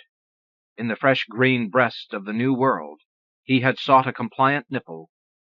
In time, the darkness would overcome him, sweet as the sweat of sex. I love you, he lied. I love you too, she replied, waking beside him in the morning, scaring him with her love. Nominated by Lloyd Schwartz. Somebody. Fiction by Rebecca McClanahan. From the Kenyon Review. He is not dying. If he were, they would not be in this mess. Doris pulls the pillow over her head. I'm dying. Help me. Somebody. She is the only somebody available, but there is nothing she can do. Her eyes feel sandy. She has already gone to him 3 times during the night. The vibration begins again. He is kicking the metal bedpost. Where does he get the strength? Somebody! He doesn't call her name. She is the woman who works here. On the way downstairs, she ties the sash of her bathrobe. His room smells of urine, although she put fresh sheets on at midnight. What's wrong? She says. He stops kicking, slips a shrunken foot back under the covers. His voice is suddenly childlike and playful. Is it snowing yet? It's August. I heard the wind. It's August. It doesn't snow in August. We need to get the shovel. Now his voice turns guttural. Is that man still here? Tell him to get my car out. That man is Herb, Doris's husband. But Herb has gone to pick up their daughter and granddaughter, who will be arriving for their annual visit tomorrow. No, not tomorrow, Doris is thinking. Today. It is almost light already. The car is fine. It's safe, she says. Doris's father is 96. He has not driven in 19 years. Have him check the antifreeze. Do you work here? It's not snowing yet. Call me as soon as it starts. Just as soon as it starts. Do you need clean pajamas? But he has turned over and is already snoring, safe in the knowledge that his '62 Chevy will not get stuck in the snow. Doris rolls him to the edge of the bed and slides the wet sheet from under him. She unsnaps the pajama bottoms, then decides to leave them on. Even after 4 years, it feels wrong to undress him while he's sleeping, so she simply folds a towel and lays it beneath him. She does not go back to bed, for he can sense when she falls asleep, and that is when he will call again. In the den outside his room, she reclines the Naugahyde lazy boy and closes her eyes. The snowstorm has just begun, swirling high and dangerous, when she is awakened, clink, clink, his spoon hitting against the cereal bowl. Last week she finally took the pitcher from him after he spilled the milk 3 days in a row, and now he is punishing her. Hold on, she tells herself. The elms will surely say yes. By next month he'll be there, and I'll be able to sleep. I can have dinner with Herb, just the two of us. How long has that been? Or go to the library, or sit in the living room without him screaming for us to get out of his house. When she walks into the kitchen, the clinking stops. Now he's looking out the window. I just don't understand it, he says. What? Doris says to the refrigerator, because if she doesn't answer, he will keep saying it. How they get all those birds to look alike. 4 years ago, she would have laughed, maybe even 2 years ago. It's the kind of thing her father would have said to make her laugh. He was a funny man. He still says the same things, but they aren't funny anymore because they aren't on purpose. A bus stops at the corner. He stands and moves toward the back door. That's when Doris sees he is naked from the waist down, but his hand is on the doorknob by the time she can stop him. She doesn't ask what in the hell he is doing. What in Christ's name does he think he's doing? A naked old man running outside to catch a bus. It's too late, Dad. You've missed it. The first 2 years he lived with them after Doris's mother died, he caught the bus every morning. He dressed himself in slacks and shoes, even socks that matched, and a cowboy string tie over his plaid shirt. He slicked his wispy hair with tonic and gathered all his bank statements. Every morning he caught the 747, and every evening returned on the 532. It was his job. Within weeks, everyone in town knew him. Doris found out what he did by reading his date book, a tiny Hallmark calendar she had given him, the kind clerks throw into the bag when you buy a birthday card. He had written down the basics, and knowing her father as she did, Doris filled in the details. From 8:15 until 9 o'clock, in good weather, he sat on the bench in front of the courthouse and read the newspaper, circling the names of editors he disagreed with, so he could write them a letter that night. When it rained or snowed, he walked across the street to the Blue Pitcher and ordered a cup of lemon water into which he poured 3 packets of sugar, and for which he left the waitress a nickel. When the courthouse opened at 9 o'clock, he was on the second row behind the defendant, taking notes during the testimony and offering them at recess to the lawyer whose side he had chosen. He used the lunch break, a waste of taxpayers' money, he'd say over dinner. Those judges and their 2-hour lunches. To visit each of the 3 banks and the savings and loan where he had accounts.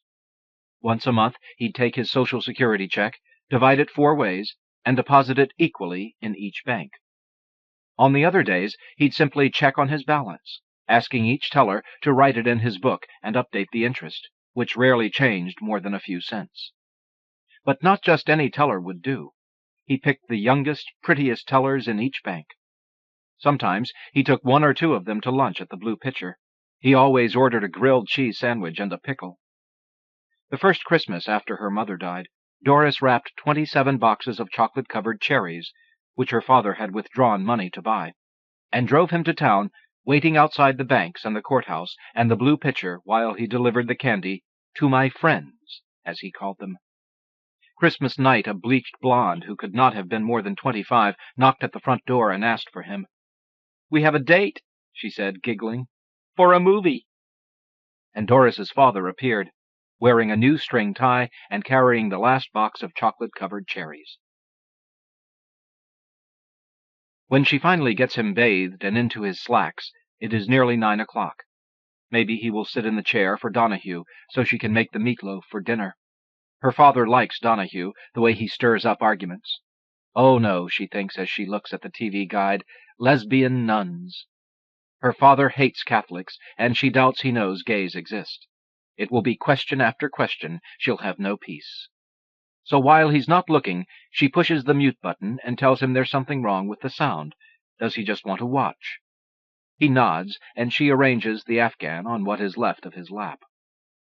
Her hands are cold and greasy from the hamburger, and she has just added the egg when the phone rings.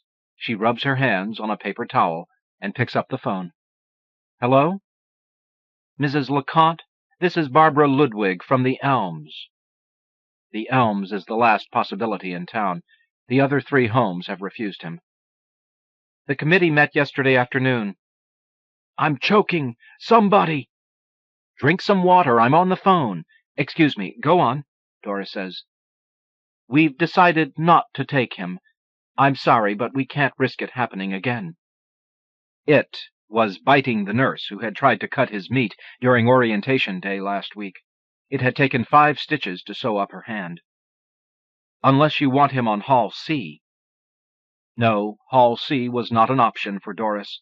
Her father diapered and strapped to a wheelchair all day. I'm sorry, Mrs. LeConte, but there are other homes in town.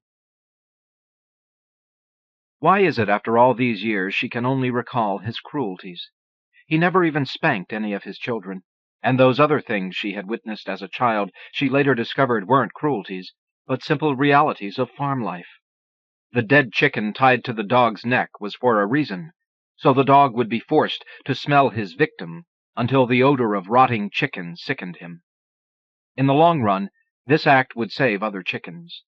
And when her father killed the old rooster, it was for its own good and for the good of the brood.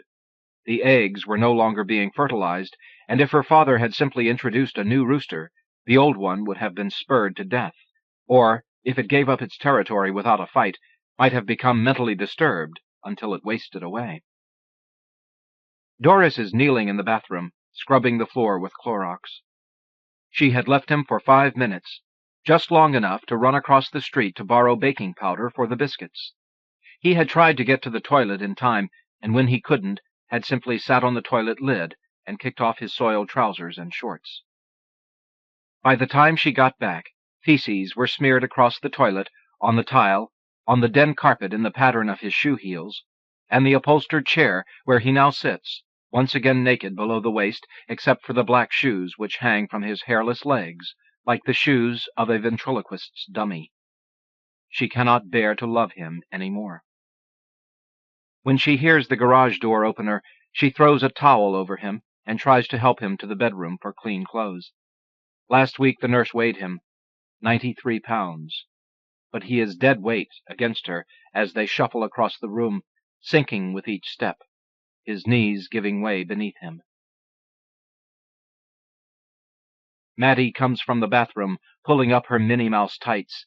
"Yuck, there's poo-poo in there," she says. In a hurry to get her father dressed, Doris forgot the soiled trousers which are still wadded on the floor beside the sink. What does a 3-year-old, newly toilet-trained, and proud of it, make of this? "We'll be right out," Doris says, guiding her father's legs into clean sweatpants. Sweats look ridiculous on old men, she thinks, but they're the only clean clothes left. Time to do another washing. She sets the shoes aside. They'll have to be cleaned later. She remembers how her father used to scrape his rubber waders at the back door when he came in from the pasture. She slides his feet into slippers and lifts him from the chair. When he sees his granddaughter Lindsay, he doesn't see his granddaughter Lindsay. He sees an attractive young woman who has come all this way to visit him. He shakes Doris from his arm as he walks across the room to greet her. "Hello, young lady," he says. "Do I know you?" "That's Lindsay," Herb says, carrying a suitcase toward the stairs. Doris's father glares at him, his eyes narrowing. "I didn't ask you." "Hi, Grandpa." Lindsay kisses him on the cheek, bristly with gray whiskers. His electric shaver gave out a few days ago, and he won't let the people who work here come near him with a razor. "Remember Mattie? Mattie, give Great-Grandpa a kiss." "He smells funny," Mattie says, and walks off, swinging a one-armed doll by the hair. Mattie likes to operate on her dolls. In her room at home is a lunchbox full of extra body parts. Doris kisses Herb on the lips. "I missed you," she says. His response is a pat on the shoulder and a tight smile.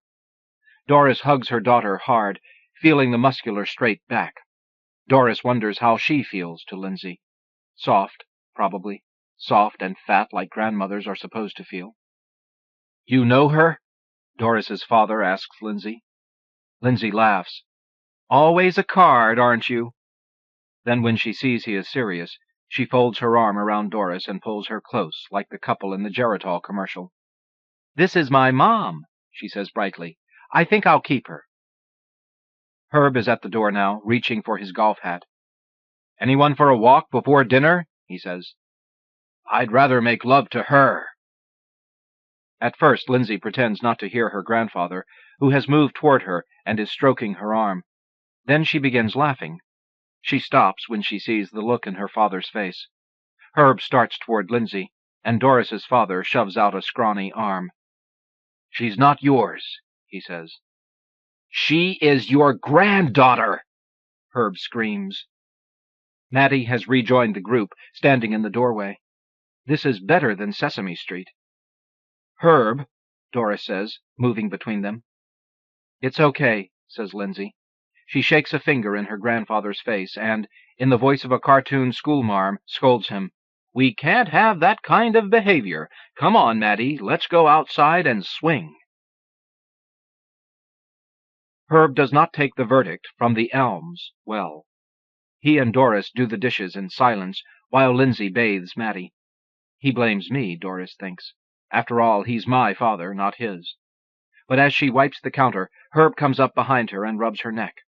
She leans into him. They are in this together. For richer or father, she is thinking. "I went to a funeral, but I don't know who the man was." Her father's voice is clear as a radio announcer's, and although he is 2 rooms away, Doris can hear every word. He must have Lindsay cornered. Since his illness began 3 years ago, they haven't had many visitors. "It was Lawrence, remember?" Doris says as she walks into the den. "I'm talking to the lady," he says, and turns his back on Doris. "I looked in the casket, but couldn't make him out.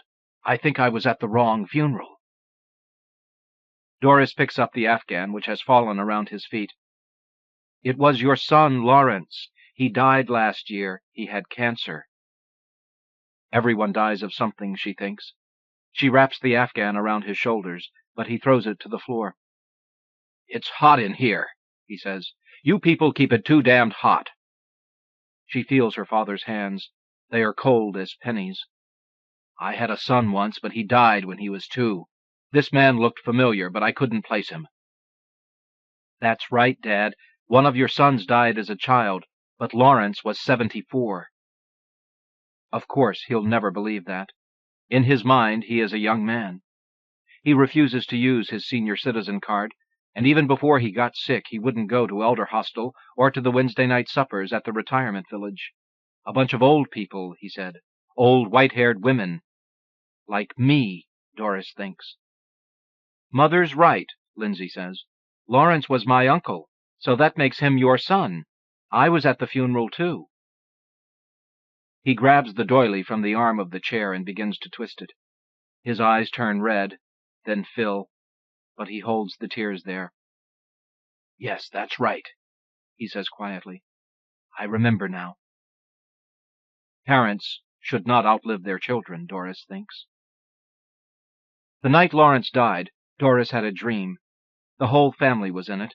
Mother, Dad, her dead brother Ranson, she knew only through pictures, Lawrence, Herb, Lindsay, little Mattie herself. They were playing hide-and-seek on a summer evening much like this one. The moon and fireflies were just coming out, and everyone was barefoot. Doris was it, standing at the big tree and counting to 50 while everyone fled for cover. When she opened her eyes, it was black, the moon and stars gone, even the fireflies. She began to run, thrashing her arms wildly. Surely she would find them. She thought she heard someone breathing, but when she reached out, no one was there. Finally, she found her way back to the big tree, but no one had tagged home. Mattie is beside Herb in the Lazy Boy, flipping the pages of the worn Mother Goose book, the same one Herb used to read to Lindsay. No wonder kids have nightmares, Doris thinks. Rock-a-bye baby, Until the Branch Breaks, Jack cracks his head open, the old woman whips her shoe children, and Humpty Dumpty falls. Doris doesn't recall her father ever reading to her, although he did recite poems he'd memorized long before, Longfellow and Tennyson mostly. Sometimes, when she goes in to check on him, he's speaking the poems to the dark, word for word. During Dallas, they keep the sound low. Mattie has fallen asleep across Herb's chest, and although it's 2 hours past his bedtime, Doris's father is sitting erect on the edge of the couch, his veiny hands clenched. "Come on, Dad." Doris moves toward him, but he slaps her hand away. "I'm not going anywhere." "It's 11 o'clock.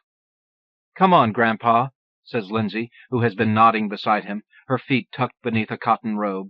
He ignores her and starts rubbing his knuckles, leaning farther forward. "He's going to rape that child," he says. Doris glances at the TV. But no, it's just the weather report, the radar map blipping silently, showers in the Midwest. Her father is staring straight at the snoring Herb. "Help me, Lindsay. Let's get him to bed before he wakes everyone up." She used to hate it when people talked about her father in the third person, as if he weren't there. But now she understands. He isn't there. Lindsay suddenly realizes what her grandfather is saying. "Don't be silly, Grandpa. That's Herb and Maddie." Her voice is maternal, the rhythms soothing like those of a clucking hen. "Let's all go to sleep." "He'll get you, too. I'm not moving."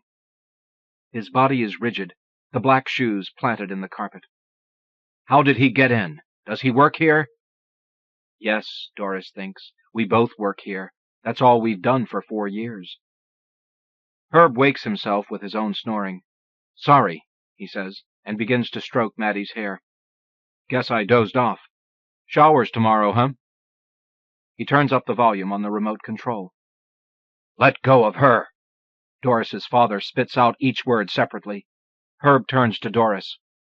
Her voice is toneless as a robot's. "He thinks you're going to rape the girls." Herb moves his hand from Maddie's hair and lowers the recliner to sitting position. "Let's go to bed, Dad," Herb says calmly, but his mouth is tight. Suddenly Doris's father is up, his feet spread apart, fists cocked like pistols. "Come near me, I'll kill you." "Did you give him the pills?" Herb says to Doris. "2. I think they backfired." "Get away from that child!" her father shouts.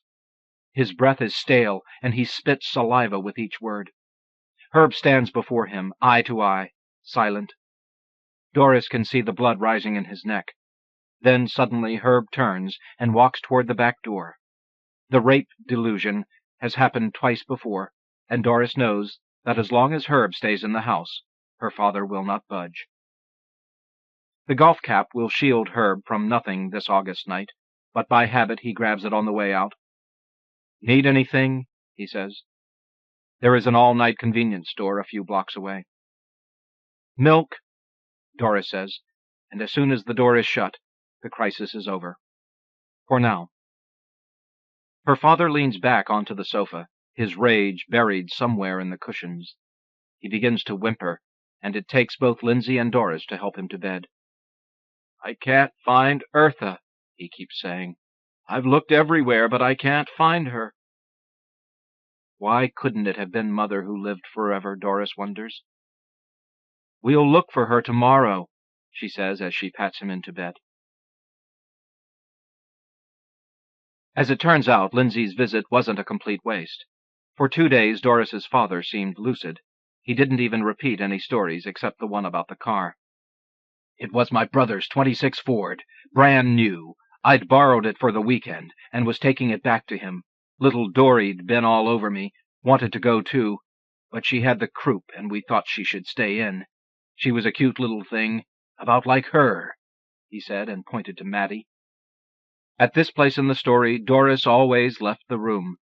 She didn't want to hear the rest, although it was a happy ending, one in which her father emerged as a hero in one of those miraculous feats scientists would later attribute to sudden increased adrenaline. What else could explain such a small man lifting the wheels of a car from the legs of a little girl? But lately, what seems more miraculous to Doris is how a father could back a car over his daughter in the first place, and how that little girl would remember none of it, although her mother and brother would swear for years that it was true. Lindsay decides to leave 3 days early. Something about the house painters, she tells Doris. Herb has to wait until nearly noon, when his father-in-law finally falls asleep on the sofa, before he can load the luggage into the car. He's sleeping off last night's rampage. He tried to stab Herb with a dinner fork. And now Maddie thinks this is a game, tiptoeing past the troll, escaping from his dungeon. Doris wraps up tuna sandwiches and oatmeal cookies and pours a thermos of strong coffee for Herb. She imagines how it would be, a night in a motel somewhere, a night of rest, and then the quiet drive back the next day, sipping coffee and watching the cornfields tick past, the green rows even and perfectly spaced. Herb kisses her cheek. "Lunchtime tomorrow," he says. "But don't wait if you get hungry." All day, on and off, her father dozes. When she nudges him awake for dinner, he pushes the baked ham away and begins quoting The Lady of Shalott. "You've got to eat," Doris says. "Where's the pie?" "You finished it at lunch." "You ate it," he says. "Where are my cookies?" His hands slip in and out of the sofa cushions, searching. Sometimes, when she changes his sheets, she finds candy wrappers under his pillows. "Here they are," he says, and breaks an Oreo apart, licking the white filling.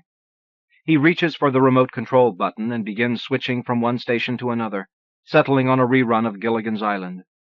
Doris carries the tray back to the kitchen.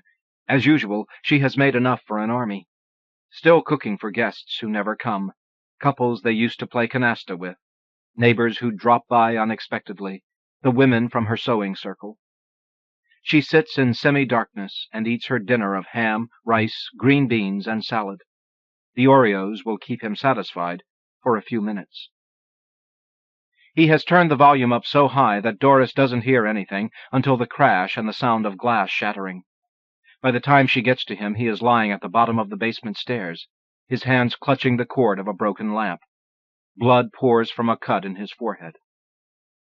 "He got confused," she tells the nurse who signs them in at emergency. "He thought it was the door to the bathroom." The nurse eyes Doris suspiciously and makes a mark on her clipboard. They wait in an adjoining room for a doctor while Doris holds a cold compress to the cut. After nearly an hour, a young intern with a receding hairline and a brusque manner checks her father for bruises and cleans the cut. "These are for pain," he says as he hands Doris some pills. "They may make him disoriented. If he passes out, call me. He might have a reaction." Doris nods obediently. It is nearly 10 o'clock when she gets him home and into his pajamas. The pills work instantly.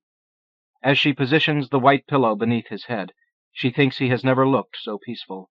Maybe he'll sleep all night. He looks almost handsome in the pale light from the street lamp, his arms crossed on his chest. He might be in his casket. She can almost imagine it. But his chest is rising, falling, rising, effortlessly with each breath. Her arms ache. Her head aches. The backs of her legs ache.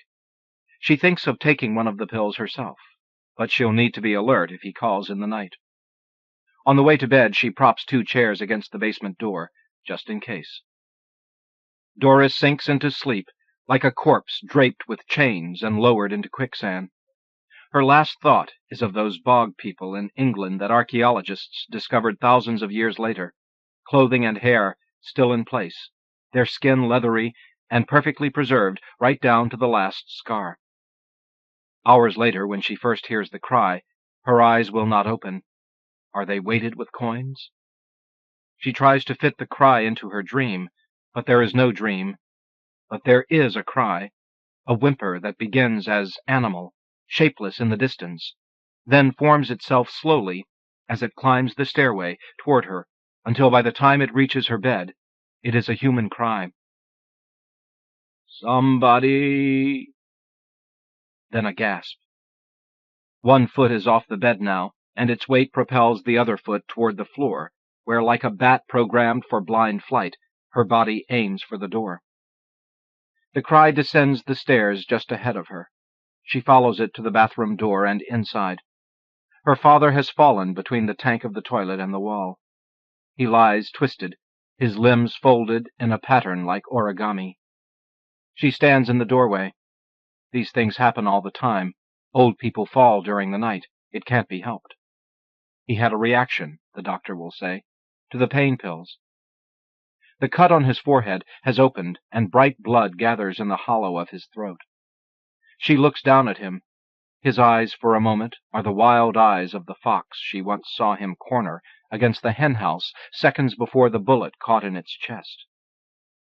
She hesitates, then kneels beside him on the tile and unknots the puzzle of his limbs. And as she lifts him to his feet, his heart is hammering against her. Nominated by Carol and Kaiser. The Writer's Model. Fiction by Molly Giles. From Sideshow. I'm old now, but when I was young you could talk me into anything. I had an open mind. So when I saw the ad saying some professional writers needed an adventurous girl to interview for fictional purposes, I was intrigued, especially when the ad said, by simply answering questions, I could make an important contribution to American literature. I had always wanted to make an important contribution to something, so I dressed in my best suit and white gloves and showed up at the address listed in the paper. I arrived on the hour at a dark basement in a bad part of town. Nobody answered when I knocked, so I tried the door, which opened, and I stepped into the strangest room, like an interrogation cell in a jail, with one bare bulb in the middle of the ceiling and an empty chair waiting beneath it. A ring of silent people circled the chair. I caught the glint of their pens and pencils and saw the notepads open on their laps. All the notepads, I noticed, were blank. For some reason that touched me. I straightened my hat, went to the chair, and sat down. "Ask me anything," I said, and the first writer said, "What is your body like?" I stared. I realized that all the writers were men, and that many were dressed alike, in tweed jackets with leather patches on the sleeves. One by one they adjusted their horn-rimmed glasses, lit their briar pipes, patted the Irish setters lying at their feet, and looked at me as if they expected me to take my clothes off. So I did. I am not shy, and I already understood that to these writers I was neither woman nor human.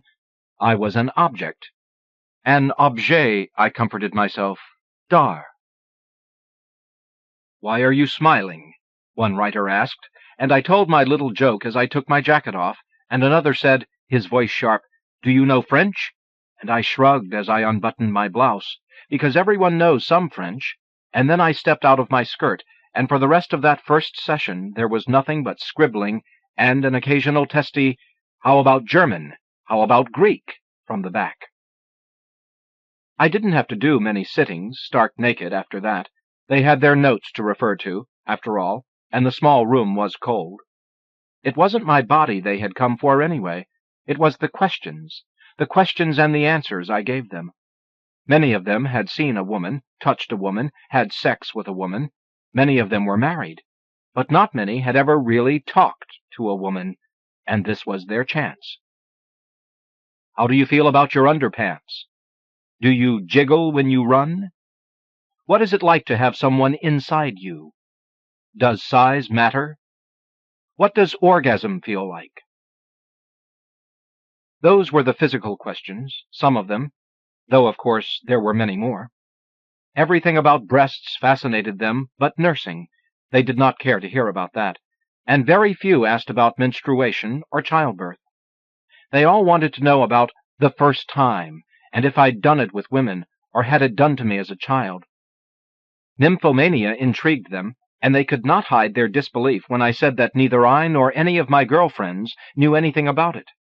The other non-physical questions were more varied, but not really much more surprising. Do you fish? Do you dream? Do you vote? And the one that made them all hold their breath. Do you read? At the break, many continued to write as they watched me sip my tea from a thermos, eat half my sandwich. They were allowed to smell my perfume and look through my purse. When I went to the toilet, it was permitted for one or two of them to come with me and watch, take notes if they needed. After the break, a few presented me with problems they had blocked on. Those were the words they used. You are about to be stoned for adultery. How do you feel? Your husband has run off with another woman. What do you do? Your brother is kidnapped. Your daughter is raped. You are raped. There's a lion charging toward you. There's a corpse in your closet. Easy stuff, most of it. Nothing, I thought, to get blocked by. Sometimes they brought costumes for me, snake suits or nurse uniforms or frilled gingham aprons, depending on what kind of character they were trying to depict, and they would ask me to act out a fight scene with a lover, or improvise a suicide note, or pose with a whip, or pretend to go crazy. And all that was easy, too. The only part of the job that was not easy was free-form time, the 5 minutes reserved at the end of each session for me to talk about the things that I'd been thinking about during the week. I had so much I wanted to talk about, big things like truth, war, luck, and honor, and of course a lot of little things, too. My fear of white horses, the way a bowl of apples looked in the moonlight, the shoes I'd had to return because they were too tight. But the writers were always tired by this time and cranky as children. Some swallowed yawns, others openly doodled, many just leashed their dogs and left. I saw I was not holding their attention, and I had to fight the temptation to start making things up. If I'm not careful, I thought in a panic, I will turn into a writer myself. Looking back, I see it was an easy job in many ways. The men were lonely and ignorant, but they were educable, I thought, and I took pride in helping them, however slightly, understand others. When I saw that a few female characters based on me were being called real and rounded in the book reviews, I was, frankly, flattered. But when I read the books themselves, I felt sick, for nothing had changed. The women in these books were the same as they'd always been, the same saints, sluts, and sorry set of psychotics that I had been reading about all my life. Where were their passions, their generous hearts? Where had I failed? The writer's questions began to tire me, that same one, week after week, about the underpants, and I decided to quit before I became what they saw. With the money I'd saved, I finished school, and since then I've been a milliner, a chef, a sandcastle architect. I've run child-care centers and nursing homes. I put up wallpaper one autumn in Australia, worked the vineyards in Brittany, clocked bicycle races in Houston. I've always been drawn to the odd job, in every sense of that phrase, and I wasn't too surprised to see a spaceship land in my backyard last night. The little man who got out looked familiar, with his domed forehead and hard, hurt stare. He had come a long way, he said, to study someone like me. And much as I'd like to see Mars, I picked up the shotgun and marched him right off my porch. Some things can't be studied, I told him, and there is no one like me. Nominated by M.D. Elovitch, Dorian Lal. White Hunter, by Diane Johnson, from the Threepenny Review. At first it had seemed okay, morally speaking, to have come. For Jay to have come, at least. In my mind, doctors were exempt, like the Red Cross, could go places other people boycotted and protested. It was understood they were there to help people. As for me, since I had no serious excuse for being there, no journalistic mission, no relatives, my own presence in South Africa couldn't be justified apart from my role as Jay's companion. But I could be there as a witness. My role was to know. So that when the jeep driver who had been taking us around the game park, a gentlemanly kid in shorts and army boots, did, on the third day, suddenly say, "They are more like animals than people, you know," I was there to hear it. "The natives here are," he continued. "The African, he even smells different. You can't teach him anything. He is like a child. He can't plan ahead. You give him a sack of peas and tell him it has to last him for the winter. It will be gone in a week all the same. Then he will come back to you for more." I had been glad I was there to hear it. Forever after I would know, in discussions about South Africa, that the things that were said about the white people were true. They did despise and hate the blacks, and talk insensitively. At least the Afrikaners did. In Cape Town, we had met many concerned, white English-speaking people, usually in the Jewish community, who were working for change. If nothing else, the traveler learns that things are rarely morally obvious. This driver, Dirk, had only spoken out after 3 days. Before that, the talk had been, with Jay, of birds, of the hundreds of species, and of the big animals we were seeing. Only after 3 days did he speak his mind, but now I knew his mind, the mind of South Africa. It reminded me of nothing so much as the mind of America, insofar as I had known the mind of America when I was little, about 10, in my small town, and people had said the same things about Indians, Native Americans, about how they couldn't plan ahead, couldn't drink, couldn't be trusted to look after themselves, couldn't be trusted, period. The little lodge we had stayed in also reminded me of my childhood, of camping in national parks built by the CCC, with the same dusty paths and green paint, the rangers wearing the same clothes as this young man, and the flag on its pole, and the faded map in its glass case, the families in their cars, with guidebooks and thermos bottles. The families were all white here, of course, but then they had been all white in my childhood, too. Families in their Chevys, children sitting in the dusk on the logs around the campfire area, unpacking their dolls. In America, you could get out of your car. Here in South Africa, a rather exciting air of menace and fortification was conveyed by the closing of the gates at dusk, and by the signs telling people to stay in their cars.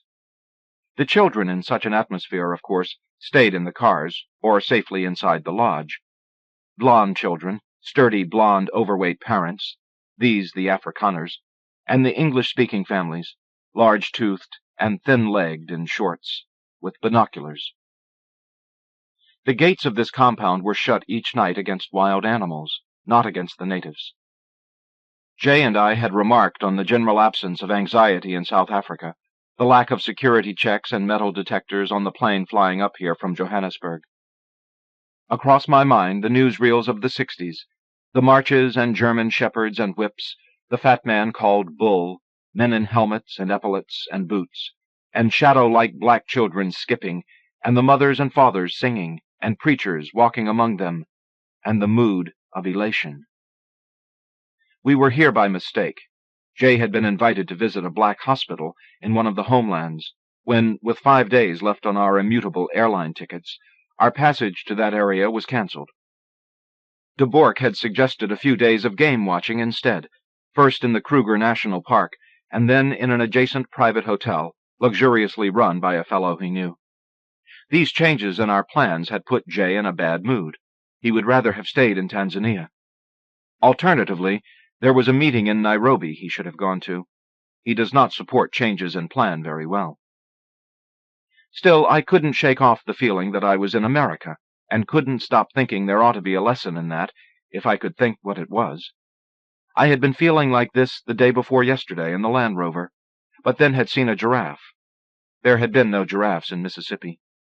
This was another land, of rhino and elephant. The Mississippi marchers were a caramel color, handsome and sturdy, but here in the shadows the blackness of the Africans was different. The thinness of their limbs and the glint of their eyes, like coins against the purple blackness of their skin, made them seem unrelated to the Americans. Here the people wound their bodies in beautiful striped cloth, and the slowness of their steps and the swaying gait was African, not American. Contrasting with the serious, austere, Boy Scout-like atmosphere of the Kruger National Park, the Simba Private Hotel and Game Reserve was cozy, over-decorated with tasteful, faded chintzes and hunting trophies and prints, photos of the famous people who had stayed there. I recognized Jerry Lewis holding a pair of antlers. Jalousies shaded a broad lobby where fans swirled slowly on the ceiling, and the stuffed heads were hung of members of all the species of animal Jay and I had met, and coat racks made of their antlers, the twisted spirals, the forked, the branched, these menacing appendages which had been rather unconvincing on the mild-eyed living creatures who had bounded away from our vehicles on their tiny hooves. It was unbearable to look at the walls here. The White Hunter, as I thought of him, the owner and friend of de Bork, was an Englishman named Reeves, with a hale, alcoholic manner, stocky form, arms and legs, in shorts, covered with a mat of curly reddish hair, and something behind his eyes not so drunk as he seemed. The place was run on the lines of a European hotel. You sat at the same table for breakfast and dinner, and said good morning to all the other guests. Then there were game drives or game walks, these last by special arrangement, lunch, more game drives and game walks, and sundowners by the river, when you were meant to drink gin and watch the animals gather down by the river, if they did. The animals were not so abundant here as in Tanzania, and the atmosphere was different. Where they had roamed in their numbers in Tanzania, here they were prized like valuable freaks, with a carnival of people depending on them, the drivers of the smart vans, the uniformed blacks who erected gaily scalloped canopies over the lunch area and spread the cloths on the folding tables, brought out into the bush, the cooks, the boys who carried sturdy pikes to protect the guests on the game walks, or to give the illusion that they needed protection. Where the gentle Tanzanians were reading tracts by their leader Nyerere and asking themselves what their attitude to the bourgeois should be, South Africa was the last stand of colonial privilege. Ian, the driver, was a good-looking Rhodesian, recently demobilized after some years as a mercenary in Mozambique. This romantic profession had left traces on his handsome face, rugged squint lines and scars of sunburns. He was a white soldier of Africa, who seemed to feel that his present duty, driving American ladies in a jeep with only an Uzi to hand, was about as dangerous as anything else he had done. When he allowed us to alight, to stand for a while concealed in a blind of thatch and bamboo, he stood alertly with the rifle in his arms. No game, however, menaced us. He granted us a short walk through the jungle underbrush, he walking in front. I was glad at last to walk. To be in Africa, like being in Alaska, is to be confined in some kind of motor vehicle every minute of every day. Ian told us of the misery of Mozambique, the wandering women and dead babies, the endless dust. Poor bloody bastards, they think they want freedom. There's not a place in Africa where the black man is better off than right here, he said. Of course the animals are protected, he said, adding in a lower tone, though we might take someone hunting from time to time by special arrangement. That would be his real job, I supposed, clandestine hunting trips with rich Americans or Germans. Looking at Ian's Uzi, I thought of Americans shooting buffalo from the trains moving west across the American plains and leaving their corpses where they fell.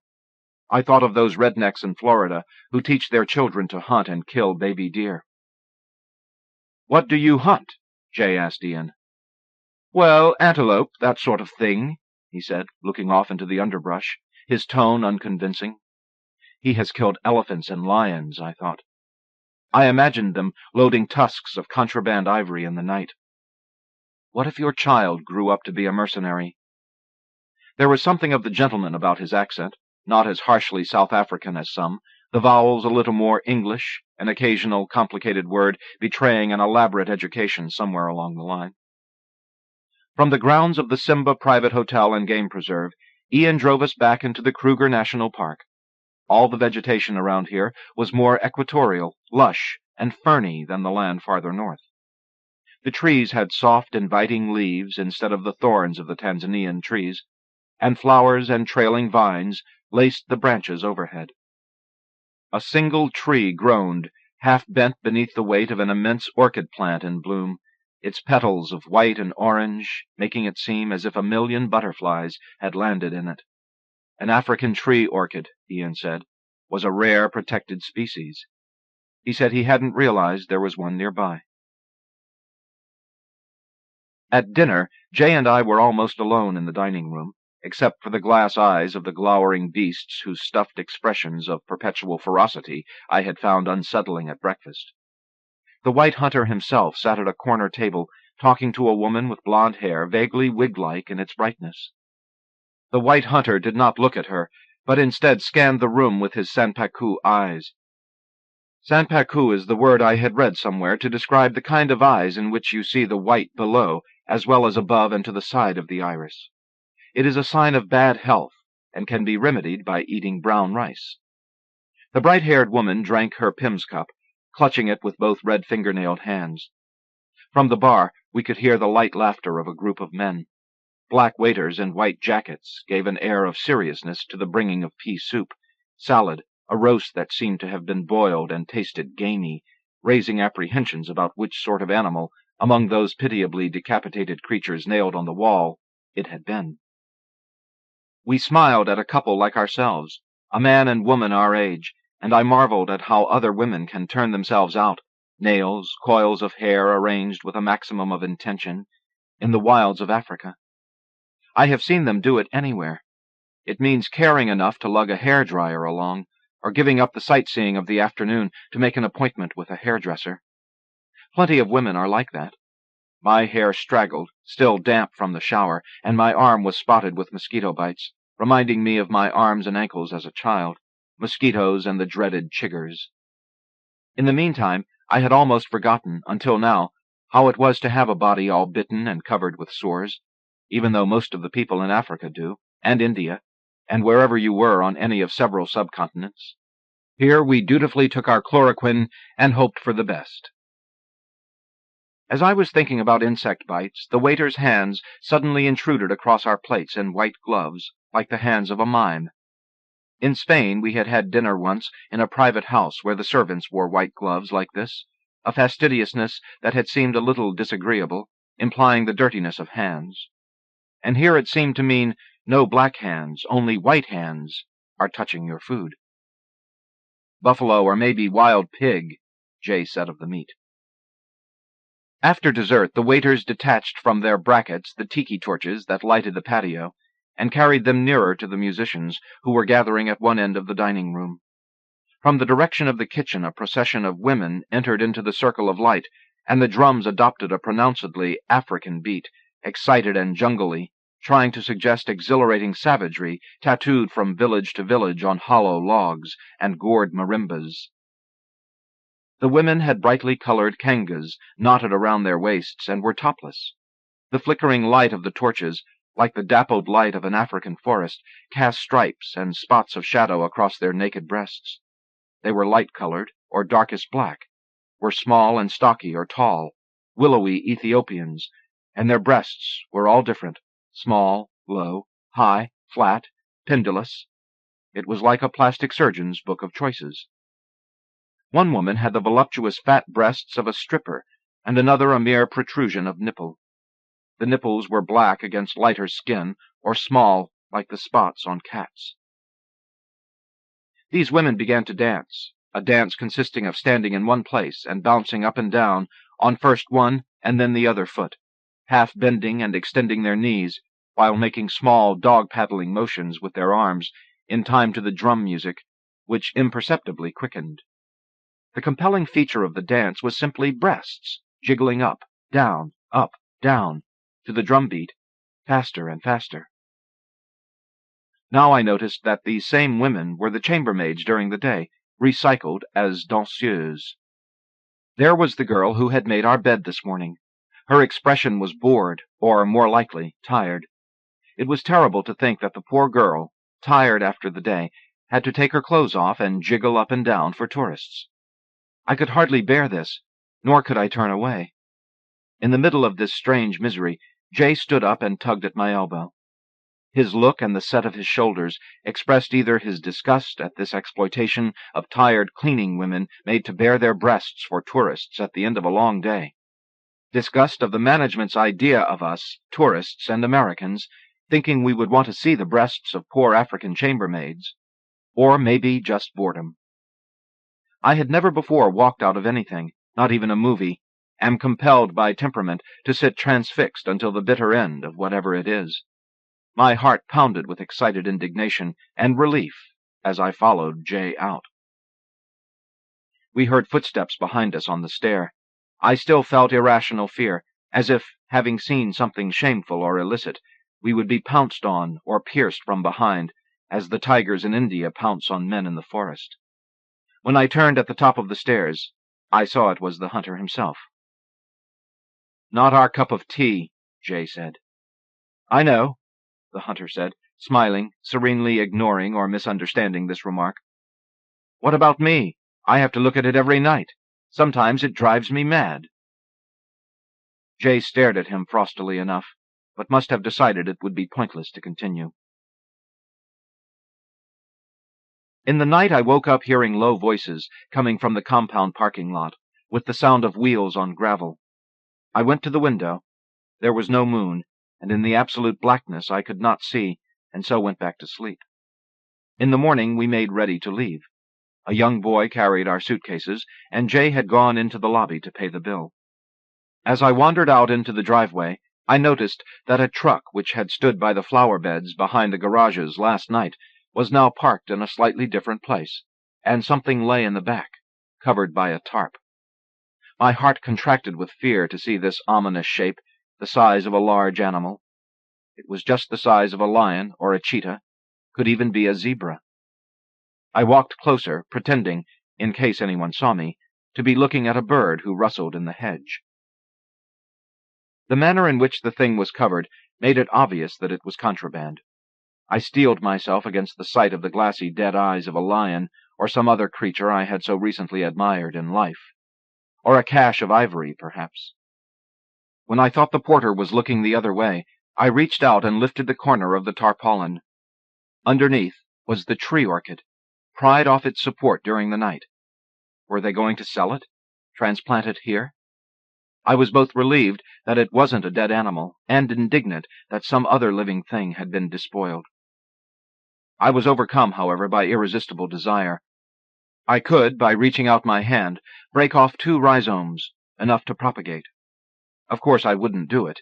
You'd have to smuggle it into the United States, for one thing. No plant material, said the Signs and Customs. I hesitated. I remembered a time when, unable to finish the lobster served on a flight from Cancun, I had wrapped it in my napkin and put it in the carry-on, thinking we would eat it for supper. Then Jay, with the carry-on, had been apprehended by the customs officers and dragged away as censoriously as they might have dragged the most desperate drug smuggler. When I realized that Jay had seen me looking at the flowers, I knew he would be thinking of that. On the other hand, the memory of the bright blossoms filled me with covetousness. 2 little segments would never be noticed in my purse, rescued from the evil white hunter's despicable and illegal designs. Armed with this defiant, self-justifying argument, I detached the 2 segments and put them in my purse, and went back to the washroom in the lobby to moisten some tissue to fold around the broken ends. But I told myself this would be my last wicked act. If Jay objected, I would explain that I knew I shouldn't do it, but that I was at the end of my rope about people. That was the feeling this place gave you. The feeling welled up in the ladies' room that people were hopeless. Widespread travel encourages deepest misanthropy. People kill each other and innocent creatures. They plunder the trees and burn the grasses. Who could countenance the savagery of their killing, the vulgarity of their lusts, the arrogance of the idea of hunting, the selfish brutality?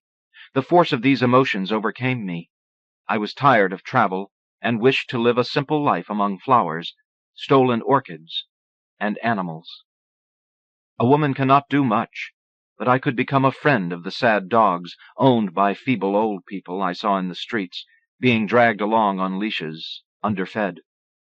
I would befriend cats, like a mad old cat lady, and grow orchids and African violets, and live to myself. The tree orchid did live for a time on a piece of bark in my kitchen. How I nourished it, consulted books, fed, watered, withheld water, misted, and cherished it. It put out a little root, but then a brown rot began to consume its leaves, and, over a week, ate them away. Nominated by Christina McGrath, Sigrid Nunez. Death Poem by Tess Gallagher. From Moon Crossing Bridge, Grey Wolf Press, and Passages North. Don't read this one out loud. It isn't to be heard. Not even in the sonic zones of the mind should it trip the word explosion and detonate in the silent room. My love needs a few words that stay out of the mouth and vocal cords. No vibrations, please. He needs to put his soul's freshly inhuman capacity into scattering himself deeper into the forest. It's part of the plan that birds will eat the markings. It's okay. He's not coming that way again. He likes it where he is. Or if he doesn't, I can't know anything about it. Let the birds sing. He always liked to hear them any time of day. But let this poem meet its deafness. It pays attention another way, like he doesn't when I bow my head and press my forehead in the swollen delusion of love's power to manifest across distance the gladness that joined us. Wherever he is, he still knows I have 2 feet, and one of them is broken from dancing. He'd come to me if he could.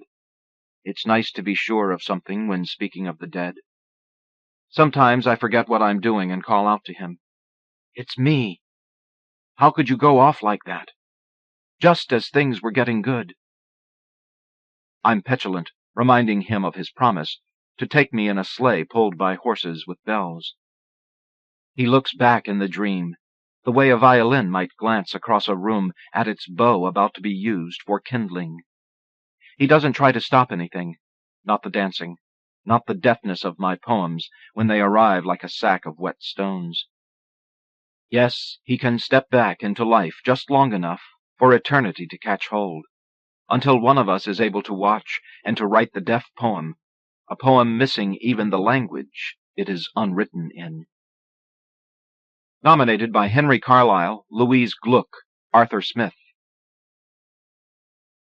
Forest in the Trees, fiction by Dennis Lloyd Johnson. From Plowshares. I saw my first ghost when I was 9 years old, only I didn't know it was a ghost at the time. This was on the Great Plains, in South Dakota, I think, on our way to the Black Hills. I was with my mother, my 3-year-old sister, Lily, and my new stepfather, Forrest Bender, who was a Sioux Indian. He had stopped the car, in his careful way, making sure the trailer was well off the road, so he could read a historical marker, one of the small cast-iron plaques the federal government places on the sides of interstates. This was something Forrest was forever doing. He couldn't let even one go by, and my mother was beginning to resent it more and more. "We can have lunch here," he offered, wading out into the grass and waving his arms around him. "We'll never get there at this rate," my mother said. Forrest dropped his arms to his sides and stared off into the distance. "Sometimes the journey is as important as the destination," he said solemnly. "Who said that?" she snapped at him. He looked back at her, puzzled, then a smile took over his face. "I did," he said. "Just now."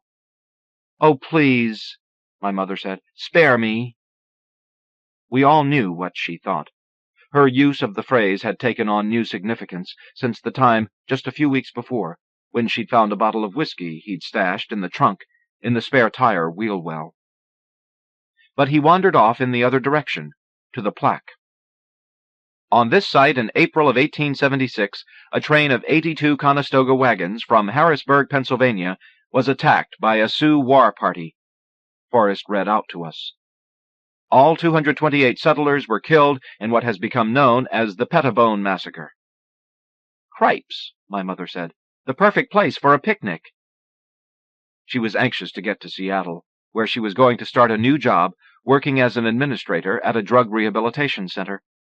It had been her idea that, for the sake of Lily and me, we stop at some historical landmarks along the way, Mount Rushmore and Yellowstone in particular, to make up for the fact that we would be out of school, preschool in Lily's case. But my mother hadn't counted on Forrest's diligence. "This is some real American history," he told her now. I was beginning to like the sing-song of his speech, the way he pronounced American. He slapped his belly and let out a war whoop. "Hoka, hey!" he said. In the vast open space his voice seemed to carry off and disappear. "Hoka, hey! My people!" "Look, Cochise," my mother said, "let's just eat before there's another massacre in this place." Lily and I looked at each other, knowing our mother was nearing the end of her patience. We'd moved around a lot when it was just the three of us, going from rental to rental, neighborhood to neighborhood. It always seemed to make my mother a nervous wreck, but this was worse than usual. Her weird sense of humor was leaving her. She'd dropped her nicknames for us, stopped calling us Disney Man and Lily Bell. She was becoming more and more stern and jittery and tight-lipped the farther we got from St. Paul, which we'd never left before. She reached into the Corvair, even then it seemed 100 years old, and yanked out the old army blanket she always kept in the back seat, then strutted off into the grass at the roadside. "Walt, get the cooler from the trunk," she told me as she unfurled the blanket and spread it out on the grass. "I'll get it," Forrest said, starting towards the car. "I told Walter to do it," my mother said. "It's okay," he said to me, stopping to ruffle my hair with his pudgy fingers. "Go sit with your mother." "I told Walter," my mother repeated. Forrest's fingers stopped in place on my head, then fell down to my shoulder as he must have realized my mother's suspicions. Through my T-shirt I could feel the roughness of his hand, from his last job digging ditches for a pipe-laying outfit. Okay, he said. He handed me the keys, then went over to where my mother sat on the blanket and sat down cross-legged next to her with a sheepish smile. I climbed over the hitch where the boxy U-Haul was connected to the car. It held all our possessions. After my mother's giant yard sale, we didn't have much to move. Forrest was tickling Lily, and her laughter peeled across the grass as I brought the cooler to my mother. Forrest pulled himself up and plopped Lily in place on the blanket while my mother distributed lunch. Nobody said anything more as we sat there and ate our sandwiches. The silence seemed sudden. There were no other cars on the highway. There was only the sound of our chewing, and then, eventually, of the wind rustling the grass, and the trill of an occasional killdeer as they shot up from the thickets along the roadside, their long tails pluming behind. "They look like arrows," Forrest eventually said. He said this as if talking to himself, the way he did, like a narrator to an unseen audience. He leaned toward me, but spoke out toward the grassland rolling to the horizon. "Imagine a blanket of arrows flying out of the clouds of dust, the Washichus shooting back into the clouds." That was all they could do. "What's Wazy-Chews?" Lily asked him. Forrest smiled and mussed her hair. "White people," he told her. "Probably a whole bunch of blonde blockheads, like in Minnesota." I looked at the tall grass around us and tried to imagine the people from St. Paul there, with wagons and horses, and maybe hats. Forrest said, "They wouldn't have been able to kill them all like that, though, with the wagons like a fort. They would have had to charge into them, screaming like banshees, and then killed them by hand, with hatchets and clubs. Then they would have sliced the tops of their heads off, for the scalps. Little babies, too." "For God's sake," said my mother, slapping her half-eaten sandwich down on its cellophane wrapper. "That's it." She grabbed up the remains of her sandwich and threw it into the cooler. "Let's go." She stood and snatched what was left of Lily's sandwich, then mine, and threw them into the cooler, too. Then she stormed back to the car with Lily in tow. Forrest pulled his attention back and looked after her. He seemed unperturbed. "It's this place," he confided to me. "She feels it. When something like that happens, it leaves something behind. Fear and killing. It leaves something in the ground. There are spirits here." I looked around again. I remember thinking I could hear a pounding, like a heartbeat, a muffled drumbeat like a TV soundtrack when the Indians appear on the ridge. I could sense them just beyond the crest of grass, coming at any minute to cut the top of our heads off. There was a sudden thump, and I leapt to my feet, ready to run. Then I realized it was only my mother slamming her car door. Still, I kept a keen eye on the rising wave of grass and stuck close to Forrest as I waited nervously for him to collect our things. "What did they look like?" I asked him, scanning the horizon expectantly. Forrest, on his knees, calmly finished packing the cooler and put it under his arm. Then he stood next to me and paused to look out at the hummock of grass. "They weren't very handsome," he said. "Not like in movies. They were mostly naked and greasy. They looked silly sitting on their little ponies with their legs sticking out. Some of them were fat." He handed me the cooler and squatted down to gather up the blanket. "Like you?" I asked as I turned and stumbled in my hurry to get back to the car. I thought Forrest was right behind me. He laughed, and I turned to see he was still standing off in the grass.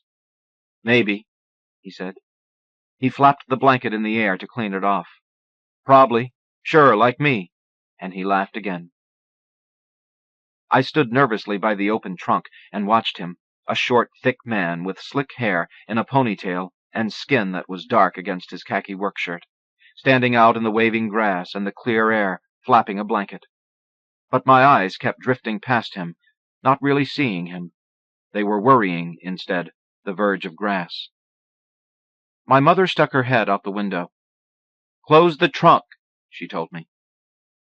I felt relieved when we drove away from that place. and watched the land slip away out the window as we accelerated, like we were making a getaway. Along the roadside, a killdeer shot out of the grass and fell back again, like an expended arrow.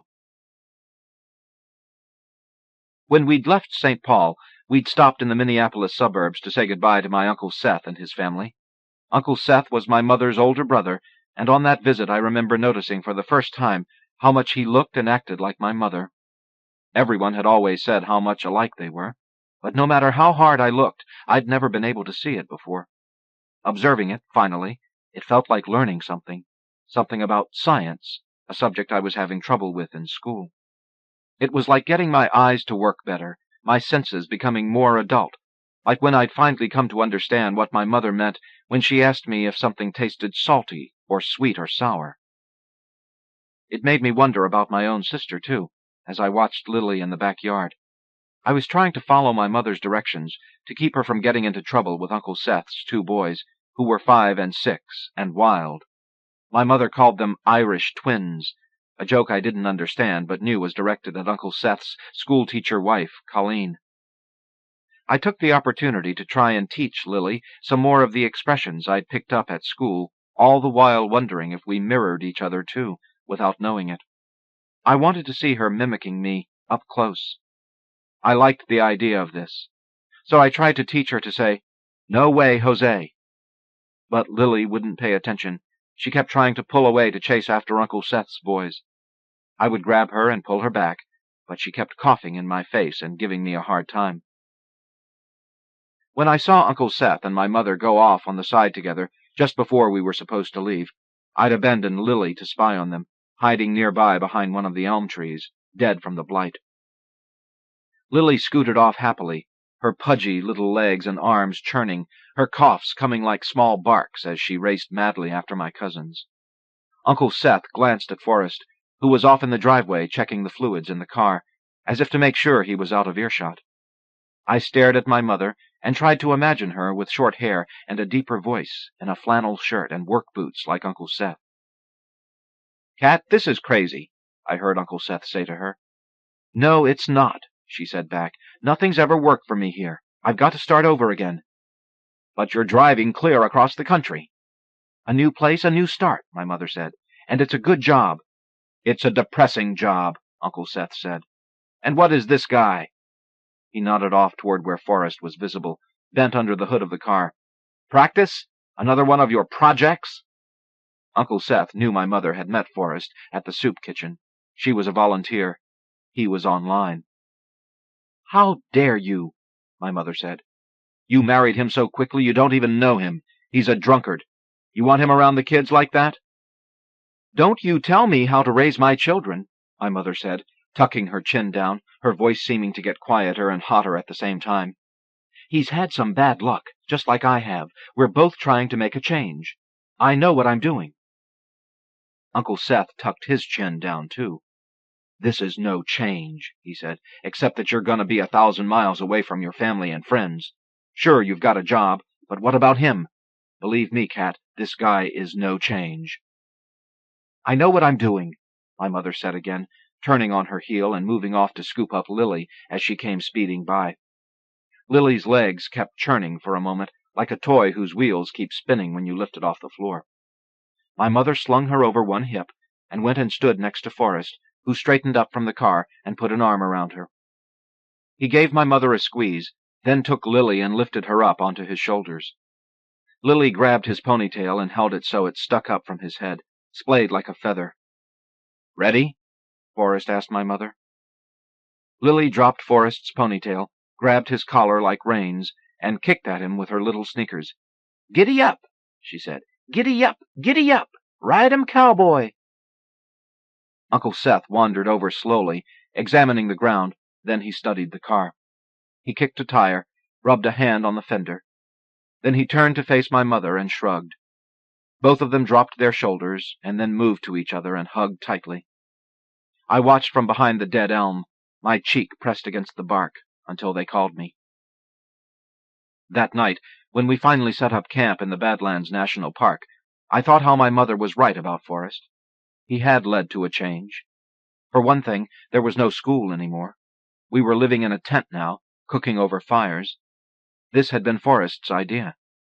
He said that this was a cheaper way to travel than staying in motels, and my mother had seemed relieved both at his thriftiness and at finding out he was right.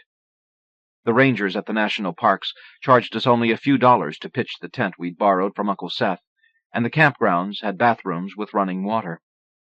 My mother's tension seemed to let up a bit as we cooked hot dogs over a fire and then sat there to stay warm. It was early autumn and the nights were getting chilly. "Oh boy," she said.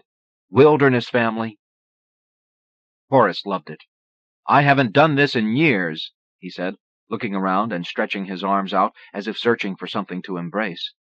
He had been brought up in South Dakota, on the reservation.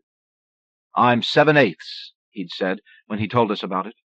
I didn't know what he meant by this, but math was another subject I didn't like, so I didn't ask. Instead, over dinner, I got him to tell Lily and me stories about his ancestors, particularly about Crazy Horse. "Ah, Tasunki Witko," Forrest said. "He was my grandfather."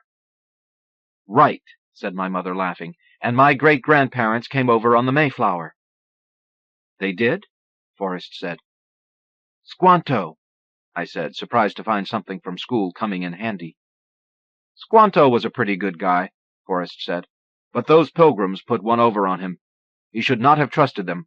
Crazy Horse would have slaughtered them." My mother's mouth fell open. Then she buried her head in her hands. "What's slaughtered?" Lily asked. "He would have cut out their hearts," Forrest calmly explained. "Oh," said Lily, giving a precocious nod, as if this made complete sense to her. My mother shook her head and looked up at the sky. "Must we?" she asked the stars. Then she lowered her gaze back to Forrest. "She's already sick. Do you have to keep her up all night with nightmares?" Lily had kept up her coughing all day long. She was always sick, it seemed to me. "I'll go get the blankets from the car," Forrest said. He got up, unwinding in one fluid motion.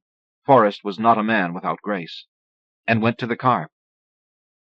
He was gone a long time. Lily and I sat looking into the fire while my mother snapped a twig to pieces. When Forrest came back, he wrapped a blanket around Lily and stroked her hair for a moment, tucking it into the blanket and making her giggle. Then he brought the rest of the blankets into the tent. My mother got up and went in after him, pulling the flap closed, and I could hear the fevered murmur of her voice, scolding him. "I want more stories," Lily said. I looked off at the strange shapes of the hills across the open space of the campground. The limestone formations circling us on one side were getting darker against the deepening blue of the sky. On the other side of us, the flat plain stretched off to a range of distant mountains. The first stars twinkled along their edges. Even as a kid, I knew this was a beautiful sight, and that the single lone billboard, placed out beyond what must have been the boundary of the park and lit up by a row of small spotlights, was some sort of desecration. It was for a private campground, and camp was spelled with a K. This bothered me. Spelling was one thing I was good at. "I don't think so," I told Lily. "Shut up." After the Badlands, Forrest drove us off the main highway so we could pass through the reservation where he'd been born. "Maybe I'll see somebody who remembers me," he told my mother. She was still irritable. "I thought you were a boy when you left," she said. "I was," he said, "but you never know what will come back to you." Off the interstate, the two-lane blacktop passed through a clutter of billboards for things like the world's biggest general store only 86 miles, or the Bear in the Lodge truck stop with real buffalo burgers. One said, "Go back, you missed the petrified gardens." Then the billboard stopped, and Forrest told us we were on the reservation. We passed a few farmhouses and some trailers with long, rust-pocked cars parked haphazardly in the dirt around them. Eventually, we stopped seeing any more signs of civilization at all, save for utility poles and fencing. Mostly, it was just mile after mile of rolling, yellow-tipped grass. Then we passed a lean man walking the other way along the shoulder. Forrest honked the horn, and the man waved. Lily and I hung out the side window and waved back until he was out of sight. Then we drove for miles more of empty grassland, until my mother said, "My God, we haven't passed a thing. That man must be walking for miles." That's what you do here, Forrest said. Eventually we came upon a white clapboard church with a steeple set far back off the road, and then some houses and another trailer or two, and then finally we came upon a sign for gas and a grocery store. We pulled off the road and into the lot, where there were several clumps of men standing around next to a scattering of pickups and old American cars, big and white and dirty, like the bellies of washed-up boats. "You go and get some cough syrup for Lily," Forrest told my mother, "and some pop. I'll ask for directions." "This won't take long," my mother said. "Okay," said Forrest. She took Lily and me into the store and stopped just inside the door to get her bearings. I noticed the women working the bank of cash registers. They looked like white women, but they had dark hair. I stared at them, trying to figure out if they were Indians or not, until my mother took my hand, and Lily's too, and pulled us away. We wandered down one aisle, then up another. Lily wasn't paying attention, and when my mother paused to examine a tall stack of soup cans, Lily walked into the back of her legs. An old woman, hunched up and wearing an unnecessarily heavy down vest, stopped as she was passing us to finger Lily's curly blonde hair. "Very pretty," she told my mother, smiling. "Your children are very good-looking." My mother gave the woman a look of momentary confusion, then thanked her primly, and took up our hands again. We passed what looked like entire families, women and children and grandparents, shopping together. They all nodded and smiled at us, then returned to carefully studying packages before placing them in their carts or back on the shelves. When we came out, Forrest was standing next to some old-fashioned gas pumps with glass bubbles on top. There were 3 or 4 men with him, wearing ragged straw cowboy hats and dirty denim clothes. They were passing a bottle in a greasy sack back and forth and laughing. One of them, an old man with fat, round cheeks, kept touching Forrest, putting a hand on his arm, then taking it away, then putting it back again as they talked and laughed. "We're ready," my mother called to Forrest from the car. "Okay," he said, then nodded at the men and came over and got back in the car with us. He was still chuckling over something to himself. He started the car, but before we could pull away, the man who had been touching Forrest came up and leaned down into his open window. He smelled funny and had a few long black hairs coming out of the smooth skin around each end of his mouth. He was smiling, and it made the hairs stick out. "Maybe you have $1 you could give me," he said to Forrest. Forrest looked at my mother, who looked like she was about to speak, but no words came out. Then she looked down and around herself, shifting as she searched the seat for her purse. But Forrest turned back to the man and said, "We don't really have it to spare." "You sure?" the man asked. His head was nearly completely in the car. His eyes were shining and looked like they were brimming with water. $1? My mother stopped her rustling and stared at the man in the window. "Sorry," Forrest said. "It's all right," the man said. He held the greasy sack out to Forrest. "No thanks," Forrest said. "You sure?" the man asked. A grin took over Forrest's face, as if in spite of himself, and the man laughed. "Happy journey," he said. Then he stepped back, smiling, and gave us a wave as we pulled away. "Boy," said my mother. "He knew me," Forrest said. "He knew my father. He called him Chief. Chief Bender." Forrest laughed. "I told him my father was gone, and he said, 'Then you are chief now.'" He slapped a hand on my mother's thigh and turned his head to all of us. "You can just call me Forrest, though," he told us. Back on the road, my mother was silent, staring out the window pensively as the wind whipped her hair around her face. Lily was asleep next to me with her mouth open. Forrest was humming happily, and he would point out things and comment on them to me in whispers. Even though our picnic stop had scared me a little, I was anxious for him to bring us to another place with ghosts. I sat up and stared closely at anything he pointed out, my head going all the way around and back to Forrest as we passed it. It was like it was just him and me for a while. But we didn't pass any more of the little iron historical markers. Instead, the reservation's highway signs were all homemade, green with hand-painted white letters in obvious imitation of the signs on the interstate. But these signs were wooden and few and far between. There were just enough of them to tell you how far away from something you were, or how far you had to go to get someplace. When we did, finally, pass a few historical markers, these too were Indian versions. They were billboard-sized, huge sheets of plywood completely covered with long passages of small, cramped words. But Forrest didn't stop to read them.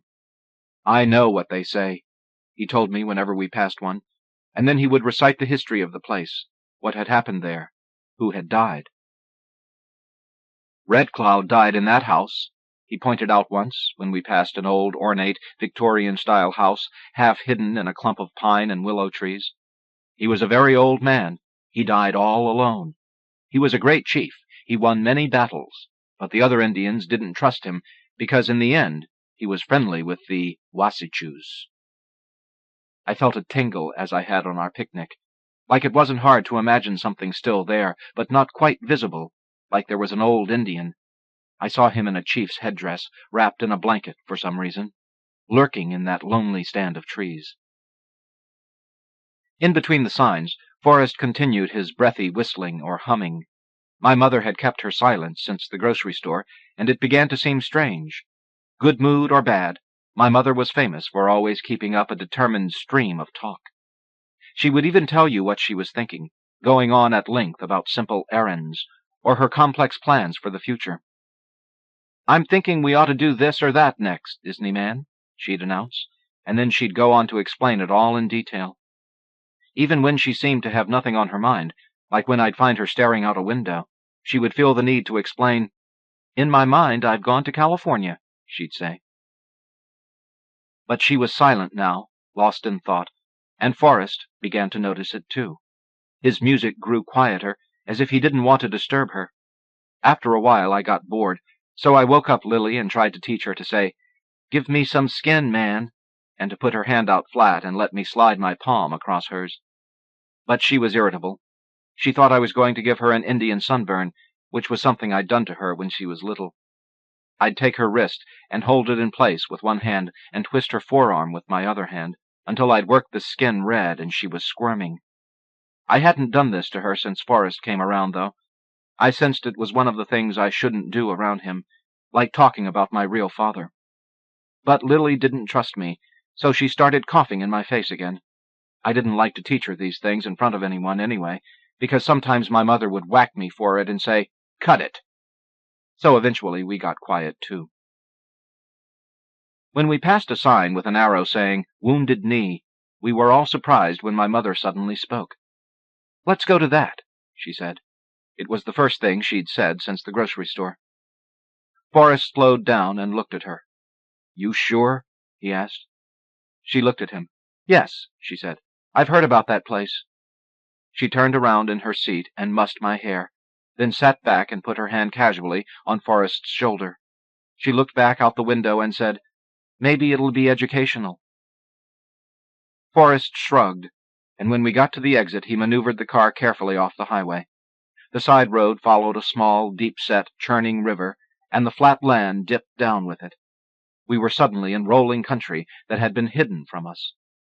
The river cut into a deep ravine, and we passed over it on a bridge made of wood and iron. It ended next to another big homemade historical marker. One road met another there, bending off in either direction, but Forrest pulled up next to the sign and stopped. Across the way was a hill, on top of which was a lonely church and a graveyard. It seemed like we were the only ones around for miles. "This is it," Forrest said. My mother seemed surprised, and she looked at Forrest the same way I did as I asked, "No souvenir stand?" "Nope," Forrest said. When I think about that place now, I remember it as being early morning and gray, with fog creeping from the riverbank to collect along the foot of the hill and reach its ghostly tendrils up the sides, the tombstones seeming to lift up out of it. But Lily, who claims she remembers things from the cradle, tells me it was midday and the sun was shining hot. My mother got out and stood in the dirt, reading the sign, which had so much to say the words were continued on the back. I stood next to her and counted 3 misspellings before Forrest called to us to follow him up the hill. "Come on," he said. "You can see it all from up here."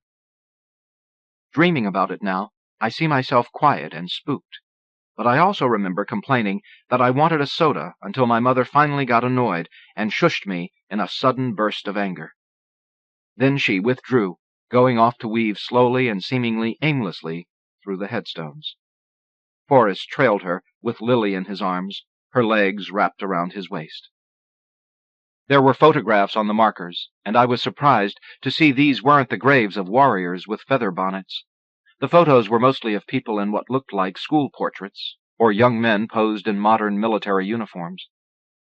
"My God," my mother said after a while, "they all look so young."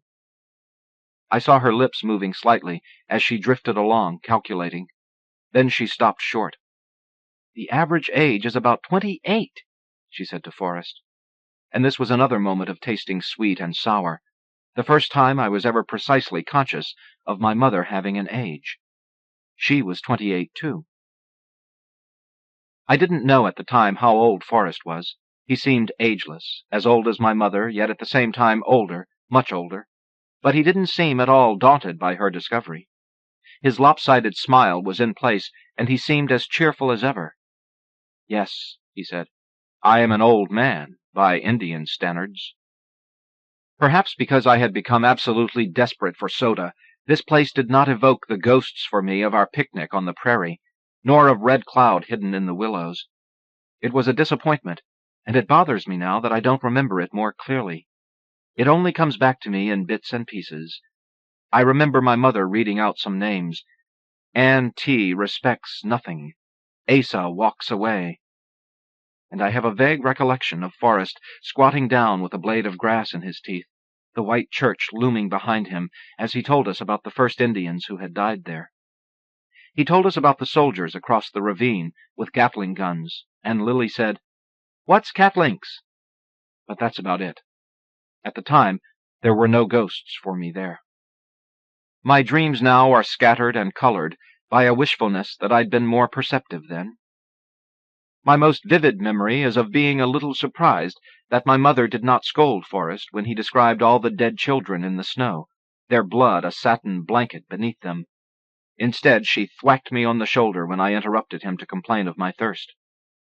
And when we got back in the car and drove off, she looked out the window and rubbed her hands over her bare arms as if she had a chill. For once, Forrest was silent, too, and his silence was even more unusual than my mother's, and in that way it gradually came to me that something had happened, and that I had missed it. It would be left for me to ask Lily about years later. It would be left for me to dream about later. Maybe my mother was thinking about the children in the snow. Maybe she was thinking about the calm way Forrest could tell such a horrible story. I turned to look out the back window, but all I could see was the big, dull box of our possessions trailing along behind us, pulling on us whenever we tried to ascend a rise in the land, pulling on us like a great weight. It wasn't until we were in the Black Hills that the sense of something foreboding returned, and I could hear the Indian soundtrack again, and imagine them, stray and feathered and on horseback, in the pines on the rocky slopes. The tingling returned as the road unreeled, twisting and curving back through the switchbacks. There were bursts of houses and signs and places to stop, but they would disappear in moments, and we would find ourselves climbing and winding our way through untouched and rugged landscape, being watched. When we passed a sign saying Crazy Horse Monument, it seemed to confirm my feelings. "Forrest!" I shouted, lurching forward in the back seat to grab his shoulder. My mother, who had been dozing fitfully, roused up and said, "Huh? What?" "It's nothing," Forrest said to both of us. "But Crazy Horse," I said, baffled as to why he was driving past the exit. "It's nothing," he said, more to my mother than to me. "There is nothing to see." My mother was craning back over her shoulder, trying to read the sign from the back. "It said Crazy Horse," I told her. "It's just a mountain the Indians are trying to carve up to look like Crazy Horse," Forrest explained, "like the whites did with Mount Rushmore." "You're kidding," my mother said. "No," Forrest said. "They've been working on it since before I was born. But it only looks like a mountain that's been blowed up." He shook his head and smiled. "Bunch of dumb Indians," he said. "They can't figure out how to blow up a mountain like the white man." He chuckled, a low sound deep in his chest. "But—" I started. "God," said my mother, straightening her frazzled hair, "no whining." "Trust me," said Forrest. "It's nothing. Crazy Horse wouldn't like it." His shining black eyes smiled at me in the rear view. But whether it was Crazy Horse or a blown-up mountain, both sounded like something I wanted to see. I couldn't understand why Forrest would stop at every one of the little iron historical plaques, where there was never anything except grass, and not at a place where there was actually something to see.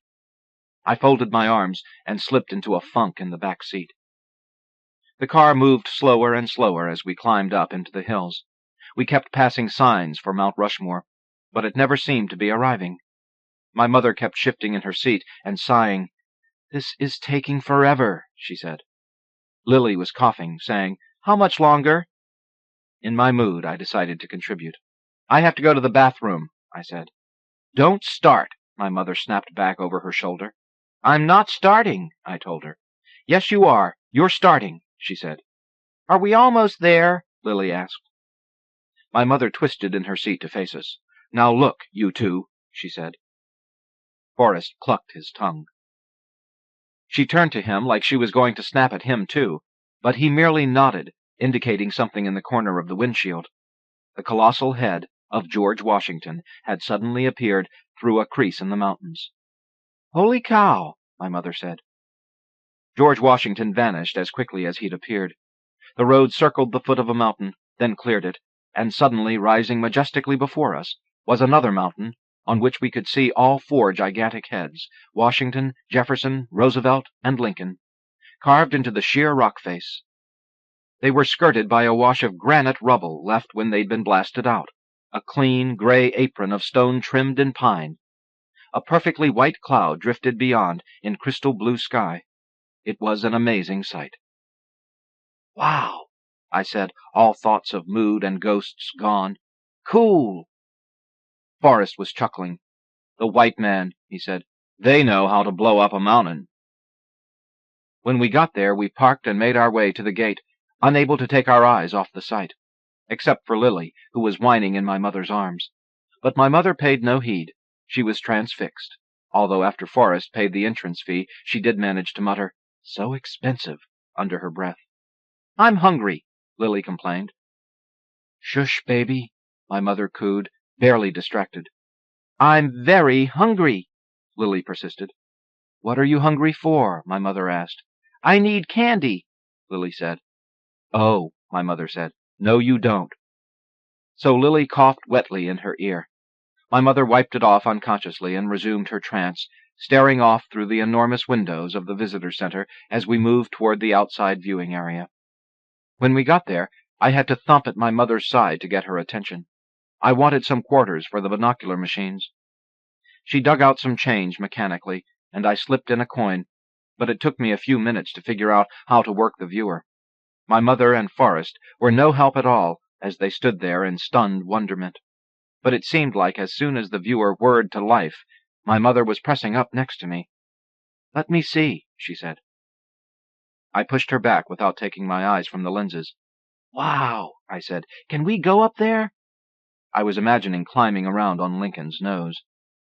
My mother gave me a firmer nudge and took over the machine, shifting Lily onto her hip. "I don't think so," Forrest said. "I need candy," Lily said, whacking the side of my mother's head as she tried to look through the eyepiece. "Shush!" my mother scolded out of the side of her mouth. Then one of my teachings came back to me. "You're garbage!" Lily shouted in my mother's ear. I cringed as I waited for my mother to figure out where Lily'd gotten this. But she just put Lily down on the flagstones and clung to the binoculars with both hands. "This is really something," she said. Lily was pounding on her thigh. It began to seem like we were standing there forever. My mother just couldn't get over it. She fed quarter after quarter into the machine as Forrest stood at her side with his arms across his chest. When a busload of tourists flooded the viewing area, I found my attention drifting to them, to the fact that they were all wearing jackets, but also shorts, as if willing it to be hotter and more vacation-like than it was. Lily kept pounding my mother's thigh with her little balled-up fists, and when she started crying, my mother reluctantly pulled away from the machine and lifted Lily up into her arms. Some big kid with glasses immediately took over the binoculars. We made our way back through the building, heading through the cafeteria to return to the car and feed Lily. But by then Lily was wailing. She was so worked up she couldn't form words. She just pointed at the food stand and mumbled gibberish like a baby. My mother patted her back and murmured, "It's too expensive, baby. There's food in the car. Just hold on a few more minutes." "Maybe if we eat here it will satisfy her," Forrest said behind me. "What?" said my mother, turning to him. She put Lily down with an umph. "We can't spend our money in these places." "I want to go to Deadwood," I said, annoyed that Lily was getting her way. We'd seen signs for the place, and I recognized the name from TV. I thought we might be able to catch a gunfight. "You promised," I reminded my mother. "I'll go get the food from the car," Forrest said. My mother looked at him. "No, you won't," she began. "It's okay," he said. "I'll be right back." I was being ignored, standing between them while they talked over my head. "Hey," I said, poking at my mother, "what about Deadwood?" Suddenly, Lily let loose a blood-curdling scream, and everybody at the tables turned around and looked at us. "I'll be right back," Forrest said, and he was gone. My mother gave a sigh, but quickly turned to the sobbing Lily. "Lily Bell, shh," she said, squatting down to rub her back. "We're gonna eat in a minute, baby." "Mom," I said. She turned on me. "Hush! Just hush!" she commanded. Lily immediately started screaming at the lapse in attention. "You're garbage! You're garbage!" she shouted. My mother recognized it this time and gave me a withering look. "I'm gonna brain you," she said. Then she grabbed Lily by the shoulders and shook her. "You too! Now stop it this minute!"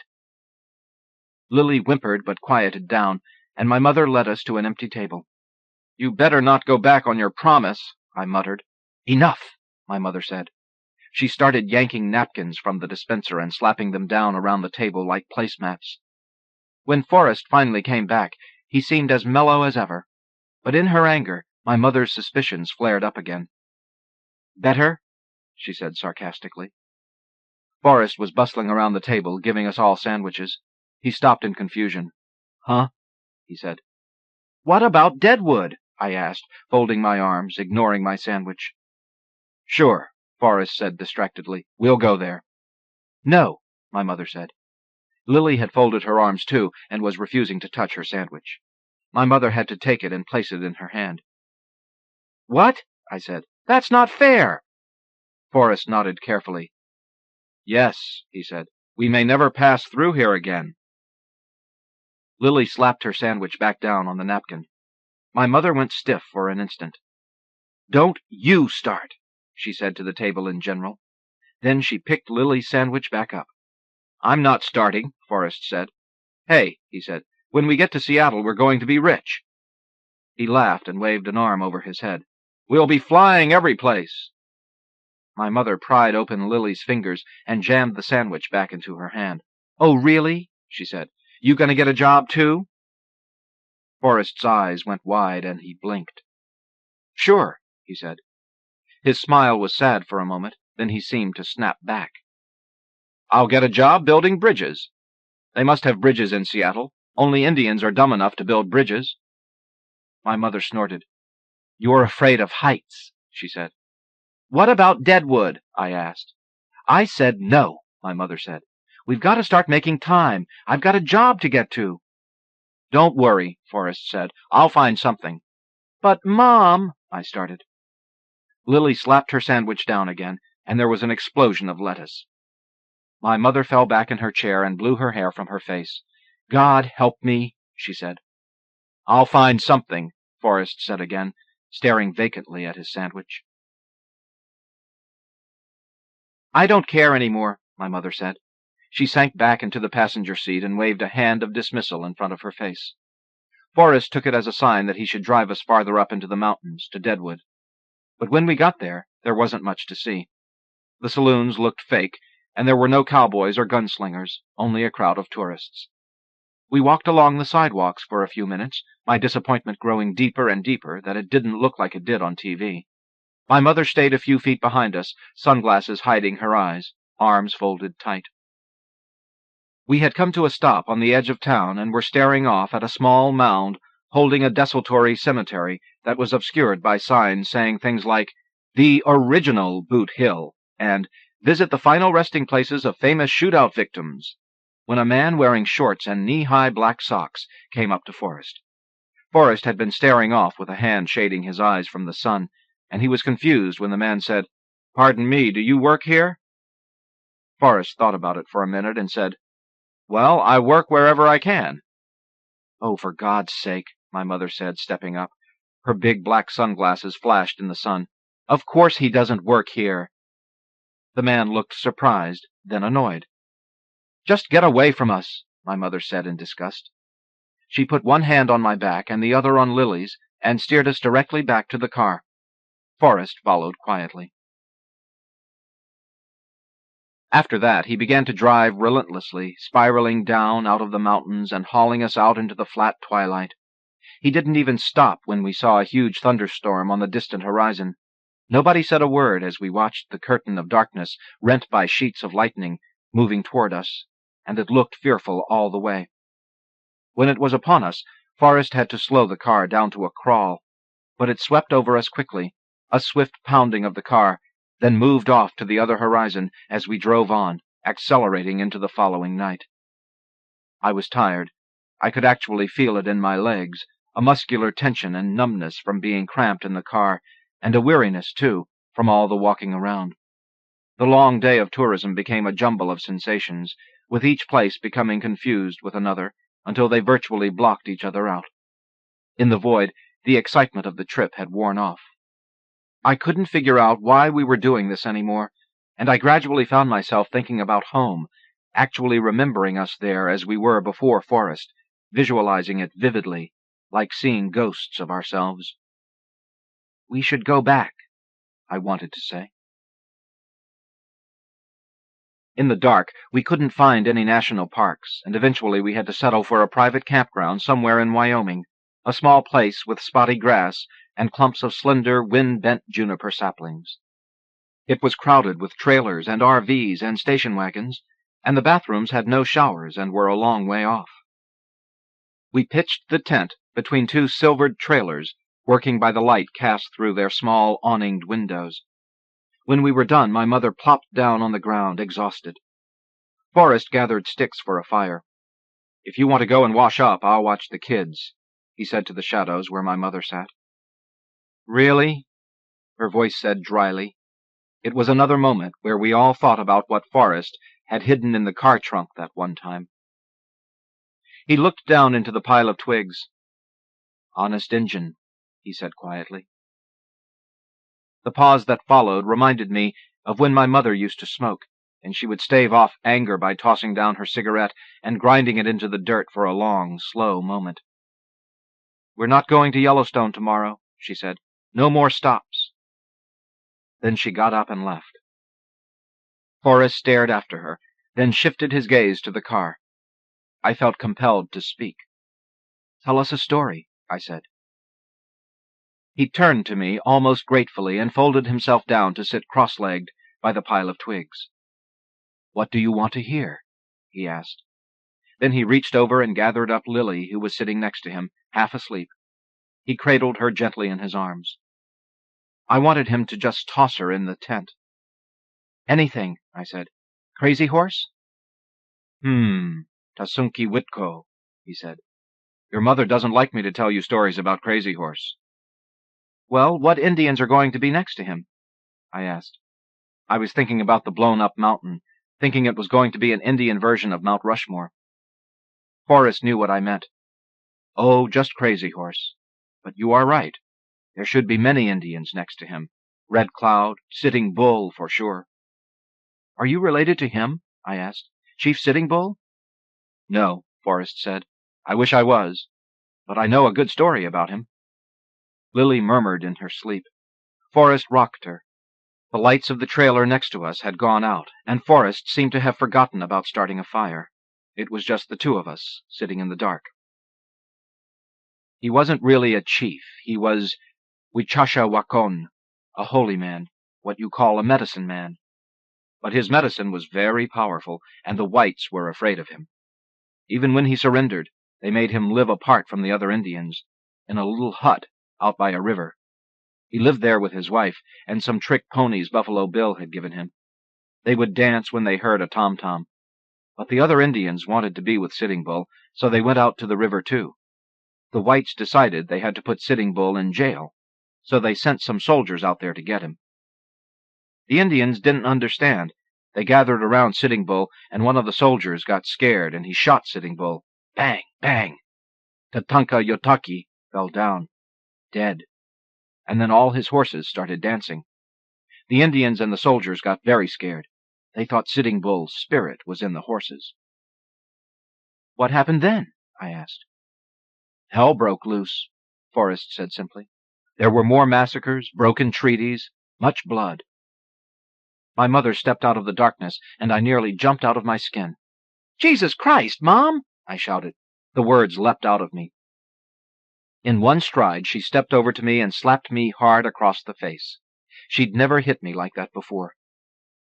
"Don't you ever talk like that to me," she said. I couldn't help it. I started to cry. Forrest's whole body flinched, as if he'd been hit, and it woke up Lily. She started to cry when she heard me, and her wailing seemed to fill the camp. My mother spun around to face Forrest. "What are you doing to my children?" she said. His mouth opened in surprise. "Telling them these horrible stories," she said. And then, to my utter surprise, she buried her face in her hands and started to cry too. "I've got a job to get to," she sobbed. Forrest stood, but was uncertain whether to move to my mother or not. "I'm sorry, Katrina," he said, but my mother just stood there sobbing.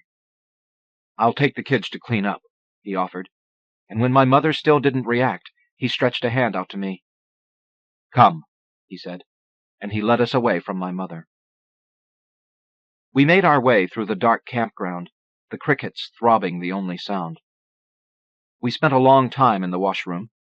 Forrest seemed to be lost in thought as he carefully washed Lily's face, tucking her hair back and cleaning behind her ears. She was sniffling, half asleep, and cranky in his hands, but eventually he managed to soothe her. When he was done, he held her by the shoulders, propped on the edge of the sink, and smiled at her. "She'll be all right," he said. "Tomorrow she'll be in Seattle." I wasn't sure if he meant Lily or my mother, but I was relieved to hear that we were almost there.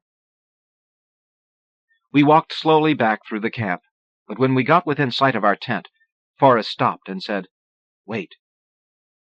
My mother had started the fire, and she was sitting there staring into it. "In here," Forrest said, gently pulling Lily and me into a nearby clutch of juniper saplings, so my mother wouldn't see us. We stood there a long time, and I wasn't sure what we were doing. I looked up at Forrest, framed in a headdress of dark, rustling leaves, trying to figure this out. His gaze was fixed on my mother. She didn't move. She just stared into the fire, until Forrest put Lily down and told us to go to her. When Lily and I walked up to the fire, hand in hand, my mother looked up with red eyes, then gathered us both in her arms in a sudden rush, like we'd been away from her for a much longer time. She hugged us, then held us at arm's length and looked at us, eyes brimming. She held us for a long moment before she seemed to realize we'd walked up alone. She looked off the way we'd come. The stand of thin trees was thick in the liquid darkness. "Forrest?" she said. "Forrest?" Forrest never came out of the trees. We waited, my mother standing and staring at the dark, until finally she gathered us up and we went into the tent to sleep. "He's probably just taking one of his midnight walks," she said nervously. In the morning we couldn't find him. My mother stopped me from asking anyone if they'd seen him, but we walked around the campsite for a long time looking. At first, my mother seemed dazed, but by the time she threw open the door of the empty washroom, she was angry and determined. She strode directly back to the tent, and we began to pack up. When she tossed Forrest's rolled-up sleeping bag in the trunk, I saw her pause for a moment, and the angry look left her face. She stared at the spare tire wheel well, and I wondered momentarily if there had ever been a bottle of whiskey there. But my mother's still gaze seemed to be searching for more than that. Then the look switched off, and she closed the trunk. She drove us the rest of the way, straight through to Seattle. She remained that way for a long time, tight-lipped and determined, before she revived somewhat, coming around to something like her old self. Her new job helped, I think, as it was busy and filled with more responsibility than any job she'd ever had before. I was in my new school, and Lily was being watched during the days by an elderly neighbor. The trip, surprisingly, quickly began to fade from my memory, to shift from dulled recollection to something I rarely thought about in the hubbub of starting over. We went on with our lives. We never talked about Forrest. In my own thoughts, I barely even tried to guess at why he'd disappeared. There had been so much tension, and then we moved so quickly after he left us. It seemed to make a kind of sense, as if he'd meant to offer relief somehow. After a while, it seemed like it had always been, before Forrest, and it was quite some time, months, before I would notice the sound of my mother crying at night. In the mornings, though, she would seem herself. Eventually, I stopped hearing her in the darkness, until one morning I came down to find her in her bathrobe, staring out the kitchen window. When she saw me, she smiled. "In my mind, I've gone to California, Disney man," she said. And over the years, the clear recollection of Forrest faded from me. I could no longer precisely find his face in the ocean of my memory. He became a jumble of images, like the trip itself. I was happy, years later, when my job with the government took me over some of those same highways, because I wanted to place the memories of that time in sequence. I thought that was the only way they would add up to something. I'm not sure if I've done that, though, or merely remembered things in an order that my grown-up knowledge of American geography tells me must be so. It could be that my memory is not true. Still, I have tried to verify it as best I can, to get out of my memory what I can. In a motel room one night, I found the story of Sitting Bull's murder in a book. The book was written by a white man, like myself, perhaps wishful, like myself. The book's version was slightly different from Forrest's, and now I'm no longer certain which details are Forrest's and which are the book's. Sometimes, when I think of that story, I find I have substituted Forrest's face for Sitting Bull's. It is Forrest's horses who are dancing. And on the endless hours of American highways, that is the way my mind works, remembering things as if they were interior movies, remembering the things, even, that I didn't participate in, remembering things long past, as if they were still going on. The people of my life play all the parts in flickering images, dreamlike images, as I stare off at the grass. Passing stands of trees, I imagine Forrest in there, like Red Cloud, staring out at me. Passing meadows, I see him, for moments oh so fleeting, waving his blanket, signaling the ghosts. I search for control when the tingling comes up, but still, I stop at every historical marker. Nominated by Susan Moon, Plowshares. The Parakeet and the Cat, fiction by Scott Bradfield, from Conjunctions. "Being yourself is never a very easy row to hoe," Sid said, nibbling sourly at a bit of unidentifiable root or mulch. "Being the only stray parakeet in a drab world filled with cackling hive-minded pigeons, sparrows, black crows, and pheromone-splashed finches can be a pretty dismal experience indeed, especially if you're all alone, especially if you're at all like me and inclined to be pretty morose at the drop of a hat anyway." Without a doubt, winter was the hardest season. In winter, even the leaves abandoned you, while all the anxious birds you were just getting to know on the high wires departed precipitously for warm ancestral climes, places with mythic, irreproachable names like Capistrano, Sichuan, Sao Paulo, Bengal. Other birds never told you where they were going, how long it took to get there, or even invited you along for the ride. They seemed to think that if they had a perfectly nice location picked out for the off-season, everybody did. "It's sort of like being all dressed up with no place to go," Sid told the ducks at his local pond. I mean, my hormones have shifted into superdrive, my blood's beating with procreation and heat, and not only can't I find any girl parakeets, I can't even find the goddamn continent of Australia. The ducks were an addled, pudgy lot, filled with ambitionless quacks and broad, steamy flatulence, fattened by white breads and popcorn dispensed by local children and senior citizens. They sat and jiggled their rumps in sparse blue patches of the partially frozen pond. Snow was everywhere. Winter was pretty indisputable now. "God damn, it's cold," the ducks honked and chattered. "Jesus fucking Christ, it's cold, cold, cold. We're freezing our collective little butts off out here." Ducks might be self-involved, Sid thought, but they were still a lot better than no company at all. If you kept close to ducks, you might pick up stray bits of cracker or information now and again, or be alerted by the emergency squawks that proclaimed wolf peer or weasel crouch. The winter world was a hazardous and forlorn place, and you could use all the friends you could get. Buses and planes and whirling frisbees and crackling power cables, children with rocks and slingshots and BB guns and pocket knives. The wide world was filled with angular objects that were always rushing toward you without any regard for personal space or decorum, not to mention the ruder angularities of solitude and exile, not to mention hunger, sadness, constitutional ennui, or even just the bloody weather.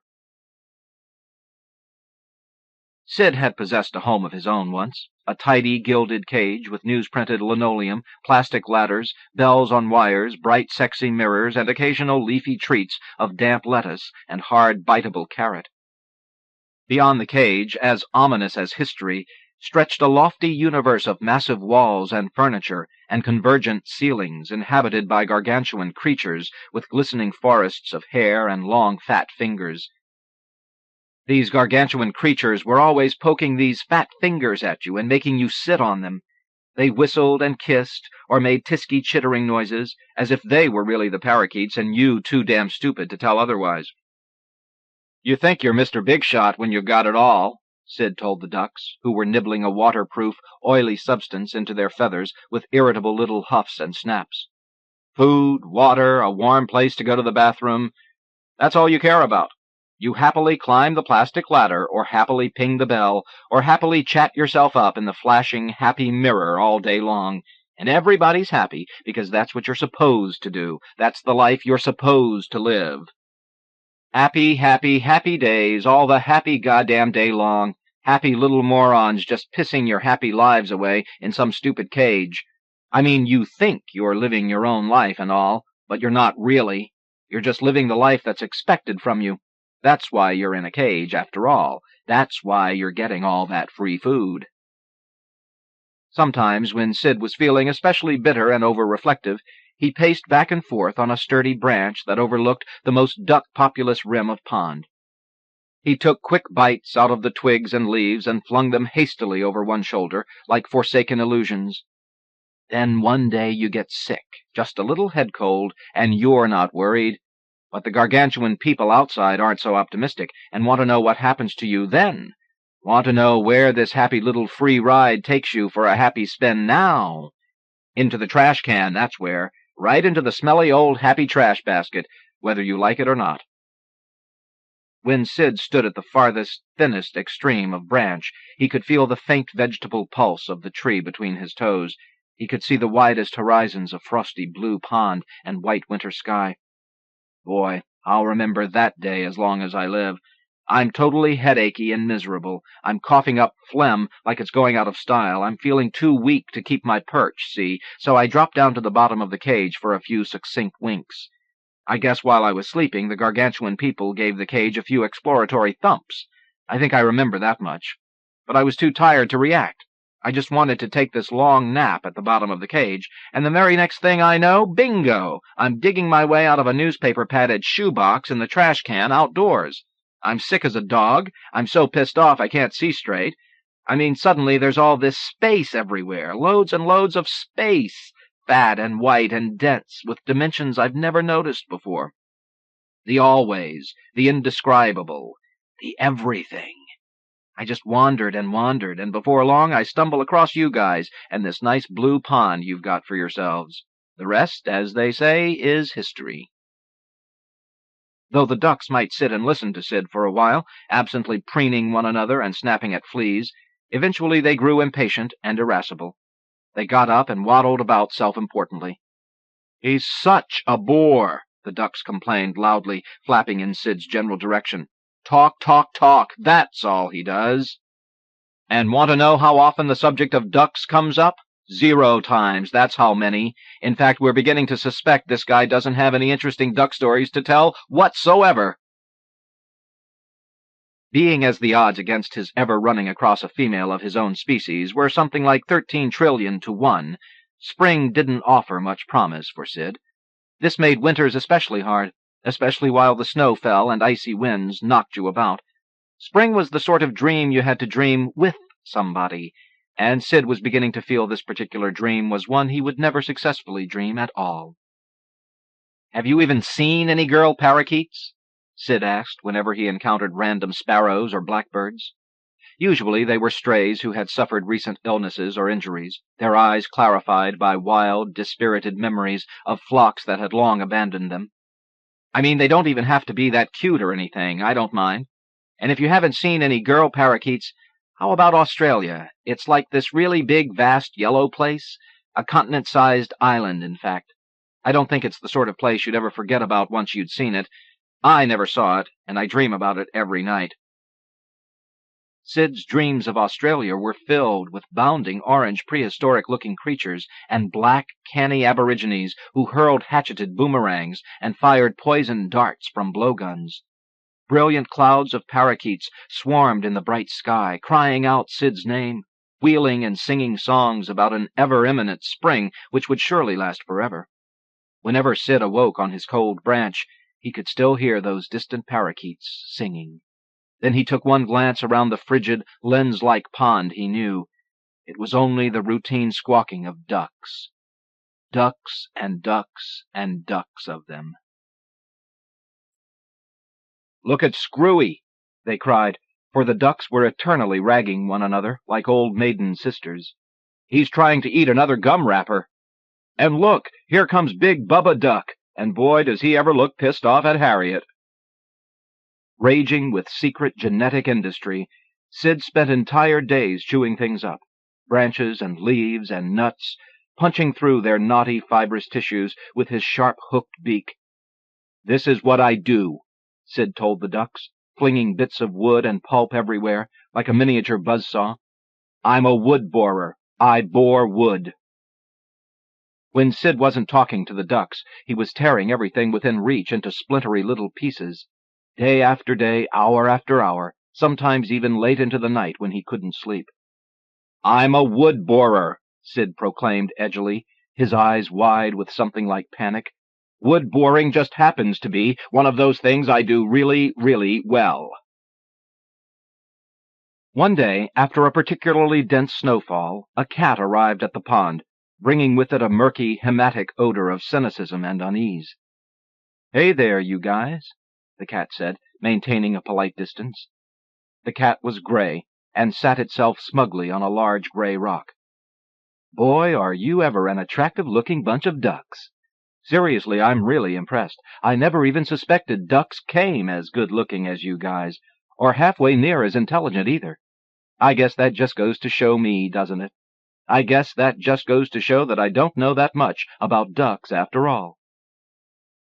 At first, the ducks glided off warily into the cold, trembling pond, pretending not to be bothered, but never taking their eyes off the cat for one moment either. "I'll tell you something, guys," the cat continued, in a voice as gentle and intrepid as desire. "I just came from the city, and you don't have any idea how lucky you've got it out here.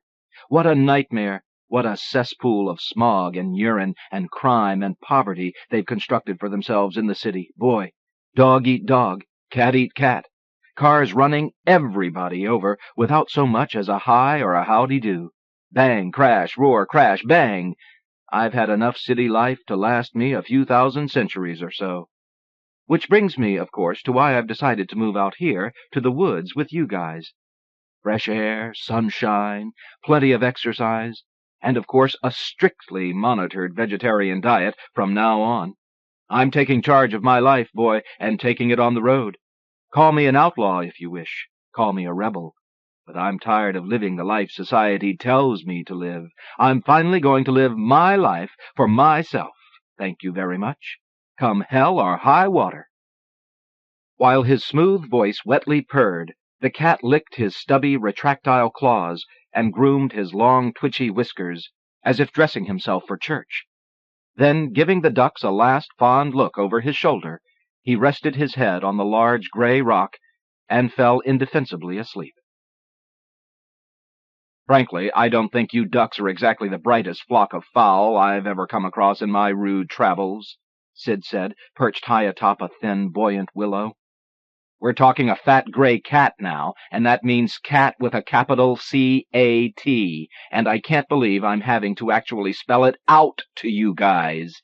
Cats are what you call notoriously fond of fowl, fowl being you ducks and me both. We're like this cat's dream of a main meal, and I don't care what he says about wildlife solidarity or karma or pantheism or even free will. That cat wants to eat us alive. He wants to chew our flesh and rip our blood vessels into stringy pasta. But he wants to play with us first. He wants to tease us and cut us and watch us die slow. That's because he's a cat and we're what you call fowl. Am I going too fast for you guys or what?" With the arrival of the cat's sedulous gray voice, a cloud of drift and complacency began to descend over the tiny duck pond. The ducks took longer naps on the bank, and didn't squawk so much, or flap, or flirt, or battle. They wandered off aimlessly into the high reeds and bushes, snapping up bits of worm and seed, cuddling with their ducklings and gazing up at the slow riot of white hypnotic clouds and mist. It was as if everyone had suddenly ceased dreaming all at once, Sid thought. It was as if expectation didn't persist here any more, or incandescence, or passion, or blood. Across the pond's cold, glaring logic, the only heat was the large gray cat's heat. The only voice was the large gray cat's voice. The only burn and lungy whisper and modular red pulse was the cat's, the cat's, the cat's, the cat's. "Carpe diem," the cat said. "Seize the day, live for the moment, enjoy it all while you still can. As long as you've got your health, you've got everything." When the cat wasn't sleeping, he was speaking his low voice across the pond, a voice which the steely surface of water seemed to reflect and amplify, like light or temperature. "Sleep and eat and make love and party, party, party, till the cows come home. Why live for tomorrow when tomorrow may never come? History, genetics, philosophy, evolution, teleology, and math. That's the world of the city, pals. That's the world of machinery, concrete, hypermarts, petroleum, and death. We, on the other hand, are in and of nature. We make our own rules, define our own characters and attitudes and laws. You may be ducks, and I may be a cat, but that doesn't mean we can't also be really good friends. I'm actually a pretty thoughtful and sincere individual, once you get to know me, that is. Everybody likes me, everybody trusts me. Everybody, perhaps with the exception of my little pal, the parakeet. Isn't that right?" the cat said, peering up into the acute angles of sunlight that intersected the jostling willow like spiritual traffic. "Isn't that right, little pal?" "That's right," Sid thought firmly to himself, refusing to allow the cat even a glance or a whisper. He didn't want to grant the cat any responses that could be woven into luminous spells of innuendo, gossip, and misdirection. He didn't want his best thoughts and intentions to be mistranslated into cat-like purposes. And just to clarify the matter a little more precisely, Sid thought, I don't happen to trust you one single little bit. "Did anybody ever tell you that you have really beautiful plumage?" the cat said, and began licking his knobby paws again, his thick tongue snagging every so often against a stray indication of claw.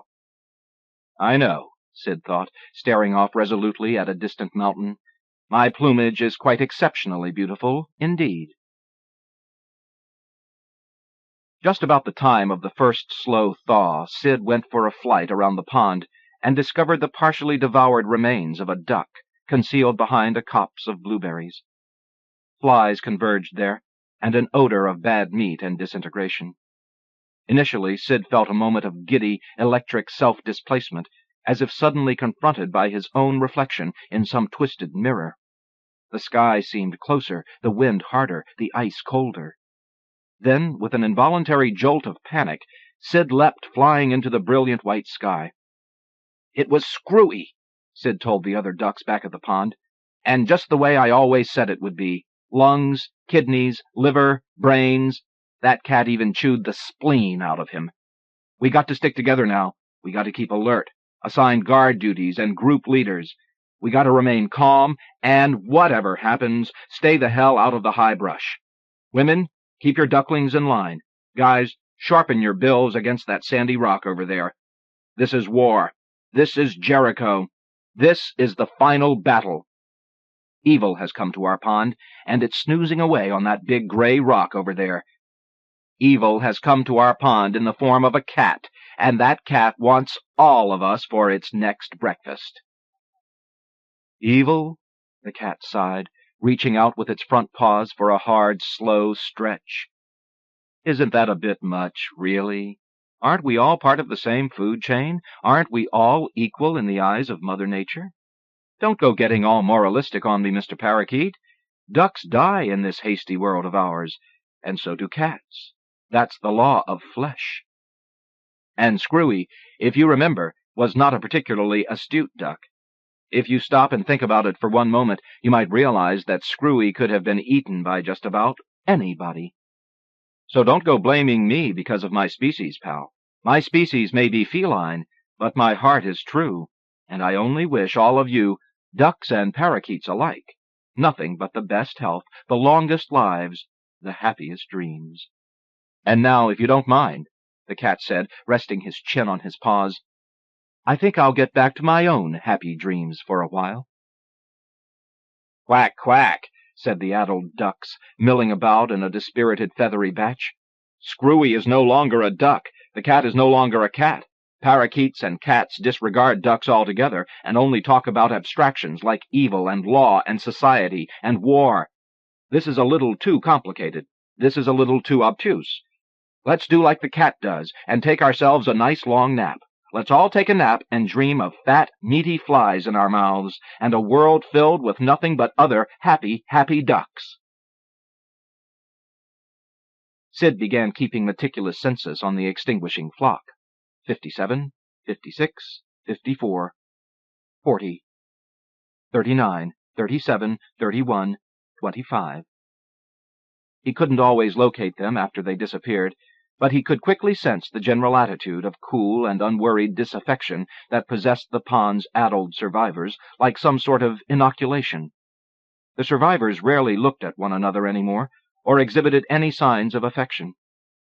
They allowed their ducklings to wander off unprotected into the high brush. They didn't eat as much as usual. They grew thin, spotty, and slightly diarrheic. Sometimes they slept or drifted aimlessly on the thawing pond among wide, broken platforms of ice, or just strolled aimlessly in circles on the bank, snapping at indistinguishable pebbles and insects. It was as if the ducks had surrendered to a force far greater than themselves, a force which permitted them to nap, disregard, wander, delude, demagnify, and concede. The world's escalating reality was making the ducks more and more conjectural and abstract. Soon the bank and brush surrounding the pond were littered with splintery duck bones, broken duck bills, and moist, forlorn puddles of bloody duck feathers.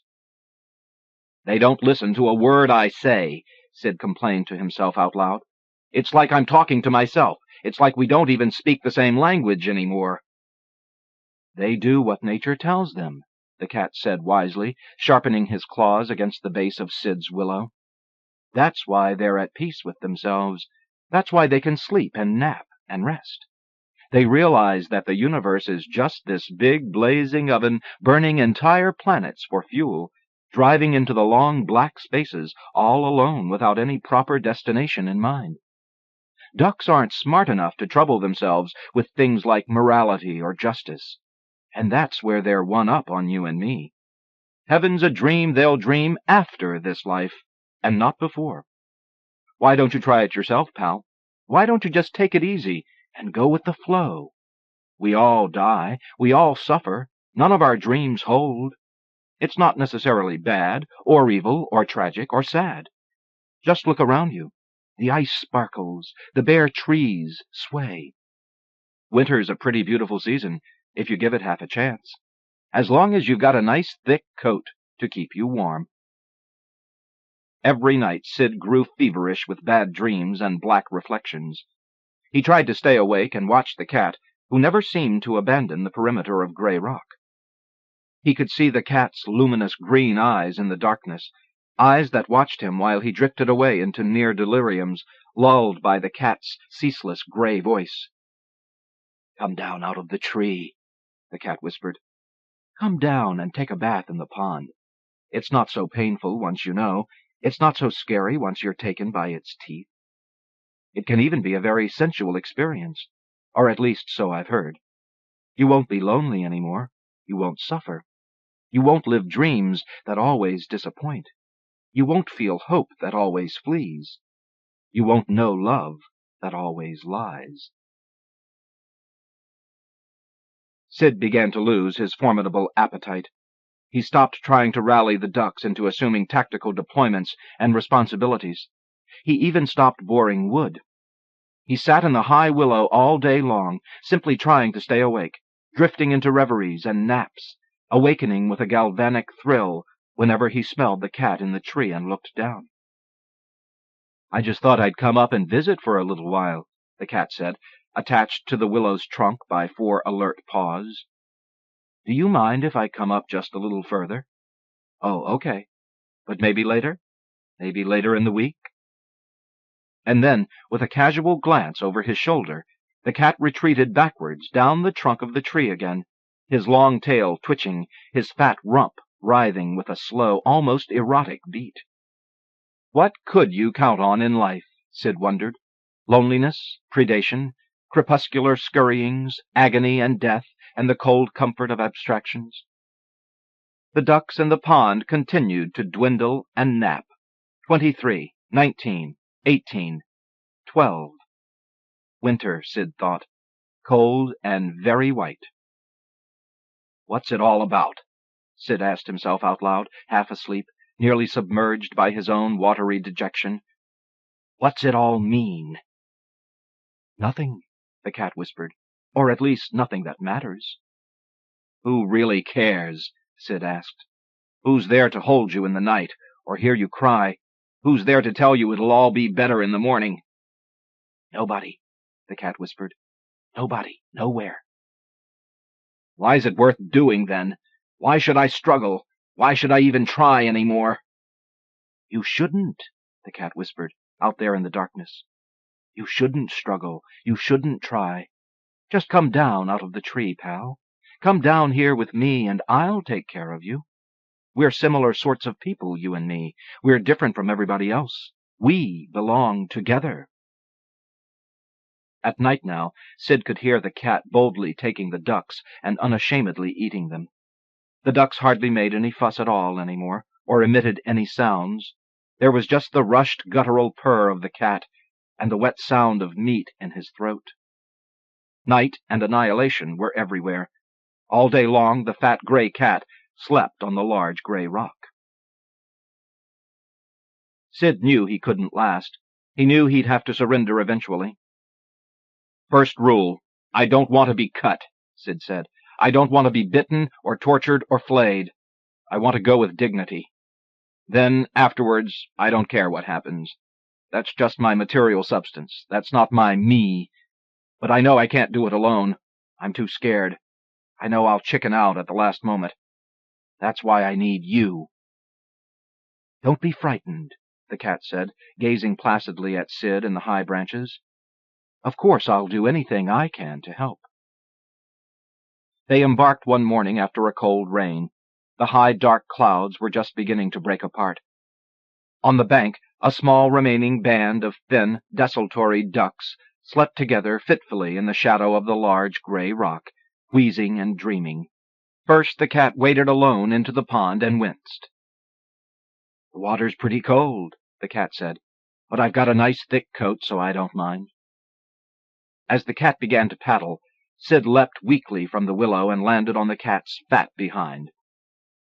"I want to go out there," Sid said. "To the island."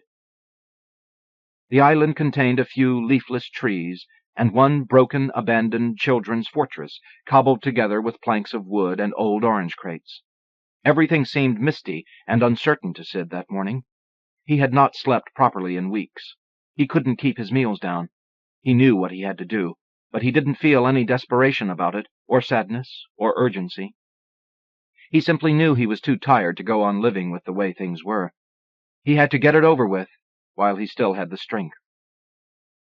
"Anywhere you'd like," the cat said agreeably, looking at Sid over his shoulder, his body coiled and alert beneath the water, like an assumption. "I always thought drowning was the best way to go," Sid said distantly, watching the island approach, counting his reflections in the rippled water. "I always thought it would be just like falling asleep." "I'm sure it's very peaceful," the cat said. "I mean, but in the long run, of course, it doesn't really matter how you go, does it?" The cat's eyes were sly half-crescents, void and messageless, like signals from outer space. "It just matters that you go, and with as little pain as possible. That's my philosophy. I mean, the only people death really affects are the loved ones left behind. And you're not exactly leaving the world very crowded in those departments, pal, or are you?"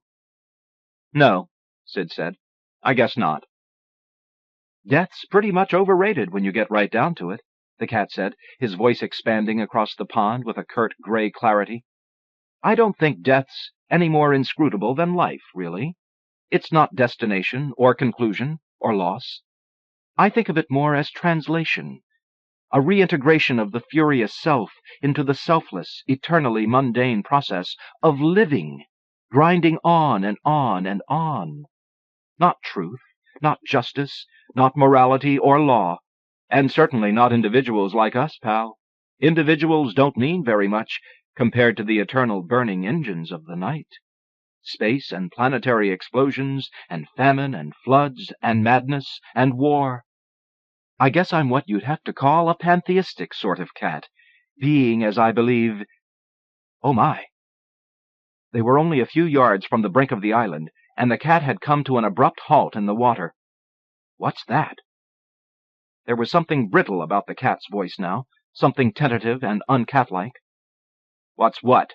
Sid asked, and, with a succinct flurry of wings, transferred himself to a gnarl of a drifting branch. The cat was squinting with concentration, his chin partially submerged beneath the lid of water. "I seem to have one of my feet caught in something." "Reach down with your other foot," Sid said. Sid was feeling dreamy and sad. Nothing broke the corrugated surface of the pond except the earnest, conspiratorial figures of parakeet and cat. "Yes," the cat said. "If I just— Oh, that's not it. Now I've got my other foot caught, too." "They're what the ducks call slipweeds," Sid said, "because they never give you the slip. I realize it doesn't make sense calling them slipweeds, but then go figure ducks. I don't know if you've noticed, but ducks never swim near this island. Ducks keep to the other side of the pond entirely." "Oh, my," the cat said. The cat's eyes were suddenly wider. He spat out trickles of water that rilled into his mouth. "This is a bit dire, isn't it?" "Maybe for you," Sid said. "Listen," the cat said, "maybe if you came over here a little closer." "Fat chance," Sid said. "A snowball's chance in hell." "You don't like me very much, do you?" The cat was beginning to struggle and kick a little, like a fish on a line. "I think you're being very unfair. For a cat, you know, I'm actually a pretty nice guy." "I'm sure you are," Sid said, his own voice enveloping him like a dream. He was trying to keep his eyes open. He was trying not to fall asleep. "I'm sure you're a perfect saint. For a cat, that is." "Oh, hell!" the cat said, and then, with a sudden twist and a plash, his round black snout vanished beneath the surface of water like a midnight vision overcome by harsh, irrefutable sunlight. Sid was too exhausted to fly. He floated on the knobby branch for hours, hearing the secret rhythm of waves, the moist interior warmth of planets, pausing occasionally to take a sweet sip of water, or ponder his own imponderable reflection in the brightly lidded pond. Maybe the cat was right about destinations, Sid thought, drifting in and out of sleep as the branch rocked him. Maybe, in fact, destinations are places we never get to. Love, home, safety, death, heaven and marriage and family and hell. Maybe they're just notions of permanence we've invented in order to protect ourselves from the general impermanence of life itself. Maybe the universe is an oven. Maybe life really is without meaning. But maybe, just maybe, these aren't reasons to give up life, but only reasons to enjoy and appreciate it more. Maybe we don't ever get anywhere, or find what we want, or know anything utterly, but maybe that means we can stop punishing ourselves so much, too. Just getting up every day and doing the best job we can. Maybe that's the most we can ever expect from life. Doing the best job we can every day, and then being kind to ourselves afterwards. By the time Sid's branch reached shore, it was late afternoon, and Sid took himself a little bath. He nibbled damp, neglected crumbs from the sand, and felt a tiny kernel of strength blossom in his heart and face. Everything about the waning sunlight seemed slightly richer, warmer, bluer, and more real than it had that morning. In the shade of the large gray rock, even the frazzled ducks were beginning to stir a little. Sid couldn't help feeling momentarily pleased with himself. "Hey, cat!" Sid called out over his shoulder, brushing the water from his wings with a little swagger. As if in response, a few trembling bubbles surfaced from the blue pond. "Screw you, pal," Sid said, and then, just as suddenly, he realized. Completely out of the blue, spring had begun. Nominated by conjunctions. Homage to the Runner, Bloody Brain Work, by Marvin Bell. From American Poetry Review. Writing poetry is a way of life, not a career. Ray Mullen, potter and painter, on his retirement from teaching. No matter what you make, you can't buy a day of your life. Word comes from eastern Long Island that another of my favorite former teachers has died. Mike and Mike's brother, Perry, whose card identifies him as the P-Man, have come to haul away some bed springs, the heavy bank teller's machine that Jason and friends pushed up the driveway into the carport a decade ago, and some metal storage shelves from Sears that were our first bookcases. Perry spots my wooden wagon and wants to buy it to fix it up. The sides are missing, but okay. Dorothy tells him the story of how I got the wagon, how I fell as a small child and split open my head and had to go to the doctor for stitches, and how after that I wouldn't get a haircut because all I knew is that someone in a white coat wanted to do something to my head. So my father gave Johnny the barber a red wagon with which to tempt me on my way home from school. Dorothy tells Perry the story in the hope that the story will go with the wagon, and of course she's right. Material things are not a life, but evidence of a life. And Mike's brother says, every kid ought to have a wagon that has a story attached to it. When I was a kid, I had a disease that was dissolving my hip joint. I had to be in a body cast for 13 months. So my father bought me a little metal wagon, and my sister used to pull me around the trailer park. One day we got too wild, and I fell out and broke the body cast, so they had to take me back to the hospital, and I had to have it done all over again. Mike will have to come back to take away my radio equipment from the days when I was W2IDK. Amateur radio was a way of life, not a career. This was before transistors replaced tubes and technology made single sideband sound normal.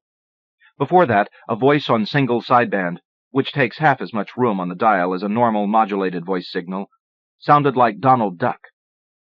On field day, we'd put up tents, string antennas, and mount beams, fix up places to sleep and to cook, start up the generators, and stay on the air for 2 days to test our ability in emergencies.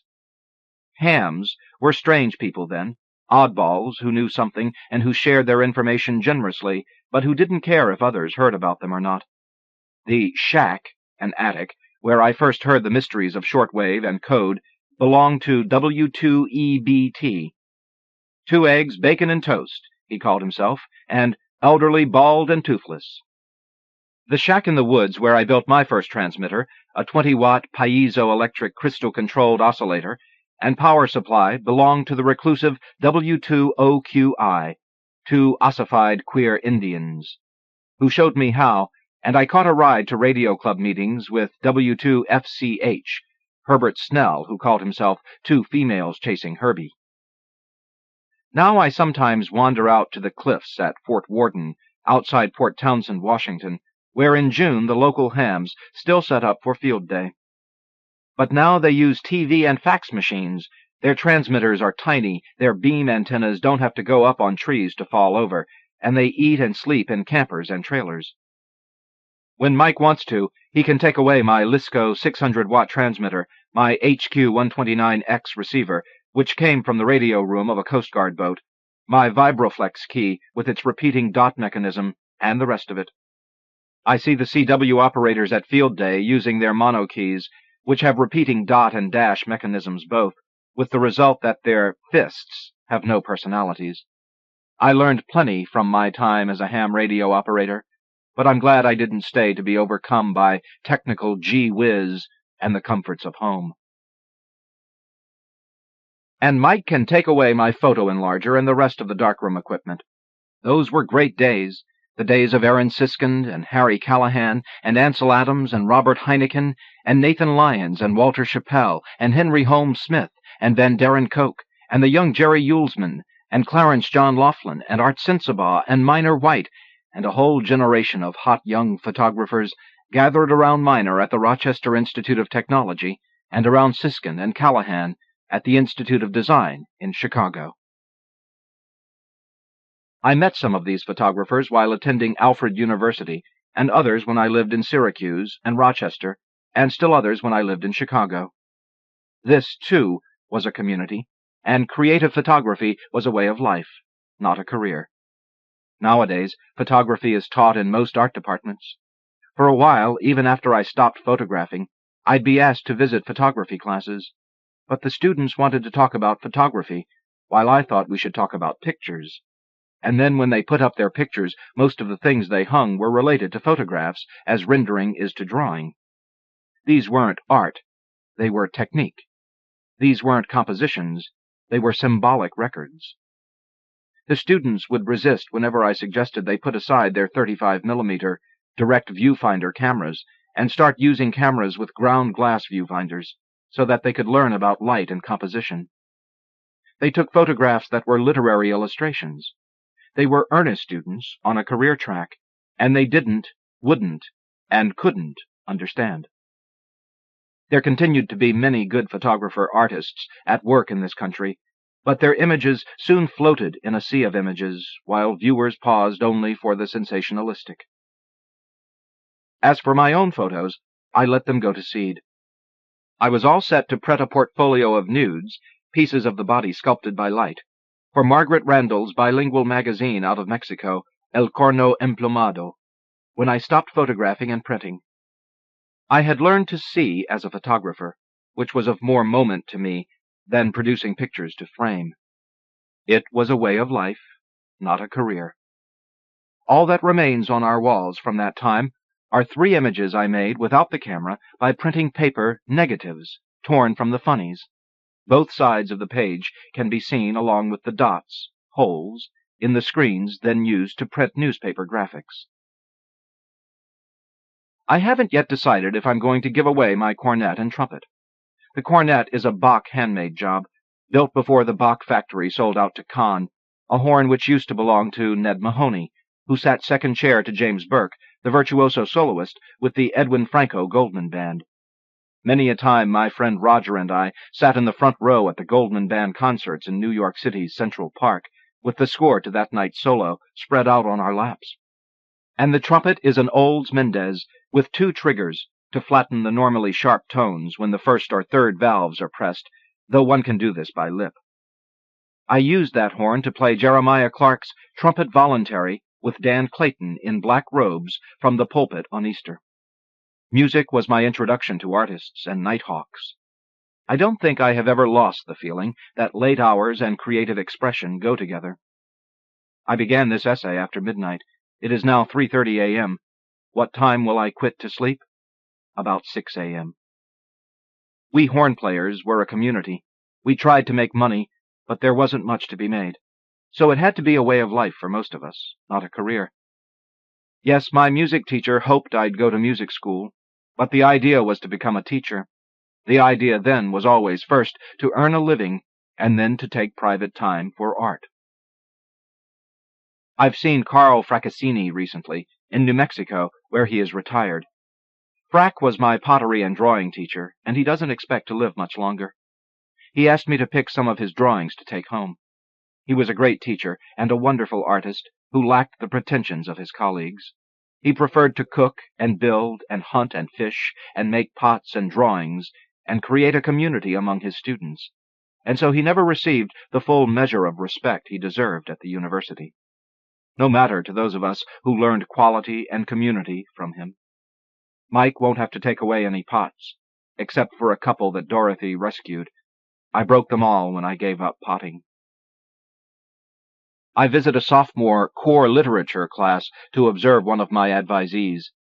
The teacher does her job well, and the class is alert, but these are students from ordinary backgrounds like mine, not the children of professionals, but of workers and small business owners, probably raised largely without the benefits of special classes, private schools, foreign travel, or substantial home libraries. They lack the courage to be articulate, so they speak in an all-purpose colloquial flow designed to show how well they fit in rather than how they stand out. Plenty of you knows and I means and kind ofs, lots of likes, but no as ifs. All of their speech having a general quality of imprecision that nonetheless communicates what they wish to express, so long as things remain simple. They seem to understand what they mean, but they never quite say it.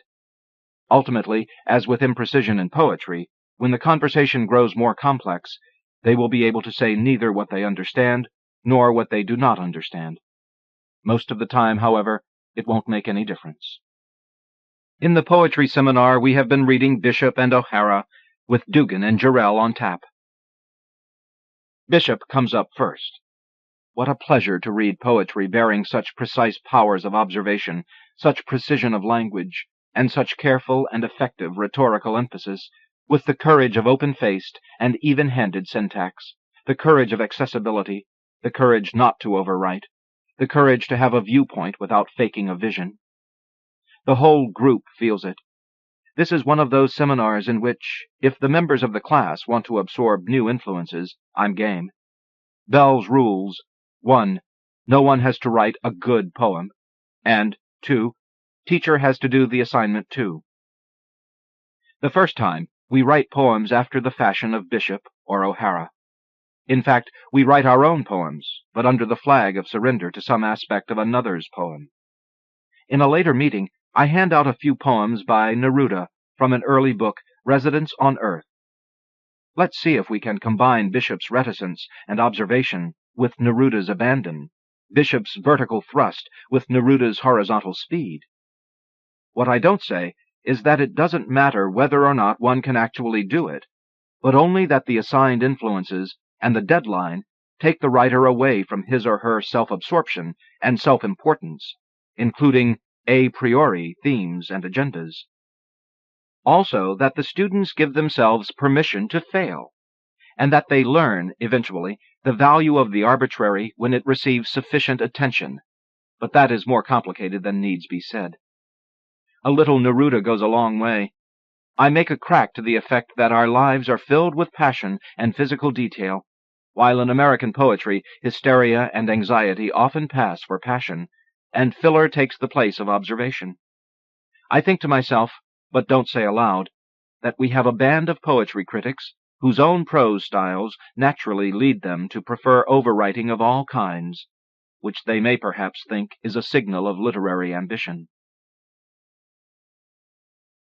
During the core literature class, I wrote down, "Literature is for beginners." I was thinking about thinking. Because, for the poet, after all, poetry is the result, not the intention. Poetry is the residue of bloody brain work, the signal that a process has taken place that creates an emotional approach to thinking. All technique is subsumed in what we later call the poetic quality of the text. All the fame in the world is secondary to the epiphanic moment when the poem began to cohere. For the poet, the true consequence is the next poem, hence a way of life, not a career. Debbie Groover, a potter and printmaker from Athens, Georgia, tells me over coffee that her first pottery teacher said to the class, "If you have any attachment to anything you make, then you better go ahead and break it now." I don't have any heavy poetry equipment for Mike to haul away. I do plan to sell my papers and many of my books soon. I need to clear some space. Poetry has accumulated around me. I didn't set out to teach where I teach. I set out to earn a living, figuring I could write no matter what. I had a wonderful son at an early age, and when the marriage ended, I kept him with me. I had to make a living. I wouldn't have had it any other way. Still, when I was asked to return to the writer's workshop, I hesitated before saying yes. It was still a community then, a smaller community, finding its direction inside the community. Today, like other writing programs, it's heavy on visitors and events, with a decided emphasis on official reputations, and it thus takes its instructions from outside. Like other universities, mine now constantly measures its standing and judges its faculty in ways that damage the community. In this dog-eat-dog economy, education, too, has become more of a career than a way of life. My seminar students had dropped off but one poem to be Xeroxed for class. I had mine. That made two. I was downhearted. Hadn't they been able to become selfless enough, to improvise, to swing, to play, to relax, to get down? Couldn't those who were wearing the emperor's new clothing shed it to believe in the referential possibilities of words? Hadn't they seen the lesson of Bishop's poems and O'Hara's and Neruda's, absent the fawning criticism and the literary fighting for position that follows them? Hadn't they understood that those three poets were finally just like them? And then they came to class, which is held at our home, and Dorothy put out things to eat and drink, and we let some Tom Waits play as we gathered, and they had all written their poems after all, and Xeroxed them in time, and the freshness of their words and the emotional weight of their pretend abandon made our group of poems, written to deadline, a better worksheet than they could expect in any of the sections of the graduate poetry workshop where their more important and original poems were to be discussed, the ones they made up from ambition and order and fancy talk. And some of them were saying that they were planning to put these poems on the worksheets for the other classes, and we said, okay, next week it's all O'Hara, and the week after that it will be all Bishop, and then it will be Dugan. And once again, the world was all right if it could provide this sort of opportunity for community and thought and high spirits, with writing at the core. Poetry is a way of life, not a career. A career means you solicit the powerful and the famous. A way of life means you live where you are with the people around you. A career means you become an authority. A way of life means you stay a student, even if you teach for a living. A career means your life increasingly comes from your art. A way of life means your art continues to arise from your life. Careerism feeds off of the theoretical, the fancified, the complicated, the coded, and the overwrought. All forms of psychological cowardice. A way of life is nourished by the practical, the unadorned, the complex, and a direct approach to the mysterious. Obscurity is a celebrated path to nowhere, an affliction. For poetry to be a way of life in a referential world, it requires of us the courage of clarity, linear, syntactical, and referential, which in no way compromises the great wildness of experience and imagination. Think of Bishop, O'Hara, Neruda, Dugan, Gerald. The rewards for this courage and this surrender to influence, a form of community, and clarity are beyond career. Which are you pursuing, a way of life or a career? The scent of literary careerism has never been stronger.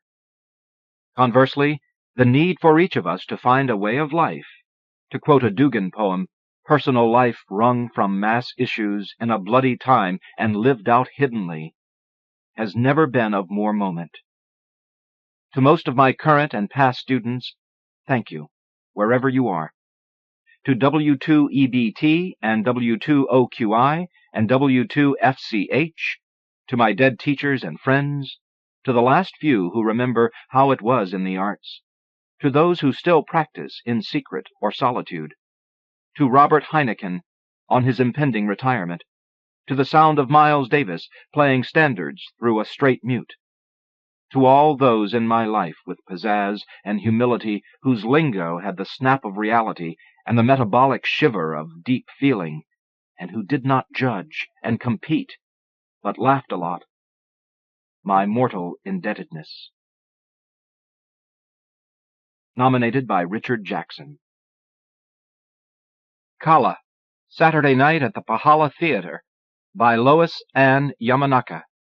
From Parnassus, Poetry in Review.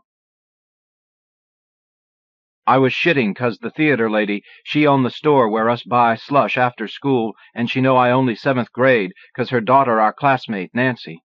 Nancy. The one told us she had policemen in the 6th grade.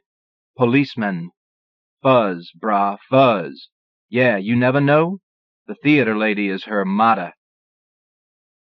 She look at me long time when she ripped my ticket in half. Then she give me one real long piece toilet paper for wipe the soot from the sugar mill off my seat. Last time you and me went, she gave us small piece, remember? And when I went home, I went catch lickings from my uncle 'cause my pants was all black. Muggs walk first, then Jimmy boy push my back part for follow him. He walk close behind me. All the old man sit in the last row. I smell the tobacco they spit on the floor. They laugh when I walk past and say some words in Filipino. I know they talking about me. Jimmy boy push me again.